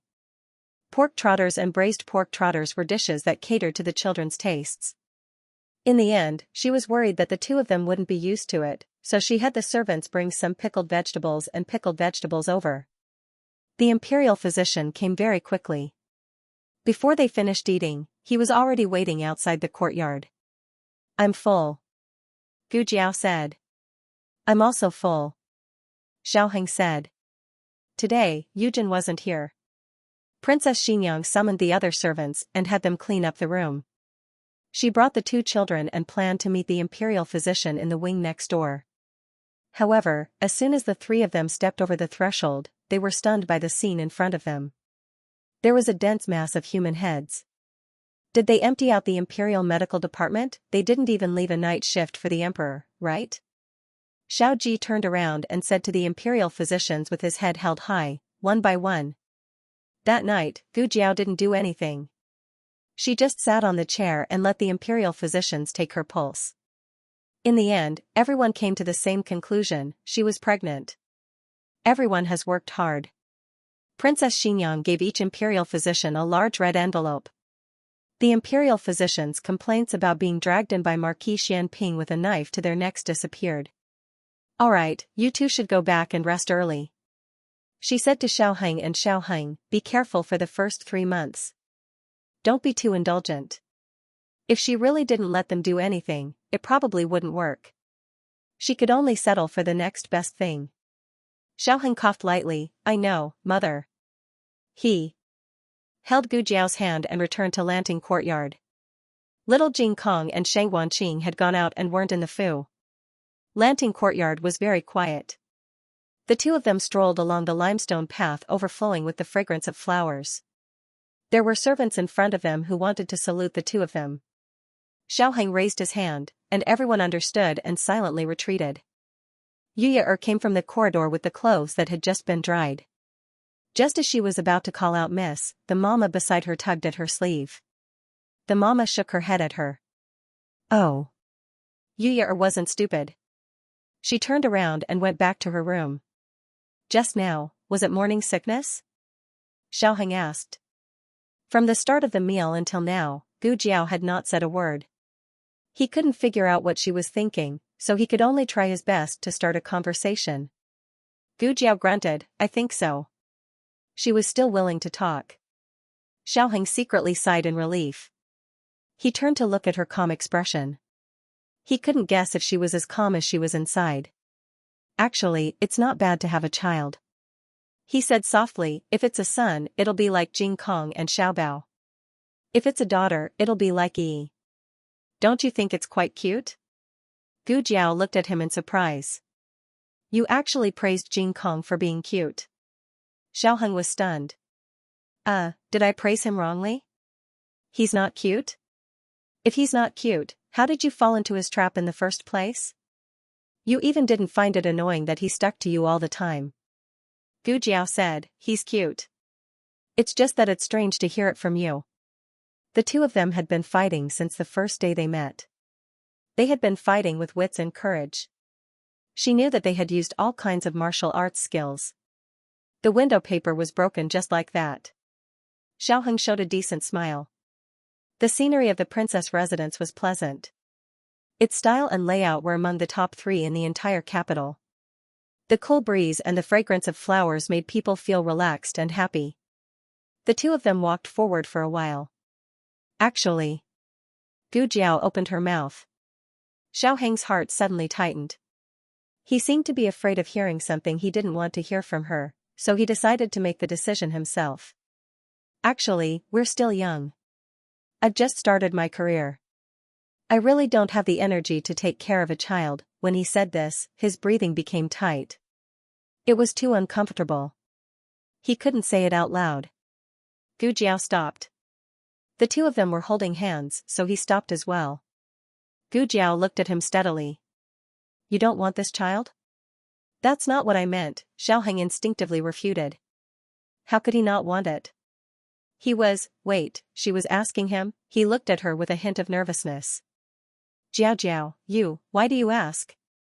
Do you want it?" Gu Jiao looked down at her flat belly and nodded. Xiaoheng's eyes flashed with a hint of ecstasy. Jiao, why do you have such an expression? Do you think I don't want it?" Xiaoheng smiled awkwardly and didn't answer the question directly. Instead, he said, "Then why didn't you say anything just now? I thought you were unhappy." "I just haven't recovered yet." She looked at her belly seriously. "How did I get a baby?" She had become a curious baby. Xiaoheng's heart melted. How could there be such a wonderful Jiao in the world? He patted her head and couldn't help but ask, "Why did you suddenly change your mind?" Gu Jiao said honestly, "It wasn't sudden. After I met Tang Yuashan that time, my state of mind seemed to have changed a lot. That was because Tang Ming was not a perfect son. He could not even be considered a good son. He had too many personality flaws, but Tang Yuashan's love for him had never weakened. He had never given up on this son of his. The strength that she had lost when she was abandoned when she was young was regained from Tang Yuashan. Xiaoheng really didn't expect that the person who changed her state of mind was Tang Yuashan. He pulled her into his arms and gently patted her head. He had a lot of words in his heart. He wanted to thank her and praise her, but when the words reached his lips, he realized that there were no words that could properly express them. He just hugged her tighter and let her feel his emotions. He wanted his child with her. He was looking forward to the birth of this little life. The latest chapter of this book isn't finished yet. For more exciting content, please scan the QR code below to download the app. The novel is updated at a faster rate. Millions of novels are free to read.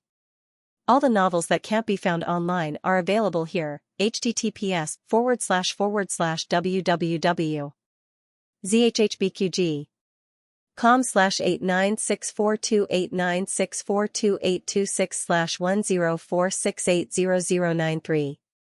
HTML Genius memorized this website's address in 1 second. www.zhhbqg.com.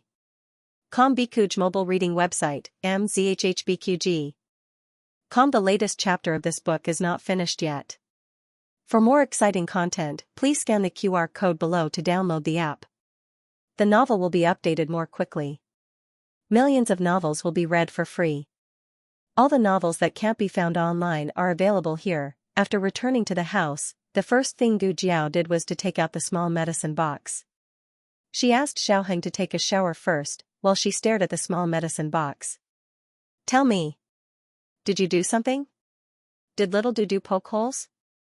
A gust of night wind blew, and the small medicine box was as quiet as a chicken.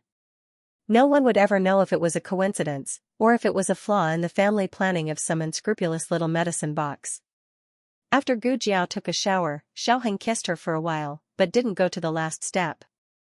He endured it and let her go to sleep. The fact that she was pregnant was not completely untraceable. For example, she was tired quickly in the past few days. He thought it was because he was too strong and made her too tired. So you are pregnant. But I am indeed very strong. Xiaoheng looked at Gu Jiao, who fell asleep in his arms. He raised his eyebrows, stroked her cheeks, kissed her, and then pulled a thin silk cloth to cover her. The sound of quarreling came from outside the courtyard. It was little Jingkong and Shang Guanqing who had returned. Xiaoheng glanced at Gu Jiao, got out of bed quietly, opened the door, and said to little Jingkong, Jiao Jiao is asleep. You go take a shower first. Hearing that Jiao Jiao was asleep, little Jingkong immediately turned on the silent mode, waved at Shang Guanqing, and said silently, Brother Qing, goodbye. Shang Guanqing leaned on the pillar, exhausted. He didn't even have the strength to twitch the corner of his mouth. Haha, it's best if we don't meet again. Little Jingkong was so energetic that it was scary. The two of them went out together, shopping, watching lanterns, and going to the lake. They did exactly the same things. He was 6 years old now, so he didn't need Shang Guanqing to carry him all the time. Shang Guanqing was exhausted, but little Jingkong was still bouncing around. He jumped onto the steps, waved at his bad brother-in-law, and went into the house to visit Gu Jiao. Seeing that she had indeed fallen asleep, he secretly nodded his head. Bad brother-in-law did not lie to him. You're so sweaty. Hurry up and take a shower. Xiaoheng urged him in a low voice. Little Jingkong put his hands on his waist and said in a low voice, My sweat is fragrant. Your sweat is the stinky one. Stinky brother-in-law. Xiaoheng, little monk, it's been 3.5 years, but you're still as arrogant as ever. Don't you know that you're about to fall out of favor? Yuya fetched some water for little Jingkong. He stripped himself naked and climbed into the wooden tub to take a bath. He was very happy today, not only because he had gone shopping with Brother Qing, but also because Jiao Jiao had promised to take him on a trip to the Imperial College tomorrow. The kind that won't lead brother-in-law astray. As he bathed, he started singing again in his small bathhouse. The door was closed, so he was not worried that he would disturb Gu Jiao. However, the maidservants on duty outside the door overheard him. At first, there were only 2 of them, but gradually, 3 or 4 of them came. By the time Xiaoheng came over to check on his bath, all the servants in the courtyard had gathered here. They pricked up their ears to listen to the song, and they were having fun as they listened. Aya, young master. Yuya was the first to notice Xiaoheng. As soon as she called out, the rest of the servants came back to their senses and respectfully moved aside. Xiaoheng did not say anything and pushed the door open to enter the room. Little Jingkong stood in his small wooden tub, struck a pose, and gazed affectionately in front of him. Where is my young master? Immediately, he changed his tune in a second and sang with perfect articulation, in order to save young Masterly, I left my home. Who would have thought that the #1 scholar of the Imperial College would be wearing a red robe and a hat with palace flowers on it? So fresh. He looked as proud as he could be, as if he had really made it to the top of the imperial examination. Xiaoheng's mouth twitched, and he said ruthlessly, "Jiao Jiao won't be able to go on an excursion with you tomorrow." The unruffled singing stopped abruptly. "Why?" Little Jing Kong turned around and asked seriously. Xiaoheng flicked his wide sleeves, raised his chin, and said, "Jiao Jiao is pregnant. From now on, your position will be in danger. Good night." After Xiaoheng said that, he walked away valiantly. Little Jing Kong felt as if he had been struck by lightning. His small body swayed in the wooden tub. He stretched out one hand in front of him and covered his heart with the other. With a sorrowful expression, he sang with a strong choking voice, "Life is like a ruthless carving knife. It has changed our appearance. Will we wither before we bloom? I once had a dream." Shang Guanqing went to the princess's residence and learned from Princess Xinyang that Gu Jiao was pregnant. He was quite surprised. So fast, his stinky brother and that girl had only been married for less than 2 months. Xiaoyi had fallen asleep. After Marquis Xianping coaxed his daughter, he took Chang Jing out of the residence to carry out a mission. Princess Xinyang glanced at her son and said, "Is it fast? He's already 20. He'll be 21 soon. He's still young." Shang Guanqing muttered. Princess Xinyang said, "Let's not talk about your brother. Let's talk about you. When do you plan to get married? Does your mother have any plans?" Shang Guanqing sighed bitterly. "Mother, why are we talking about this again? Didn't we not talk about it?" Princess Xinyang said earnestly, "We didn't talk about it before because your body didn't allow it. Getting married would only delay her. Now that you've recovered, you're no different from a normal person. Naturally, you can get married and have children like a normal person." Shang Guanqing didn't want to get married so early. He wanted to play around for a few more years. Princess Xinyang continued, "Your brother is going to be a father soon. You don't even have a wife. Chongjing is 2 or 3 years younger than you, but she knows to bring betrothal gifts to the capital to find a suitable marriage. I'm not asking you to get married immediately. If you agree, I'll take a look for you first." His mother's will was so firm. It looked like it would be hard to refuse. Shang Guanqing put on an act and said, "But mother, I have high standards." "How high?" Princess Xinyang asked. Shang Guanqing's eyes flashed. "First, she has to be as beautiful as you and mother. Then, she has to be as gentle as you and as humorous as mother. She also has to be educated and reasonable. Literate. Poetry and songs, proficient in everything." He racked his brains. "Martial arts." "Yes. She has to know martial arts.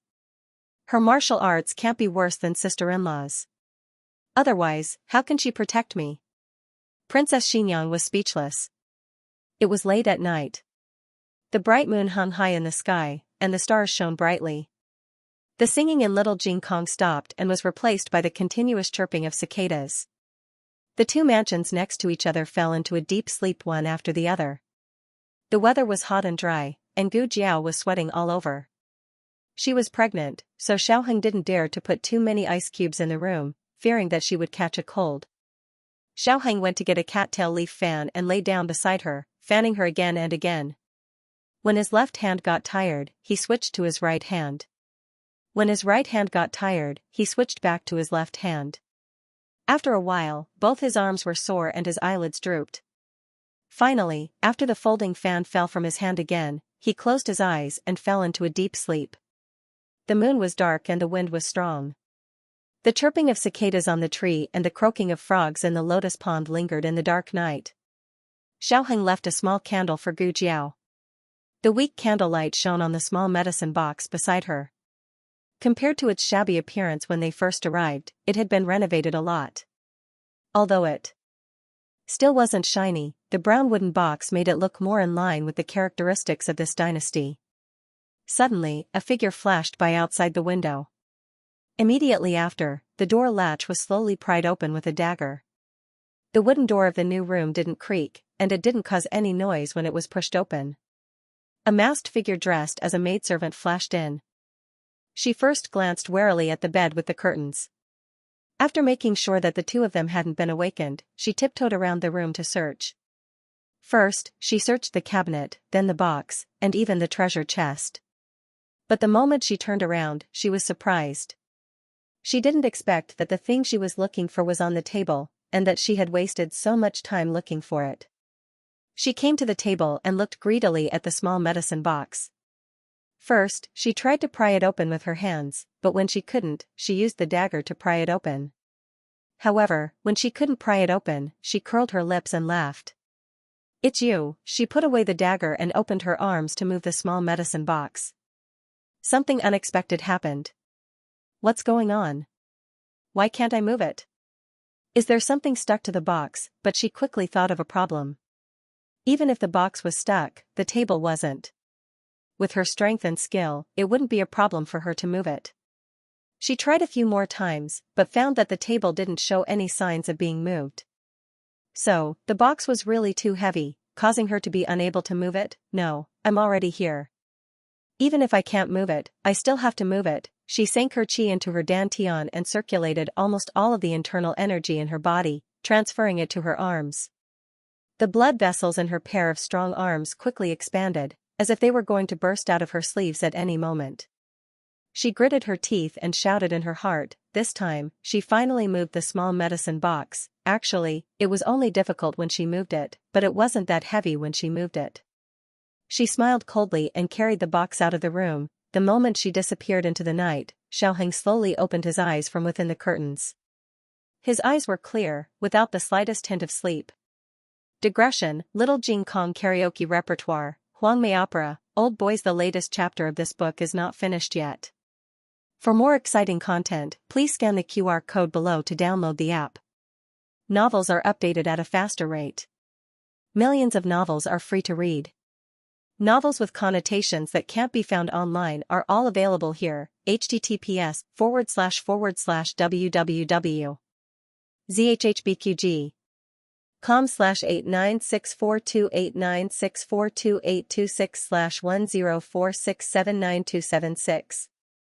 HTML Genius memorized this site's address in 1 second. www.zhhbqg.com. Bikuga mobile reading website, mzhhbqg.com. The newest chapter of this book is not finished yet.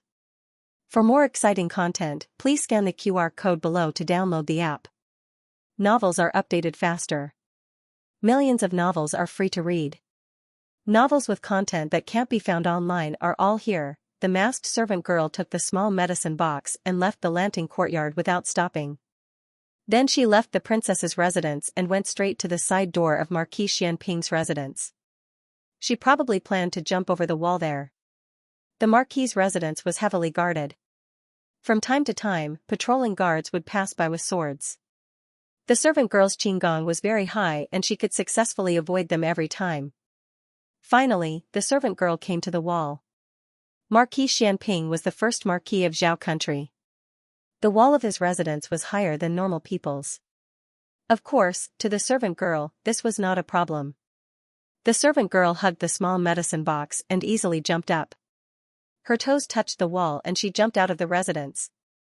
However, the moment he landed, something unexpected happened. A huge net fell from the sky and covered the maidservant from head to toe.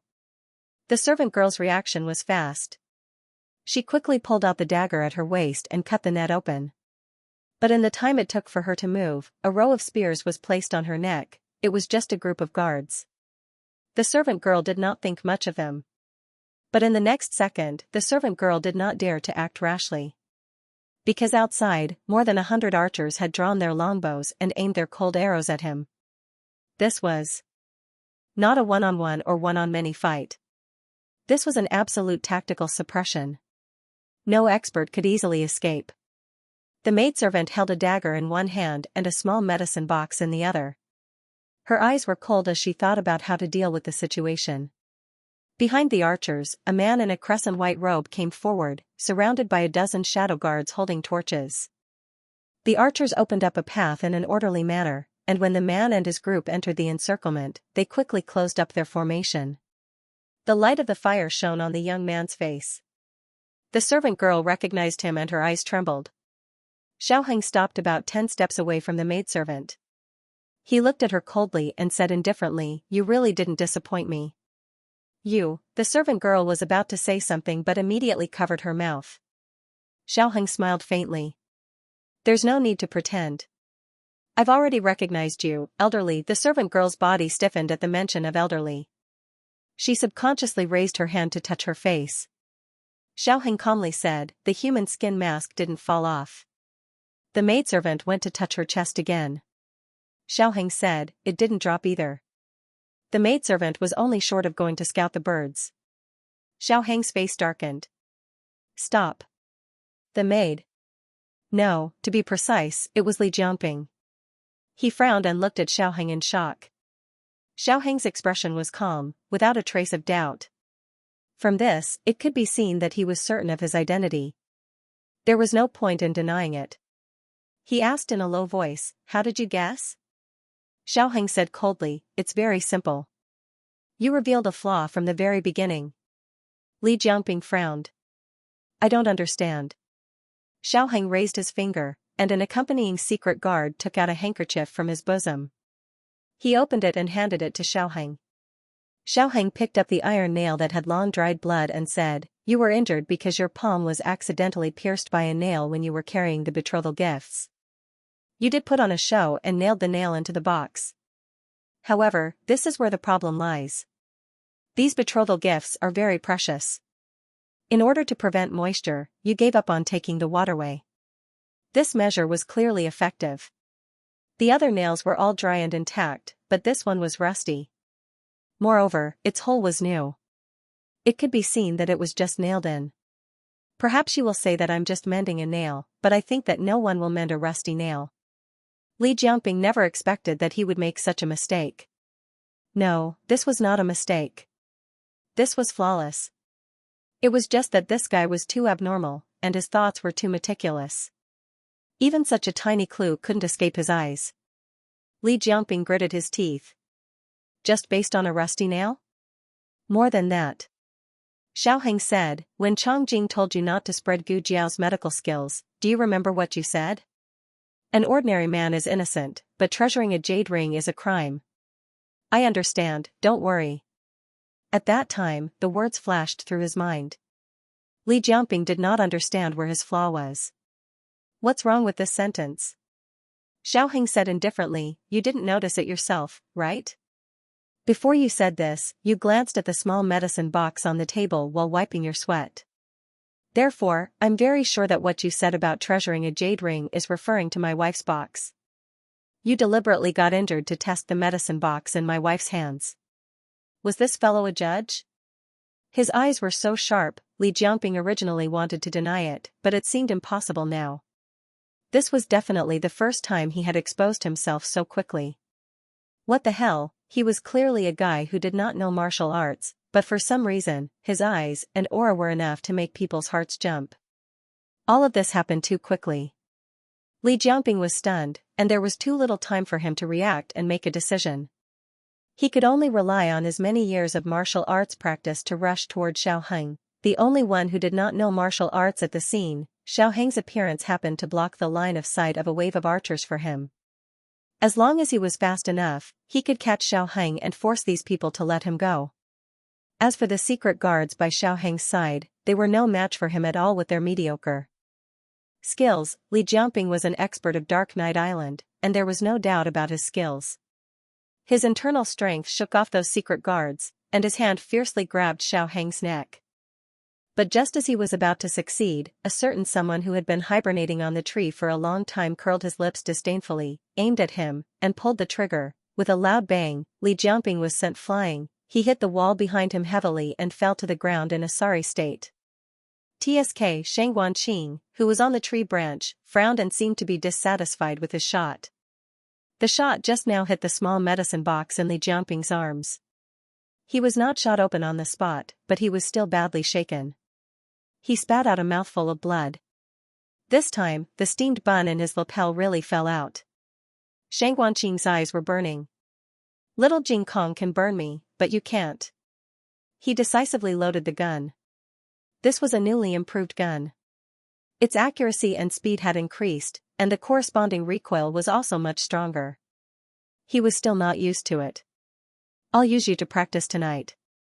He aimed at Li Jiangping's head. Right at this moment, an unexpected event occurred abruptly. Numerous terrifying sword chi slashed down from the sky and forcefully pushed back the secret guards of the Marquis of Xuanping's estate. Subsequently, a gray-clothed swordsman flashed down to grab Li Jiangping, who was on the ground, before swiftly leaving the scene. That person's lightness skill was probably not inferior to Gu Qingfeng's.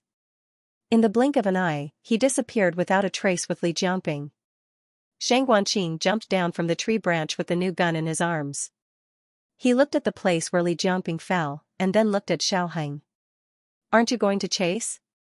Xiaoheng looked in the direction of the two people and said, no need. Shang Guanqing carried the gun on his shoulder. But they also took away Jiao Jiao's box. Li Jiangping's hands were fast. Before leaving, he did not forget to hold the small medicine box on the ground. It's okay, Xiaoheng said. Shang Guanqing said, what do you mean it's okay? That box is very precious, okay? I shot it just now, but it didn't break. Xiaoheng was not surprised. Jiao Jiao said that the small medicine box was not something from their world, and the medicine box might not be its original body. It was just that in their dimension, it could only appear in this form. Shang Guanqing snorted. Is it really okay? If Jiao Jiao wakes up and finds that the box is gone, she will be angry. I'll see how you coax her. Xiaoheng smiled and did not continue the topic. Instead, he asked, are you okay? Are you hurt? The new gun had a lot of recoil. Shang Guanqing rubbed his small chest. It's a little numb, but it's okay. Speaking of which, what's wrong with Li Jiangping? Why did he steal Jiao Jiao's medicine box? Who ordered him? Dark Knight Island? Xiaoheng shook his head. It's not Dark Knight Island, it's the Sword Hut. Wasn't the Sword Hut destroyed?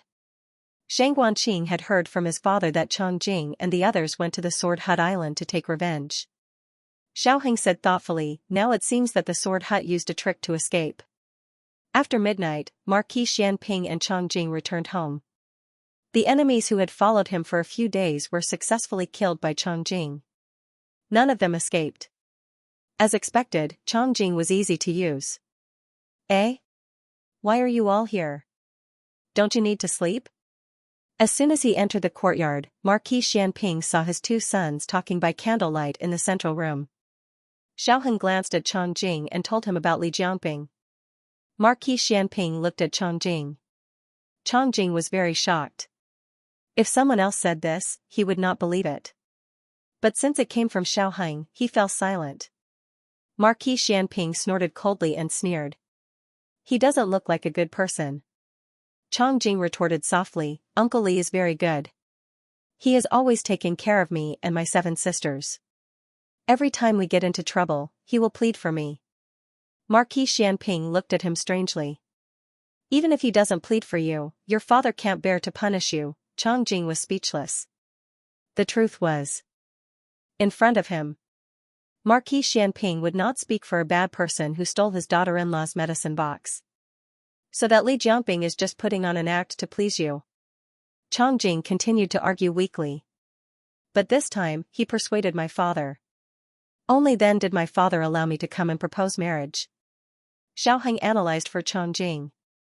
If he did not persuade your father, he could not have come with you to the Zhao kingdom. His goal is very clear. It is Jiao Jiao's medicine box. Chang Jing made a final struggle in a low voice. He was also the one who discovered the Sword Hut. Xiaoheng sighed. He had to discover it.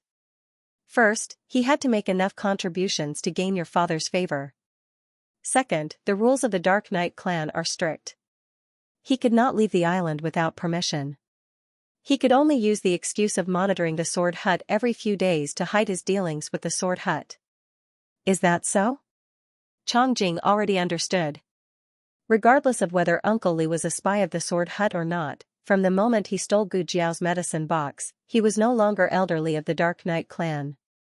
The Dark Knight clan would never ask him to do such a thing.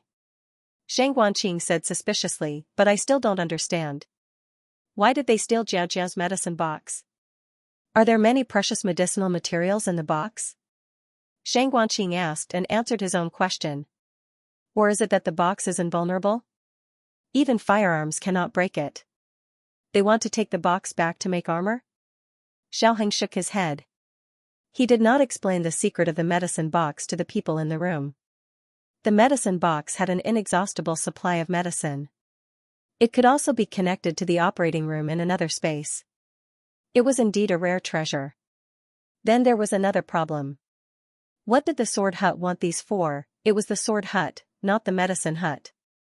Could it be that from now on, they would not practice the sword anymore and would all become doctors? Or could it be that one of them had an incurable disease and coincidentally, there was medicine in the medicine box to treat it? This possibility could be ruled out.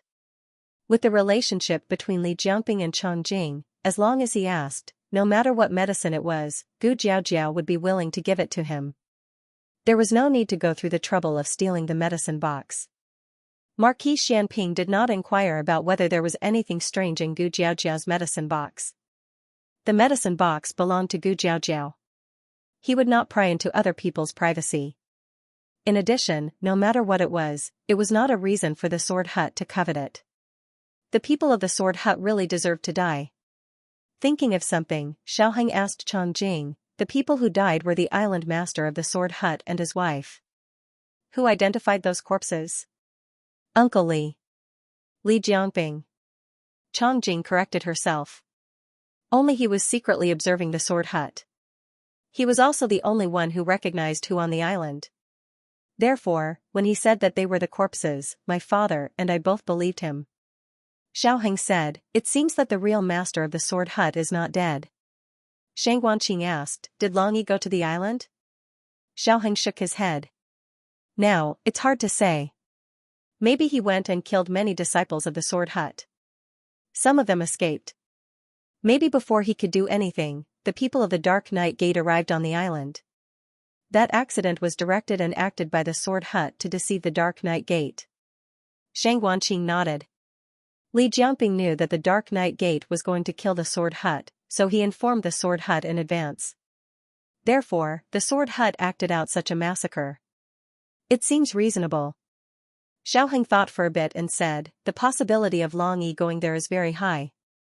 Otherwise, with the strength of the sword hut, they would not have to avoid the Dark Night Gate like this. Chang Jing said seriously, our Dark Night Gate is very powerful. Xiaoheng said, of course you are powerful. However, with Li Jiangping as a spy, it is not difficult for the sword hut to set up an ambush on the island. Chang Jing did not say anything. Indeed. They trusted Uncle Li too much. When they went to the island, Uncle Li had always led the way. If Uncle Li had deliberately led them to a place with traps, they would have suffered heavy casualties. Chang Jing still did not understand. But Uncle Li. Why didn't Li Jiangping make a move?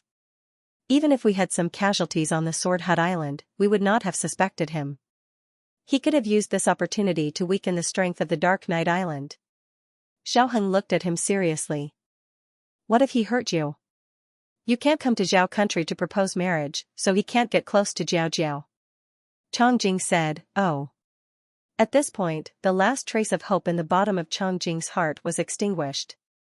Li Jiangping was a spy through and through. In fact, there were still some doubts. Xiaoheng wanted to go back and slowly sort out his thoughts. Is that box really okay? Shang Guanqing was still thinking about the small medicine box. After all, it was something that could not be broken even by a gun. It should be known that even the armor on Gu Jiao's body could not withstand the power of a gun. Xiaoheng said with certainty, it's okay. They can't steal it. On the quiet long street, a carriage was moving quickly. After Li Jiangping got on the carriage, he immediately put the small medicine box under the seat and covered it with his feet to prevent it from falling out of the carriage due to the bumps. The swordsman who saved him gave him an elixir for internal injuries. He raised his head and swallowed it. After circulating his qi for a small cycle, he took a deep breath and said with relief, it was too dangerous just now. What weapon did that guy have in his hand? It almost killed me. It's called a gun. The swordsman said. He hesitated and said, but in Ghost Mountain, the gun was not so powerful. The swordsman did not participate in the Battle of Ghost Mountain, but Elder Lu and the others sent letters back to the Sword Hut. Li Jiangping sighed and said, "My identity has been exposed. I can't go back to the Dark Knight sect in the future." Speaking of this, Li Jiangping became angry. He had been hiding for 20 years and deceived the entire island. But in the end, he was defeated by a young man who was still wet behind the ears. The swordsman said, "It's okay. You got the medicine box and completed your mission. You don't have to go back to the Dark Knight sect in the future." Li Jiangping sighed and said, "I didn't expect that the thing you were looking for would be in the hands of a little girl." The swordsman was also in disbelief. "Yes, we always thought that the thing was in the Dark Knight sect. You spent 20 years on the Dark Knight Island in vain." Li Jiangping smiled and said, "It wasn't in vain. If I hadn't been hiding on the Dark Knight Island, I wouldn't have had the chance to come to the Zhao Kingdom with Chongjing." The swordsman said, "That's true." Li Jiangping frowned and said, "But I have a question. How did you know that the medicine box was in the hands of the Duke's adopted daughter?" The swordsman explained, "A female doctor from the Chen Kingdom told the Han family of the Yan Kingdom. The Han family then told Gong Sunyu. Our people happened to be nearby and heard it. Gong Sunyu was not interested in it, so it made things easier for us."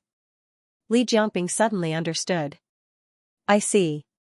The swordsman smiled faintly and said, "Chongjing and the Duke's adopted daughter's husband's family happened to have this relationship. It seems that it was heaven's will for the Sword Hut to obtain it." As he spoke, he looked at Li Jiangping and said, "You have made a great contribution this time. The swordsman will definitely reward you well." Li Jiangping couldn't hide his smile. He lowered his head to pick up the medicine box on the ground. Then, something unbelievable happened. "Where's the medicine box?" He was shocked. The swordsman frowned. "Didn't you put it under the stool just now?" "Yes. I put it here." Li Jiangping squatted down. Not only did he look under his stool, but he also looked in every corner of the carriage. But the medicine box was gone. Digression, little first aid kit. Hey, I want the monthly ticket for the little first aid kit. The latest chapter of this book is not finished yet. For more exciting content, please scan the QR code below to download the app. Novels are updated faster. Millions of novels are free to read.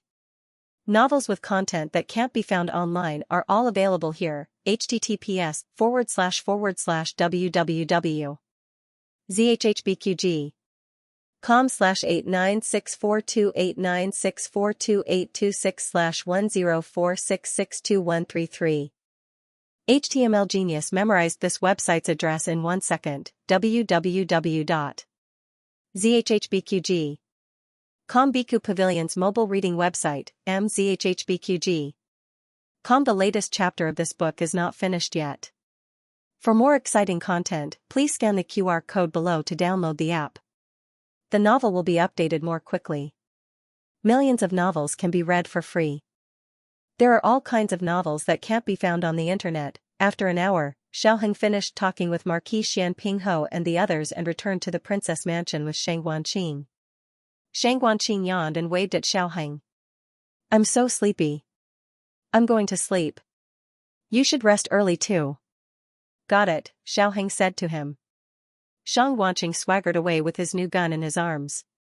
Xiaoheng looked at his footsteps, which were exactly the same as his father's, and shook his head in amusement.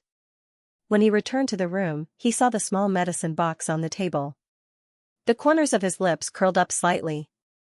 He walked over, raised his slender hand, and patted it lightly. At dawn, Gu Jiao woke up slowly. She felt that someone was looking at her, and she couldn't ignore it. When she opened her eyes, she saw little Jing Kong lying on the bed. Little Jing Kong's eyes were full of concentration. She didn't know how long he had been waiting here. The moment he found that she had woken up, his little face lit up. "Jiao Jiao, you're awake?" he said crisply. Gu Jiao smiled. "Have you been here for a long time?" A beautiful day began with admiring the little handsome boy. Although he wasn't a 3-year-old boy, he was very cute and handsome at the age of 6. Little Jing Kong shook his head. "I just came." "Oh, you've been here for an hour." Someone stepped in with a book and mercilessly exposed the little guy's lie. Little Jing Kong turned around and glared at his bad brother-in-law. He corrected him. Being with you, a day feels like a year. Being with Xiao, time flies like an arrow. He blurted out 2 idioms in one breath, and they even rhymed. He was indeed a child in the prodigy class of the Imperial College. Gu Jiao got up and went to wash up. Little Jing Kong followed behind her like a little tail. He peeked at her from time to time but didn't say anything. Gu Jiao put down the handkerchief in her hand and asked him, "What's wrong?" Little Jing Kong hesitated for a moment and decided to ask the truth. Jiao, are you pregnant?" Gu Jiao glanced at Xiaoheng, who was tidying up the desk.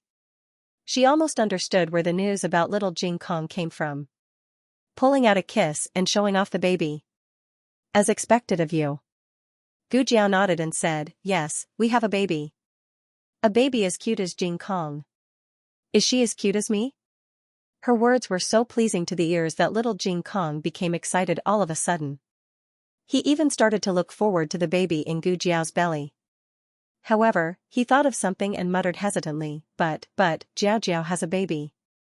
Will she still like me? Am I still the most handsome little man in Jiao's heart? Gu Jiao smiled and pinched his little face. She bent down and looked at him at eye level. She said with a smile, "Of course she will. She will always like you.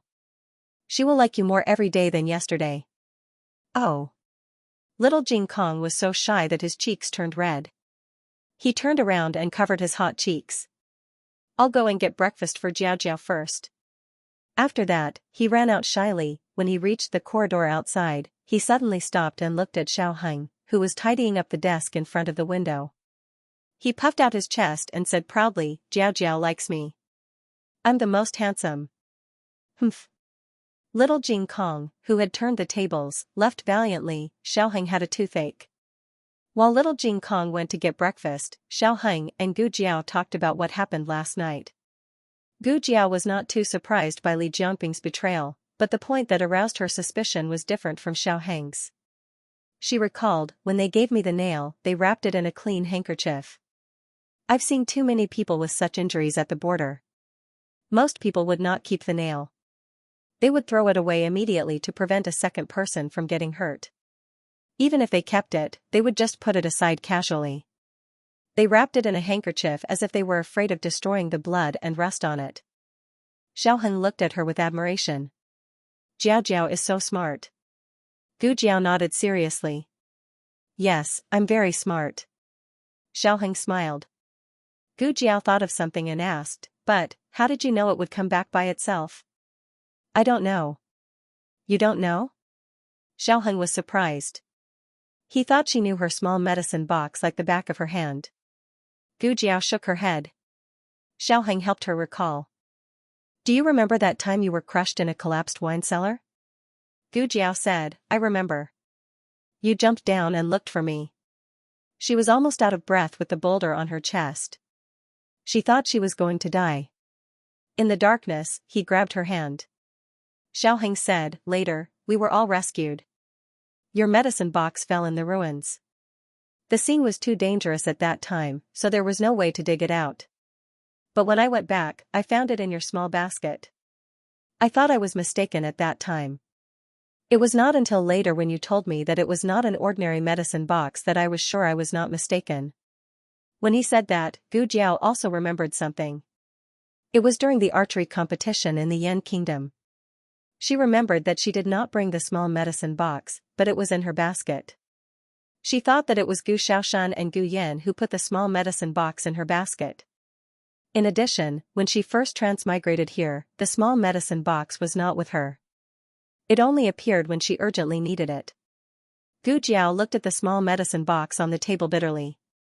"If I had known it would be like this, I would not have taken so much effort to bring it with me. It was tiring to move it around." Gu Jiao pointed at the small medicine box. "Can't you be more obvious?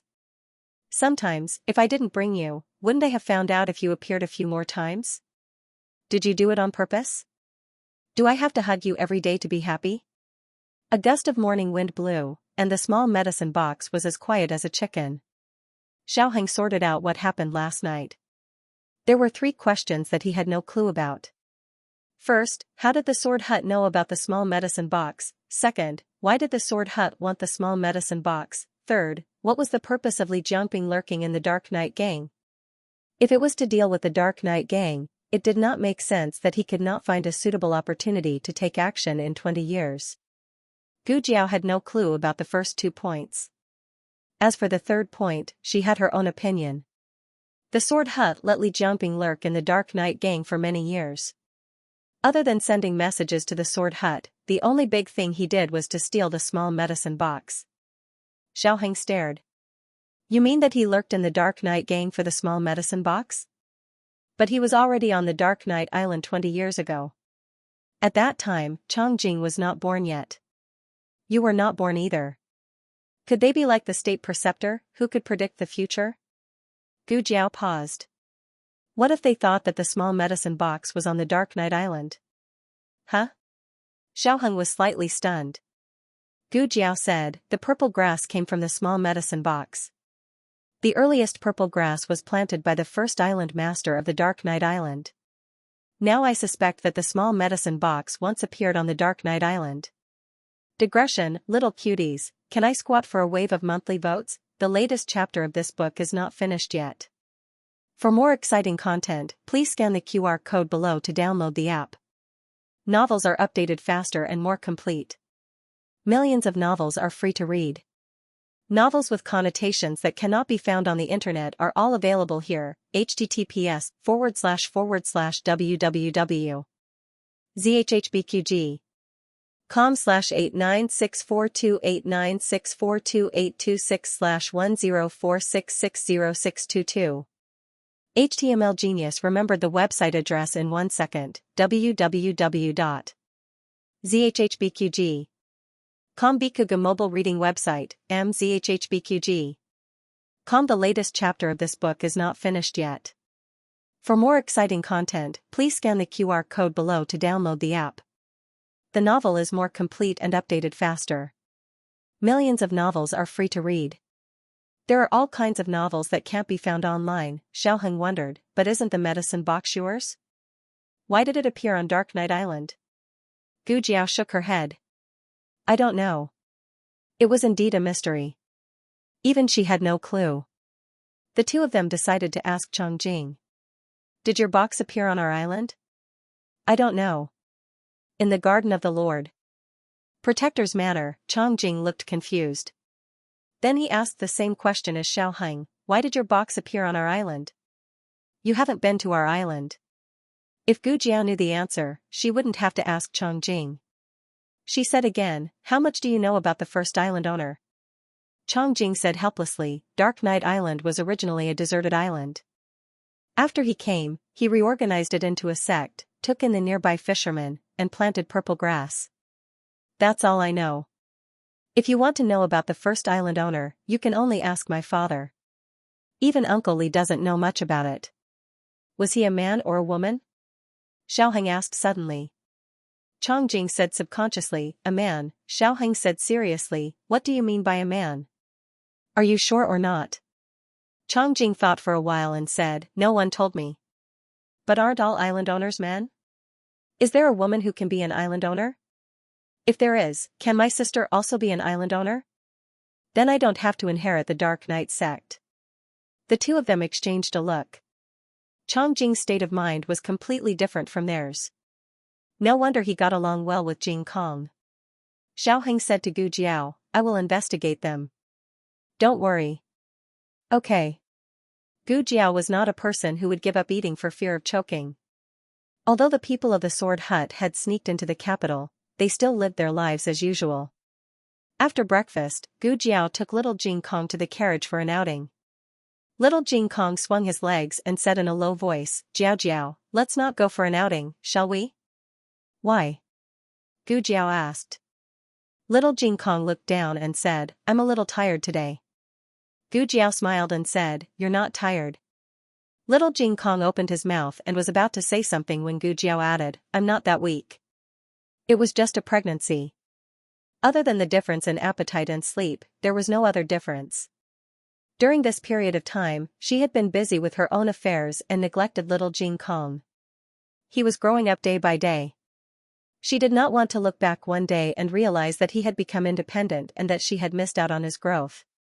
She looked at little Jing Kong and said seriously, I want to go for an outing with you. Are you willing to go with me? Little Jing Kong looked into Gu Jiao's eyes and could feel that Gu Jiao really wanted to go. He immediately became energetic and nodded vigorously. Yes, yes. I love going out with Jiao Jiao the most. Gu Jiao was infected by his childlike innocence and imagined how the baby would look like. She thought that she would really like it if it was the same as Jing Kong. She touched his little head and said, let's go to the Duke's public house for dinner tonight. Tomorrow, we'll go to Bai Shui Alley to play cards with Grandaunt. Little Jing Kong raised his hands and feet in agreement. We'll listen to Jiao Jiao. Bai Shui Alley. Gu Yan stood at the door and looked around. Gu Xiaobao also looked around.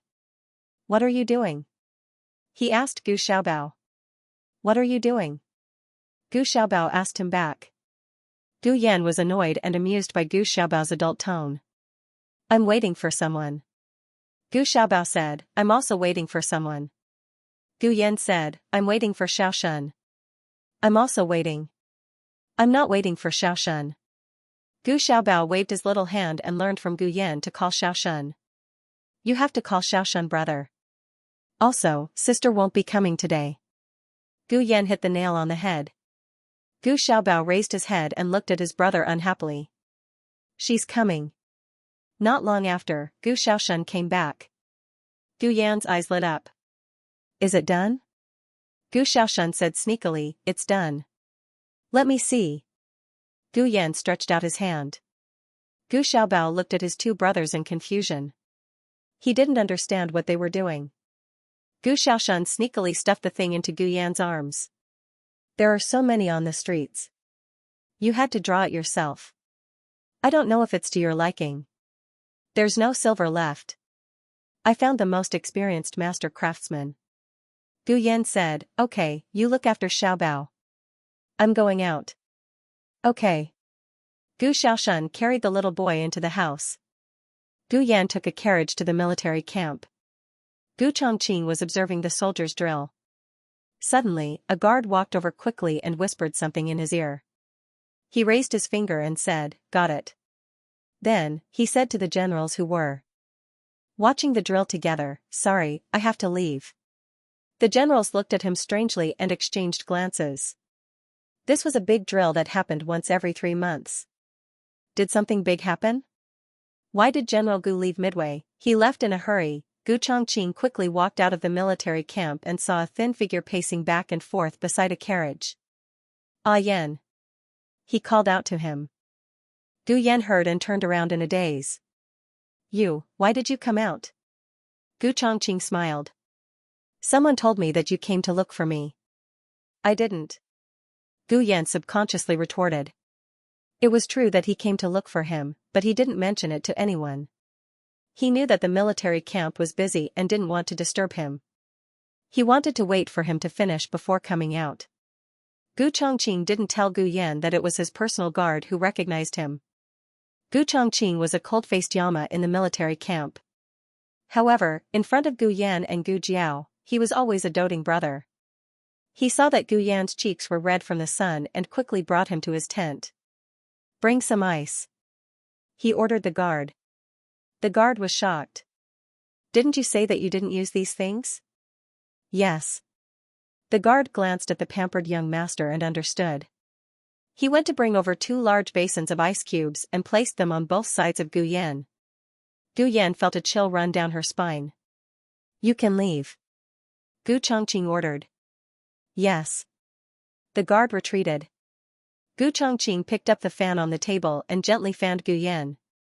Gu Yan raised his small neck comfortably and turned 180 degrees. He wanted to fan here. He also wanted to fan here. Gu Chongqing smiled and fanned harder. Don't you have to go to class today? Today is a holiday. Gu Yan said. Gu Chongqing asked, why did you come to the military camp to look for me? Gu Yan hesitated for a moment. He took out a mask and handed it to Gu Chongqing. What is this? Gu Chongqing took the mask with the hand that didn't need to fan. He looked at it carefully and didn't forget to continue fanning Gu Yan. Gu Yan said, "Aren't you engaged? This is an engagement gift for you." It was a silver half-face mask. It was very light and exquisite. The design was also new. Gu Chongqing had never seen it on the market. He looked at Gu Yan. "Did you specially find someone to make it?" "Yes." Gu Yan pulled his small ears and admitted with some embarrassment. It seemed that he had put a lot of thought into it. Gu Chongqing's heart softened. "Why did you think of giving me a mask?" Gu Yan pursed his lips. "Aren't you an expert in the underground martial arts arena? I heard that the people there all wear masks. If you don't like it." "I like it very much." Gu Chongqing smiled and said to him, "I will wear it when I go to the underground martial arts arena in the future. I will also bring you. This way, you will be able to recognize who I am at a glance." Gu Yan's eyes moved. He did his best to suppress the joy in his heart and nodded coldly. "If you insist on bringing me, then that's fine too." Gu Chongqing smiled warmly, his eyes full of pampering. Marquis Xianping's estate. Xiaoheng went to court today and accepted the title of junior assistant. From today onwards, he would be the first junior assistant under the emperor's rule. When he left court, he was surrounded by civil and military officials. Everyone congratulated him one after another. All of this happened suddenly, but when he thought about it carefully, he felt that it was logical. At the age of 13, he became the young chancellor of the directorate. If it wasn't for the unforeseen event, he would have already become Zhao Country's junior assistant. He lost some of his noble youthfulness and gained some steadiness and calmness. If it was said that the young chancellor relied somewhat on his birth, then the 3 Yuan imperial examinations, the Zhuiyuan parade, and the junior assistant were all the results of his own hard work. Congratulations to Grand Secretary Yuan. You have a successor. There were also officials congratulating Grand Secretary Yuan. Grand Secretary Yuan stroked his beard with a smile. Another official said, "I think Grand Secretary Yuan is blessed with double happiness. You have a proud student, as well as a son-in-law and a grandson-in-law." Grand Secretary Yuan's smile deepened. That's right. The 2 matters that had been troubling him for a long time had been settled. Next was Bao Lin and Gu Chongqing's wedding. He had to ask the imperial astronomer if they had calculated the auspicious day. Xiaoheng finally escaped from the encirclement of the officials with great difficulty. His entire body was covered in sweat. He returned to the princess manor. As soon as he entered the room, he saw that Shang Guanqing was also there. He laid out a dozen masks on the table and asked Gu Jiao, who was sitting to the side, "Take a look. Which one is the mask you dreamed of? Did you find someone to make all of these?" Gu Jiao asked. Shang Guanqing said, "That's right. I gave your blueprints to the master of the blacksmith's shop. Everyone's masks are different and have subtle differences. Take a look and see which one is the most similar." "Yes, this one." Gu Jiao picked up the 3rd bronze mask with fangs on her right-hand side. This matter had already passed, but when he heard that the people of the Sword Hut had infiltrated the capital again, Shang Guanqing began to pay attention to it again. "Aren't you going back to the Yan Kingdom?" Gu Jiao asked him. Shang Guanqing said calmly, "I can go back a few days later." He wanted to kill all the bastards of the Sword Hut first. He took out the mask Gu Jiao had picked out and glanced at his stinky younger brother. He hurriedly said, "You came at the right time. Draw this mask again and make it look more similar. This way, it'll be easier to make a copy and distribute it. Have the guards find it." "Okay." Xiaoheng agreed. Gu Jiao had seen it a long time ago. She wore the dark red official robes of the junior secretary, which made her devastatingly beautiful and elegant like jade. The young couple stared at each other. Even the air was sweet. Shang Guanqing wanted to roll his eyes again. "Am I here to eat dog food?" "That's enough." Xiaoheng entered the room and sat down. He picked up a brush and paper and began to draw the mask. He did not just draw a single mask. He also combined the attire of the disciples of the Sword Hut with the Xianxia sword. "My stinky younger brother is good." Shang Guanqing looked at him in amazement and said, "This is much easier to recognize." Speaking of which, how did you get the box back? The two looked at each other. Xiaoheng said calmly, it's a secret. TSK, Shang Wanqing snorted. If you don't want to say it, then forget it. However, if they didn't succeed the first time, they will definitely come a second time. Guess, will they come tonight? Without waiting for the two to speak, Yu suddenly walked in hurriedly. Miss. Son-in-law. Steward Jing is here. Steward Jing was Dukan's confidant. His visit must have something to do with Dukan. The two hurriedly let Yu bring Steward Jing in. Steward Jing stumbled into the room. When he came in front of Gu Jiao, his legs gave way. Gu Jiao held his arm in time. Steward Jing, what happened? Let's talk nicely. Steward Jing broke down and cried, Duke. Duke went out to buy a shop for Miss today, but someone came out of nowhere, and took Duke away. Dukan always brought his men of sacrifice with him when he went out. Their martial arts were not bad. To be able to take Dukan away from them, it was obvious that the other party was not an ordinary master. The three of them exchanged glances and had the same guess in their hearts. The sword hut. Gu Jiao asked, did they leave any messages? Steward Jing cried and shook his head. No, there was nothing, they left after taking him away. Gu Jiao asked seriously, where did it happen? Steward Jing choked with sobs. The East River of Lake Li. I saw them go in the direction of the West City Gate. Xiaoheng's eyes turned cold. The West City Gate, do they want to take Dukan back to the sword hut? Yes, Jiao was Dukan's adopted daughter.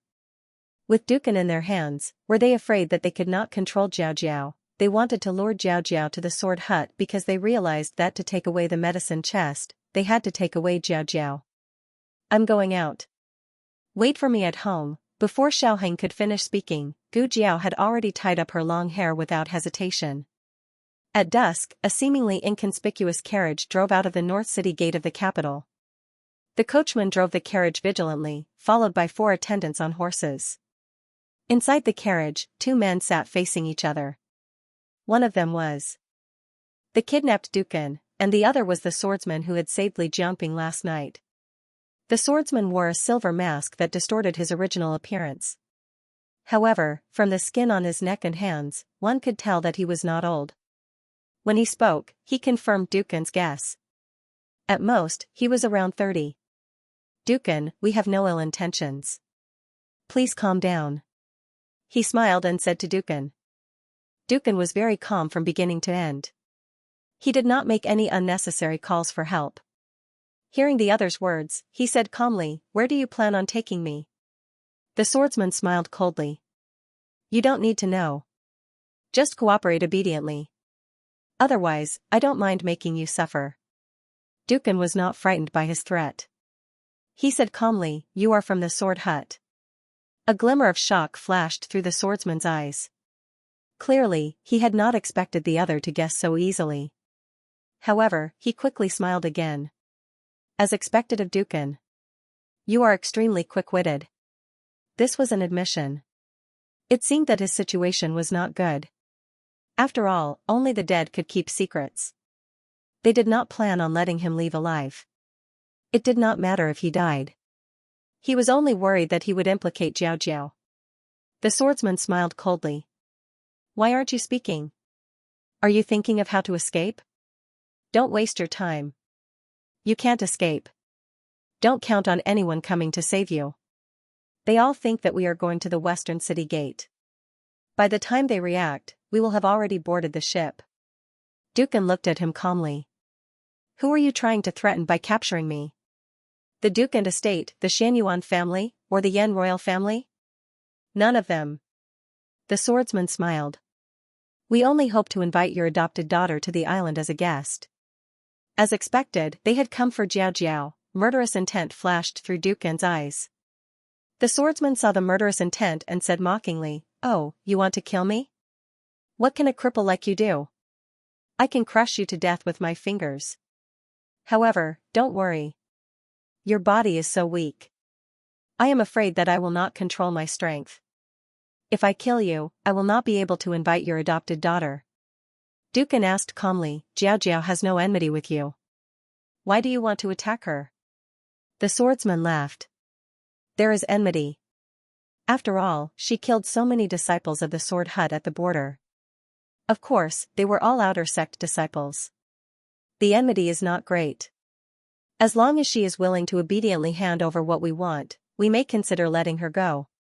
Letting Jiao Jiao go was fake. What they wanted from Jiao Jiao was real. And Wu Gong said, "What do you want?" "I'll buy it for you." "Do you want her armor or her weapon?" The swordsman said meaningfully, "It is much more precious than those things. You would not understand even if I told you." After speaking, he lifted the curtain and asked the driver, "How long until we reach the ferry?" 6 hours, the driver said. "Is there no shortcut?" the swordsman asked. "There is." "Then let's go. The shortcut will take us through a forest. We may encounter wild beasts. Are we afraid of wild beasts? Take the shortcut." Since the swordsman had spoken, the driver could only follow. Fortunately, their luck was good. They did not encounter any danger in the forest. 2 hours later, they were on the official road of Jadewater Town. "The ferry is ahead." "Sir, are you sure there is a boat?" the driver asked. "This is not something you should worry about." The swordsman was not as patient with the driver as he was with Duke and Yes. The driver angrily closed his mouth. Of course there was a boat. Everything had been prepared. They would enter the Yen Kingdom by water and return to the sword hut from the Yen Kingdom. He had left a steward behind to inform the girl. As long as the girl was not an idiot, she would be able to guess that they had to go to the sword hut to find someone. "Girl, see you at the sword hut." The carriage stopped at the ferry. A large boat with a black awning slowly approached. Li Jiangping stood on the boat and waved in their direction. The swordsman saw through the window. He nodded, lowered the curtain, and jumped off the carriage.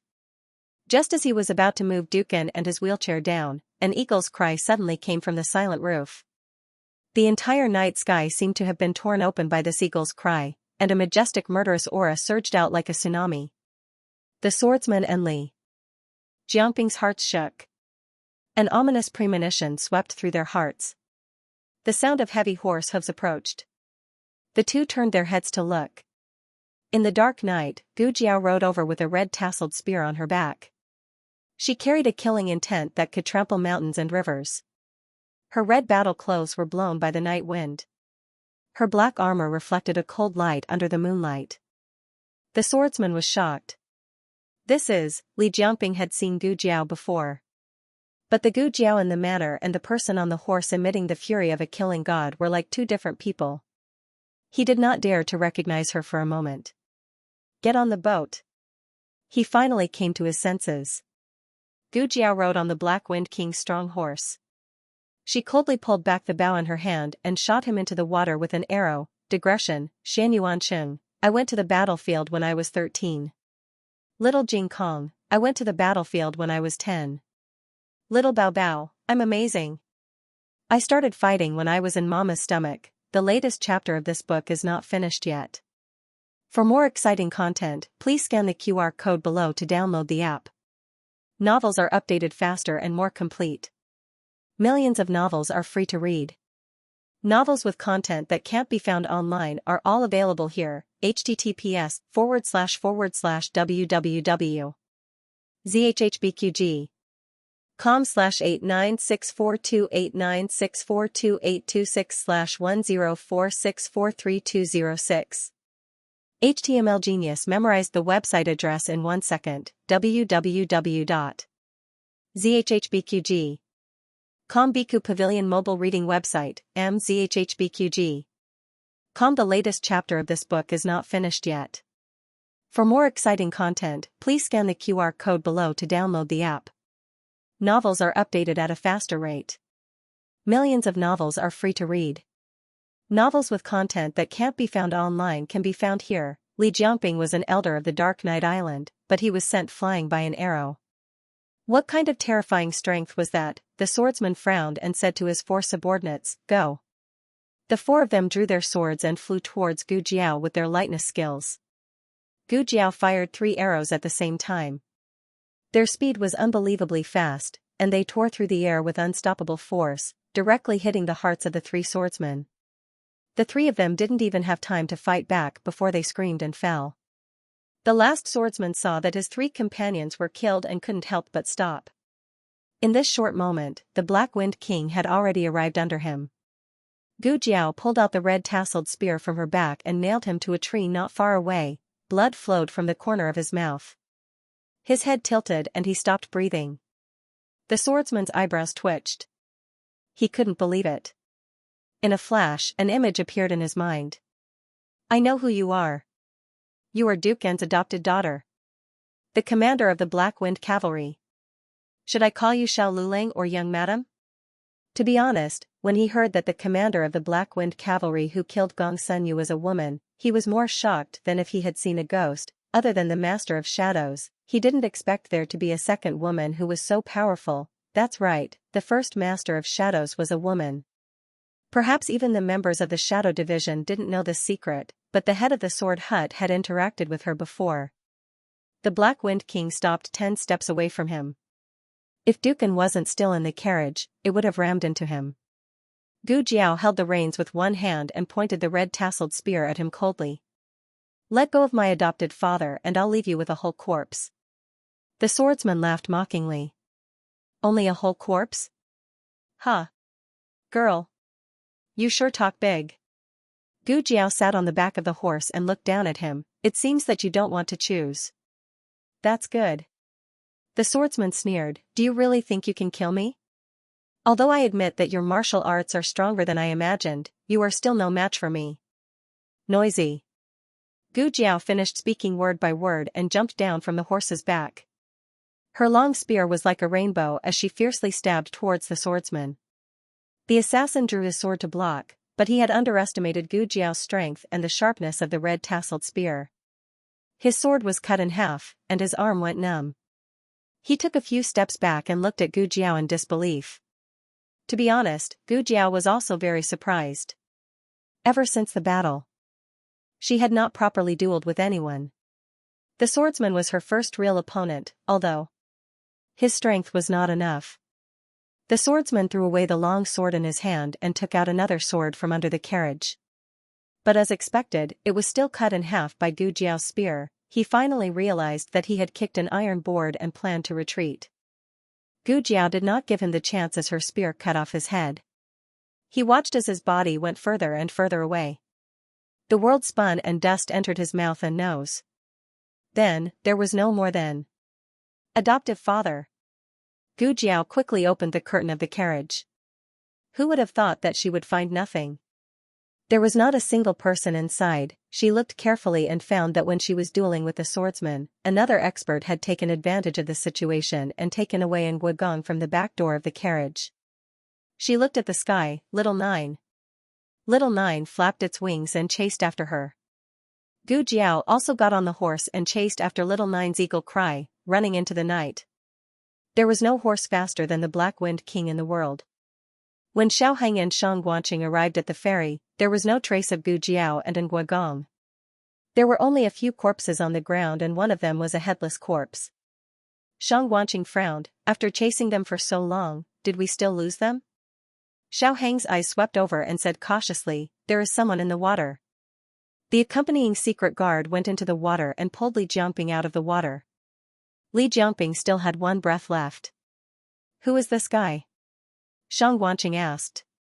When Li Jiangping came to the house, he happened to take Jing Kong out and did not see Li Jiangping face to face. Xiaoheng said, Li Jiangping. He is the traitor of the Dark Knight sect? Shang Guanqing squatted down and checked the arrow in his chest. It is Jiao Jiao's arrow. Xiaoheng walked forward and looked coldly at the dying Li Jiangping. Where did Jiao Jiao and Nguagong go? Li Jiangping did not want to say at first, but Xiaoheng had someone cut off his fingers. Shang Guanqing clicked his tongue. No way, my little brother is so cruel, Xiaoheng said expressionlessly. If you don't say it, I will cut off your ears, nose, and mouth and feed them to you. Shang Guanqing thought, damn, today was the day that my little brother refreshed his knowledge. Li Jiangping could not withstand the torture in the end. Go east, 3 miles, there is at Songjian Villa. The people of the Sword Hut should be there. That Songjian Villa was a small sect near Zhaodu. The sword hut needed a place to hide when they came here, so they robbed the Xianxia villa. According to the plan, Li Jiangping and the swordsman would bring in Guogong to board the boat first, and the people of the sword hut would follow behind to ensure that no masters could catch up to them. But now that something like this had happened, the plan was disrupted. He did not know if the people of the sword hut would choose to board the boat from another ferry. How many people are there in total? Xiaoheng asked. Li Jiangping said weakly, sect leader. 4 venerables. 8 protectors. And some disciples. I don't know the exact number. Xiaoheng paused and said, how is their strength compared to Sky Splitter? Li Jiangping recalled, Sky Splitter. I have never seen it before. Xiaoheng thought for a moment and changed the name, then, An Hun. Li Jiangping said, An Hun is the direct disciple of the sect leader. His strength is comparable to a protector, 8 protectors and 8 An Hun. Xiaoheng could not help but clench his fists. The situation was not optimistic. What about the venerables? He asked again. Li Jiangping said, the strength of the venerables is above that of the protectors. Shang Wanqing's expression also became solemn. With so many experts, if Jiao Jiao really broke through, it would be disastrous. Xiaoheng quickened his pace. Why did you capture Dukan? Li Jiangping said, for that box. Xiaoheng said, what treasure is in that box? Why does the sword hut want to obtain it? Li Jiangping exhaled more than he inhaled. I don't know. It's the sect leader's orders. Shang Wanqing leaned closer to his stinky brother and asked, is what he said true? It should be true. Xiaoheng said with a serious gaze, young Master Mingyue is the son of the sect leader. He knows nothing about the small medicine box. It can be seen that this matter is indeed a secret. Very few people know about it. Shang Wanqing glanced at Li Jiangping. Then what about him? Kill him or, Xiaoheng said calmly, leave him for Chongjing. Shang Wanqing looked at Li Jiangping's finger that had been cut off at the base and was bleeding profusely. He felt that his finger was in pain. Although this scene was very cruel, what should he do when he was a little taken aback by his stinky brother's handsomeness? The person who captured Dukan was an expert with top-notch qinggong. Coupled with his familiarity with the terrain, almost no one could catch up to him. However, the one chasing after him was the overlord of the sky, Hai Dongqing. Even if he grew a pair of wings, he could not fly away from him. He wanted to shoot down the eagle that kept circling above him, but the eagle flew too high. He did not have a bow and arrow. With just his sword chi, he could not even reach the other party's feathers. Although the sword-hidden villa was a small sect, its geographical location was very particular. It was located in a place with beautiful mountains and limpid waters. The mountain gate was at the foot of the mountain. It was guarded by the disciples of the sect. Now, it was the disciples of the sword hut. One had to walk up more than 100 steps to reach the sect halfway up the mountain. Gu Jiao chased all the way to the foot of the mountain. Perhaps because the expert had informed them, the 2 disciples guarding the gate were already prepared. They pulled out their swords one after another and looked at Gu Jiao warily. Who are you? One of them asked. Gu Jiao did not waste time talking to them. She directly charged over. There were steps up. The Black Wind King could not walk anymore. Gu Jiao told him to wait in the forest. She grabbed her red-tasseled spear and charged all the way to the villa. Although it was easy for her to kill them, it was not because they were weak. In fact, each of them had the strength of a celestial wolf. It was because her strength had increased a lot. As for how much, she could not determine. She had not met an opponent who could force her to use her full strength. How dare you? How dare you hurt a disciple of the sword hut? Just as Gu Jiao was about to enter the villa, a man in grey clothes wearing a silver mask stepped into the night and flew towards Gu Jiao with a sword in his hand. This person's aura was clearly stronger than the disciples from before. He was a true expert. His sword landed on Gu Jiao's red-tasseled spear. The weapons met and sparks flew. Following the crisp sound of the collision, Gu Jiao could feel that her arm was violently shaken. Gu Jiao was forced to take a few steps back. She looked at the person who came. From his voice, it was a middle-aged man. However, he looked very young and strong. The muscles on his arms and chest were almost bursting out from under his clothes. This person was a tempered body expert. Like Shi, he had a very strong inner strength. Gu Jiao could feel a murderous aura from him that was comparable to Hun's. If it was a year ago, she would not be Hun's opponent. But now, she had the strength to fight him. Gu Jiao gripped her red-tasseled spear tightly and began to look for the opponent's weakness. The man was slightly stunned. He did not expect that under such circumstances, the opponent did not have the slightest intention of retreating. "Who are you?" This young man caught his attention. Gu Jiao said, "Who am I? Why don't you go to hell and ask your fellow disciples?" "You are a girl?"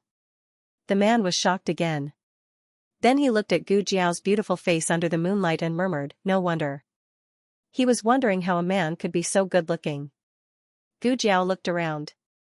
There was more than one ferry nearby. If they were delayed, and Wugong might be taken away by them through another door. She did not waste any more words with him. She raised her red-tasseled spear and charged at him. On the other side, Xiaoheng and Shang Guanqing's group were surrounded by the disciples of the Sword Hut. The secret guards protected the two young masters in the middle. Shang Guanqing held a gun and stood back to back with Xiaoheng, waiting for an opportunity to move. He frowned and said, "How many people did the Sword Hut send this time? How did they get into the Zhao Kingdom?" Xiaoheng looked warily at the disciples of the Sword Hut who surrounded them. A caravan, an underground martial arts arena, or a marriage proposal team from the Dark Knight clan. Anything is possible. Shang Guanqing gritted his teeth and said, "That Li really deserves to die." Xiaoheng said, "He is only a pawn. The real mastermind is the head of the Sword Hut. Kill them." The leader of the disciples of the Sword Hut gave the order. The rest of the people rushed toward the secret guards of the Marquis Schwamping's manor. The two sides quickly fought. If it was a one-on-one fight, the secret guards were not a match for the disciples of the Sword Hut. However, the number of secret guards was 3 times that of the disciples of the Sword Hut. For a moment, they were able to hold them back. Xiaoheng grabbed Shang Guanqing's wrist and ran into the forest at the side in the chaos. The sounds of fighting behind them gradually disappeared. Shang Guanqing let out a sigh of relief and asked, "Where do we go next?" Xiaoheng said, "Li Jiangping said to go east." "East is right in front." Shang Guanqing hurriedly said, "Oh, then let's go quickly." Unexpectedly, after a few steps, there was a cracking sound under Shang Guanqing's feet. A sharp pain came from his ankle. He tripped on the spot and fell forward onto the ground. Xiaoheng stopped in time. He turned around and walked toward him. He squatted down and asked, "What's wrong?" Shang Guanqing supported himself on the ground and sat up. He did not forget to pick up the gun that had fallen to the side. He broke out in a cold sweat and said, "My leg seems to have been caught by something." Xiaoheng lifted his hem and took a look. He frowned and said, "It's a beast trap. It might have been put there by the villagers nearby. Bear with it. I'll pry it open." "Give me the gun." Shang Guanqing did not understand and asked, "Why do you need the gun?" Xiaoheng looked at the beast trap that was embedded in Shang Guanqing's flesh and said, "Only the gun is hard enough." Shang Guanqing hugged the gun tightly and said, It will be broken." Xiaoheng looked up at him and said, "If the gun is broken, I'll make a new one for you." "If your leg is broken, I can't do anything." Shang Guanqing painfully handed the gun to his brother and said reluctantly, "Then be gentle, not to me, but to her. She is my wife. Don't hurt my wife." Xiaoheng was speechless. In the villa, Gu Jiao ended the battle with that man. That man was so talkative. She had already learned his identity from him. He was the 7th guardian of the Sword Hut. The 7th guardian's mask was broken and he fell to the ground heavily. He covered his chest and kept vomiting blood. He looked at Gu Jiao, panting. His eyes were full of disbelief. Didn't his fellow disciples say that this girl couldn't even defeat Hun? She couldn't defeat him. This was King beatdown. His skills were on par with Hun's, but during the fight just now, other than his surprise attack which forced the girl to retreat, he had not been able to win against her since she took the initiative to attack him. The first 10 moves were a draw. From the 11th move onwards, he had no power to fight back. Why was it like this? Gu Jiao stepped on his chest. She was like the master of all things, looking down at the ants on the ground. Where is Dukan? The seventh guardian laughed coldly. He raised his hand to wipe the blood from the corner of his mouth. Do you think I will tell you? I'm warning you, this is the territory of the Sword Hut, if you dare to act recklessly. His gaze was very determined. He could not reveal any information to Gu Jiao. Gu Jiao did not want to waste time on him. She withdrew her foot. Under the gaze of the disciples of the Sword Hut who did not dare to go forward, she walked into the villa with the blood-dripping red tasseled spear like a shura. The seventh guardian struggled to stand up. He looked coldly at Gu Jiao's back. He grabbed with his 5 fingers and gathered enough inner energy. He was about to hit Gu Jiao's back fiercely. Gu Jiao happened to pass by the corpse of a disciple of the Sword Hut. She stomped her foot fiercely and the long sword on the ground flipped up. She hit the hilt of the sword with her palm. The long sword flew towards the seventh guardian behind her. The seventh guardian did not even have time to react before his chest was pierced fiercely. During the entire process, Gu Jiao did not turn her head. Her red tasseled spear touched the ground. Following her footsteps, the cold glinting tip of the spear drew a slow and ear-piercing sound on the limestone floor. Occasionally, a string of sparks would fly. There were disciples charging towards her. Every single one of them fell under her red tasseled spear. The disciples of the Sword Hut were frightened by her killing. A disciple trembled and said, "Quick! Quick, go and report to the headmaster." The Sword Hut had 2 peaks. The headmaster, the various venerables, and the guardians were at the rear peak. Today, it was the 7th guardian's turn to guard the vanguard. Gu Jiao found Dukan, who had been tied up by 4 disciples at the back door of the vanguard. As she expected, they were planning to take him down the mountain from the side door and head to another ferry. Gu Jiao dealt with the 4 people as quickly as possible. She cut the ropes on Dukan's body and knelt by his side. She helped the fainted Dukan up. Adoptive father, adoptive father. She placed Dukan on her shoulder and checked his pulse. Dukan slowly regained consciousness. He weakly opened his heavy eyelids and said to Gu Jiao, "Jiao Jiao. Quick, go. Don't worry about me. Hurry. Go down the mountain," Gu Jiao said, "let's go together."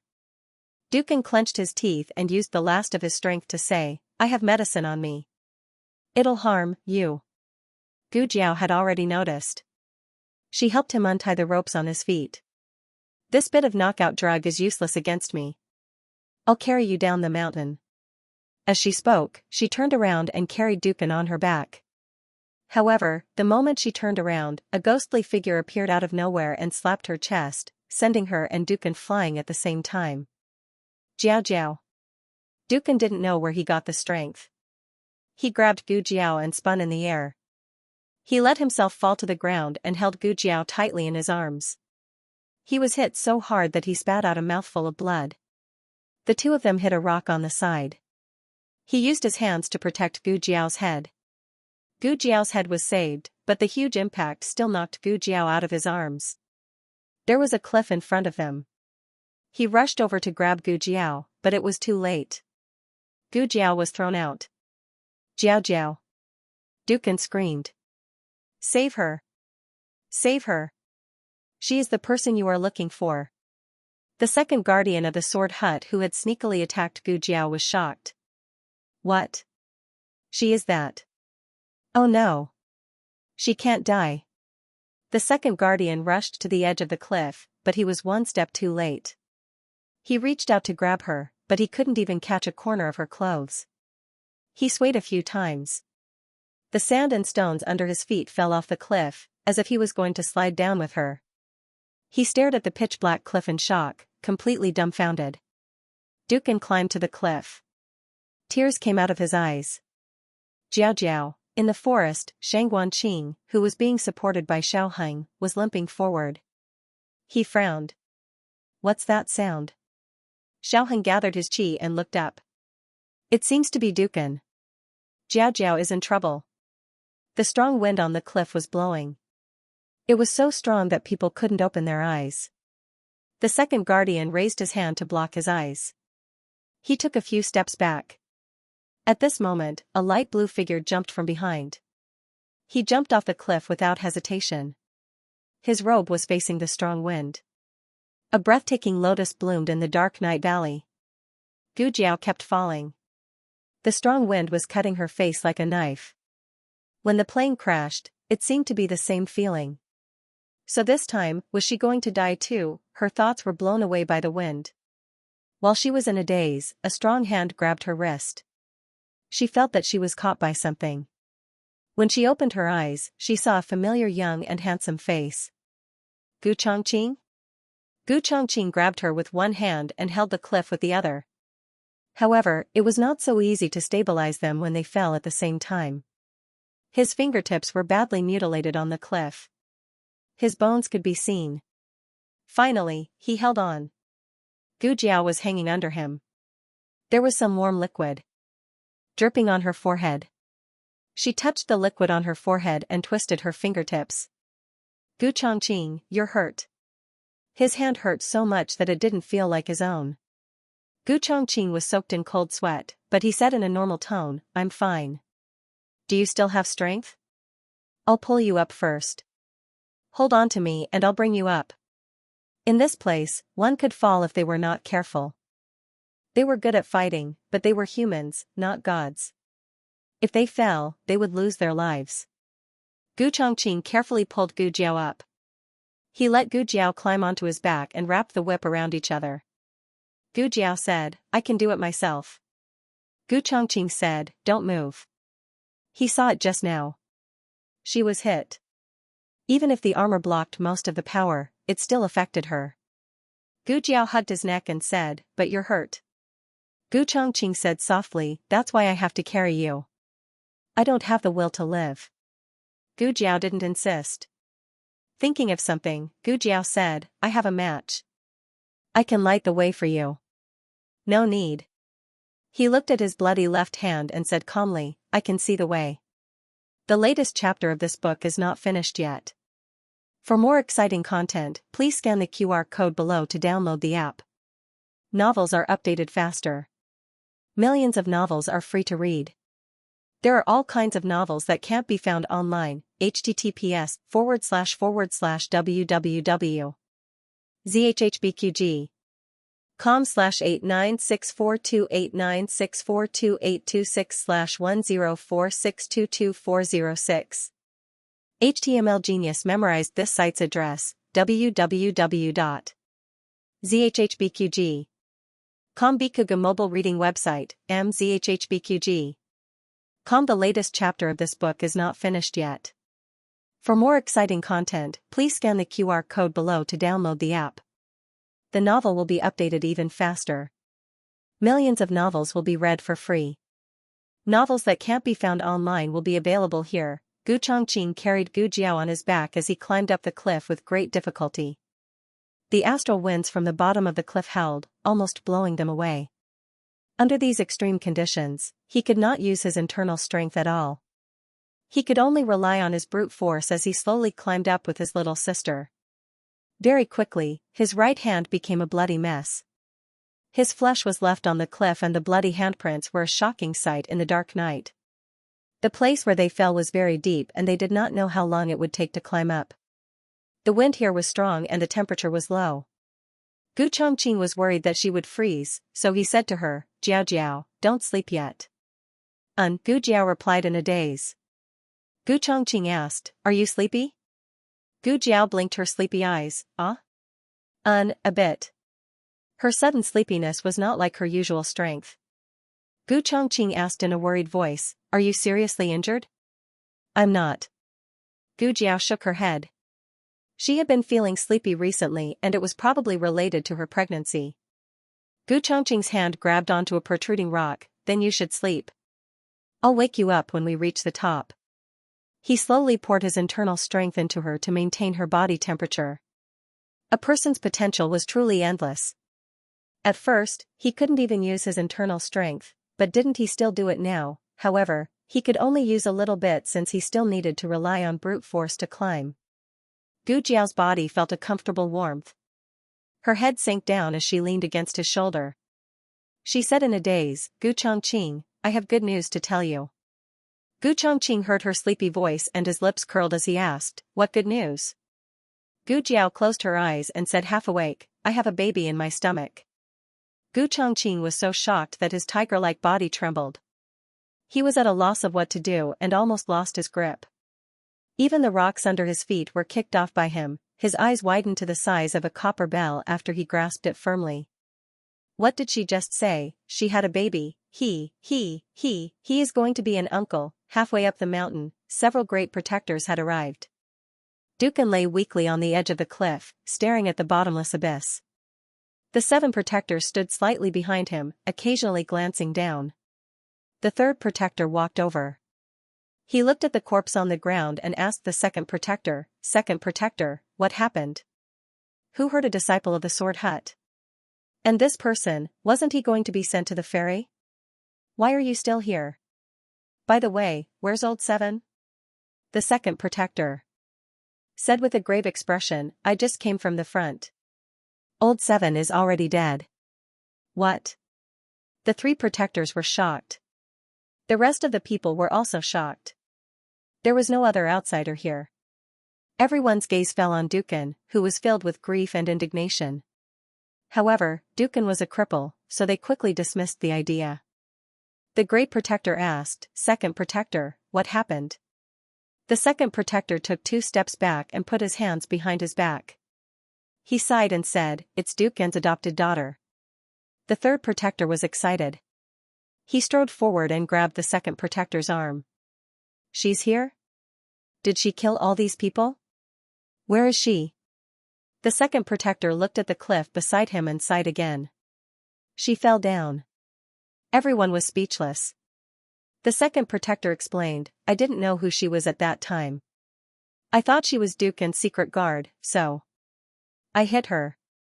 The angle of the hit was calculated to be very tricky. It could have taken Gu Jiao's life on the spot. Dukan had risked his life to protect her. However, she didn't fall to her death or hit a rock. Instead, she fell down the cliff. The Great Protector frowned. If she dies, we won't be able to get the box anymore. The 8th protector, who had been silent, suddenly took a step forward and pointed his ear at the cliff. Listen. There's something down there. The 2nd protector recalled. Someone just jumped down. I don't know if it's. The 3rd protector was impatient. He interrupted him. What do you mean by if? It's more important to save her. Quick. Get the rope.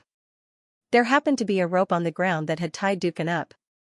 However, it wasn't long enough. The 8th protector went to the front and took the longest rope. He tied a dead knot and threw it down. Is it here? The 3rd protector asked. I'm not sure. The Great Protector frowned. The wind is too strong down there. The sound is scattered. It's hard to tell the direction. The 3rd protector shouted at the bottomless abyss, Hey! Is the person down there still alive? Squeak. Gu Chongqing heard the sound coming from above his head. However, the wind around him had changed. It was no longer blowing from below, but from above. As long as he looked up, he would be unable to make a sound due to the strong wind. Little Nine, who was circling in the sky, suddenly screamed. He dived down and grabbed the end of the rope. Facing the strong wind, he flew towards Gu Jiao and Gu Chongqing. The strong wind broke his wings. He did not stop. He placed the rope in Gu Chongqing's hands. Gu Chongqing looked up at the sky and pulled on the rope. The 3rd protector felt the strength of the rope and his eyes lit up. It's moving, it's moving. It wasn't the kind of movement that was caused by the wind. It was being pulled. Someone had grabbed it, the Great Protector quickly ordered, Quick. Pull him up. The 2nd protector and the 3rd protector worked together. The 4th protector also came to help. The 3 experts pulled the rope with all their strength. Gu Chongqing felt a strong pulling force. His right hand pulled on the rope and his left hand grabbed the exhausted little Nine.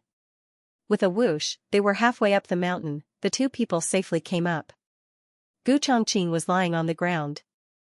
Gu Jiao was lying on his back. The 2nd protector was the first to rush over. He checked Gu Jiao's breathing. Seeing that Gu Jiao was still alive, he let out a long sigh of relief. After all, he was the one who had pushed her down the cliff. If something really happened, he would be responsible. As for the other person, he didn't care if he lived or died. And Wu Gong put his elbow on the ground and slowly moved over. Chongqing, how are you? How is Jiao Jiao? Gu Chongqing took a breath and said, Jiao Jiao is fine. She's asleep. And Wu Gong touched Gu Jiao's face and hands. Her face was cold, but her hands were warm. Jiao Jiao is fine. She's fine, and Wu Gong's heart dropped. His eyes were slightly red because of Gu Jiao's survival. Suddenly, his eyes fell onto Gu Chongqing's hands. His heart suddenly trembled. Chongqing. I'm fine, don't worry. Gu Chongqing moved his hands away and stood up with Gu Jiao on his back. Gu Jiao was sleeping very peacefully on his back. This knowledge made him feel very happy. It meant that in her heart, she could completely trust him. He thought of what she had said to him at the bottom of the cliff and his eyes slightly trembled. He didn't know that she was already pregnant. But even though she was pregnant, she still risked her life to protect the people by her side. He tilted his head slightly and said softly to her sleeping body, "Brother will take you down the mountain." He turned his head and said to Gu Gong, please go behind the rock first. Okay. And Wu Gong nodded and sat behind the rock with Gu Chongqing's help. Then, Gu Chongqing gently put Gu Jiao down and let her rest on Wu Gong's shoulder. This matter had arisen because of the second elder. The second elder stepped forward and said to Gu Chongqing, "Brat, you can't leave. Put her down and I can let you suffer less." Gu Chongqing walked out from behind the rock and pulled out the long sword at his waist. He looked coldly at the people and said, "No one can take my sister away. Don't waste words. Take this." The second elder raised his sword and attacked Gu Chongqing. The sword hut was famous for their swordsmanship. This brat dared to use a sword in front of him. This was showing off in front of an expert. The weapons clashed. Every move was filled with killing intent. Neither side gave the other a way out. Gu Chongqing was a junior and from a lower country. The protectors of the sword hut did not think much of him. Letting the second protector deal with him was already giving him face. The others naturally would not interfere. However, as they watched the battle from the side, their expressions became strange. The third protector said, "It's been 20 moves. Why hasn't the second elder taken him down yet?" The fourth protector said, "This brat can fight too well." The fifth protector said, "There's nothing special about his moves. It's just that there's a ruthlessness. He's a master who uses his willpower to stimulate his potential." The eighth protector said, "This person is very suitable to enter the sword hut. If he receives our guidance, in time, he may become another master in our sect." The third elder said, "Does the eighth elder mean not to kill him? To recruit him?"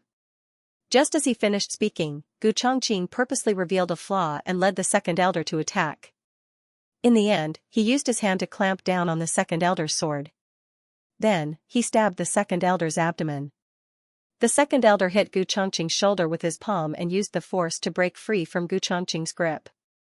At the same time, his body was separated from Gu Chongqing's long sword. He retreated a few steps. His long sword touched the ground and supported his body that was about to fall. Second protector. The expressions of the people changed. Obviously, they did not expect that the sword hut protector would lose to a young brat. "I'll fight you." The eighth protector flew up. The first protector said, "Sixth elder, fifth elder, the two of you attack together. At this time, there's no need to talk about righteousness. Quickly kill him and get down to business." The three of them surrounded Gu Chongqing. The three of them were as powerful as an Hun. When they attacked together, Gu Chongqing was suppressed. His hands were injured at the bottom of the cliff and he carried Gu Jiao on his back for a long time. His physical strength and inner strength were severely depleted. If he were to fight with the three in Hun, he would have no chance of winning. His back was cut by the fifth protector. His brocade clothes were torn and fresh blood splattered out. Gu Jiao, who was sleeping soundly, frowned. Gu Chongqing told himself that he could not fall. He still had to bring his sister home. Are you still not going to surrender? You're really stubborn. Fifth elder, don't talk nonsense with him. Kill him. Eighth elder, cut off his escape route. Gu Chongqing was attacked from the front and back. The sixth protector took the opportunity to jump up and stab the sword in his hand towards his back. Pucci, the sharp sword pierced through his chest from his back. The sixth protector lowered his head in disbelief and looked at the tip of the spear that pierced through his chest. He spat out a mouthful of blood. Sixth younger brother. Sixth protector. The fifth protector and the eighth protector shouted in unison. Under the moonlight, Gu Jiao, who had woken up unknowingly, was standing behind the sixth protector with a red tasseled spear in her hand. This scene happened too quickly. Even the senior protector and the others who were watching did not react in time. They all thought that the sixth protector's sword would definitely pierce through Gu Chongqing. Who would have thought that the sixth protector's back would be pierced by someone else? Gu Jiao pulled out the red tasseled spear and fresh blood splattered onto her cold little face. The strong wind from the bottom of the cliff blew up and her red battle robe fluttered. The battle robe was like fire, as if it had drunk the enemy's blood. On the ground where the sand and stones were flying, a safety amulet that was still warm was lying alone. Gu Jiao stepped on it and looked at everyone present with a murderous gaze. Everyone was shocked by her murderous aura. It was different from her aura when she came. Although she was also killing people, she now had a domineering aura that could destroy heaven and earth. It was as if she was an Azura who had returned from purgatory. She wanted to kill the entire Hidden Sword Manor and leave nothing behind. Gu Chongqing took the opportunity to wave his sword and forced the fifth and eighth protectors back. He knelt on one knee and used his sword to support his body. He turned around and looked at Gu Jiao, who had a cold gaze. His gaze swept past the safety amulet under her foot and landed on her lower abdomen that was protected by her armor. He clenched his fists bit by bit. The third protector frowned and said, "What's wrong with her? Why does she feel weird?" The senior protector's face was solemn. "Don't you think that her current state is similar to Hun and the others when they lose control?" The third protector's face changed. Could she have been poisoned by the purple grass poison? The senior protector said coldly, "Capture her." The fifth protector was the first to rush over. A person who was poisoned by the purple grass poison would not be killed so easily. As such, they did not have to show any mercy. They just had to attack as hard as they could. She only had herself to blame for injuring and crippling her. Something shocking happened. Gu Jiao broke the fifth protector's sword with one strike. She then did a somersault in the air and kicked the fifth protector's head, causing him to kneel on the ground. Fifth protector. Everyone's faces changed. What kind of speed was this? What kind of terrifying strength was this? The eighth protector launched a sneak attack at Gu Jiao. Gu Jiao did not even turn her head. Instead, she turned around and stabbed the eighth protector's shoulder with her spear. Then, Gu Jiao used the red tasseled spear to jump backwards. The tip of her foot hooked the fifth protector's chin and ruthlessly kicked him off the cliff. The senior protector was furious, attacked together. The rest of the people, including the injured second protector, all rushed towards Gu Jiao. Gu Jiao stood in front of Gu Chongqing and said word by word, "You, get out of my way." Gu Chongqing's arm trembled as he gripped his sword tightly. "Jiao Jiao." Gu Jiao grabbed the injured Gu Chongqing and stepped on the stone wall. She threw him towards Dukan, who was behind the rock. The battle was very fierce. The wind and sand all over the sky were swept up. Shadows of swords flashed in the dark night. Gu Jiao was like a killing machine without a soul. One by one, the protectors fell under her red tasseled spear. Xianyuan 8 styles, 9th style. The senior protector looked at the Xianyuan spear style that Gu Jiao used. His eyes trembled fiercely. "You are, Pucci." Gu Jiao's red tasseled spear pierced through his internal organs. The senior protector fell to the ground with his eyes wide open. Even in death, he did not shout out that name. Of the 8 protectors, only the second protector who had been seriously injured by Gu Chongqing was left. Because of his serious injuries, he could not charge at the front. Instead, he lived until the end. He no longer had the strength to fight. He looked at the corpses of his fellow disciples. The shock and grief in his heart could not be any greater. For a moment, he did not know who to care for. Third protector. Third protector, eighth protector. Wake up, fourth, fifth, senior protector. Senior protector. Senior protector. His voice was choked with sobs and fear. Gu Jiao dragged the red tasseled spear that was weeping blood in front of him. Her entire body was soaked in the blood of the sword hut. Every part of her body that was unharmed was filled with blood. It caused the ruthlessness in her body to surge endlessly. Gu Chongqing held his chest and called out to her, Jiao Jiao. Don't kill them. Gu Jiao could not hear him. She raised the red tasseled spear in her hand with a murderous look. In the blink of an eye, a white-robed elder descended from the sky. With a biting cold murderous look, he slapped towards Gu Jiao. Gu Chongqing flew over and took the hit for Gu Jiao. He fell heavily to the ground and spat out blood.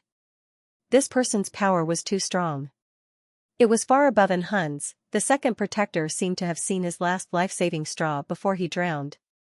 He cried out hoarsely, White Tiger Venerable. The four venerables of the sword hut, Green Dragon, Vermilion Bird, White Tiger, and Black Tortoise. Gu Jiao suddenly turned around and looked coldly at the person who had come. Gu Chongqing looked at Gu Jiao. She could not fight anymore. She was too exhausted. If she continued to fight, she and the baby in her womb would not be safe. The White Tiger Venerable stood beside the second protector. He glanced at him and said coldly, You can't even deal with a girl. What use are you? The second protector lowered his head. The White Tiger Venerable said indifferently, Girl, I don't want to kill you. As long as you follow me obediently, I can let them go. Gu Jiao said coldly, Die. The White Tiger Venerable snorted in disdain, You refuse a toast only to drink a forfeit. He knew Gu Jiao's power. He admitted that she was strong. But after all, she had just gone through a battle. She had used up a lot of her energy. The more she lost control, the more she used up. She did not have much energy left. He did not need to use his sword. She would faint if he used 2 moves on her. This was the advantage of having more people on his side. The White Tiger Venerable used his advantage in Qinggong to make Gu Jiao use up her last bit of energy. But at this moment, a loud bang came from the sky. The terrifying power brushed past his shoulder, and a burning pain spread through his entire arm. He landed beside a big tree not far away and looked at his injured shoulder. It was not a cut wound, but an open wound. It looked bloody and horrifying. Tisk, it's just a scratch. What a pity. Accompanied by a cynical sigh, Shang Guanqing swaggered over with a gun on his shoulder. He was obviously alone, but the aura he exuded was like a magnificent army. This was probably inherited from his father. Can you make way? Behind him, Xiaoheng, who was completely blocked, said indifferently. Oh. Shang Guanqing decisively made way for his stinky younger brother. Xiaoheng glanced around and quickly walked toward Gu Jiao. Shang Guanqing looked at Gu Jiao, who was overflowing with murderous intent. He could no longer distinguish between friend and foe. He said loudly to his stinky younger brother, Hey! Danger! Xiaoheng rushed to Gu Jiao's side and held Gu Jiao's hand that was holding the red tasseled spear. Jiao Jiao. Gu Jiao's hand was trembling.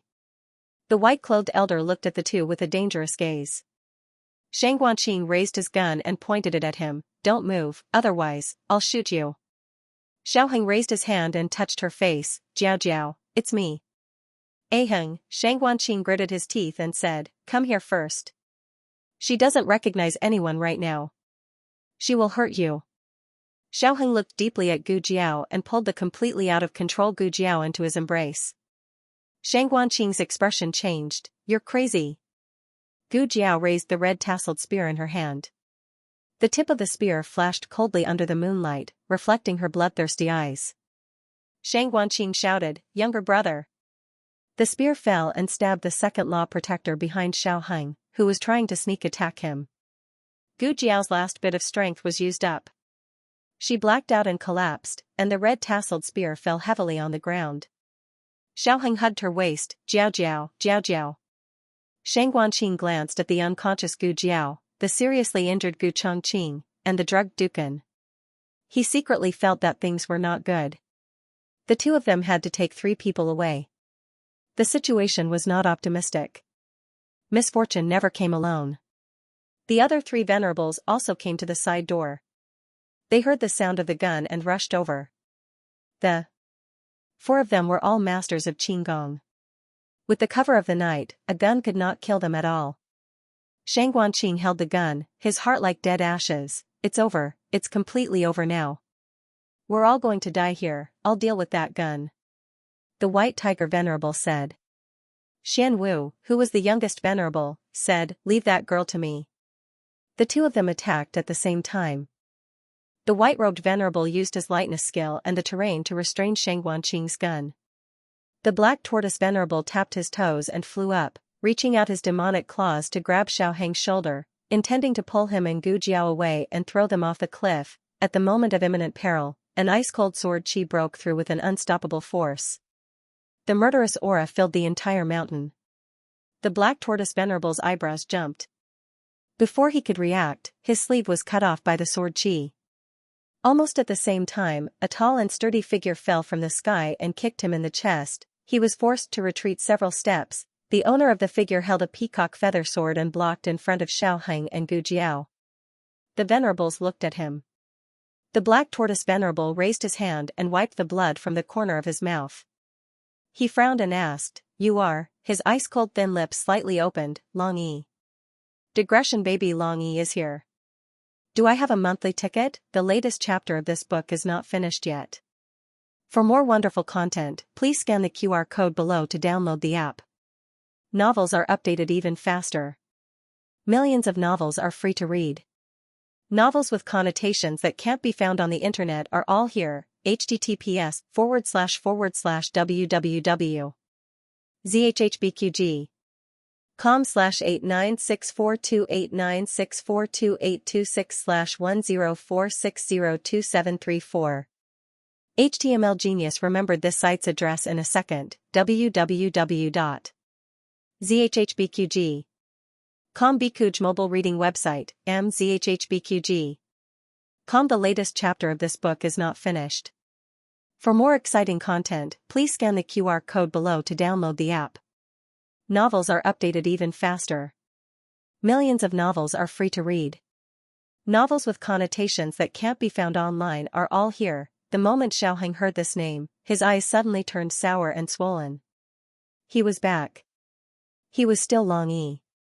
Long Yi, have you found your memories and the answer you want? Are you here to hunt down the sword hut or go home? Will you always stay by my side in the future? Xiao Hang had too many things he wanted to ask Long Yi, but unfortunately, now was not the time to talk about this. The sword hut had sent out 4 experts. Even if he didn't practice martial arts, it was not difficult to feel that they were more powerful than the dead swordsman. They were probably the 4 venerables that Li Jiangping had mentioned. Long Yi, you have to be careful. It's Shirtian. The venerable white tiger exclaimed. The other 3 also recognized him. There were many unexpected things in this world, but the most shocking thing was definitely the scene in front of them. The former genius swordsman, the direct disciple of the sect master, had actually changed and become the enemy of the sword hut. This was really, as the leader of the 4 venerables, the venerable Azure Dragon should have the right to speak. He took a step forward and looked at Long Yi with a gloomy expression. He said majestically, "Shirtian, do you really want to be enemies with the sword hut?" His gaze swept past Xiao Hang and the others and landed on Long Yi's masked face again. Don't be fooled by this group of people. You are not Long Yi at all. You are a disciple of the sword hut. The sect master is your master. You were raised by the sect master. To the sect master, you are half his son. When you went missing, the sect master did his best to find out about your whereabouts. When he found out that you didn't complete the mission, he didn't take his anger out on you. He only hoped to find you safely. I didn't expect you to be kidnapped and have your memories erased. You forgot everything about the sword hut. And Han had already reported to the sword hut about Long Yi's memory loss. As for how he lost his memory, they didn't know, but it must have been done by someone. The purpose was to make Shirtian into a killing tool. And the culprit was this group of people who took Long Yi for themselves. Venerable Azure Dragon. Long Yi spoke. His voice was monotonous and cold, just like his aura. What was going on? How did he know who he Could it be that? And Hun's information was false? He didn't lose his memory? The venerable azure dragon looked at Long Yi in shock. He carefully sized Long Yi up from head to toe. Soon after, his pupils shrunk. Mystic Moonsword? What? The eyes of venerable vermilion bird beside him also widened as he stared at the sword in Long Yi's hand. It is indeed the profound moonsword. Strange, wasn't the mystic moonsword lost by the young master? How could it be in Xianxia's hands? As soon as the two of them spoke, Xiaoheng also looked towards Long Yi's sword. He was very close to Long Yi, so compared to other people, he could clearly see that it was the profound moonsword. It was indeed strange because the Xianyuan sword was clearly in the hands of Xianyuan Qi and Liao Chen. They had brought the sword and Sir Mingyue to the sword hut. So how did this sword end up in Long Yi's hands? Shang Guanqing took advantage of the confrontation between the big bosses and ran over with a gun. He was the only one present who hadn't met Long Yi face to face. Long Yi felt an unfamiliar aura and moved his sword. Xiaoheng pressed on the hilt of his sword. It's my brother. Long Yi's killing intent faded. Shang Guanqing knelt down beside his younger brother. Jiao Jiao, are you okay? She fainted. Xiaoheng hugged Gu Jiao tightly and said with heartache. What's going on? Is this Long Yi the shadow dragon guard you mentioned? Yes. But Xiaoheng also didn't know the specific situation. He had 3 doubts in his heart. First, how did Long Yi get the profound moonsword? It was impossible for Xianyuan Qi to lose the sword, so there were only 2 possibilities. Either Xianyuan Qi took the initiative to give it to Long Yi, or Long Yi snatched it away. But no matter which possibility, Long Yi had seen Xianyuan Qi. Then, the question was, where did Xianyuan Qi and the others go? The third doubt was, this venerable azure dragon kept saying that Long Yi was half a son of the Sword Hut sect leader, but how could a son recover his memories and destroy his father's sect?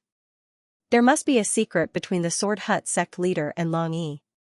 And this secret, perhaps even the 4 venerables didn't know. However, regardless of whether they knew it or not, their actions and helping the tyrant could not be forgiven. The venerable white tiger snorted coldly. Venerable azure dragon, Shi Tian has already betrayed the Sword Hut. There's no need to waste your breath with him. Just help the sect leader clean up the sect. The venerable azure dragon frowned and said to Long Yi, Shi Tian, I'll give you one last chance. When you return to the Sword Hut, I'll plead with the sect leader and say that you were deceived by these people, so you did something unfavorable to the Sword Hut. Long Yi swept his sword, and the vast sword qi rolled up the long swords of the protectors, surrounding Xiaoheng and the others, and stabbed them into the ground, with the sword as the boundary. Trespassers will die. Shang Guanqing looked at the long swords surrounding them and couldn't help but open his eyes wide. Wow, no way, so powerful. He tried to pull out a sword beside him, but he found that he couldn't pull it out at all. This strength is amazing. The eyes of the venerable azure dragon sank and he pointed his sword at Long Yi. Shi Tian, it seems that you refuse a toast only to be forced to drink a forfeit. Then, don't blame us for disregarding our relationship as fellow disciples. I've watched you grow up, and I'm really reluctant to kill you. Shang Guanqing chuckled and said, Hey, old man, so much nonsense. Are you going to fight or not? If you're afraid, then quickly scram, woo-wah. Before he could finish speaking, the sword qi of the venerable azure dragon slashed towards him. He was so scared that he let out the same cry as Xiao Yi. However, this sword qi didn't fall on his body as it was firmly blocked by Long Yi.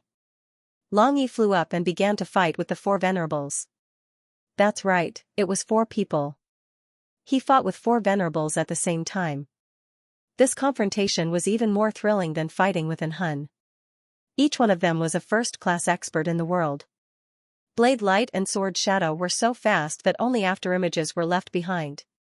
Shang Guanqing's eyes couldn't keep up with them. His gun was aiming at this one and aiming at that one. After a long while, they didn't get tired of fighting, but his eyes got tired. He sat on the ground and bitterly said, No, it's too fast, I can't aim properly. Xiaoheng's gaze followed Long Yi. He knew that Long Yi was poisoned by purple grass poison and also had the risk of losing control, but he didn't know whether it was his misperception or not, but Long Yi seemed to be a lot stronger after returning this time.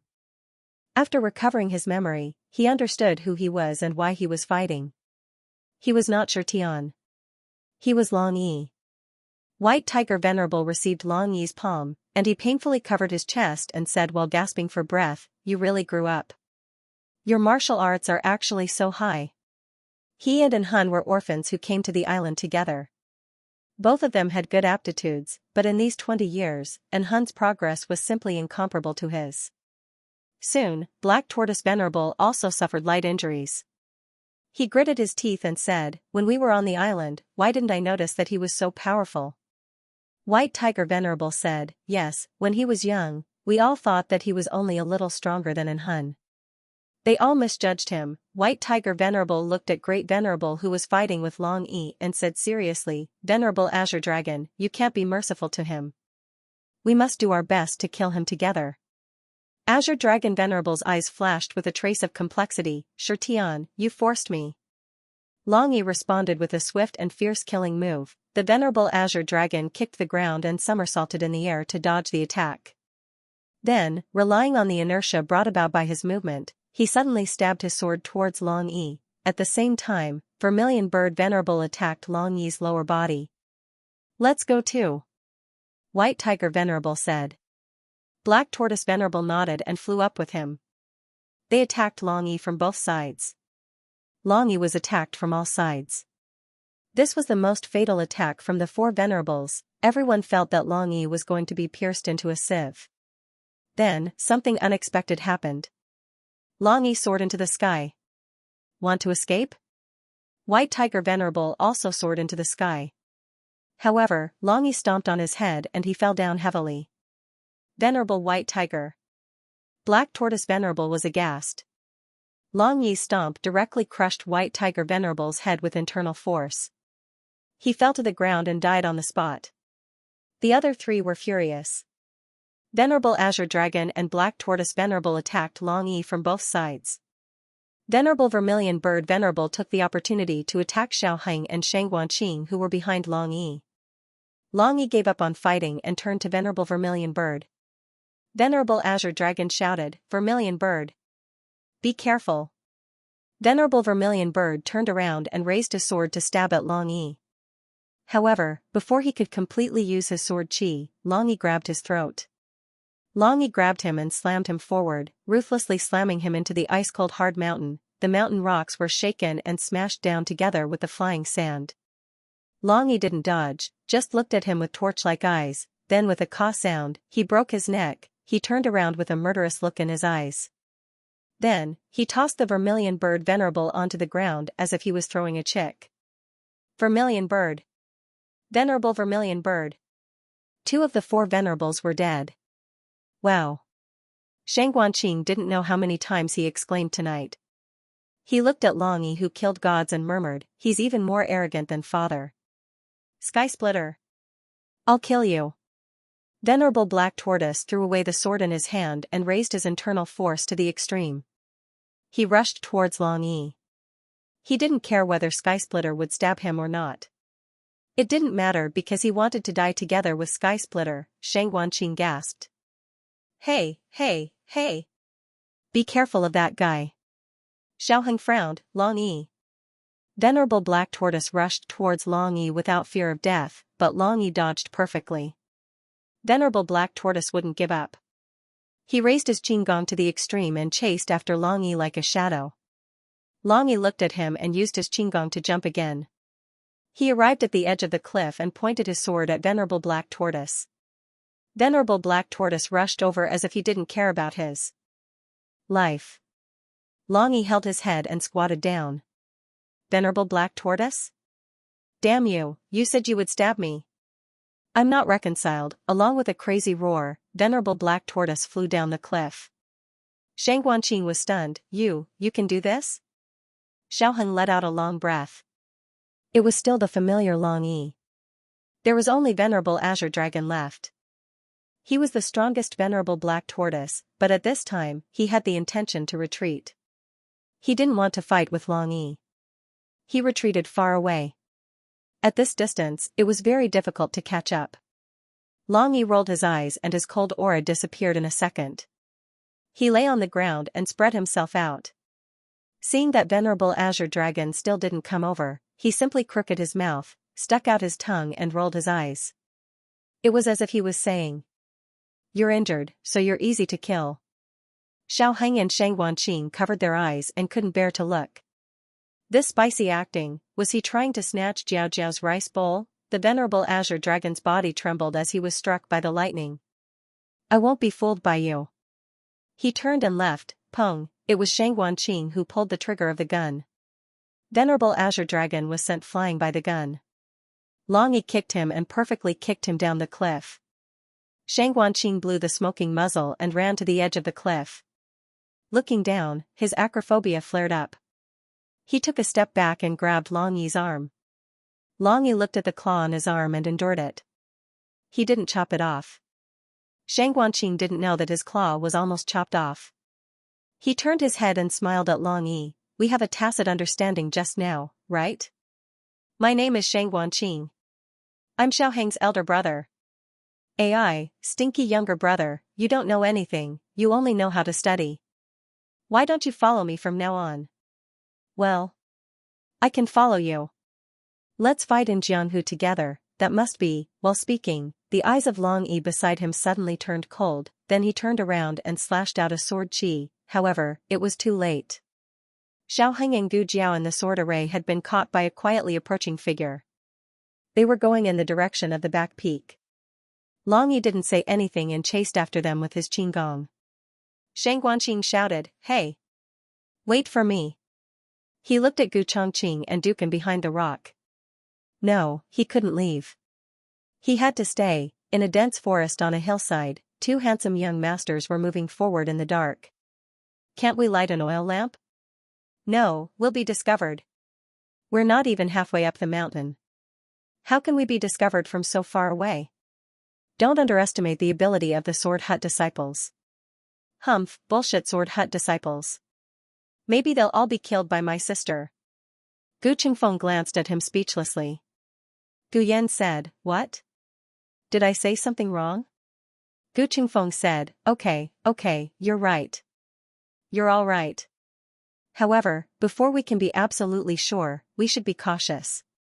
I'm not afraid if I'm alone, but you don't know martial arts. If someone really comes, I'm afraid you can't escape. Humph. Gu Yan turned his face away. Gu Qingfeng reminded him, when you see your sister later, don't say I brought you here. Gu Yan crossed his arms, I know. Just say I met her halfway. Jiao Jiao won't believe it. You'll be beaten. Even though I wanted to follow you. Gu Qingfeng looked ahead and said, hey, there seems to be a small bamboo house over there. I'll go check out the situation first. Wait for me here. Don't follow me. Before he could finish the word run, Gu Qingfeng found that Gu Yan had already left him behind and hid behind a big tree. There was no need for that. There was no one in that small bamboo house. Gu Qingfeng let out 2 cuckoo calls. This was a signal that everything was safe. Gu Yan appeared and walked over. Gu Qingfeng said, there's no one. Let's go to the villa. Okay. Gu Yan nodded. He turned around and stepped on it. Not knowing what he stepped on, the ground suddenly split open and the two of them fell in without any warning. Long Yi followed that shadow to the conference hall of the Hidden Sword Villa. The main hall of the conference hall was spacious and wide. There were 2 candlesticks on both sides with flickering candlelight. It wasn't very bright and was swaying in the night wind. It reminded people of the ghost fire in the middle of the 7th month. There was a large red sandalwood chair placed in the middle of the platform that faced the main door. A masked old man wearing a gray gown and a golden gauze robe sat there with a dignified aura. His aura didn't leak out. This was the highest realm of martial arts. In the entire Sword Hut, other than Long Yi, only sect leader Rong could reach this realm. In the main hall, there was only the sect leader. Long Yi looked at him coldly and held the mystic moon sword tightly. Sect leader Rong smiled faintly and said, Sure Tian, you're finally here. Endless hatred and anger appeared in Long Yi's eyes, hand over the person. Sect leader Rong's smile faded a little, we haven't seen each other for so many years. You don't even know how to call me master? Long Yi tightened his grip on the sword hilt. Sect leader Rong said with an amiable smile, they are very safe now.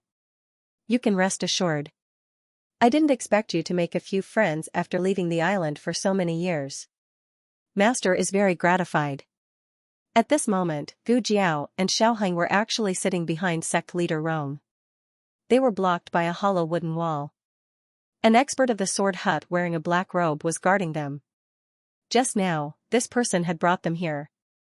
Xiaoheng's acupoints were sealed. Because Gu Jiao was unconscious, no one did anything to her for the time being. But in fact, Gu Jiao had already woken up. She heard Long Yi's voice. As it turned out, Long Yi spoke like this. Very good, Long Yi spoke. Sect leader Rong said with a smile, I heard you went to the Sword Hut Island a while ago. Unfortunately, Master had some matters to attend to and couldn't wait for you on the island. Hearing this, Gu Jiao and Xiaoheng understood. The massacre on the Sword Hut Island was really a self-directed act by the Sword Hut. In order to deceive Long Yi and the Dark Knight clan, they really took great pains and sacrificed so many disciples. Sect leader Rong said, Sure Tian, there is no enmity between you and me. As long as you are willing to obediently call me master like before, I can let bygones be bygones. Long Yi said, I'll say it again. Hand over the people. His tone was very calm, but in fact, his mood was fluctuating very violently. Gu Jiao could feel it even though they were separated by the wooden wall. It was like a strong hatred, but also like an unreconciled humiliation. Long Yi had never shown this kind of emotion. Even when he fought with the hateful An Hun, Shi Yi had never shown it. Could it be that the sect leader of the Sword Hut had done something to Long Yi? The latest chapter of this book is not finished yet. For more wonderful content, please scan the QR code below to download the app. Novels are updated even faster. Millions of novels are free to read. Novels with connotations that can't be found on the internet are all available here. https://www.zhhbqg.com/89642896428266/1045855073. HTML Genius 1 second. Remember the website address, www.zhhbqg. Biku Pavilion Mobile Reading Website, mzhhbqg. The latest chapter of this book is not finished yet. For more exciting content, please scan the QR code below to download the app. The novel was also updated at a faster rate. Millions of novels were read for free. There are all kinds of novels that can't be found online here. Under the bright moonlight, a black awning boat was docked beside a rock in a canyon. The towering cliffs of the canyon blocked the boundless night sky. Even the surface of the water did not reflect the slightest bit of light.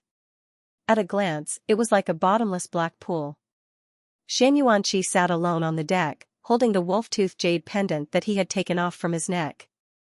Liaochen walked out from the canopy and sat down beside his father. He looked at his father and said, Father, are you still thinking about the heaven splitter? Xianxia sighed, I didn't expect that I would meet the sky splitter on my trip to the Sword Hut. Lu Chen said, I met him once in Chengdu. His name is Long Yi. He is a friend of Aheng and Jiaojiao. I have not fought with him, nor have I spoken to him. Is his martial arts still as powerful as 20 years ago? Xianxia said, he's much more powerful than 20 years ago. Liaochen looked at him worriedly. Father, are you hurt? Xianxia puffed up his chest. Me too. I'm very powerful. Liaochen, how is Rongyu? Xianxia asked. Liaochen said, he's really lucky. Even after taking Long Yi's palm, he's still half dead. This time, encountering Long Yi was truly unexpected. Long Yi seemed to be chasing after the people of Sword Hut. Rongyu was young noble Mingyu. Although he had never seen Long Yi, he had the profound moon sword on his body and used the moves of Sword Hut. His father promptly intervened and saved Rongyu from the hands of Long Yi. Long Yi was enraged, and fiercely fought with his father, but halfway through, Long Yi stopped. Why did he suddenly stop? Liaochen had been too far away to see what had happened. Because of this. Xianxia pointed at the jade pendant in his hand. This? Liaochen didn't understand. Xianxia said, 21 years ago, He was ordered by the Sword Hut to hunt down and kill the Lord of Shadows. At that time, he already had the upper hand. Just like today, he suddenly stopped. In the past, I didn't understand. Now that I think about it, it's probably because of this Wolf Fang jade pendant. Father said that this was a gift from the Lord of Shadows, Liachen said. Xianxia said, that's right. She gave it to me on my birthday. She first got to know eldest brother, and they fought together. Later on, she got to know me. She was closer to eldest brother. Liachen, why do I feel like you sound a little jealous? Xianxia said proudly, but, big brother, there is no such thing. Liachen, you're showing off now. Liachen returned to the topic at hand, but why didn't Long Yi kill father after seeing it? Could it be that Long Yi knew it? You know the first Lord of Shadows? Regarding this point, Xianxia was also not very sure. However, Long Yi had left without saying anything. Xianxia had no choice but to go to Sword Hut Island to find the answer. Long Yi had snatched away the profound moon sword, but the mechanism to enter the island had already been destroyed by Long Yi, so he didn't have to worry about not being able to enter the island. The next day, they arrived at the Sword Hut Island. The island was littered with corpses, and the air was filled with the stench of decay and dried blood. Rongyu saw the corpse wearing the sect master's robe and rushed over to call him father. Only then did she realize that it wasn't her father. Liachen held his breath. You can recognize him? Rongyu said, although his appearance is rotten, my father isn't that short. Liachen sneered, it seems that your father escaped. Xianxuanqi's goal was to find the truth of the matter. He searched the entire island, and finally found a secret room in the sect master's study with the help of Rongyu. I've never been to this secret room. Father didn't allow me to enter his study. Rongyu said. Let's go in and take a look. Liachen said. There were some strange pills in the secret room, as well as a large number of things that Rongyu had never seen before. Liachen opened the box and took out a rusty weapon. It's a gun. Strange, the gun was made by the Lord of Shadows. Why does the Sword Hut Island have it? The three continued to search. Other than the gun, they also found many things that only the Shadow Division had. Liachen frowned, did this guy steal from the Shadow Division? Xianxuanqi said, it's possible. In those years, all the big branches of the Shadow Division were destroyed by the Sword Hut. The things inside were also gone. Liachen carelessly touched a switch, and a brocade box popped out from the wall. Liachen opened the box and took out a yellowed book. Eh? There is a notebook here. Xianxuanqi read the notebook and suddenly realized, Shirtian actually came from the Dark Night Island. He is the child of the first island master. In the conference hall of the Hidden Sword Villa, Long Yi and Sect Master Rong were fighting. Sect Master Rong coldly snorted and said, your martial arts were taught by me. Do you think that with the mysterious moon sword, you are my opponent? Mysterious moon sword, was it in the hands of Long Yi? Gu Jiao woke up after entering the conference hall, so she didn't see the sword in the hands of Long Yi. A doubt flashed in her heart. The mysterious moon sword disappeared together with the sect master's son. Since the sect master recognized this sword, he unexpectedly didn't ask about the situation of his son. It seemed that the sect master of the Sword Hut didn't have any feelings for his son. Thinking about it, if he had feelings, he wouldn't have allowed his son to suffer the persecution of his legal mother. The battle between Long Yi and him was very fierce. From time to time, the sound of tables and chairs being broken could be heard from the conference hall. Since Sect Master Rong had Li Jianping as a spy, then he should have obtained a lot of purple grass fruits from the Dark Night Island. She didn't know whether Long Yi would suffer or not. Sect Master Rong slashed out an ice-cold sword chi to block Long Yi's attack. Then, he patted Long Yi's shoulder. Long Yi was sent flying by his powerful shockwave, and hit the wall behind him, then fell on the table and chair, breaking into pieces of wood. He used a sword to support his body and attacked Sect Master Rong. But, before he could make a move, he was sent flying again by Sect Master Rong. This time even the sword in his hand was sent flying. Long Yi felt a pain in his chest and a trace of scarlet blood flowed out from the corner of his mouth. Sect Master Rong sent out a third palm and completely injured Long Yi's dantian. Long Yi spat out a mouthful of blood and his entire body slightly spasmed. Sect Master Rong walked towards Long Yi step by step. Looking down at him, he said coldly, "Shirtian, why are you so stubborn? Why do you have to go against me? Am I not good to you? Or, did you recover your memory?" Recover? Could it be that Long Yi had lost his memory more than once, and from his tone, Long Yi's memory loss seemed to be related to him. 21 years ago, Long Yi went to assassinate the Master of Shadows, Xianxia. As a result, Long Yi took the initiative to give up the mission. After that, Long Yi left. After that, Long Yi lost his memory and entered the princess mansion.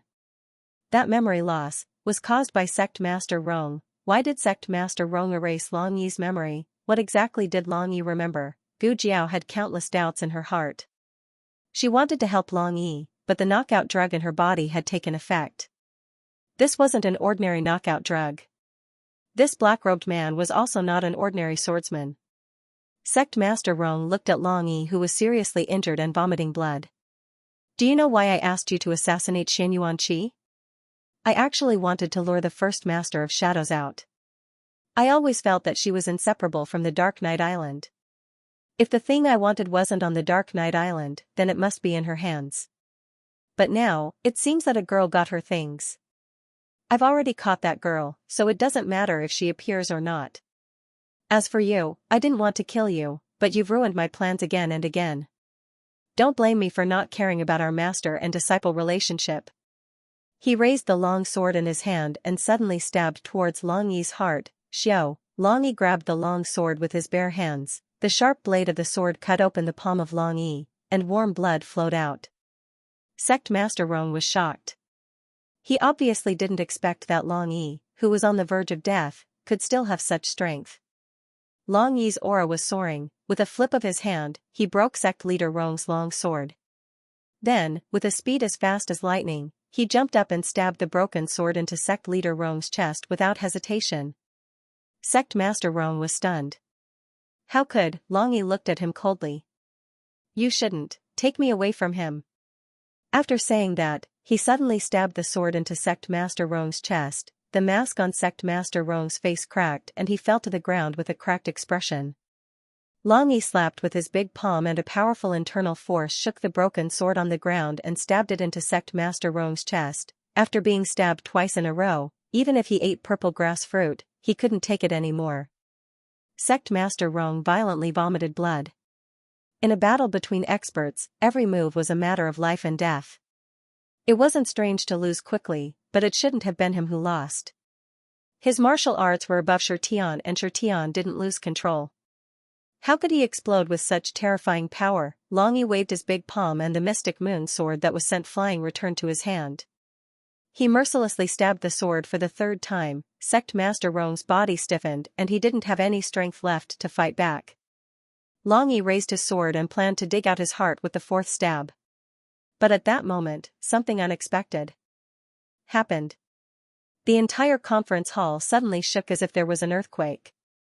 Long Yi's body swayed and behind the wooden wall, Xiaoheng and Gu Jiao's chairs were thrown forward. Gu Jiao gritted her teeth and defeated the feeling of weakness in her body. She hugged Xiaoheng. The two of them rolled on the ground twice before coming to a stop. That black-robed man lost his balance and knocked into the wooden wall behind him. The wooden wall collapsed and he rolled onto the floor of the conference hall. He looked at Sect Master Rong, who was lying in a pool of blood, and his expression changed. He quickly grabbed him and left. The shaking continued. Long Yi saw Xiaoheng and Gu Jiao behind the conference hall and he flew up. He couldn't hold the sword with the two of them. He threw away the mystic moon sword and rushed out with Xiaoheng and Gu Jiao, one in each hand. Unexpectedly, the floor suddenly cracked and the three of them fell. In a dark tunnel, Gu Yan and Gu Qingfeng were swaying left and right. Gu Qingfeng's head heavily knocked against the wall. Gu Yan benefited from watching the wrestling little dumpling in Jing Kong and learned a perfect wrestling technique. He didn't hurt. What's the situation? Did the earth dragon turn over? Gu Qingfeng asked frantically. Gu Yan didn't speak. He hugged his head and chest and maintained a self-protecting posture. Finally, the shaking stopped. Gu Qingfeng supported himself against the wall and stood up. At this moment, the two of them were already disheveled. He was more miserable and didn't know where his crown was. Are you okay? He went to help Gu Yan. I'm fine. Gu Yan grabbed his hand and stood up. He looked around and asked, where are we? Gu Qingfeng held his dizzy head and panted while touching his chest. I'm not sure. Eh? Do you have a match on you? Mine seems to have fallen off. Gu Yan took out a match from his chest. Yes. Gu Qingfeng took it and blew on the match. He walked out of the tunnel step by step with the help of the burning fire. After they fell from the courtyard of the small bamboo house, they entered a strange passageway. They followed the passageway and kept walking forward, and for some reason, the accident just now happened. He almost thought that the tunnel was going to collapse. Where is this? There are so many bloodstains on the ground. Gu Qingfeng entered the meeting hall. He squatted down and touched the bloodstains with his fingertips. It's fresh. There was a fight here. He looked around and found a peacock feather sword shining with cold light in the ruins. He picked up the sword and looked at it carefully. He exclaimed, wow, a black iron sword. It's mine. Gu Yan found a mask on the side. Gu Yan picked up the mask and smelled it. He said, it smells like my sister's body. My sister came here before. In the dark secret room, Long Yi used his body as a shield to catch Gu Jiao and Xiaoheng. The two hurriedly stood up. Gu Jiao felt Long Yi's pulse and Xiaoheng blew on the match. Are you all okay? He asked. Gu Jiao said, I'm fine. Long Yi is injured. Xiaoheng looked at the pale Long Yi and asked, is it serious? Gu Jiao pulled back her hand. It's serious. But his body is special. It shouldn't be life-threatening. She said and felt for the first aid kit. The first aid kit fell off. The mask also fell off. The mask was made by Sheng Guanqing. Manager Jing suddenly came to the residence and said something happened to An Wugong. She stuffed the mask into the first aid kit. Xiaoheng looked around. There's a passage in front. Let's leave here first. Gu Jiao nodded her head and helped Long Yi up together with Xiaoheng. Soon after, she sighed with emotion and said, a small hidden sword villa actually built a secret passage. It truly doesn't reveal the mountain nor the water. Xiaoheng frowned and looked at the cold walls. He felt that this place was very dangerous. Let's go. Gu Jiao suddenly looked at Long Yi's handsome face and said, that's right, Long Yi. Who was that man wearing a black robe just now? Gu Master. Long Yi said. Gu Jiao smiled and her eyes shone. You really know how to talk. Long Yi. In another passage, Gu Yan carefully searched for traces of Gu Jiao. He could not see any clues, but based on the senses of the twins, he felt that she should be nearby. Should we call out? Gu Yan turned around and asked Gu Qingfeng, but he was frightened by a terrifying bronze mask with fangs. Ah. What are you doing? Wearing a mask, Gu Qingfeng grinned and said, are you scared? Gu Yan was still in shock. He rubbed his wildly beating heart and said angrily, childish. You're not allowed to walk behind me. Gu Qingfeng snorted. I don't have the twins' connection with your sister. How would I know where to go? Gu Yan said angrily, go forward. Gu Qingfeng held the mask on his face and touched the peacock feather dark iron treasure sword on his waist. He said to Gu Yan, give me the match. Gu Yan gave it to him coldly. He walked forward with his head held high. You're so timid. I told you not to follow me. You and your sister came from the same mother's womb. Why are your temperaments so different? Ah, that's right. She's not you, cough cough.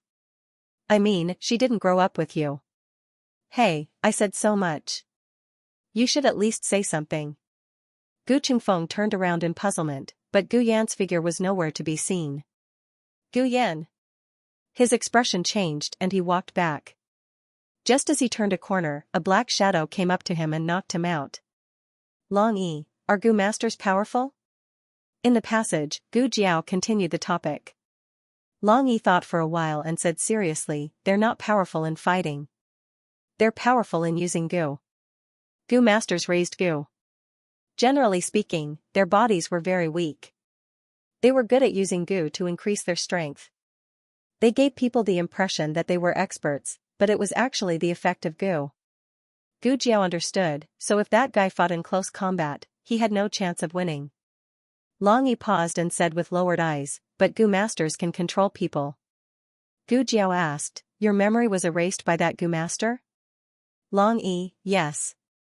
Not only did he erase his memory, he also turned him into a tool to kill people. He killed people he shouldn't have killed and destroyed things he should have protected. There's someone, Xiaoheng said.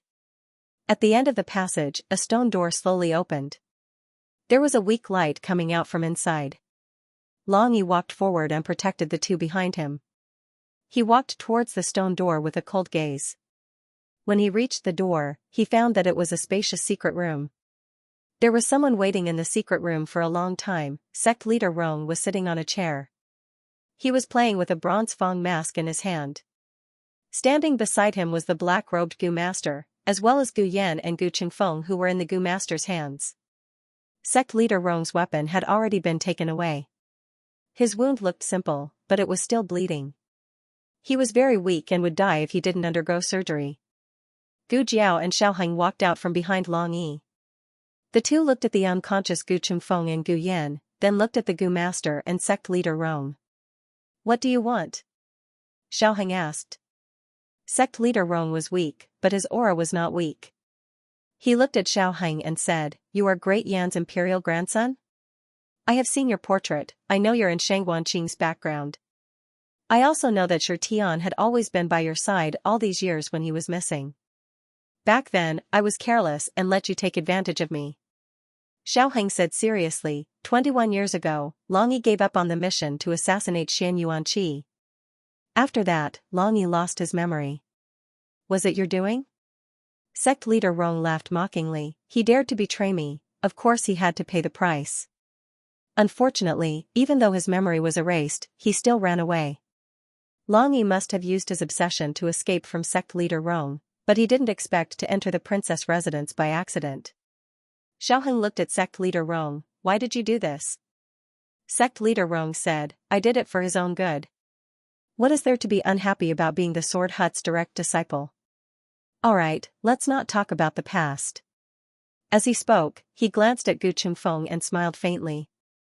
These two are your friends, right? If you want to save him, ask this girl to hand over the elixir of immortality. Xiaoheng frowned, what immortality medicine? Sect leader Rong said sternly, the immortality medicine. Gu Jiao was dumbfounded.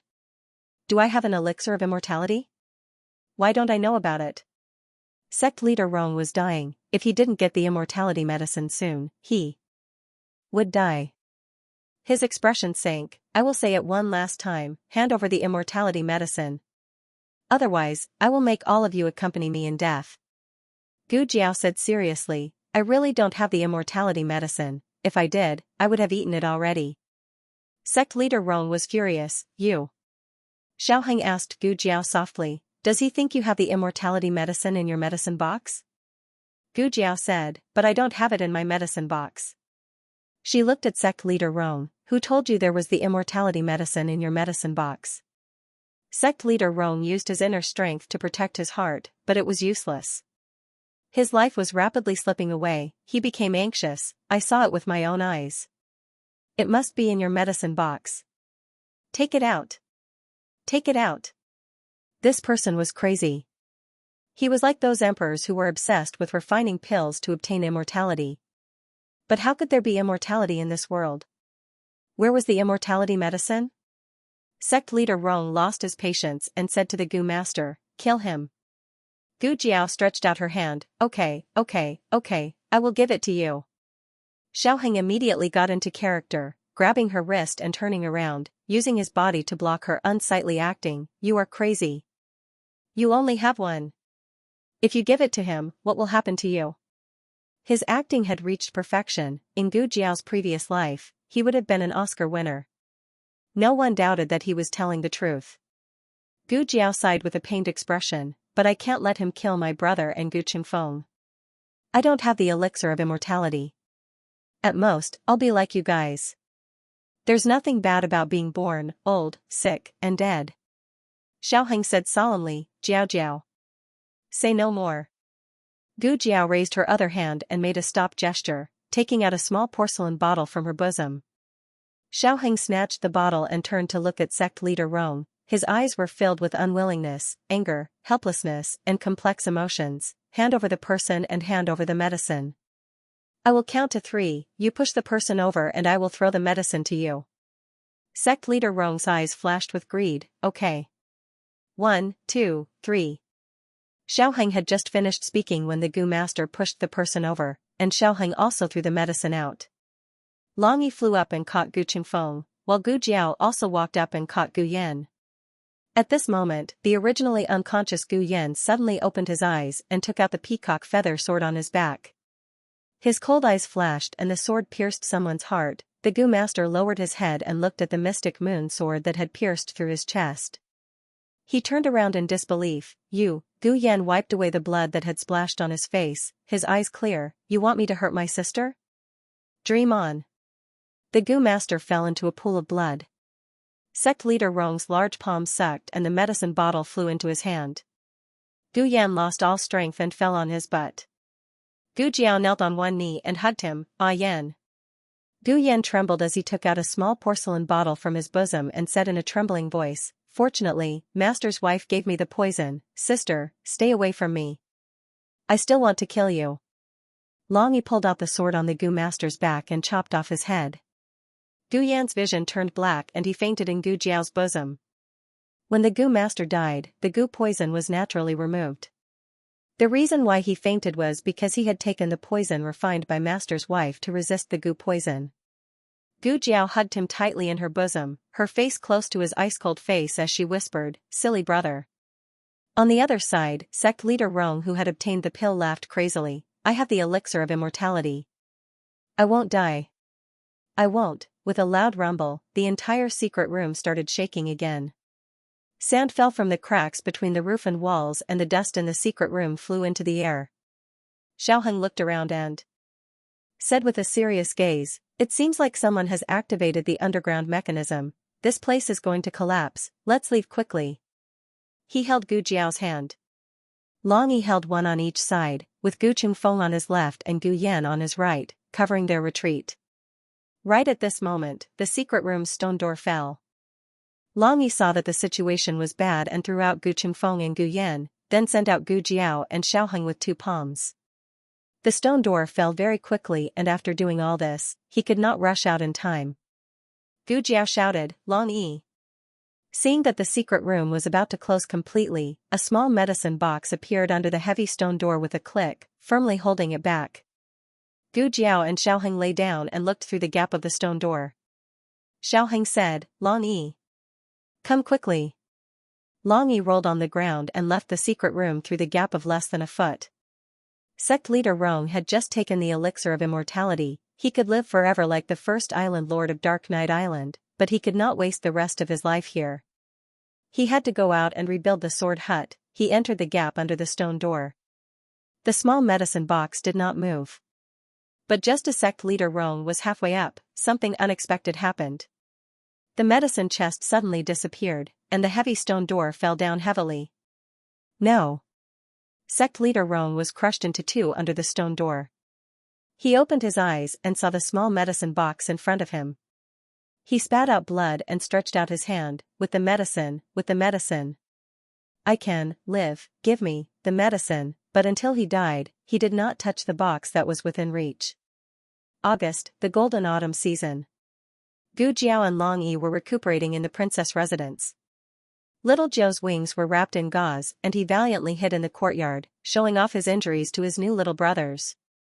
Gu Yan was fine. He had already gone to school with Gu Xiaoshun. Xiaoheng came out of Long Yi's room with an empty bowl in his hand. Gu Jiao looked at the bowl and said, You drank it all? So obedient. Xiaoheng smiled and took out a box of charcoal. I said you promised him. Gu Jiao's face darkened. At the end of August, Shan Yuanqi returned. Chang Kuan and Yi Qing also came with him to Zhao country. Gu Jiao thought Chang Kuan came to find Chang Jing, but who would have thought that was not the case? He came to see Long Yi. In the courtyard, Gu Jiao was bitterly arguing with Long Yi. Chang Kuan walked over. He was very excited. He wanted to approach Long Yi, but he was afraid to startle Long Yi. He stood not far away and looked at Long Yi without blinking. He's that child? Even his eyes were red. Changjing looked at her father in confusion. Xiaoheng said, if you were talking about the child abducted by the Sword Hut sect leader, yes. Long Yi was abducted by the Sword Hut sect leader when he was 5 years old. The Sword Hut sect leader let a Gu master erase his memory and cultivated him into a killing tool.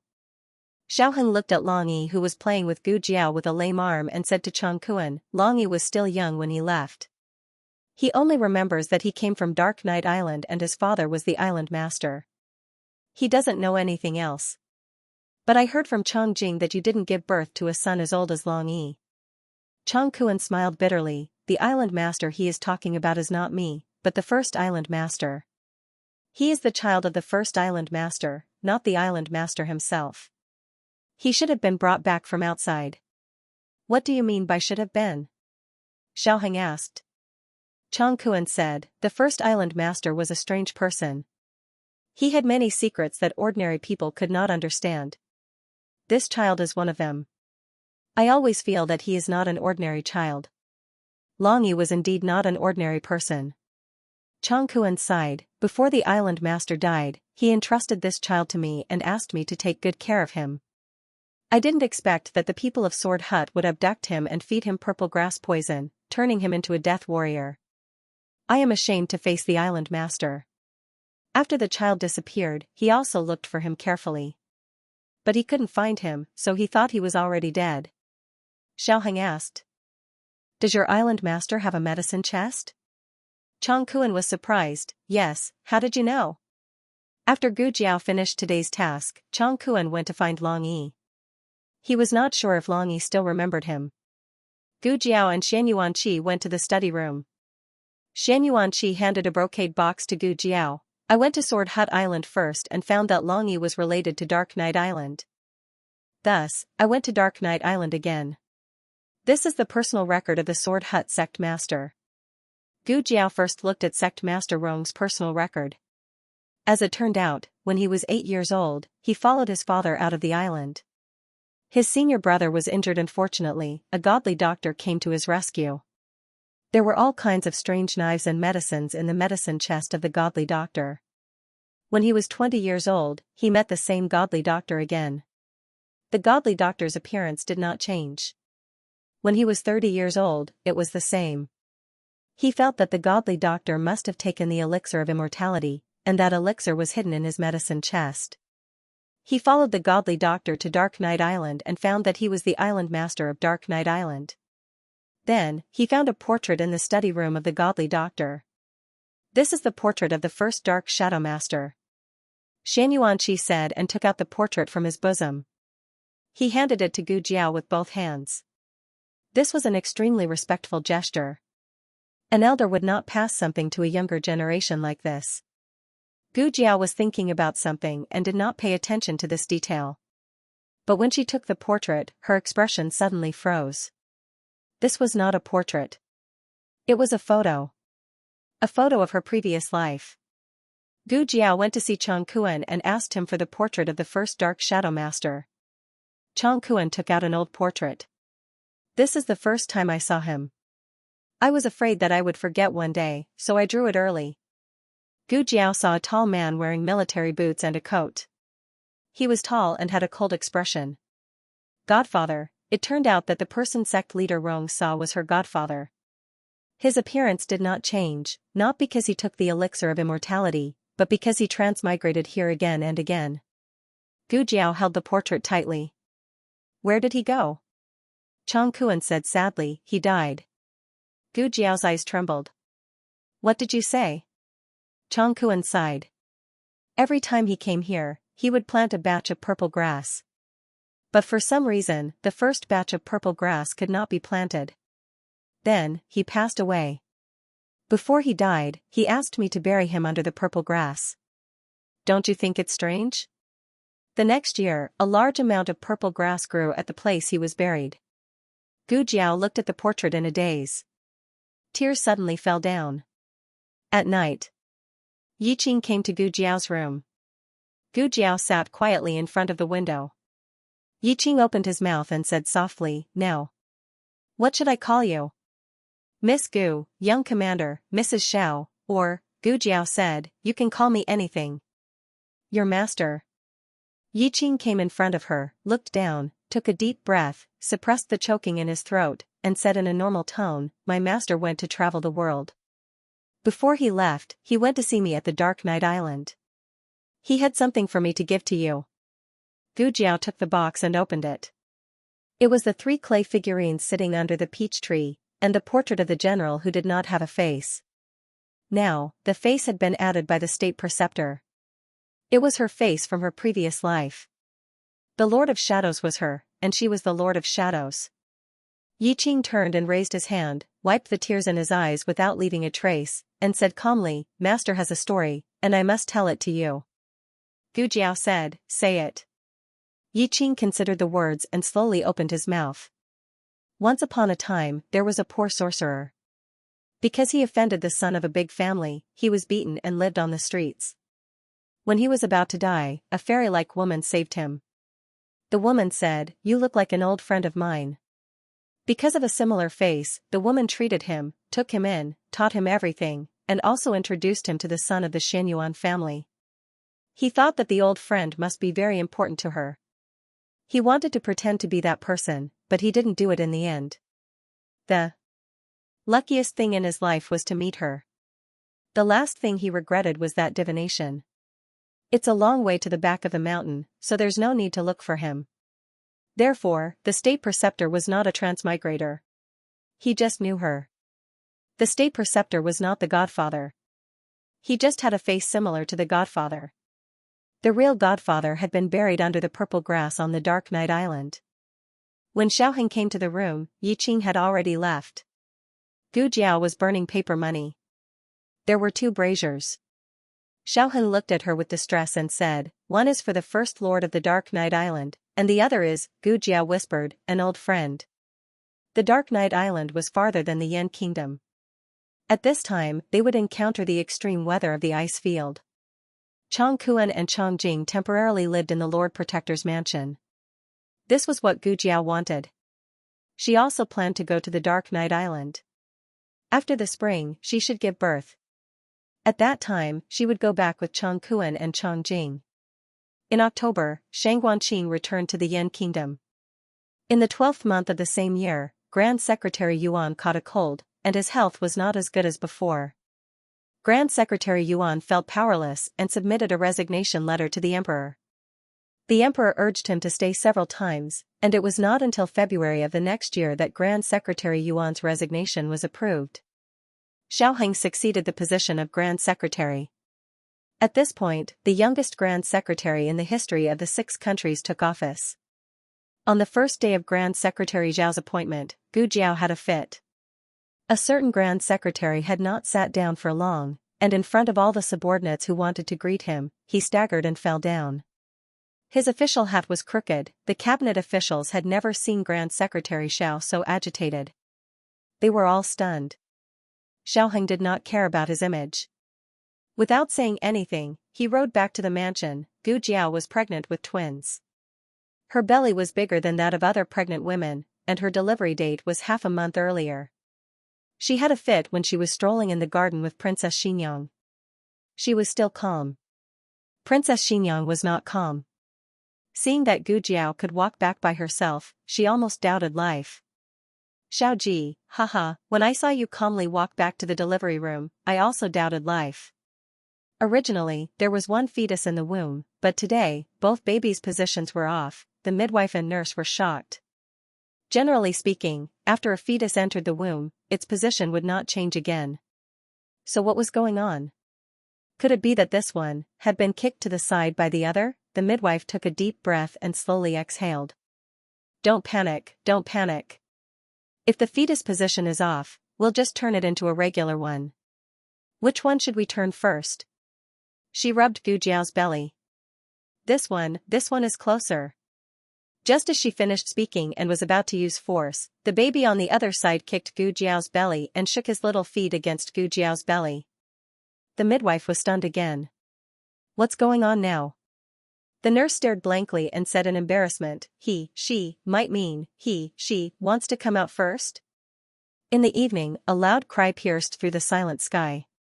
The little daughter of the Grand Secretary was born. 15 minutes later, the little son of the Grand Secretary was also born. Dragons and phoenixes were auspicious, and the light from the horizon enveloped the entire mansion. All the people in the capital witnessed this celestial phenomenon and secretly thought that it was an auspicious sign from the heavens. Xiaoheng did not care about the two little guys and immediately went to the delivery room. The little guys who were being carried by the midwife and nurse seemed to be a little aggrieved, as if they were complaining that their birth father had not hugged them yet. Xiaoheng went to the bedside without asking. Gu Jiao had just given birth, so she was sleepy and weak. She did not even have the strength to speak. In a daze, she saw a tall figure walking over from the light. He reached out his cold and slender hand and touched her forehead. That was the most beautiful hand she had ever seen. End of text. The latest chapter of this book is not finished yet. For more exciting content, please scan the QR code below to download the app. Novels are updated faster and more complete. Millions of novels are free to read.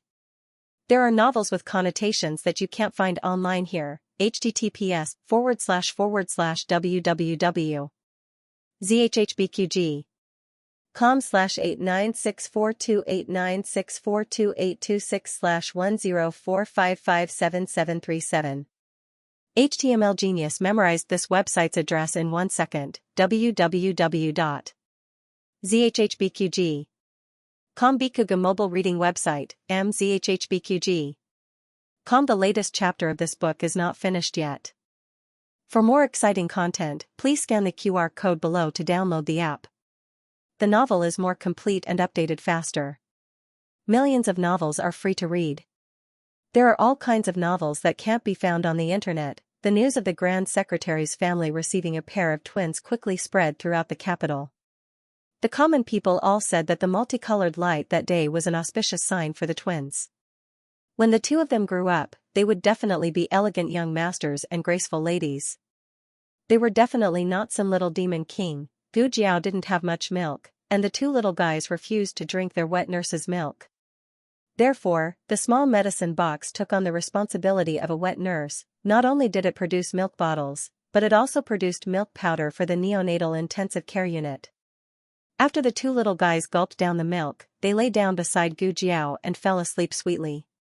When Xiaoheng came into the room with a bowl of not too hot, Gu Jiao was staring at the two little guys with her eyes wide open. That little expression of disbelief seemed to be saying, "Are they really my children?" Xiaoheng walked over with a smile and sat down by the bed. Mother asked the cook to make chicken soup for you. Did you put salt in it? Gu Jiao asked. Xiaoheng laughed when he heard this. Yes, you don't need to be breastfed now. You can eat and drink like a normal person. Oh. Gu Jiao took the bowl and gulped down the steaming bowl of chicken soup. After drinking it, she sighed when she handed the bowl to Xiaoheng. When you care about someone, you can capture any small detail about them. Xiaoheng asked, "What's wrong? Is there something on your mind?" Well, not really. Gu Jiao shook her head. After so many days, she had been shocked and digested most of the things that needed to be digested. Occasionally, when she thought about it, she still felt a little emotional. She had actually transmigrated 3 times. Once, she was the Lord of Shadows. Twice, she was Jing Yining and this life. But she had almost no memory of the first 2 transmigrations. She must have been affected by the spacetime magnetic field when she transmigrated and lost her memory. The small medicine box could carry both a person and a soul. If the body was gone, then only the soul could be transported. The first time she came here, she had left a set of coordinates in the Grand Preceptor Hall. It was the operating theater. Because of the coordinates, the medicine box was able to bring her brainwaves to this time and space after she died. However, without the purple grass poison, her brainwaves could not merge with other people's bodies. The Godfather knew this, so he planted the purple grass on the Dark Night Island. As for how the Godfather knew that she had left the coordinates in this spacetime, perhaps it would forever be a mystery. Xiaoheng looked at her and frowned. Are you thinking about that Godfather again? He was very jealous of his godfather, especially after knowing that the guy had sacrificed so much for Gu Jiao. He deeply felt that the other party had stolen his job. Gu Jiao tilted her head and looked at him. Is Aheng jealous again? Miss Dukan is here. Yuya reported from outside the door. Xiaoheng coughed lightly. I didn't. After saying this, he went out and pushed Dukan inside. Dukan had come to see Gu Jiao and the twins. He was distressed that Gu Jiao had to go through the pain of childbirth, but he was also gratified that she had given birth to a pair of twins. The two little guys were really too cute. Although they had not yet grown up, their facial features were very similar to their parents. How could they be different? Among the things that the Grand Preceptor had Jiqing give to Gu Jiao, there were a few handwritten letters. One of the letters mentioned that the Grand Preceptor had told Dukan that Gu Jiao was Jingyi. Father. Gu Jiao called out to him. Dukan's arm that was holding the children froze, as he looked at Gu Jiao in surprise. Gu Jiao curled her lips. The Grand Preceptor told me. She did not say what exactly was told, but how could someone as smart as Dukan not be able to guess? Dukan never dreamed that he would be able to hear this call of father. He thought that none of them would poke through this layer of window paper. In fact, it didn't matter if he didn't poke through it. He was already content to be able to stay by her side like this. The little guy on the bed suddenly snorted in dissatisfaction, as if complaining that her grandfather had hugged her younger brother for so long and had not hugged her. Dukan looked at the two little guys and then looked at Gu Jiao. Endless emotions rolled through his heart. Call me again, he asked nervously and expectantly. Gu Jiao did not hesitate. Father. Dukan laughed until tears came to his eyes. The twins changed every day. When they were born, they were small like kittens, but by the time they were out of confinement, they were already two chubby babies. Princess Xinyang and Shangguan Yan, who was far away in the Yan kingdom, named the two little guys. The daughter was called Xiao Yan, and the son was called Xiao Kong. Xiao Tsung couldn't beat his sister in the womb, and it was the same after he was born.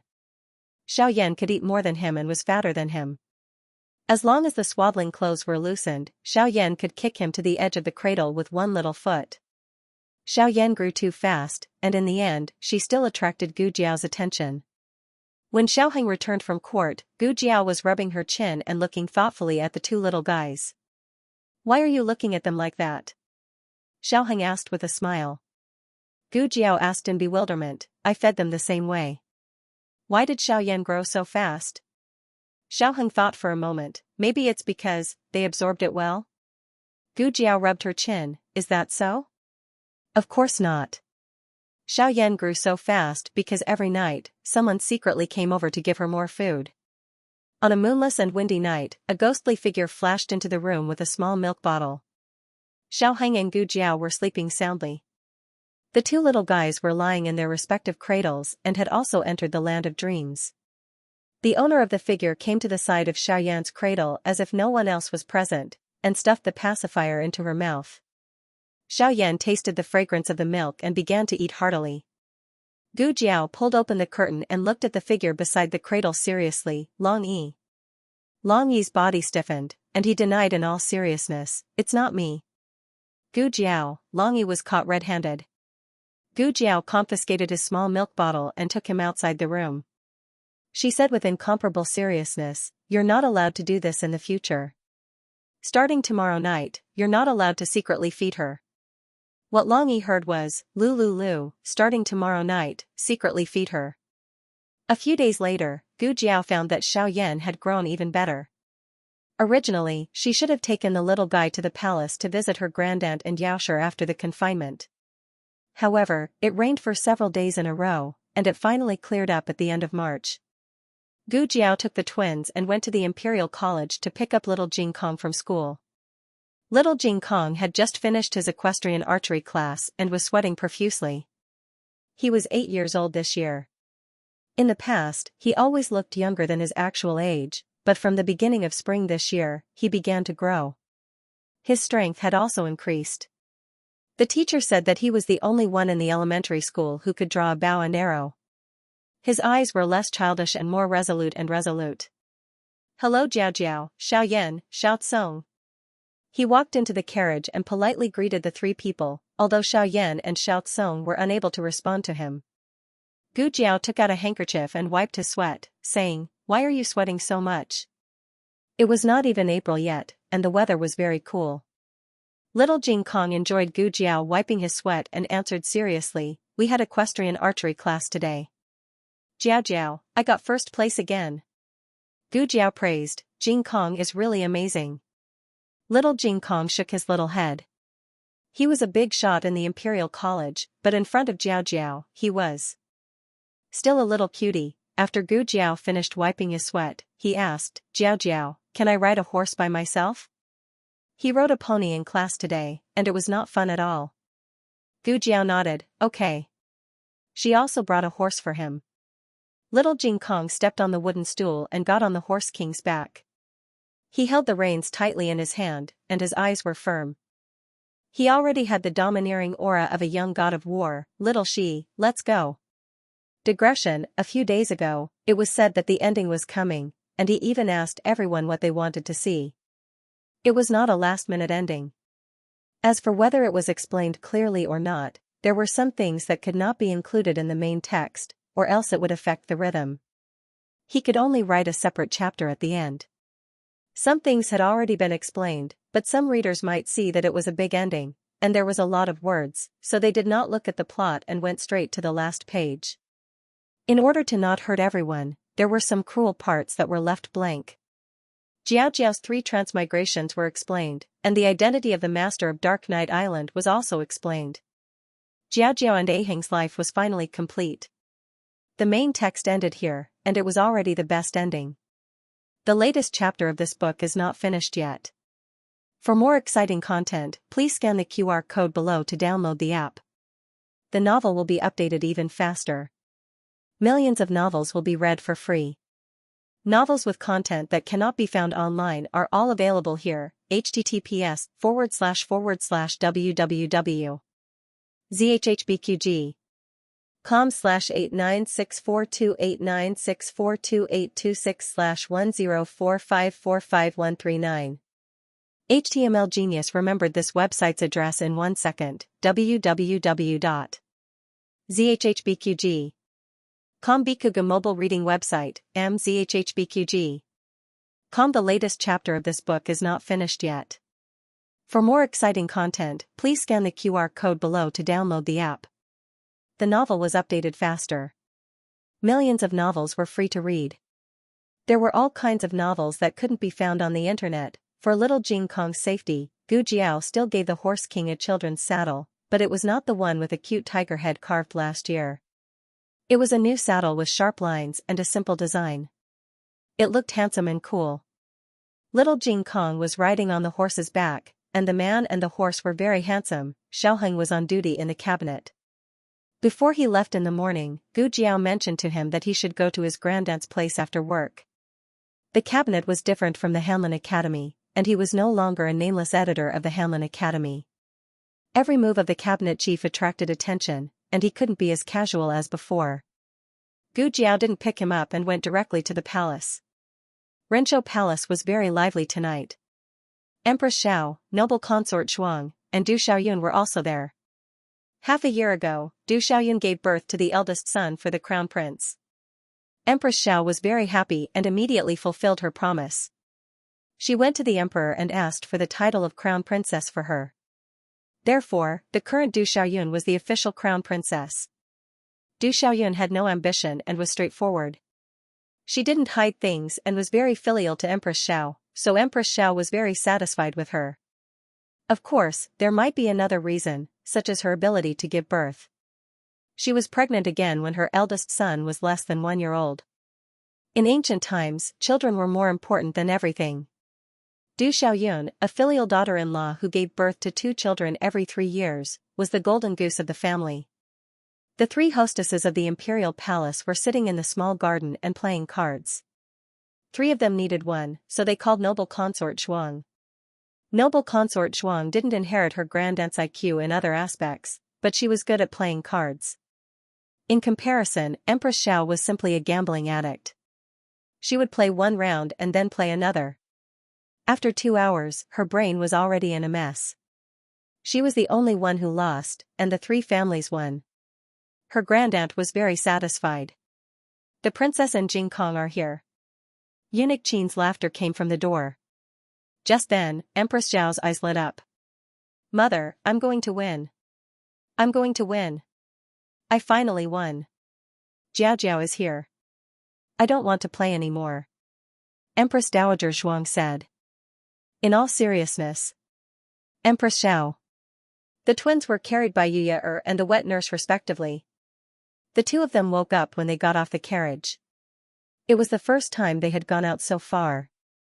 The two little guys were looking left and right, as if they could really see something. A 40-day-old baby could only see things within half a foot to 1 foot.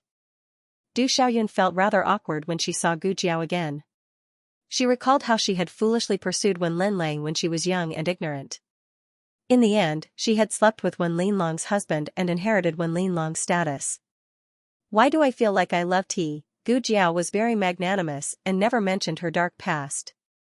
Grandaunt, auntie, crown princess, noble consort. Gu Jiao greeted the four people. Grandaunt, auntie, crown princess, noble consort. Little Jing Kong also followed suit and greeted them. Little Jing Kong wasn't the main character today.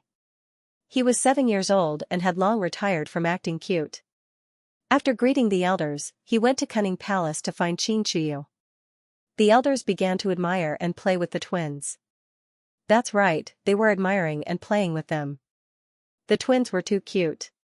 They were white and tender and smelled like milk. They didn't cry, especially Xiaoyan. She was chubby and had the demeanor of Aunt Xiaoyi back then. Empress Dowager Zhuang, who didn't want to carry the twins, couldn't help but hug them. This proved how popular the twins were. Bring Wuyo here. Empress Xiao said to the palace maid. Wuyo was the eldest son of the crown prince. He was almost 8 months old and was learning to crawl. It was quite fun. The palace maid brought Qin Wuyo to Rinshou Palace and placed him together with the twins. As an 8-month-old baby, Qin Wuyo definitely had the right to look down on his 2 younger siblings. Moreover, he didn't need to be wrapped in swaddling clothes. His hands and feet were very free. When the palace maid brought toys to tease the 3 little guys, Qin Wuyo unceremoniously snatched the toys from the twins. Then, Qin Wuyo suffered a tragedy. The palace maid untied the twins' swaddling clothes and changed their diapers. While he was turning around, Xiaoyan's small leg kicked Qin Wuyo to the ground. Xiaotsong had always been obedient. He was a quiet and pretty boy. However, at this time, he also secretly kicked Qin Wuyo. His kick wasn't as heavy as Xiaoyan's, but it was more painful than Xiaoyan's kick.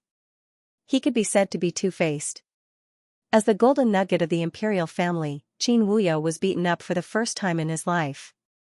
He was in pain, scared, and aggrieved. He cried out loud. Aya, what happened to the little master? The palace maid hurriedly carried the crying Qin Wuyo. The 2 little culprits' expressions and movements were synchronized. They lay motionless on the bed and even their eyes were staring at the same direction of the roof. They were especially calm. Empress Xiao heard the sound and walked over. She hugged the little guy and said angrily, "Why are you crying again? Look at how obedient your little brother and sister are."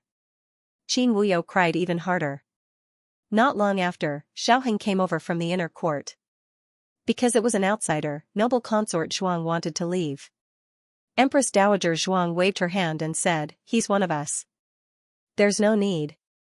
Noble consort Zhuang's heart warmed and the tip of her nose suddenly turned sour. It was rare that after she disobeyed her aunt still treated her as one of her own. Grand Tutor Zhuang fell from the throne, Prince Ning was imprisoned, and the Zhuang family was exiled. She originally thought that she would be unable to escape death. However, her aunt protected her despite everyone's objections.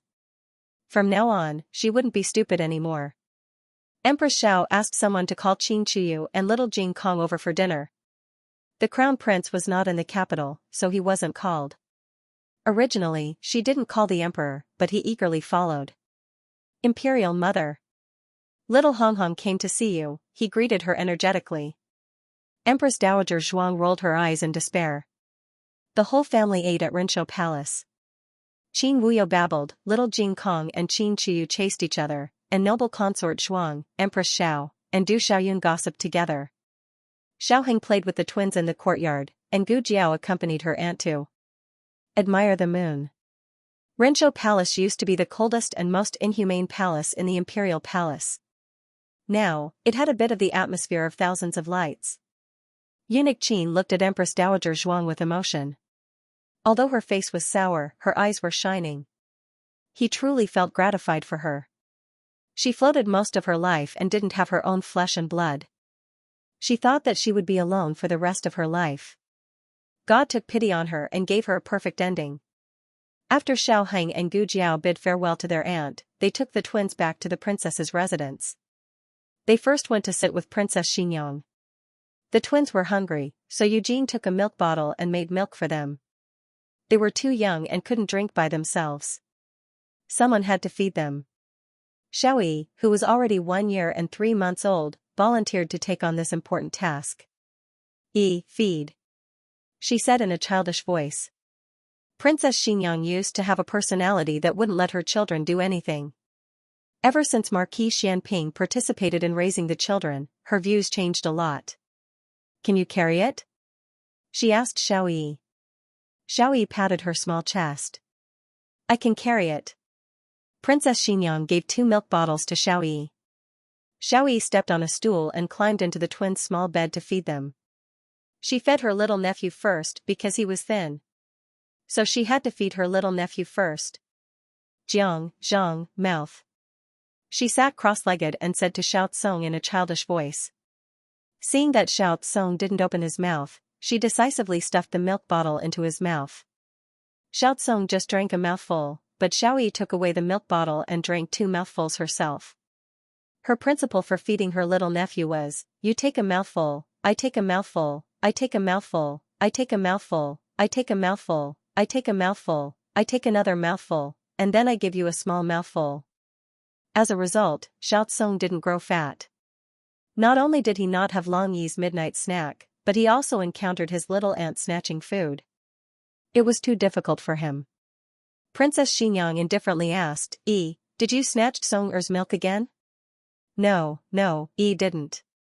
Xiaoyi burped. Princess Xinyang, the next day, Gu Jiao took the twins back to Jadewater Alley. As usual, Xiaoheng came back after he was off duty. Everyone in the alley heard that Gu Jiao was pregnant with twins, so they all ran over to see the 2 little fellows. The 2 little fellows gave face to the neighbors and let them watch. From time to time, they would make a little end sound. They were so cute that it made people's heart melt. Aunt Lu suddenly felt that her great-aunt's son was not fragrant.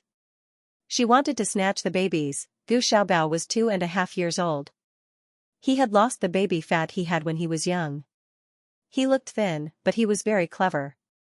The only thing was that he was still very lazy. For example, when he was asked to feed the twins, he was too lazy to snatch food. He was very relaxed when he finished feeding. Big sister. Now, he called her big sister very smoothly. Xiaobao, what's wrong? Gu Jiao looked at him. Brother and sister are so small. He looked at the babies on the bed and said. Gu Jiao smiled, they're not brother and sister.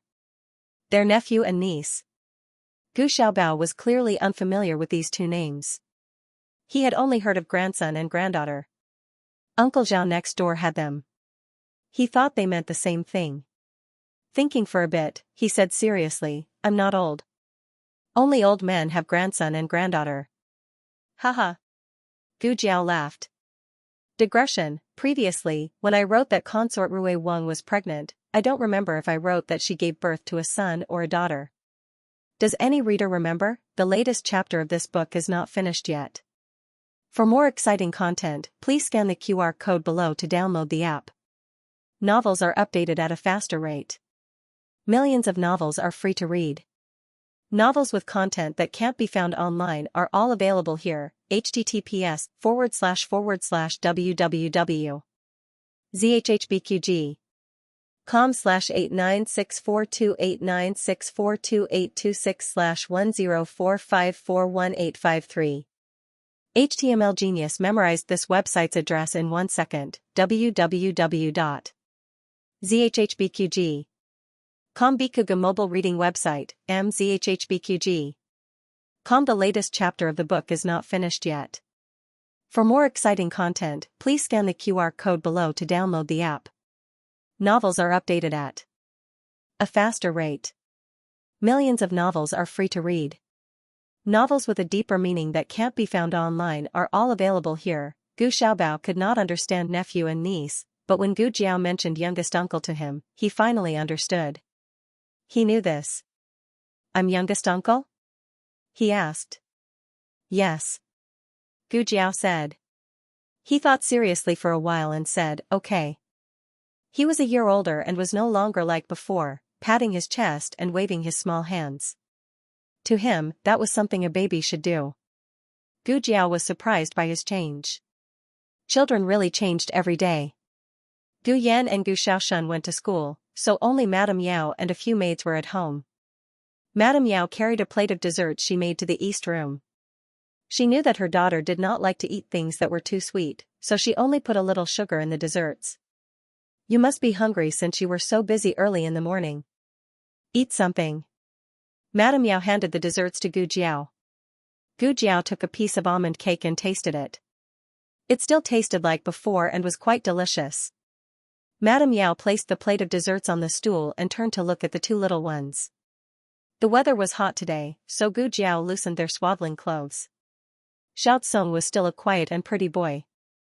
Xiao Yan looked around curiously and stretched from time to time. She was very cute. The two children were very healthy, but Xiao Yan was a little chubbier. Madame Yao looked at them and could not help but think of Gu Yan and Gu Jiao. It was her lifelong regret that her biological daughter did not grow up by her side.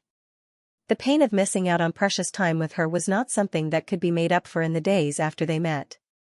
There would always be a hole in her heart that could not be filled. However, with the appearance of Xiao Tsong and Xiao Yan, the hole in her heart was slowly being filled. She liked the two children too much and was deeply grateful to them. Mother, niece is so young. Gu Xiaobao expressed his opinion again. When you were young, you were also this young. As Yaosher spoke, she suddenly looked at him in shock. You even know about nephews and nieces. Sis said so, Gu Xiaobao said. I'm little uncle. Yaosher smiled and patted his little head. Xiaobao is really smart. Little uncle wanted to be a good elder, but his nephew and niece had only been eating and sleeping for 40 days. They couldn't play with him at all. He sat on the bed for a while and felt bored, so he went out to find his friends in the alley. Marquis Gu arrived at the door at the same time as Xiaoheng. Xiaoheng had just finished his shift. Coincidentally, so had Marquis Gu. Both of them were still wearing their official robes. In Zhao country, only officials of the 3rd rank and above were qualified to wear purple. Marquis Gu was the 4th rank assistant minister of the Ministry of Works, and his official robe was red. He looked at the purple-robed Xiaoheng, who was younger than him and of lower seniority, and suddenly felt extremely upset. The more a father-in-law looked at his son-in-law, the angrier he became. He really didn't expect that the poor brat he had always looked down on was the little Marquis of Zhaodu. No wonder he could be the top scorer. No matter how much he disliked this brat, he had to admit that the little Marquis of Zhaodu's knowledge wasn't fake. Forget it, being the little Marquis's father-in-law wasn't bad. His thoughts flashed, and he cleared his throat. Putting on the airs of a father-in-law, he said, You're here, but you don't know how to call me father-in-law? Xiaoheng brushed his wide sleeves and said lightly, I married the daughter of Dukan of Yen. Dukan is my father-in-law. Marquis Gu was slapped in the face. His mouth twitched, and he angrily went in, Stupid brat, what kind of husband did she pick up? She didn't know any etiquette. When he saw that brat later, he would definitely teach her a lesson. He took large strides over the threshold and tripped. He fell flat on his face. Gu Jiao, who had just come out of the east room, looked at him in confusion. A moment later, she raised an eyebrow and said, Oh, rise. Marquis Gu? Marquis Gu went to complain to Yaosher with his bruised nose and swollen face. As soon as he entered the room, before he could speak, he saw the twins lying side by side on the bed. He stopped in his tracks. Twins were rare, and fraternal twins were even rarer. The last time he had seen such small fraternal twins was when Gu Yan and Gu Jinyu were young. He still remembered how the two looked when they were in swaddling clothes. The difference was that Gu Yan had a heart disease and didn't want to lie with Gu Jinyu. Thus, he always cried, and the scene was not beautiful. The two little fellows in front of him were clearly lying on separate beds, but he could feel the connection between them through their blood vessels. A thought flashed through Marquis Gu's mind. So this was what real twins looked like. Marquis Xianxia was in a good mood today and gave Marquis Gu a rare good expression. Marquis Gu walked over and looked at the two in a daze. Xianxia automatically ignored the injuries on his face. Her eyes were filled with doting love for the twins, Aheng and Jiaojiao's twins, Song-er and Yan-er. Marquis Gu opened his mouth. That girl gave birth to them, Xianxia smiled and said, aren't they very cute? Marquis Gu wanted to refute, but he could not find anything to refute. The two little guys really were quite cute. He could not help but think of Gu Jinyu, who had been married off to the distant Marquis of Chongping's manor. Jinyu and that girl had gotten married on the same day. That girl already had twins. Jinyu should also be expecting, right? Feng City was the easternmost city in the country of Zhao. The Marquis of Chongping's manor was located on the wealthiest street in Feng City. Compared to the Marquis of Chongping's manor, which occupied such a large area, the courtyard that Gu Jinyu had been given was not as satisfactory. Luo Shui Courtyard, a courtyard that had been temporarily tidied up.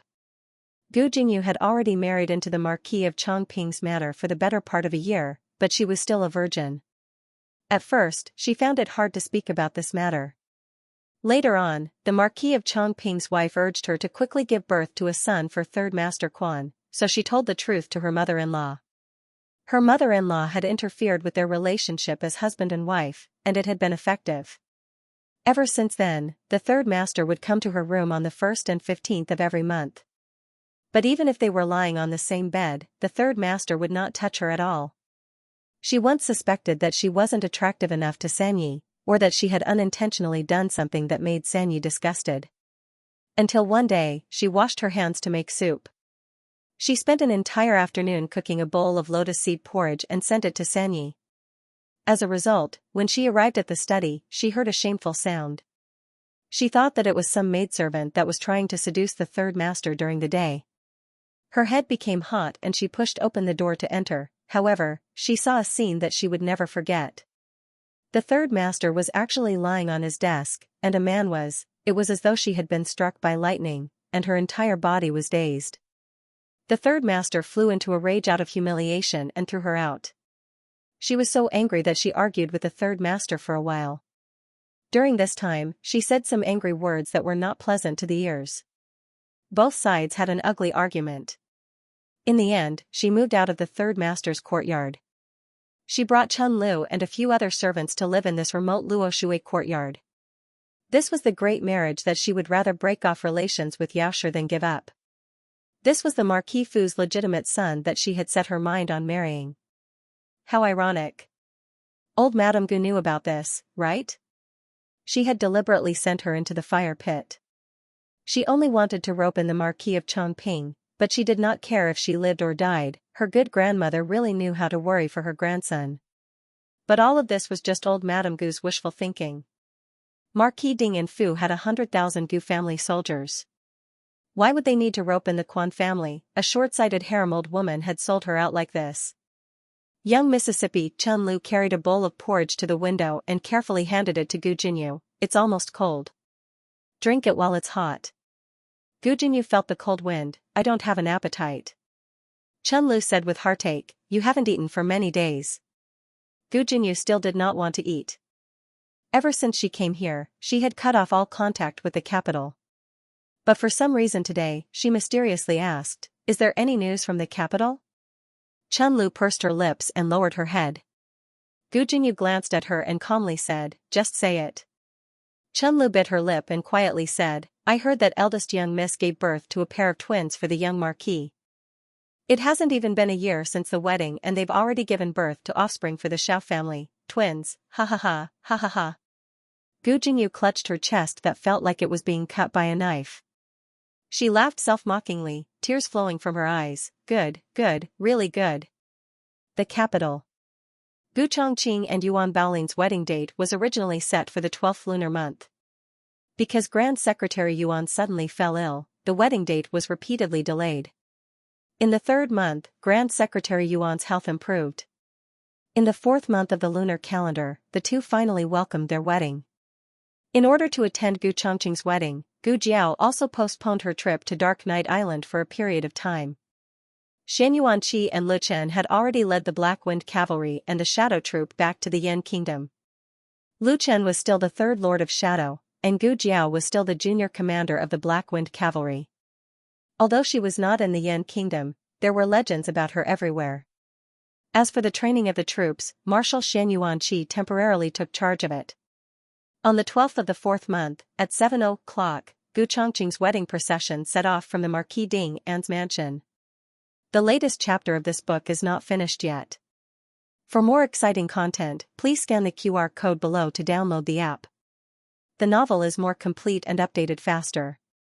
Millions of novels can be read for free.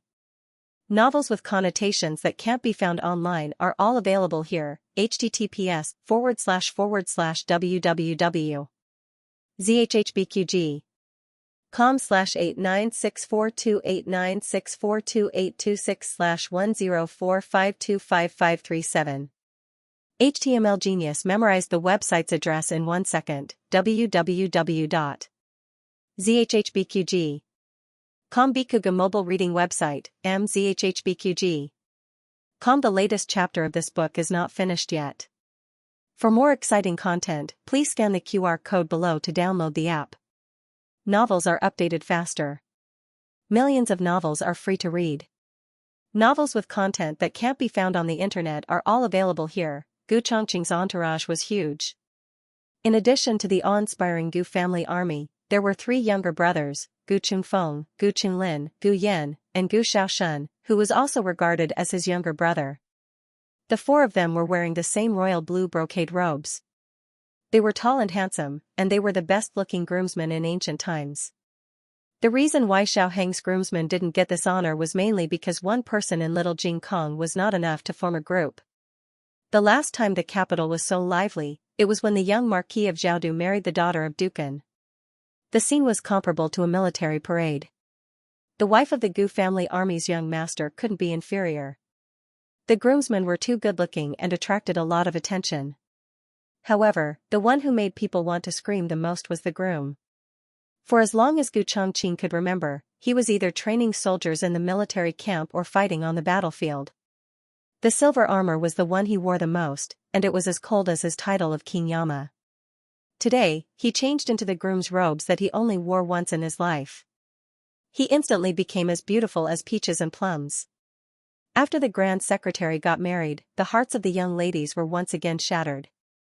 This kind of peerless man was finally someone else's. The Yuan family. In Yuan Baolin's boudoir, Madame Yuan was crying.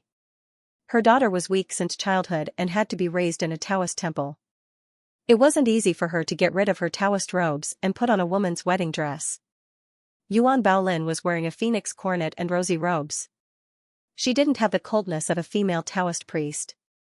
Her lips were rosy, and she was beautiful. Yuan Baolin comforted her mother. "Mother, don't cry. You're just getting married. It's not like you won't come back in the future." Madame Yuan patted her daughter's hand, stared at her daughter, and choked with sobs. "Of course you can't come back. You're married. And you're a bride. You have to follow the rules in your husband's house." Yuan Baolin pursed her lips. They were not really husband and wife. The agreement between her and Gu Chongqing had clearly stated that she could return to her parents' home at any time, and Gu Chongqing could not stop her. As for setting the rules, Gu Chongqing had made things easy for her, so she naturally wouldn't make things difficult for him. On the surface, she could still do her best. Yuan Baolin sighed helplessly. I know. You've already nagged me 800 times. I can even memorize it." Madame Yuan wiped her tears with a handkerchief. "That's because you grew up in a Taoist temple. I was worried that you didn't understand the customs of the secular world." Yuan Baolin said, I understand. It was written in the storybook, and she was learning it." "Sis." Yuan Tong cried as she walked over. She hugged her sister and said, "I can't bear to leave you, all right, all right. Yuan Baolin comforted her mother and her younger sister. The woman on the side watched in a daze. She had seen a bride crying with her mother, but she had never seen a bride calmly comforting a large family. When the auspicious time arrived, Yuan Baolin's older brother carried her out of the boudoir. Yuan Tong ran behind while crying, "Sis.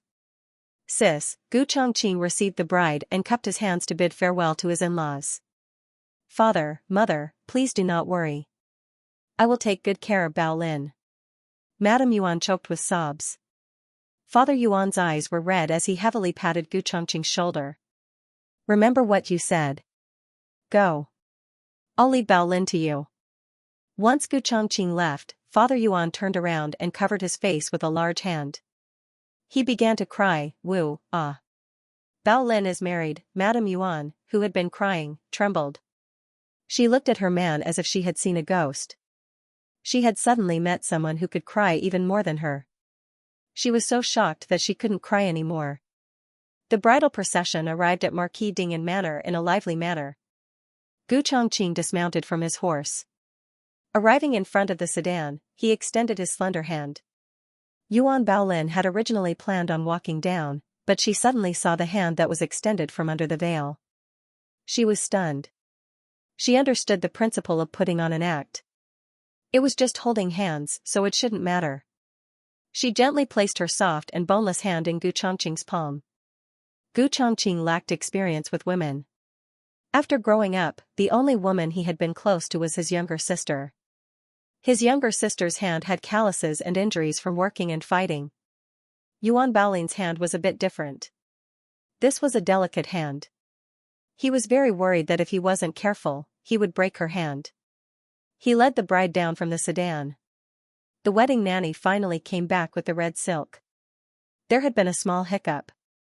Fortunately, the groom had already led the bride down from the sedan, otherwise it would have been awkward. She smiled as she handed the red silk to the newlyweds. The two people grabbed the red silk and walked into the manor. The bride needed to cross the saddle and step on the tiles. Crossing the saddle was very smooth, but when it came to stepping on the tiles, Gu Xiaoshun gasped. He patted Gu Yan and said in a small voice, "That's my cement tile." "Who took the wrong one?" "What cement tile?" The tile had been taken by Gu Yan. He had taken the thinnest one so that it would be easier to break. Gu Xiaoshun grabbed his head in despair. It's over, it's over. This tile was taught to me by elder sister. I used it to mend the roof for the foreign. I can't break it." In Zhao country's customs, if the bride could not break the tile, it would be seen as an ominous and unchaste omen. Yuan Baolin was completely unaware of this. She raised a foot and stepped on it. Gu Chongqing's eyes swept over the tile. He immediately sensed that something was wrong. Almost as soon as Yuan Baolin's foot landed, he put two fingers together and sent out a burst of internal energy, shattering the tile under her foot. Yuan Baolin looked at the tiles that had been trampled into powder by her. She was stunned and said, "Eh? I'm that powerful?" Gu Xiaoshun gave a thumbs up, "Saw, good leg strength." Gu Chongqing calmly led Yuan Baolin into the main hall. Marquis Gu and Yaoshi were sitting on high chairs. Marquis Gu was smiling so much that his eyes couldn't be seen. Yaoshi was also very happy. First bow to the heavens and earth. Second bow to the parents. Husband and wife bow to each other. Yuan Baolin and Gu Chongqing did not control the distance well and bowed very sincerely. Their heads bumped into each other. "Io!" Yuan Baolin cried out in pain. Gu Chongqing's expression froze and he said in a low voice, "Sorry." The surrounding guests burst into laughter. The bride was first sent to the bridal chamber. She sat on the wedding bed that Gu Xiaobao had rolled around on. Gu Chongqing looked at her and said to her, "I'll go outside to entertain the guests. If you're hungry, you can eat something first." Yuan Baolin said, "Then help me take off my veil first." The two of them were in a fake marriage. It didn't matter who took off the veil. But since Yuan Baolin had made this request, Gu Chongqing still picked up the jade ruby on the table and lifted her veil. What entered his eyes was a strange yet familiar face. It was familiar because he knew her. It was strange because he had never seen her like this. A girl's jiao was soft and bright. It was vividly displayed by her outfit. It was also Yuan Baolin's first time seeing Gu Chongqing so joyous. You look quite good in wedding clothes. Not only was the young duke the best in Jiaodu, there was also the young master of the Gu family. You too. Gu Chongqing replied politely. Yuan Baolin smiled and thought of something. She looked at him and asked, Tonight I'll sleep on the floor. Gu Chongqing finished speaking and saw her shocked face. He thought that she thought this was inappropriate and explained, If I'm not in the bridal chamber on the night of the bridal chamber, people will say that I'm disgusted with you. Yuan Baolin smiled embarrassedly, That's not what I meant. I'm asking if I can sleep first without waiting for you? Gu Chongqing, sure, he said. Yuan Baolin asked again, Then, will there be people coming to disturb the bridal chamber? Do you need me to prepare? Gu Chongqing said calmly, I won't. Currently, no one in the capital dared to disturb his bridal chamber. Xiao Heng and Shang Guanqing dared, but the former did not have such bad taste, and the latter was not in Zhao country. Yuan Baolin was relieved, Go do your work, don't worry about me. Okay. Gu Chongqing turned and left the room. He ordered the secret guards to throw out all those who came to disturb the bridal chamber. Not long after, Gu Xiaobao came over. Yuan Baolin looked at the little bean who suddenly appeared and asked curiously, Who are you? Xiaobao. Gu Xiaobao introduced himself, Are you my sister-in-law? Yuan Baolin remembered that Gu Chongqing had a little brother called Xiaobao. She smiled and said, Yes, I'm your sister-in-law. Oh, then this is for you. Gu Xiaobao handed her the mini food box in his hands. The small food box looked the same as the large food box. They both had several layers of drawers and a handle. They looked like toys made for children to play with. This family was really considerate and very considerate of the child. Yuan Baolin took it and opened it, and a delicious smell wafted into her nose. She took it out layer by layer and found that it was all food. There were meat, vegetables, buns, and pastries, all small and exquisite. Your brother asked you to send this? Yuan Baolin asked. Yes. Gu Xiaobao nodded. Gu Xiaobao expressed his dissatisfaction with not being able to pick up the bride, and Gu Chongqing wanted him to feel involved, so he gave this important task to him. But Gu Chongqing never expected that he would be so particular as to ask the kitchen to make his own special dishes and send it in his own small food box. He was indeed a child who grew up in Jingkong. Yuan Baolin thought that Gu Xiaobao was too funny and could not help but pinch his face. Gu Xiaobao, okay, you're my sister-in-law. My brother asked me to treat you better, so you can pinch me. The two of them shared the delicious food that Gu Xiaobao sent. At night, Gu Chongqing, who was forced to drink a few rounds by the guests, returned to the bridal chamber. Gu Xiaobao had already left, and Yuan Baolin's maids were waiting outside. He stepped into the room and saw that Yuan Baolin was indeed asleep. The thin red silk curtain hung down, reflecting the light of the candles. It was a festive sight. Her graceful figure was faintly discernible under the curtain, with the unique beauty of a young girl, inadvertently exuding a trace of spring charm. Gu Chongqing looked away and went to the wardrobe to take out a mattress and spread it on the floor. He then took a quilt and lay down with his clothes on. Gu Chongqing. Yuan Baolin suddenly spoke from inside the curtain. Gu Chongqing subconsciously looked at the curtain, but quickly retracted his gaze like a gentleman. You're not asleep? Yuan Baolin said, I'm a little uncomfortable with the bed, so I can't sleep. Gu Chongqing paused. Then you, Granny Zhang. A maid's voice suddenly came from outside the door. I'm here to deliver hangover soup to the heir. Granny Zhang was old Madame Gu's confidante. If she found out that Gu Chongqing was sleeping on the floor, things would be bad. Yuan Baolin sat up and opened the curtain.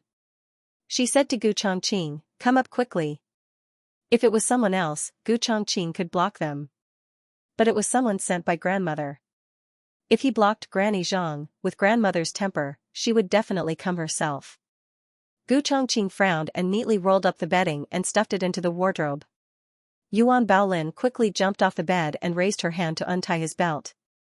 Gu Chongqing's eyes trembled. What are you doing? Yuan Baolin said, Today is the wedding night. Don't you think it's strange that you're dressed so neatly? I'll do it myself, Gu Chongqing said.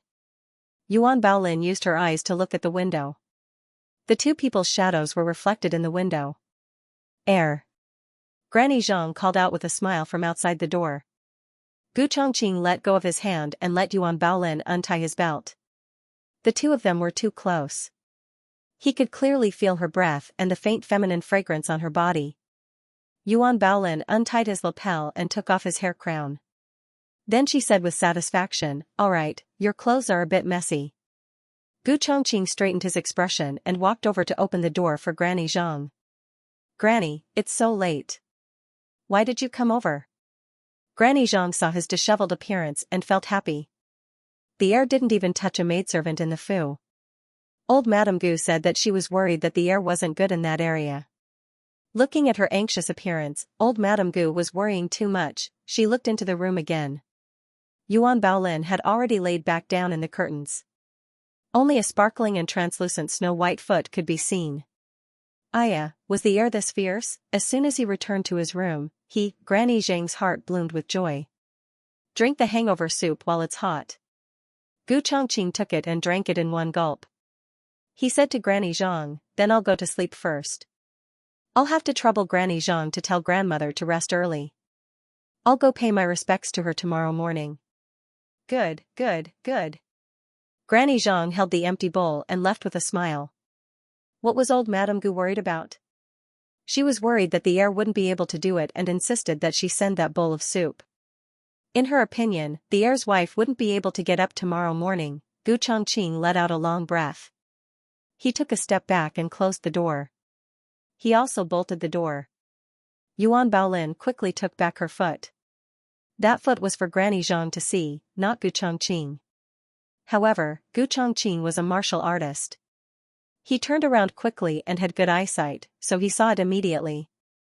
Her fingernails were smooth and sparkling like jade. They were small and exquisite, making people want to hold them in their hands and play with them. This wasn't something he could see. He quickly looked elsewhere and composed himself. He walked to the cabinet, opened the door, and took the bedding out again. He once again lay down with his clothes on.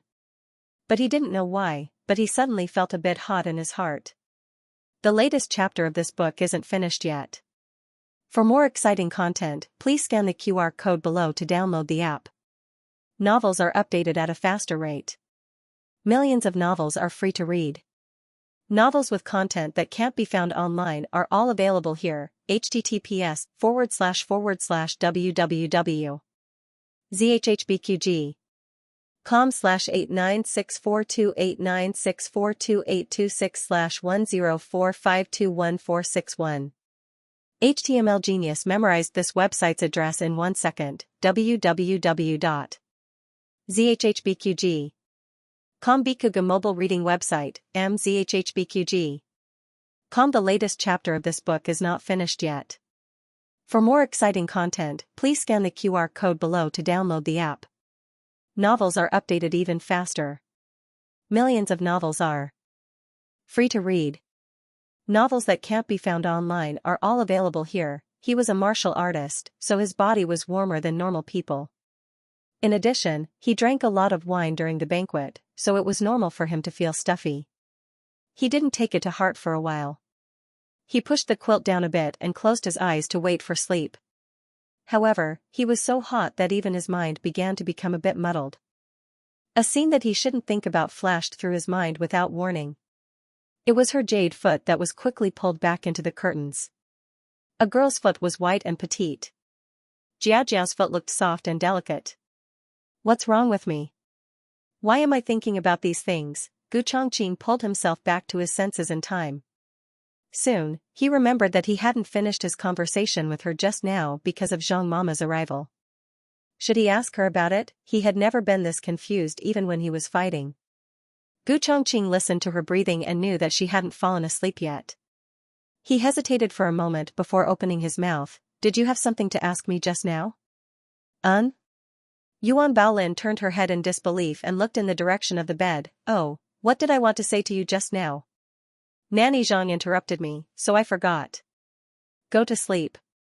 Gu Chongqing said. You should also sleep early. Yuan Baolin said. All right. Gu Chongqing replied and closed his eyes again. After that, the room fell into silence once more. There were no sounds of cicadas or frogs in the April night, nor was there a cold wind whistling. The entire residence seemed to have fallen into a deep sleep. It was so quiet that one could almost hear their own breathing.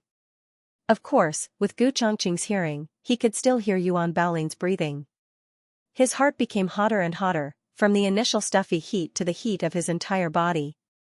It wasn't that he hadn't drunk before, but it wasn't like this when he was drunk. Moreover, his alcohol tolerance was very good. Although he had been forced to drink several times tonight, it was still within his tolerance. He shouldn't have this kind of feeling. Could it be, because he was in the same room as a woman? When did his self-control become so weak? As the heir of the Marquis's household, old Madame Gu had worried a lot about this grandson of hers. When Gu Chongqing was 15 years old, old Madame Gu had already stuffed someone into his room. The old Marquis was worried that he would hurt his body by being too obsessed with this matter at such a young age, so he sent those maidservants away. However, after being in the military for so many years, he had heard a lot of dirty jokes. When he went to war, he had also seen many women, but he had never been like this. Or was there something wrong with the wine tonight? No, everyone drank it. He even drank the hangover soup that his grandfather sent over. Hangover soup, Gu Chongqing clenched his fists. He finally understood what was going on. His grandmother was really. Gu Chongqing sighed angrily and turned around with his back facing the bed. He tried his best to use this as a psychological cue to isolate Yuan Baolin. He recited a few Buddhist scriptures that little Jing Kong had taught him in his mind and managed to slightly suppress the heat in his body. However, at this moment, Yuan Baolin, who was on the bed, turned over. As an expert, his hearing was very good. He heard Yuan Baolin turn over and kick off the quilt. He heard Yuan Baolin turn over again and tug at her clothes. He heard Yuan Baolin lift the curtain and walk towards him barefooted. Walking towards him? Gu Chongqing's heart skipped a beat. He quickly turned around to look at her. There were dragon and phoenix candles burning in the room. The candles were not very bright, but they were definitely not dark either.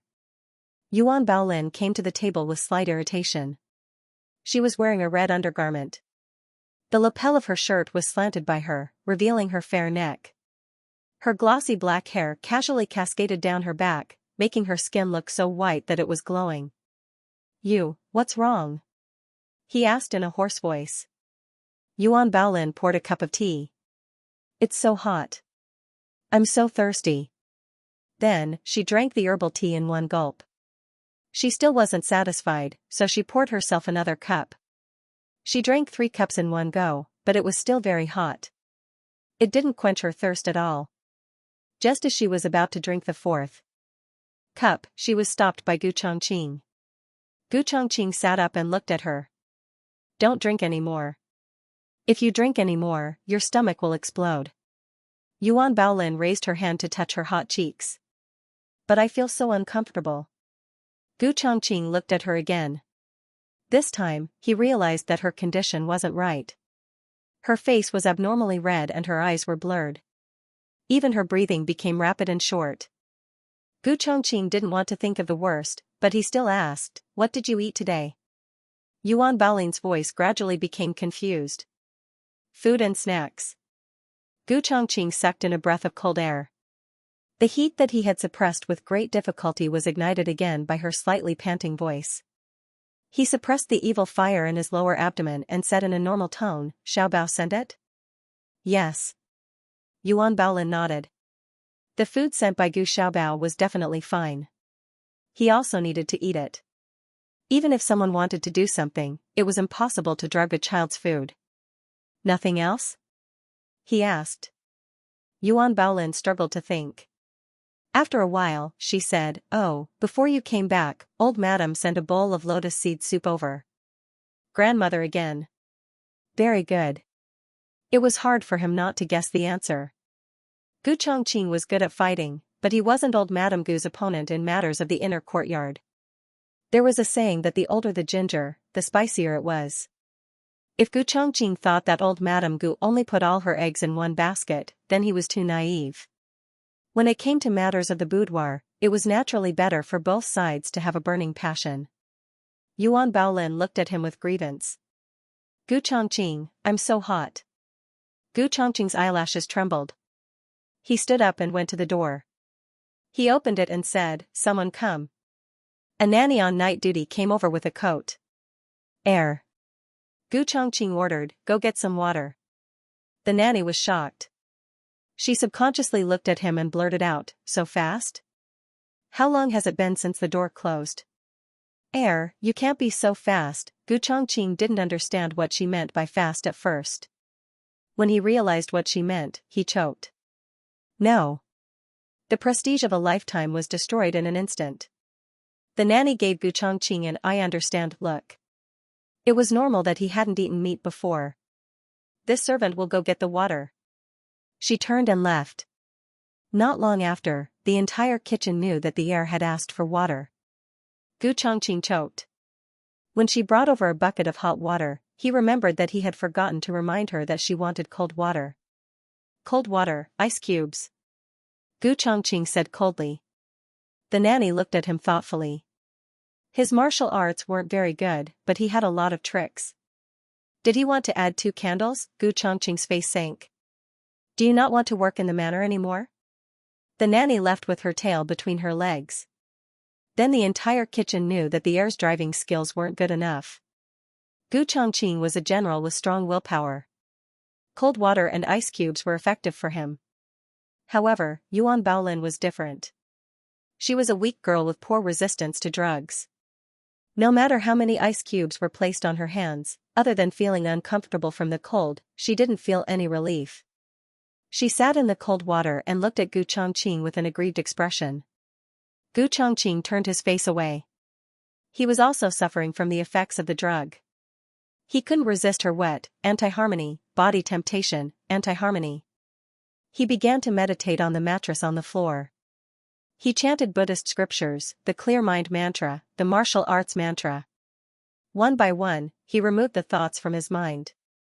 Just as he was about to suppress the evil fire with great difficulty, Yuan Baolin called out to Gu Chongqing with a choked voice. This directly destroyed half of his reason. Yuan Baolin. He clenched his fists and tried to stop himself from turning around. Don't call me. Don't make any noise. I'm afraid that I won't be able to resist bullying you, Yuan Baolin said with an aggrieved expression. Then what if I let you bully me? Gu Chongqing's breathing stopped. Half of his mind was destroyed. He tried to calm down his tone. Yuan Baolin, this isn't what you're thinking. It's the effect of the drug. This drug isn't the kind that you can find outside.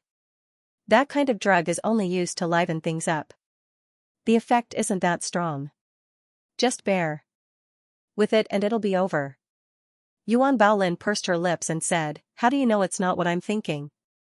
Gu Chongqing took a deep breath. Didn't we agree? Yuan Baolin interrupted him with an aggrieved and resentful look. I tricked you, okay? If I didn't say that, would you have married me? Gu Chongqing clenched his fists tightly. You've been blinded by the drug. You don't understand what you're saying. Gu Chongqing, Yuan Baolin. Shut up. How could Yuan Baolin obediently shut up? She whispered, It's okay if you don't come over. Take off your clothes. I'll quench my thirst by looking at plums. Gu Chongqing almost stumbled and fell down. Yuan Baolin saw that he was indifferent and couldn't help but snort. Are you the Taoist priest or am I the Taoist priest? How come you're more pure and simple than me? Gu Chongqing, is it because you can't do it? Gu Chongqing clenched his fists so tightly that his knuckles cracked. Yuan Baolin's sanity could no longer be maintained here. When she was young, she was sent to the Taoist temple to recuperate because of her weak body. When she grew up, she looked like a normal person, but in fact, she was still a little weak. For ordinary people, the soup that livened things up was a tiger wolf medicine for her. Her vision turned black and she powerlessly slipped into the water. Gu Chongqing felt that something was wrong with the sound. Yuan Baolin, Yuan Baolin, Yuan Baolin. He shouted 3 times, but there was no response. He hurriedly turned his head, but all he saw was a bare wooden barrel. He stood up with a swish, and walked to the side of the wooden barrel in 3 steps, and scooped up Yuan Baolin, who had sunk into the water. Yuan Baolin, Yuan Baolin. Seeing that she didn't respond, he frowned and carried her out. Her slender and soft body fell into his arms. Even though it was ice cold, his arm was burning hot. Her wet clothes stuck to her body, outlining her beautiful and charming figure. Her fragrance seeped into his nostrils and Gu Chongqing couldn't breathe properly. Yuan Baolin slowly opened her eyes and looked at him in a daze. She raised her hand and wrapped it around his neck. Yuan Baolin, you. His words were blocked by Yuan Baolin. Gu Chongqing's body stiffened as his last bit of sanity left him. His arms wrapped around her and he flipped her over so that she was under him. The night was long, but the night of spring was short. Digression, the fastest face-slapping couple in history 2333. The latest chapter of this book is not finished yet. For more exciting content, please scan the QR code below to download the app. Novels are updated even faster. Millions of novels are free to read. Novels that can't be found online are all available here. https://www.zhhbqg. com/89642896428226/1045060004. HTML Genius memorized this website's address, www.zhhbqg.com. Bikuga mobile reading website, mzhhbqg.com. The latest chapter of the book is not finished yet. For more exciting content, please scan the QR code below to download the app. The novel is updated even faster. Millions of novels are free to read. Novels with content that can't be found online are all available here. In Fusho Courtyard, old Madame Gu woke up early. She dressed up and sat in the main hall, waiting for her grandson and granddaughter-in-law to come and greet her. In the end, they didn't come even when the sun was high up in the sky. She burst into laughter. Nanny Zhang looked at her strangely. Old Madame Gu used a handkerchief to cover her face and said, "Who was on duty in Chongqing's courtyard last night? Call them over." Nanny Zhang went to Gu Chongqing's courtyard and called over a nanny with the surname Wu. She was the one who had fetched water and rope for Gu Chongqing. After Nanny Wu entered Fusho Courtyard, she immediately reported to old Madame Gu that the Xianxia had asked for water and all kinds of small props last night. "I didn't expect the Xianxia to be so troublesome." Old Madame Gu's smile disappeared and she frowned. "He didn't break anyone, right?" Her grandson couldn't have such a strange hobby. If word got out, his reputation would be ruined. Moreover, her granddaughter-in-law was the daughter of the Yuan family, a real noble lady. If anything went wrong, she couldn't explain it to the Yuan family. Granny Zhang glanced at her master. She had served the old madam for many years, so she understood the old madam's personality too well. The old madam valued birth the most. No matter how gentle a woman of low status was, she did not like them. For example, Yao Shi. But old Madame Gu was much more tolerant of the daughters of noble families. Back then, when she wasn't able to form a marriage alliance with Ling family, the old madam still harbored a bit of anger inside. However, when she heard that she was going to marry Grand Secretary Yuan's legitimate granddaughter, the bit of unhappiness at the bottom of her heart immediately vanished into thin air. Nanny Wu didn't dare to say anything. She didn't know if the Xianxia had broken anyone. She didn't go in to take a look either. She only listened. It was quite loud.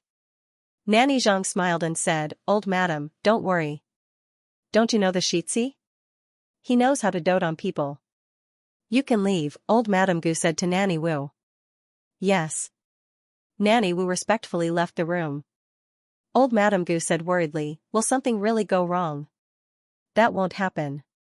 Granny Zhang smiled and handed old Madame Gu a cup of tea to calm her nerves. Old Madame Gu took the teacup and took a sip. "I heard that Bao Lin is a talented woman. Since her grandson was going to marry the daughter of the Yuan family, she naturally had to investigate the other party's background. If she didn't investigate, she wouldn't have known, but once she did, she was shocked. That girl was actually well-read and knew 6 languages. In the past, it was rumored that when Lin Lang was the most talented woman in the capital, but compared to Yuan Baolin, she was nothing. Yuan Baolin had always kept a low profile, but it was precisely because of her low profile that old Madame Gu liked her so much. Granny Zhang smiled. In the end, it was all because Xianxia Foreign came from a good family. Even if she wasn't a talented woman, old Madam wouldn't mind. On the other hand, if she didn't come from a good family, old Madam wouldn't say anything good about her based on her talent. Old Madam Gu said, "Go to Chongqing's courtyard and tell them not to come and pay their respects. Have a good rest." Granny Zhang said hesitantly, about Madam Yao was Madam Yao. For Gu Chongqing's wedding, Madam Yao had temporarily moved back to the mansion and would only return after drinking tea with her daughter-in-law. Old Madam Gu snorted. "You don't have to worry about her. She won't care about this." It was one thing for old Madam Gu to dislike Madam Yao, but it was another thing for her to understand Madam Yao's character. Madam Yao would never torture her daughter-in-law. When Gu Chongqing woke up, he felt someone in his arms. He felt dizzy for a moment, and then the unspeakable memories in his mind swept over him like waves. When he realized what he had done, he really wanted to punch himself. Yuan Baolin woke up later than Gu Chongqing. When she opened her eyes, Gu Chongqing was no longer in the room. Her clothes were still intact, and she didn't know who had put them on for her. She planned to call her own maid to come in and serve her, but she found that her voice was so hoarse that she couldn't speak. She wanted to get off the bed herself, but her legs weren't hers. Gu Chongqing pushed open the door and entered. The moonlight chased after him. His face was shrouded in darkness, but his features could still be seen clearly. He had practiced martial arts for many years, and he was tall and had broad shoulders and a narrow waist. His body proportions were excellent. He held a bowl of Job's tears porridge in his hand. Seeing that the curtains were lifted and Yuan Baolin was sitting awkwardly at the head of the bed, his eyes moved, and he said calmly, "You're awake." Yuan Baolin nodded. Gu Chongqing stepped in and closed the door. "I'm going to light the lamp." He asked for her opinion. Yuan Baolin pinched her own throat and asked in a hoarse voice, "Is it still not dawn?" Gu Chongqing opened his mouth, "It's already dark." Yuan Baolin's face turned red. Gu Chongqing's tone was normal as he said, "Don't worry, the elders have already talked to them. The handkerchief has also been taken away. Grandmother is very happy." His original intention was to let Yuan Baolin relax, but when the words handkerchief came out, the two of them were both embarrassed. They had agreed on a fake marriage, but in the end, the first day had been overturned, and it had been overturned into a ditch. That. Yuan Baolin's face was red, not daring to look at Gu Chongqing's expression. Gu Chongqing was not much calmer than her, but in the end, he was a man, so it was impossible for him to awkwardly deny what he had done. He held the Job's tears porridge and said seriously, "Last night's matter was my fault, I broke the promise first. In the future, I won't marry anyone else, and I won't like anyone else. If you want to leave, you can leave at any time. If there is no more suitable home, I will be responsible for you." Yuan Baolin raised her eyes and looked at him without blinking. "Really, you won't like anyone?" "No." Gu Chongqing said with certainty, "You can rest assured." Yuan Baolin lowered her eyes, and her voice was a little disappointed. "Oh. Drink the porridge first," Gu Chongqing said to her. He was a big, straight man, so he did not notice that there was something wrong with Yuan Baolin's tone. He only thought that she was unhappy because she was angry with him last night. She did not say that she did not want to light the lamp, so Gu Chongqing walked to the bedside in the dark. Fortunately, there was a weak candlelight in the corridor, and there was also a thin layer of moonlight in the night sky, so he could see. He handed the bowl of porridge to her. "Feed me," Yuan Baolin said in a small voice. Gu Chongqing was stunned. Yuan Baolin said with grievance, "I don't have the strength." "You're the one who did it." Gu Chongqing. The next day, Yuan Baolin, who had slept for a day and a night, finally got up very early. Because it was too early, the old duke had not yet left for the army camp. She and Gu Chongqing went to pay their respects to the old duke. This marriage was personally decided by the old duke. He was very satisfied with Yuan Baolin, and even if he was not, he would not treat Yuan Baolin badly. "Chongqing, take good care of Baolin. Don't bully her," he said to Gu Chongqing. Gu Chongqing cupped his hands in obeisance. "Yes, I will keep that in mind." "Go and pay your respects to your grandmother," the old duke said. Yuan Baolin said sweetly, "Grandfather, Baolin will take her leave now." I will come to see you another day. Okay. The word grandfather was very pleasant to hear. The two of them went to Fusho Court to pay their respects to old Madame Gu. Old Madame Gu took Yuan Baolin's hand and looked at it carefully. The more she looked at it, the more she liked it.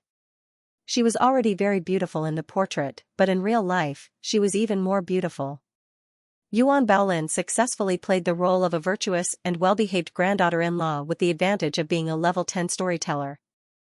Old Madame Gu was so coaxed that she could not close her mouth. She gave Yuan Baolin 5 sets of head ornaments in one go. Yuan Baolin had seen all kinds of gold, silver, and jewelry, but she was still flattered.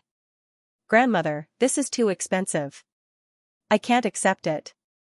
Old Madame Gu patted the back of her hand and said, accept it. You must accept it. Quickly give birth to more children for the Gu family.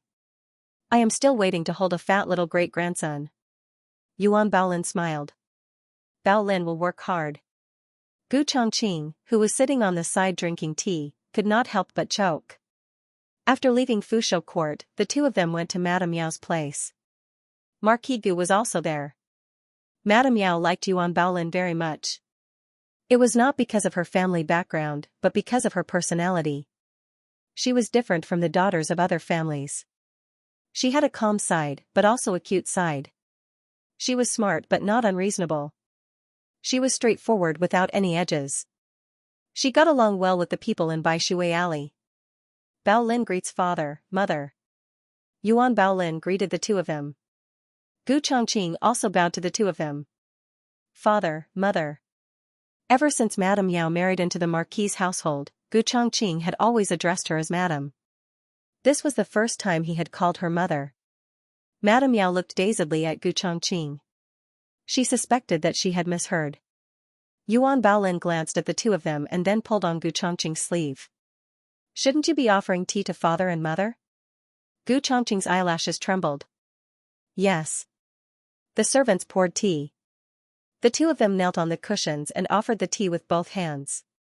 When Gu Chongqing held a cup of tea in front of Madame Yao, he solemnly and sincerely said, Mother, please drink tea. He really called her mother. It was not that her ears had gone bad. Madame Yao's heart was suddenly filled with all sorts of feelings. A layer of bitterness rose to the tip of her nose. From the day she married into the Marquis's household, she had not had any extravagant hopes. Later on, she had not had any expectations. But at this moment, an indescribable emotion rose in her heart. Marquis Gu stared fixedly at her. She slowly reached out and took the cup of tea that her eldest son held. Her eyes reddened as she smiled. Yes. Digression: Yuan Baolin's knowledge of 6 languages is described in Chapter 256, 3 Hairpin Flowers. The latest chapter of this book is not finished. For more exciting content, please scan the QR code below to download the app. The novel will be updated even faster. Millions of novels will be read for free. Novels with connotations that cannot be found online will be available here. https://www.zhhbqg.com/896428964286/1045018141. HTML Genius will remember this site's address in 1 second. www.zhhbqg.com Bikuga mobile reading website, mzhhbqg.com. The newest chapter of this book is not finished yet. For more exciting content, please scan the QR code below to download the app. The novel will be updated even faster. Millions of novels will be read for free. All the novels that cannot be found online will be available here. The grudges of the past had passed, and the misunderstandings that should have been resolved had been resolved. Yaoshi was not an evil stepmother, and Gu Chongqing was a good older brother. For Gu Yan, for Gu Jiao, he had risked his life several times. Yaoshi no longer had the resentment she had in the past. She was only deeply moved and grateful. But not having any grudges in her heart was one thing. Truly creating a barrier on the surface was another. She said that she did not have any expectations, but in this moment, she realized that she had been waiting for this call of mother. Look at you. Why are you crying? Marquis Gu saw Yaoshi cry as she held the teacup. He quickly took out a handkerchief to help her wipe. Isn't it just calling for someone? Although he muttered this, he understood that Xianxia had waited for this call of mother for too long. When his sons were young, he had used countless methods, both soft and hard, to force them to be filial to Xianxia and call her mother. But the three brothers were very stubborn. They would rather be beaten to death than do as they were told. The old madam loved her grandson and did not allow him to force the three children. Thus, the matter of calling for someone had been delayed. Now that his eldest son had taken the initiative to speak, to be honest, he was very surprised. But thinking about the interactions they had had over the past few years, he felt that it was natural. Yuan Baolin looked at Xianxia and then looked at Gu Chongqing, who appeared calm on the surface but was definitely feeling quite a bit on the inside. She also received a teacup from a servant and presented it to Xianxia with both hands. "Mother, please have some tea." "Good, good." Xianxia smiled with tears in her eyes as she received her daughter-in-law's tea. Xianxia also gave Yuan Baolin a box of jewelry. She and Gu Jiao had gone to a shop to pick it out. The style was new and simple. It complemented Yuan Baolin's temperament. Yuan Baolin saw this and knew that a lot of thought had gone into this gift. She smiled and gave her thanks. "Many thanks, mother." The young couple ate lunch in Xiaoxia's courtyard. After leaving the courtyard, the two walked back together. When they passed by the small garden, Gu Chongqing suddenly stopped and said to Yuan Baolin, "I'm going to the barracks in a while. I might not be back tonight. You should settle down early." Without waiting for Yuan Baolin to speak, the Marquis strode over with his hands behind his back. "Grandfather." The two of them bowed to him. The old Marquis nodded. "I'm going out. You can go back to the courtyard." Gu Chongqing said, "Grandfather, are you going to the barracks?" "I'm going with my grandfather." The Marquis looked at him strangely. "Why are you traveling with me? I'll give you a holiday. You don't have to go to the barracks this month. Stay at home and accompany Baolin." Gu Chongqing choked. Yuan Baolin's lips curled up. "I'm leaving." The old Marquis left with an indifferent expression. Yuan Baolin smiled. "Grandfather, take care." The Marquis, who had already taken 2 steps, solemnly replied. Yuan Baolin looked regretfully at Gu Chongqing. "What should we do? Grandfather won't let you go to the barracks." Gu Chongqing was at his wit's end. He had been practicing martial arts since he was a child. When he was 15, he went to war with his grandfather. If he wasn't training soldiers, he was licking blood from the edge of a blade. He wasn't used to being idle all of a sudden. He sighed. "I'm going to the back of the mountain to practice swordsmanship." Yuan Baolin made a sound of surprise and whispered, "You still have the strength to practice swordsmanship?" Gu Chongqing didn't react for a moment. "Of course I have." As he said this, he realized the meaning of Yuan Baolin's words. It had only been 2 days, but the awkwardness hadn't subsided. He cleared his throat and said seriously, "I'll send you back to your courtyard first." Gu Chongqing sent Yuan Baolin back to her room before going to the back of the mountain to practice swordsmanship. He practiced all the way until night. He returned to the courtyard, sweating profusely. He found Yuan Baolin sitting in the room waiting for him. There were several exquisite and delicious dishes on the table, but they seemed to have been left out for too long. They were no longer hot. "You're back?" Yuan Baolin greeted him. He nodded slightly and asked her, "You were waiting for me?" "Yes." Yuan Baolin answered him and said to the maid beside her, "Take these dishes to the kitchen and heat them up." "Yes." Mississippi Yuer took the dishes away. Yuan Baolin handed him a napkin. He paused, took it, and then said, "If I come back late in the future, you can eat first. There's no need to wait for me." Yuan Baolin said, "It'll be strange if I eat first. It'll be easy to give the game away and let people know that we're fake husband and wife." Gu Chongqing thought about it and found this to be reasonable. He said, "Then I will try to come back early." The two of them finished eating, washed up, and prepared to go to bed. Gu Chongqing was fully dressed from head to toe. Even his collar was tied up to the highest point. Besides being handsome, his whole body exuded a cold and ascetic aura. Yuan Baolin was not dressed as formally as him, but her clothes were still intact. Yuan Baolin opened the red gauze curtain and got on the bed. Gu Chongqing closed the door and went to pick up the bedding on the floor as usual. However, he found that the bedding in the cabinet was gone. He frowned. Yuan Baolin poked her head out of the curtain. What's wrong? Did something happen? Gu Chongqing frowned and said, the mattress is gone. Yuan Baolin asked, how did this happen? Gu Chongqing was still frowning. Maybe the servants who cleaned the room saw that the mattress was dirty and took it to wash. I'll ask them to bring some new ones. Hey! Gu Chongqing. Yuan Baolin stopped him. If they saw that it was dirty and took it away, then if you sleep on the floor tonight, they will find it dirty tomorrow morning. It's okay if it happens once or twice, but if it happens too many times, the fact that you sleep on the floor will be exposed sooner or later. In the novel, the man slept on the floor so that he could not sleep with his wife. It seemed like a perfect plan, but in reality, it was easy to find the loophole. Were the servants blind? How could they not know that the mattress had been on the floor? Gu Chongqing hadn't thought so much at first, mainly because he hadn't expected his grandfather to not allow him to go to the military camp.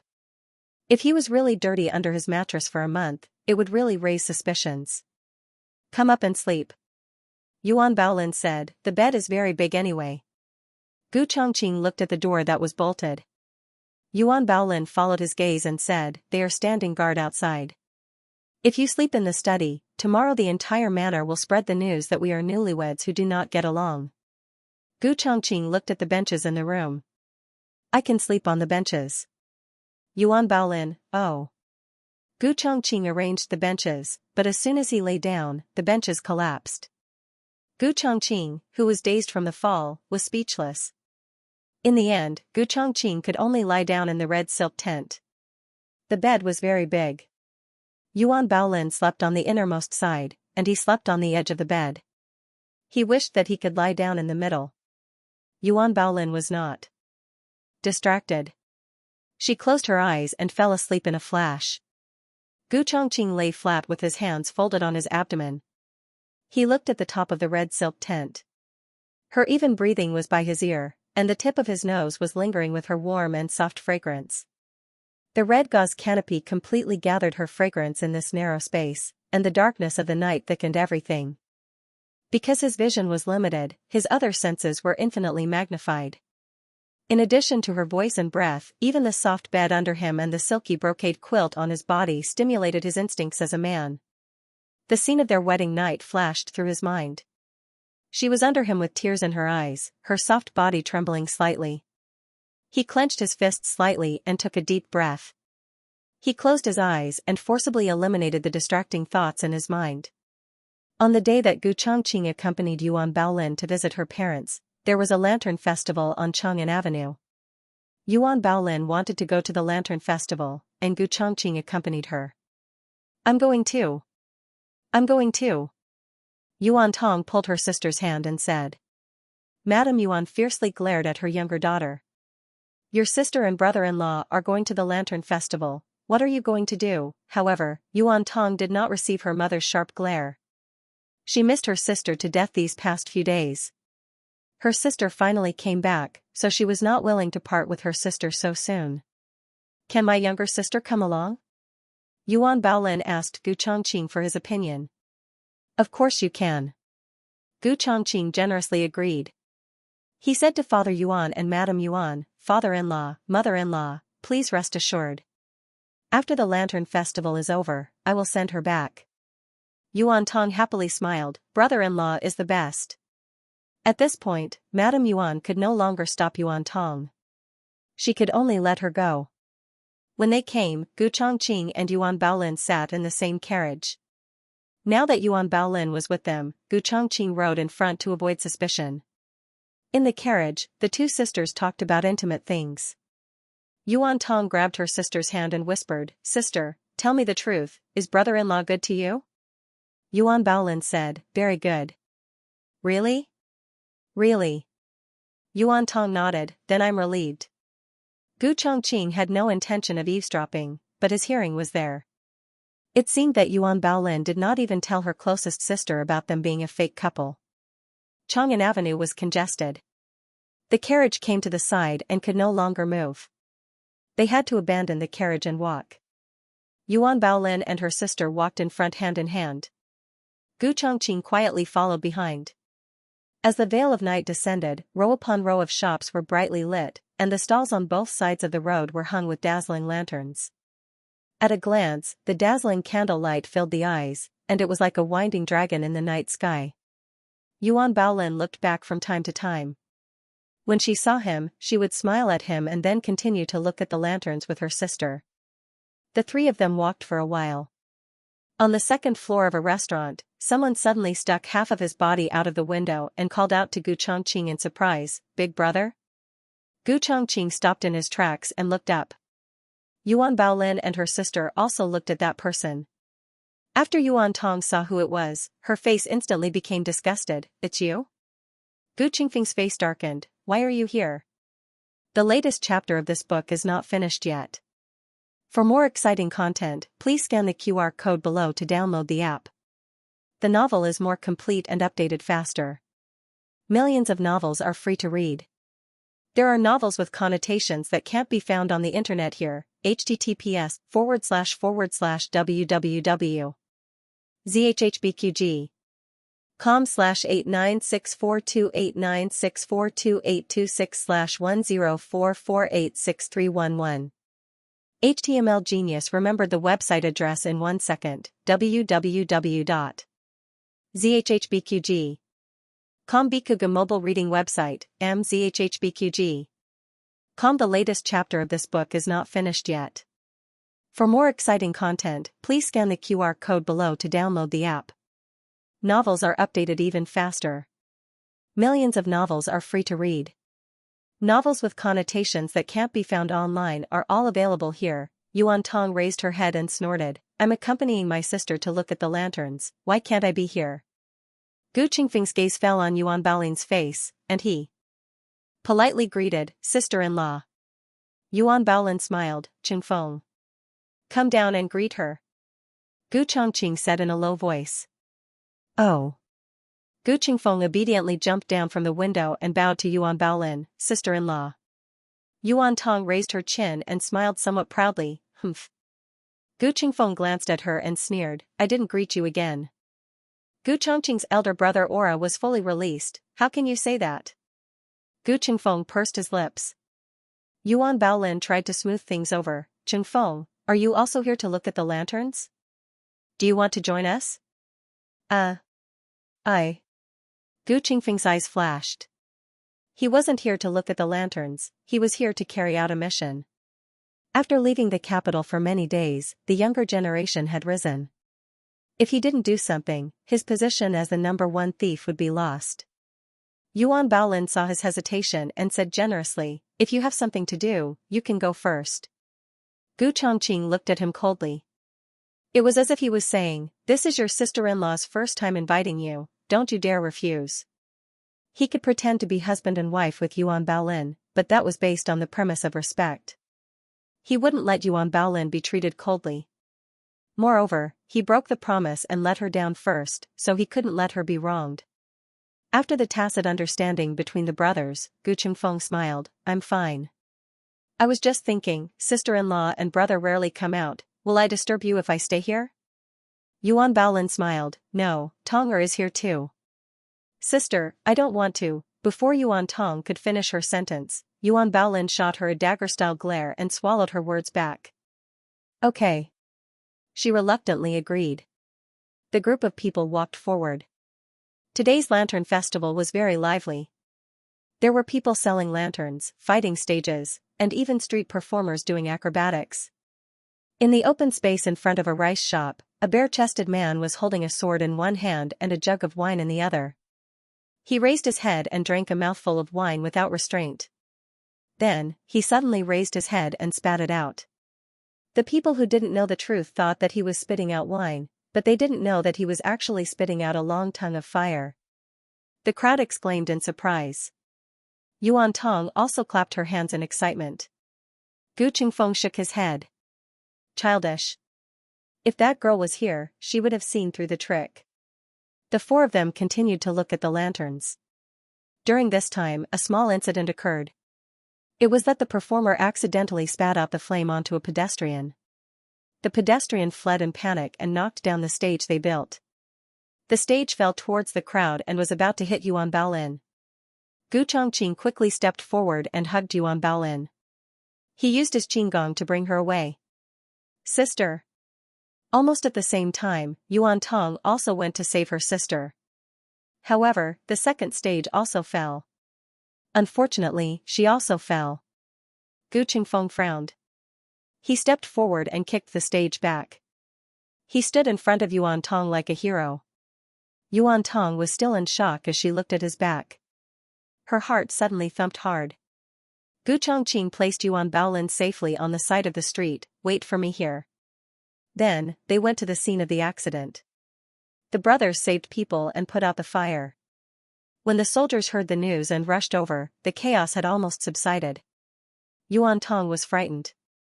Gu Chongqing and Yuan Baolin first sent her back. Gu Qingfeng stayed at the scene to assist in the investigation. In the carriage, Yuan Tong leaned into her sister's arms. Her face was pale. It was obvious that she was frightened.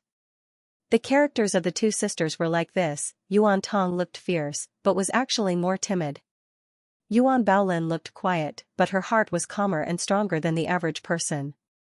Yuan Baolin hugged her sister's shoulder and comforted her. When we go back, I will tell mother. You can sleep with mother for the next 2 nights. Then father will blame me again. If she slept with her mother, her father would have to sleep in the study. Yuan Baolin laughed. Aren't you too timid to sleep? Who said I am timid? Yuan Tong snorted without confidence. She thought of something and stammered, Sister. I have something to ask you. Go ahead. Yuan Baolin said. Yuan Tong's eyes flashed. Brother-in-law's younger brother, is he going to get married soon?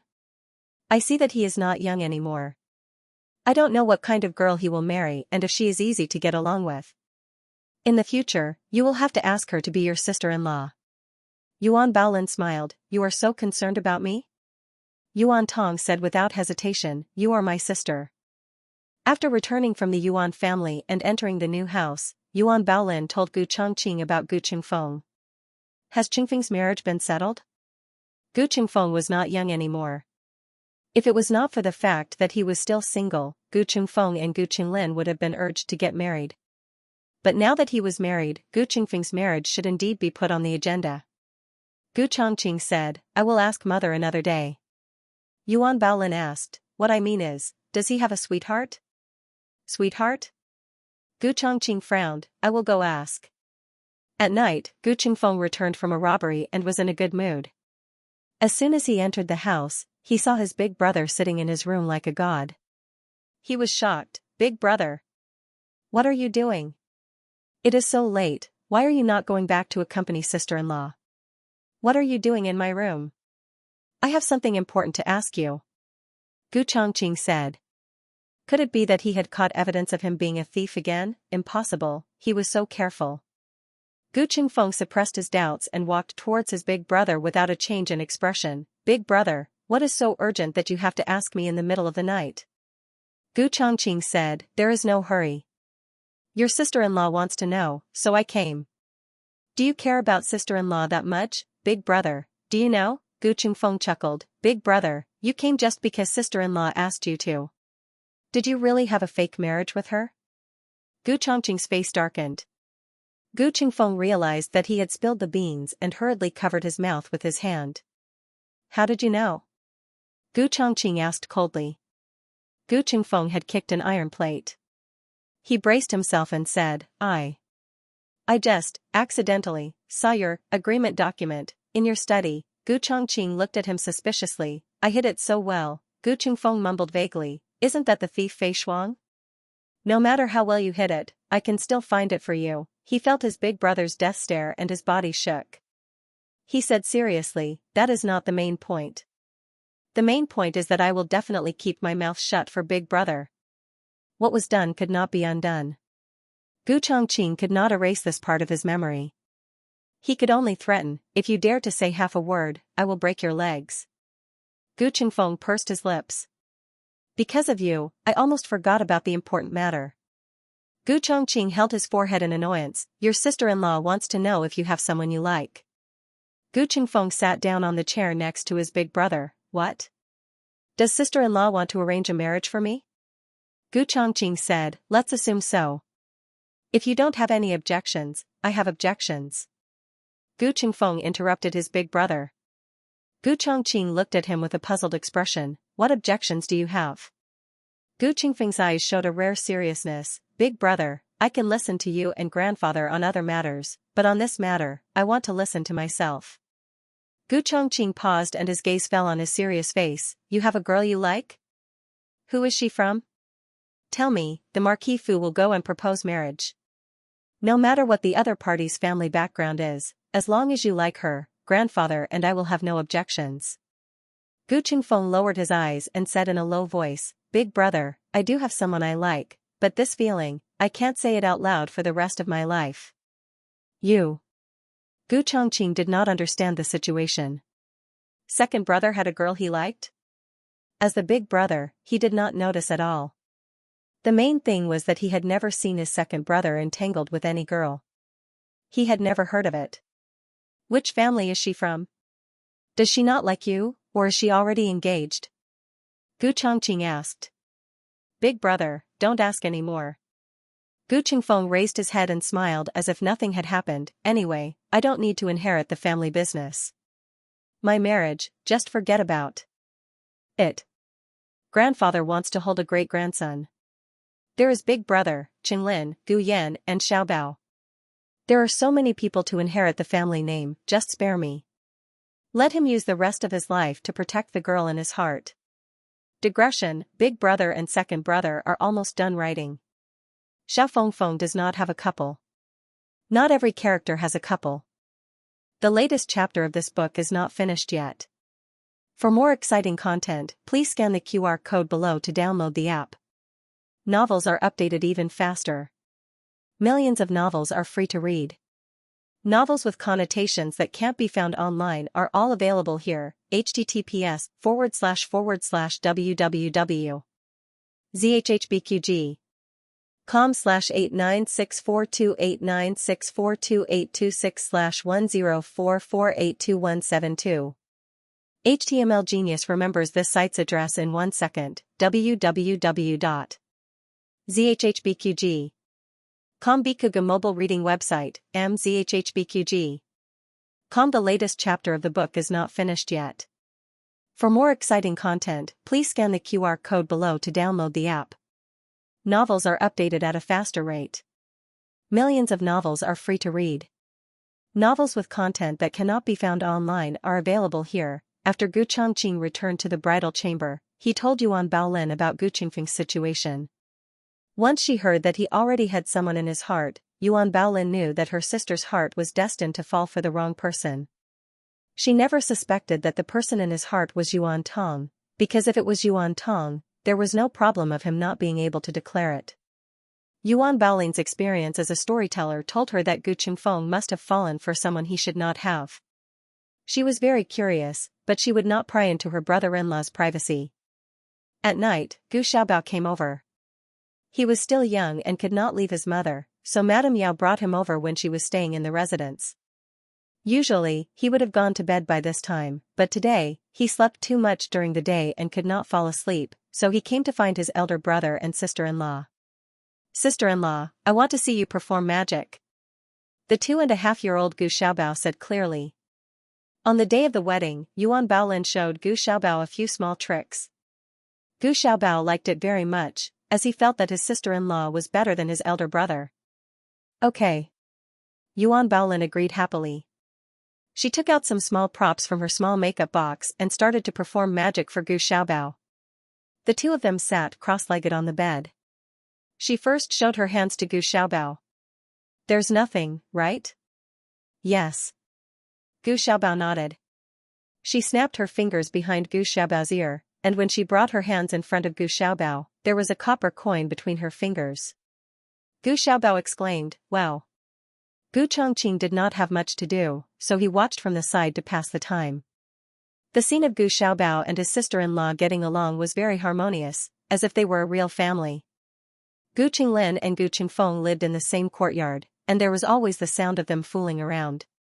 He had always lived alone, and the courtyard was especially cold and cheerless. He could only feel the warmth of a home in Jade Water Alley. However, at this moment, for some reason, he suddenly felt a sense of belonging. Yuan Baolin performed a flower blooming out of thin air for Gu Xiaobao. Gu Xiaobao was holding an empty box, but when he opened it after shaking it, there was a beautiful flower inside. Yuan Baolin smiled and said, "This is the flower that Xiaobao conjured using magic." Gu Xiaobao was so excited that he took a few steps back. He opened his arms and patted his chest. Wow, Xiaobao is amazing. He hadn't done this childish act for half a year. He had a lot of fun. A child's drowsiness came at a whim. After a bout of laughter, Gu Xiaobao fell backward and fell asleep. Yuan Baolin, who had never raised a child before, was so scared that she thought she had played with Gu Chongqing's little brother until he fainted. Gu Chongqing doesn't know whether to laugh or cry at her look as if she has been struck by lightning. It's okay. He's just asleep. I'll take him back. Ah, okay. Yuan Baolin wiped away her cold sweat. She was scared to death. Gu Chongqing carried the sleeping Gu Xiaobao back to Yaoshi's courtyard. When he returned, Yuan Baolin was still awake. She was sitting at the table with a document in her hand. He walked over and recognized that it was their prenuptial agreement. He looked at the agreement on the table and frowned. Yuan Baolin saw the shadow on the floor and turned to him. "You're back. Are you free? I have some things to discuss with you." "I'm free." Gu Chongqing sat down opposite her. Yuan Baolin looked at the document on the table and said, "It's this agreement. I read it carefully just now and feel that we drafted it too hastily. There are many areas that we didn't consider. Of course, this isn't your problem, nor is it mine. We haven't been married before and can't predict all kinds of unexpected situations after marriage." At the mention of unexpected situations, Gu Chongqing thought of that indescribable wedding night. As the enchanting scene flashed through his mind, the blood and qi in his body surged. He couldn't think about it. They were just a fake couple. If he thought about such things, it would be blasphemous to Yuan Baolin. He forced himself to calm down and looked at Yuan Baolin. "So you mean, she was going to divorce him, because he was too much of a beast and didn't abide by the agreement, their cooperation would end here?" Yuan Baolin looked at the agreement and said, "I'm thinking if we should draft a new agreement and clarify some of the general areas." Gu Chongqing, "Anything is fine." Yuan Baolin looked at him and said, "You don't have to agree so quickly. Listen to the details first." Gu Chongqing said calmly, "Go ahead." The first item, the original agreement was that either party could propose a divorce at any time. But that day, you said that you wouldn't mention it again. Yes, only you can bring this up. He had touched her and violated their agreement, so his rights should be revoked. Yuan Baolin picked up the brush and dipped it in the ink in the inkstone. "Then I'll write it down." "Okay." Gu Chongqing said. After Yuan Baolin finished writing, she continued to read. "There's no problem with the second and third items, but the fourth item, cooperate with each other to the best of your ability and create a harmonious image of a married couple, but do not make excessive demands of each other." We didn't say what kind of demands would be considered excessive at the time. "As long as I can do it, you can propose it." Gu Chongqing said and paused before adding, "As long as it doesn't violate the country's laws and family rules." Yuan Baolin rolled her eyes. "What if you can do it but don't want to? For example, you just came back from the military camp and are very tired. If I ask you to coax me, will you agree?" Gu Chongqing thought for a moment. "Okay. Even this is okay." Yuan Baolin muttered weakly. She pursed her lips and coughed lightly.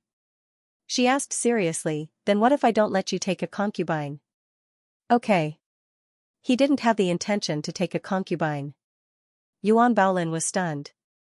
She looked at him without blinking and said, "Don't agree too quickly. You have to hesitate a bit. Otherwise, when I write it down, you won't have the leeway to go back on your word." Gu Chongqing met her doe-like eyes and said seriously, "I won't go back on my word." Yuan Baolin whispered, "Do you mean I can do whatever I want to you?" As long as it doesn't violate the country's laws and family rules. Gu Chongqing emphasized. Yuan Baolin said, I know. You're an official of the imperial court. I can't let you kill people or commit arson. Really, you can do anything? N. Gu Chongqing nodded. Yuan Baolin's eyes moved again. Including that you can't sleep in the study in the future? Why? Gu Chongqing looked at her in surprise. Yuan Baolin blinked her eyes and confidently said, what else could it be? If you sleep in the study, it will make people think that we don't get along. The servants in the manor will make things difficult for me. They won't dare. Gu Chongqing said. Do you agree or not? Yuan Baolin asked. To be honest, lying in the same bed as her was too much of a test for his endurance as a man. It wasn't like he had any problems in that area. Gu Chongqing took a deep breath and said seriously, I will stay in the military camp in the future. I will only come back during the holidays. But if you insist, I can sleep in your room. Also, don't worry, I won't offend you again. Yuan Baolin sulked. Gu Chongqing saw her reaction and didn't know what he had said wrong. You're not happy? Are you afraid that I can't do it? I said that I will move into the military camp, so I will definitely move in. I said that I won't offend you, so I won't do it again. Yuan Baolin said in a small voice, what if I agree to you offend me? Gu Chongqing looked at her in shock. Yuan Baolin cleared her throat and said in an aggrieved voice, I mean, I've already been offended by you. It will be difficult for me to get married in the future, but to have me be a fake husband and wife for the rest of my life is quite pitiful. You said that you won't leave me, but a man's mouth is a liar. What if one day you don't want to keep your promise and I'm old again? What do you want me to do? Gu Chongqing was a strategist on the battlefield, adaptable, and extraordinary strategist, but in some matters, he was even more stubborn than his grandfather. For example, he once believed that he was a loyalist and never doubted it again until Tang Yueshan mercilessly exposed him. He now also believed that Yuan Baolin had no romantic feelings for him, so no matter how many strange requests Yuan Baolin made or said to him, he only thought that it was necessary for cooperation and forced by the situation. And he was wrong first, so he had no right to bargain with Yuan Baolin. He looked at Yuan Baolin and asked, what do you want me to do? Yuan Baolin shyly lowered her head and pinched her handkerchief. She blushed and said, at least I have to have a child of my own, so that I can have someone to rely on for the rest of my life. Gu Chongqing was stunned. Digression, little Chongqing, Daddy, what's the longest road in the world? Gu Chongqing, your mother's trick. The latest chapter of this book is not finished yet. For more exciting content, please scan the QR code below to download the app. Novels are updated faster and more complete. Millions of novels are free to read. Novels with connotations that can't be found online are all available here. https://www.zhhbqg.com/8964289642826/1044677762. HTML Genius memorized this site's address in 1 second. www.zhhbqg.com Bikuga mobile reading website, mzhhbqg.com. The latest chapter of this book is not finished. For more exciting content, please scan the QR code below to download the app. The novels are updated even faster. Millions of novels are read for free. Novels with content that cannot be found online are all available here. Ever since Xiaoheng took over the cabinet, he had always done things in a high-profile manner and kept a low profile. He saved as much as he could and never put on airs. But today, for the first time, the Grand Secretary was going to call them one by one into his room for a talk. The 2 secondary assistants, 3 cabinet scholars, and a number of Hall of Governmental Affairs officials all looked at each other as they gathered outside the Grand Secretary's intermediate hall. They didn't understand what was going on today. Did we do something recently that has been used against us? Lu Sifu asked. He had originally been Grand Teacher Zhuang's trusted aide. After Grand Teacher Zhuang was defeated, he abandoned the dark for the light and expressed his sincerity to the emperor. The other secondary assistant surnamed Zhang was removed from his position and investigated because the circumstances were serious. The person who replaced him was surnamed Wu and was selected from the cabinet scholars. Wu Sifu pondered and said, "We haven't done anything recently. Did the Grand Secretary discover that I promoted my own relative? When the water was too clear, there would be no fish. No dynasty could guarantee that the officials under them were absolutely clean. At most, these people had some petty thoughts and couldn't be considered vermin of the country." Xiaoheng usually opened one eye and turned a blind eye. As long as it wasn't too excessive, he basically didn't interfere. Since the two cabinet elders don't understand the situation, then the person speaking was the scholar of Wuying Palace, surnamed Kong. There were a total of 6 grand secretaries in the cabinet. Only the grand secretary and the 2 vice secretaries were qualified to be called cabinet elder. The other 3 grand secretaries from Wuying Palace, Wenyuan Pavilion and East Pavilion could only be called junior cabinet elder. Yes. Yes. The scholars of the Imperial Library and the East Pavilion sighed and nodded. Lu Sifu said, "Don't worry, the Grand Secretary is not a temperamental person. Presumably, he called us here today to ask about the recent official business." Wu Sifu hurriedly said, "That's right, that's right. Ever since the Prime Minister's family took office, they have never really been angry with us. Even if something went wrong in our daily life, they would only lightly remind us. Today, maybe something good will happen." "That would be best," Scholar Kong said. Not long after, the assistant secretary came out and called Lu Sifu in. Lu Sifu said that he wasn't worried, but when he was really called, his face turned pale. For some reason, he felt that today's posture was too formal. Did something really happen? Was the Grand Secretary going to nurture his own people, have them privately hand over their allegiance to him? If he didn't submit to the Grand Secretary, would he be secretly and mercilessly eradicated by the Grand Secretary? He braced himself and entered the Grand Secretary's study. Xiaoheng was sitting in the chair behind the desk. He was the youngest Grand Secretary in the history of the Zhao nation. He was the embodiment of what it meant to be young and accomplished. At the age of 13, he became the Chancellor of the Imperial College. Later, he was assassinated and left to live among the commoners. However, at the age of 18, he returned to the capital as a top scorer. At the age of 19, he became the Grand Secretary of the Imperial College. This was the legend of the Zhao country and would definitely be recorded in the history books. This lowly official greets my lord. Lu Sifu did not dare to be disrespectful just because the other party was young. Lu Sifu was stunned when he heard a childish voice beside Xiaoheng. His nose was not very good and did not smell the milky fragrance in the room. However, he was not deaf. He gathered his courage and looked beside the Grand Secretary. Oh my God, 2 babies, Xiao Tsong and Xiao Yan were lying side by side in a cradle by the table. The weather was not so cold, and they were no longer wrapped in swaddling clothes. Xiao Tsong was a quiet and handsome young man as usual. Xiao Yan was eating her hands. The childish voice just now was from her. Are they my lord's little daughter and son?" he asked in a daze. Xiaoheng responded indifferently. His expression was very proud. Lu Sifu was stunned. What was going on? "You came on duty and brought the babies with you, so why did you ask me to come to your study?" Xiaoheng glanced at the secretary beside him. The secretary understood and walked forward with 2 red eggs. He said to Lu Sifu amiably, "My lord, these are the red eggs for you." Lu Sifu? He had seen people giving out eggs 2 days after giving birth, but had he seen people still giving out red eggs 2 months after giving birth? Xiaoheng said without changing his expression, "It's mainly because I forgot to give them last time. This time, I will make it up to you." Lu Sifu, after all this time, you just want to give out red eggs?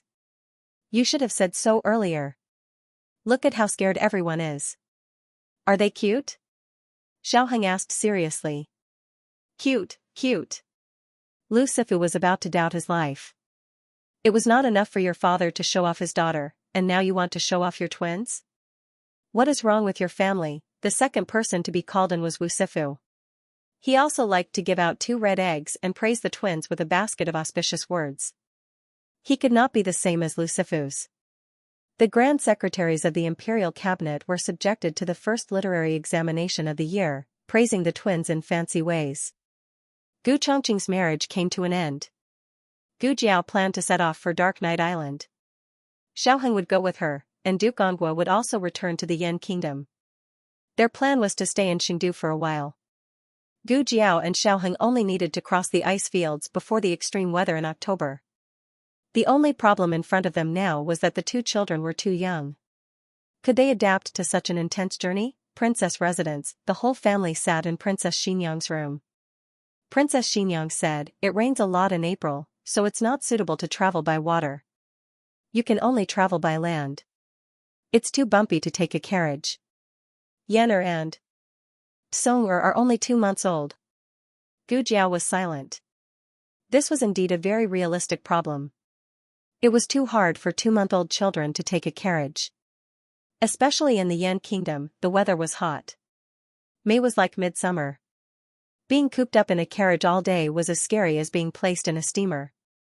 Xiao Ji had always been very good at raising children. This time, he agreed with Qin Fengwan's worries. It was too torturous to let such young twins travel. Princess Xianxia looked at Gu Jiao and Xiaoheng and said, "You can either wait until the children are older and go next year. Or you can leave the children here. I'll take good care of them." Her godfather's bones were still buried on Dark Night Island. Gu Jiao had already waited for a year. She couldn't let herself wait for a second year. Besides, even if the twins were a year older, they were still not suitable for a long journey. Gu Jiao looked at Xiaoheng. Xiaoheng said softly, "You decide." Gu Jiao said, "Then let's leave the children in the capital." Xiaoheng held her hand. "You won't miss them?" Gu Jiao thought for a moment. "I'm fine. What about you?" Xiaoheng stroked her hair and said calmly, "Of course I'm fine." Once they returned to Lanting Courtyard, Xiaoheng went into his room and locked the door. He hugged the twins and didn't let go, his eyes red. They had prepared everything for the trip several months ago, so they could set off at any time. The two first entered the palace to bid farewell to their grandaunt. It was true that their grandaunt hoped to keep them by her side forever, but the children had grown up. They had to go out to explore and complete their own life's mission. What she needed to do was to guard their home and wait for their return each time. After leaving the imperial palace, the young couple went to Jade Water Alley and Marquis Ding An's manor to bid farewell. By the time they returned to the princess residence, it was already dark. However, it was on this night that something unexpected happened. The twins had disappeared. "Woo-woo, it's all my fault. I didn't keep an eye on the young master and young miss." Yuya was sobbing at the door, gasping for breath. Gu Jiao didn't blame her. Instead, she calmly asked, "Don't cry first. What happened? Tell me in detail." Yuya narrated everything that had happened tonight in full detail. The twins stayed at Princess Xianxia's place for an entire day. She only brought them back when night fell. The twins were very energetic and didn't have any intention of sleeping. She placed them together on Xiaoheng and Gu Jiao's bed, wanting them to play for a while. She was in her room making knots. The kitchen staff came over and asked her if she wanted to prepare a midnight snack for the young Marquis and young Madam. She went out and told that person about a few snacks that the two liked to eat. At that time I was standing at the door, here. Yuya pointed at the place where she had spoken with the kitchen staff and cried, "I didn't expect that in such a short time." When I entered the room again, Yan and Song'er were gone. Was Longyi in the residence at that time? Xiaoheng asked. Yuya wiped her tears and pointed forward. He was. He was in the courtyard sharpening charcoal. After Yan and Song'er disappeared, he went out to look for them. Someone had sneaked into the residence and stolen the twins. This was the first reaction of the two. But judging from the place Yuya was pointing at, Longyi was facing the door at that time. No assassin could sneak into the courtyard under Longyi's nose, let alone steal the twins. Xiaoheng entered the room and carefully inspected it. He concluded there was no fourth person who came in. The three people were Yuya and the twins. Gu Jiao frowned. Since no one came, how did Yan and Song'er disappear? Xiaoheng's gaze fell on the bedside table. I remember that when you went out this morning, you left the small medicine box here. Gu Jiao nodded. Yes, eh? The small medicine box is also gone. Known, it was impossible to steal the small medicine box. So, it was the small medicine box that stole the twins. Gu Jiao exploded on the spot. She clenched her small fists and her face darkened on the spot. State Preceptor Hall. A young man wearing a white crescent state preceptor robe stepped into the Qilin Hall. The disciples on duty in the hall saluted him. State Preceptor. Yi. Qing nodded. He was wearing a mourning ring on his arm, but no one knew who it was for. He walked through the long aisle on the right side of the Qilin Hall and came to the front of the secret room at the end. He said to the two men guarding the secret room, "I'll go in and clean up. You open the door." "Yes. State Preceptor." The two men obeyed the instructions of the newly appointed young state preceptor and took out the key to open the secret room.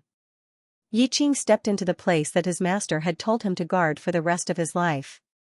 However, as soon as he lit up the oil lamp, he saw that the place that was supposed to be empty was actually filled with two adorable little babies. Ah! He was shocked, his legs went soft, and he fell to the ground. The latest chapter of this book is not finished. For more exciting content, please scan the QR code below to download the app. The novel is updated faster.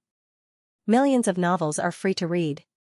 The novels that can't be found online are all here. https://www.zhhbqg.com/89642896428626/1044642223. HTML Genius remembered the address of this site in a second. www.zhhbqg.com Pen Fun Pavilion Mobile Version Reading Website, zhhbqg. End of Chapter 959. Don't forget to subscribe, like, and share the video to support the channel.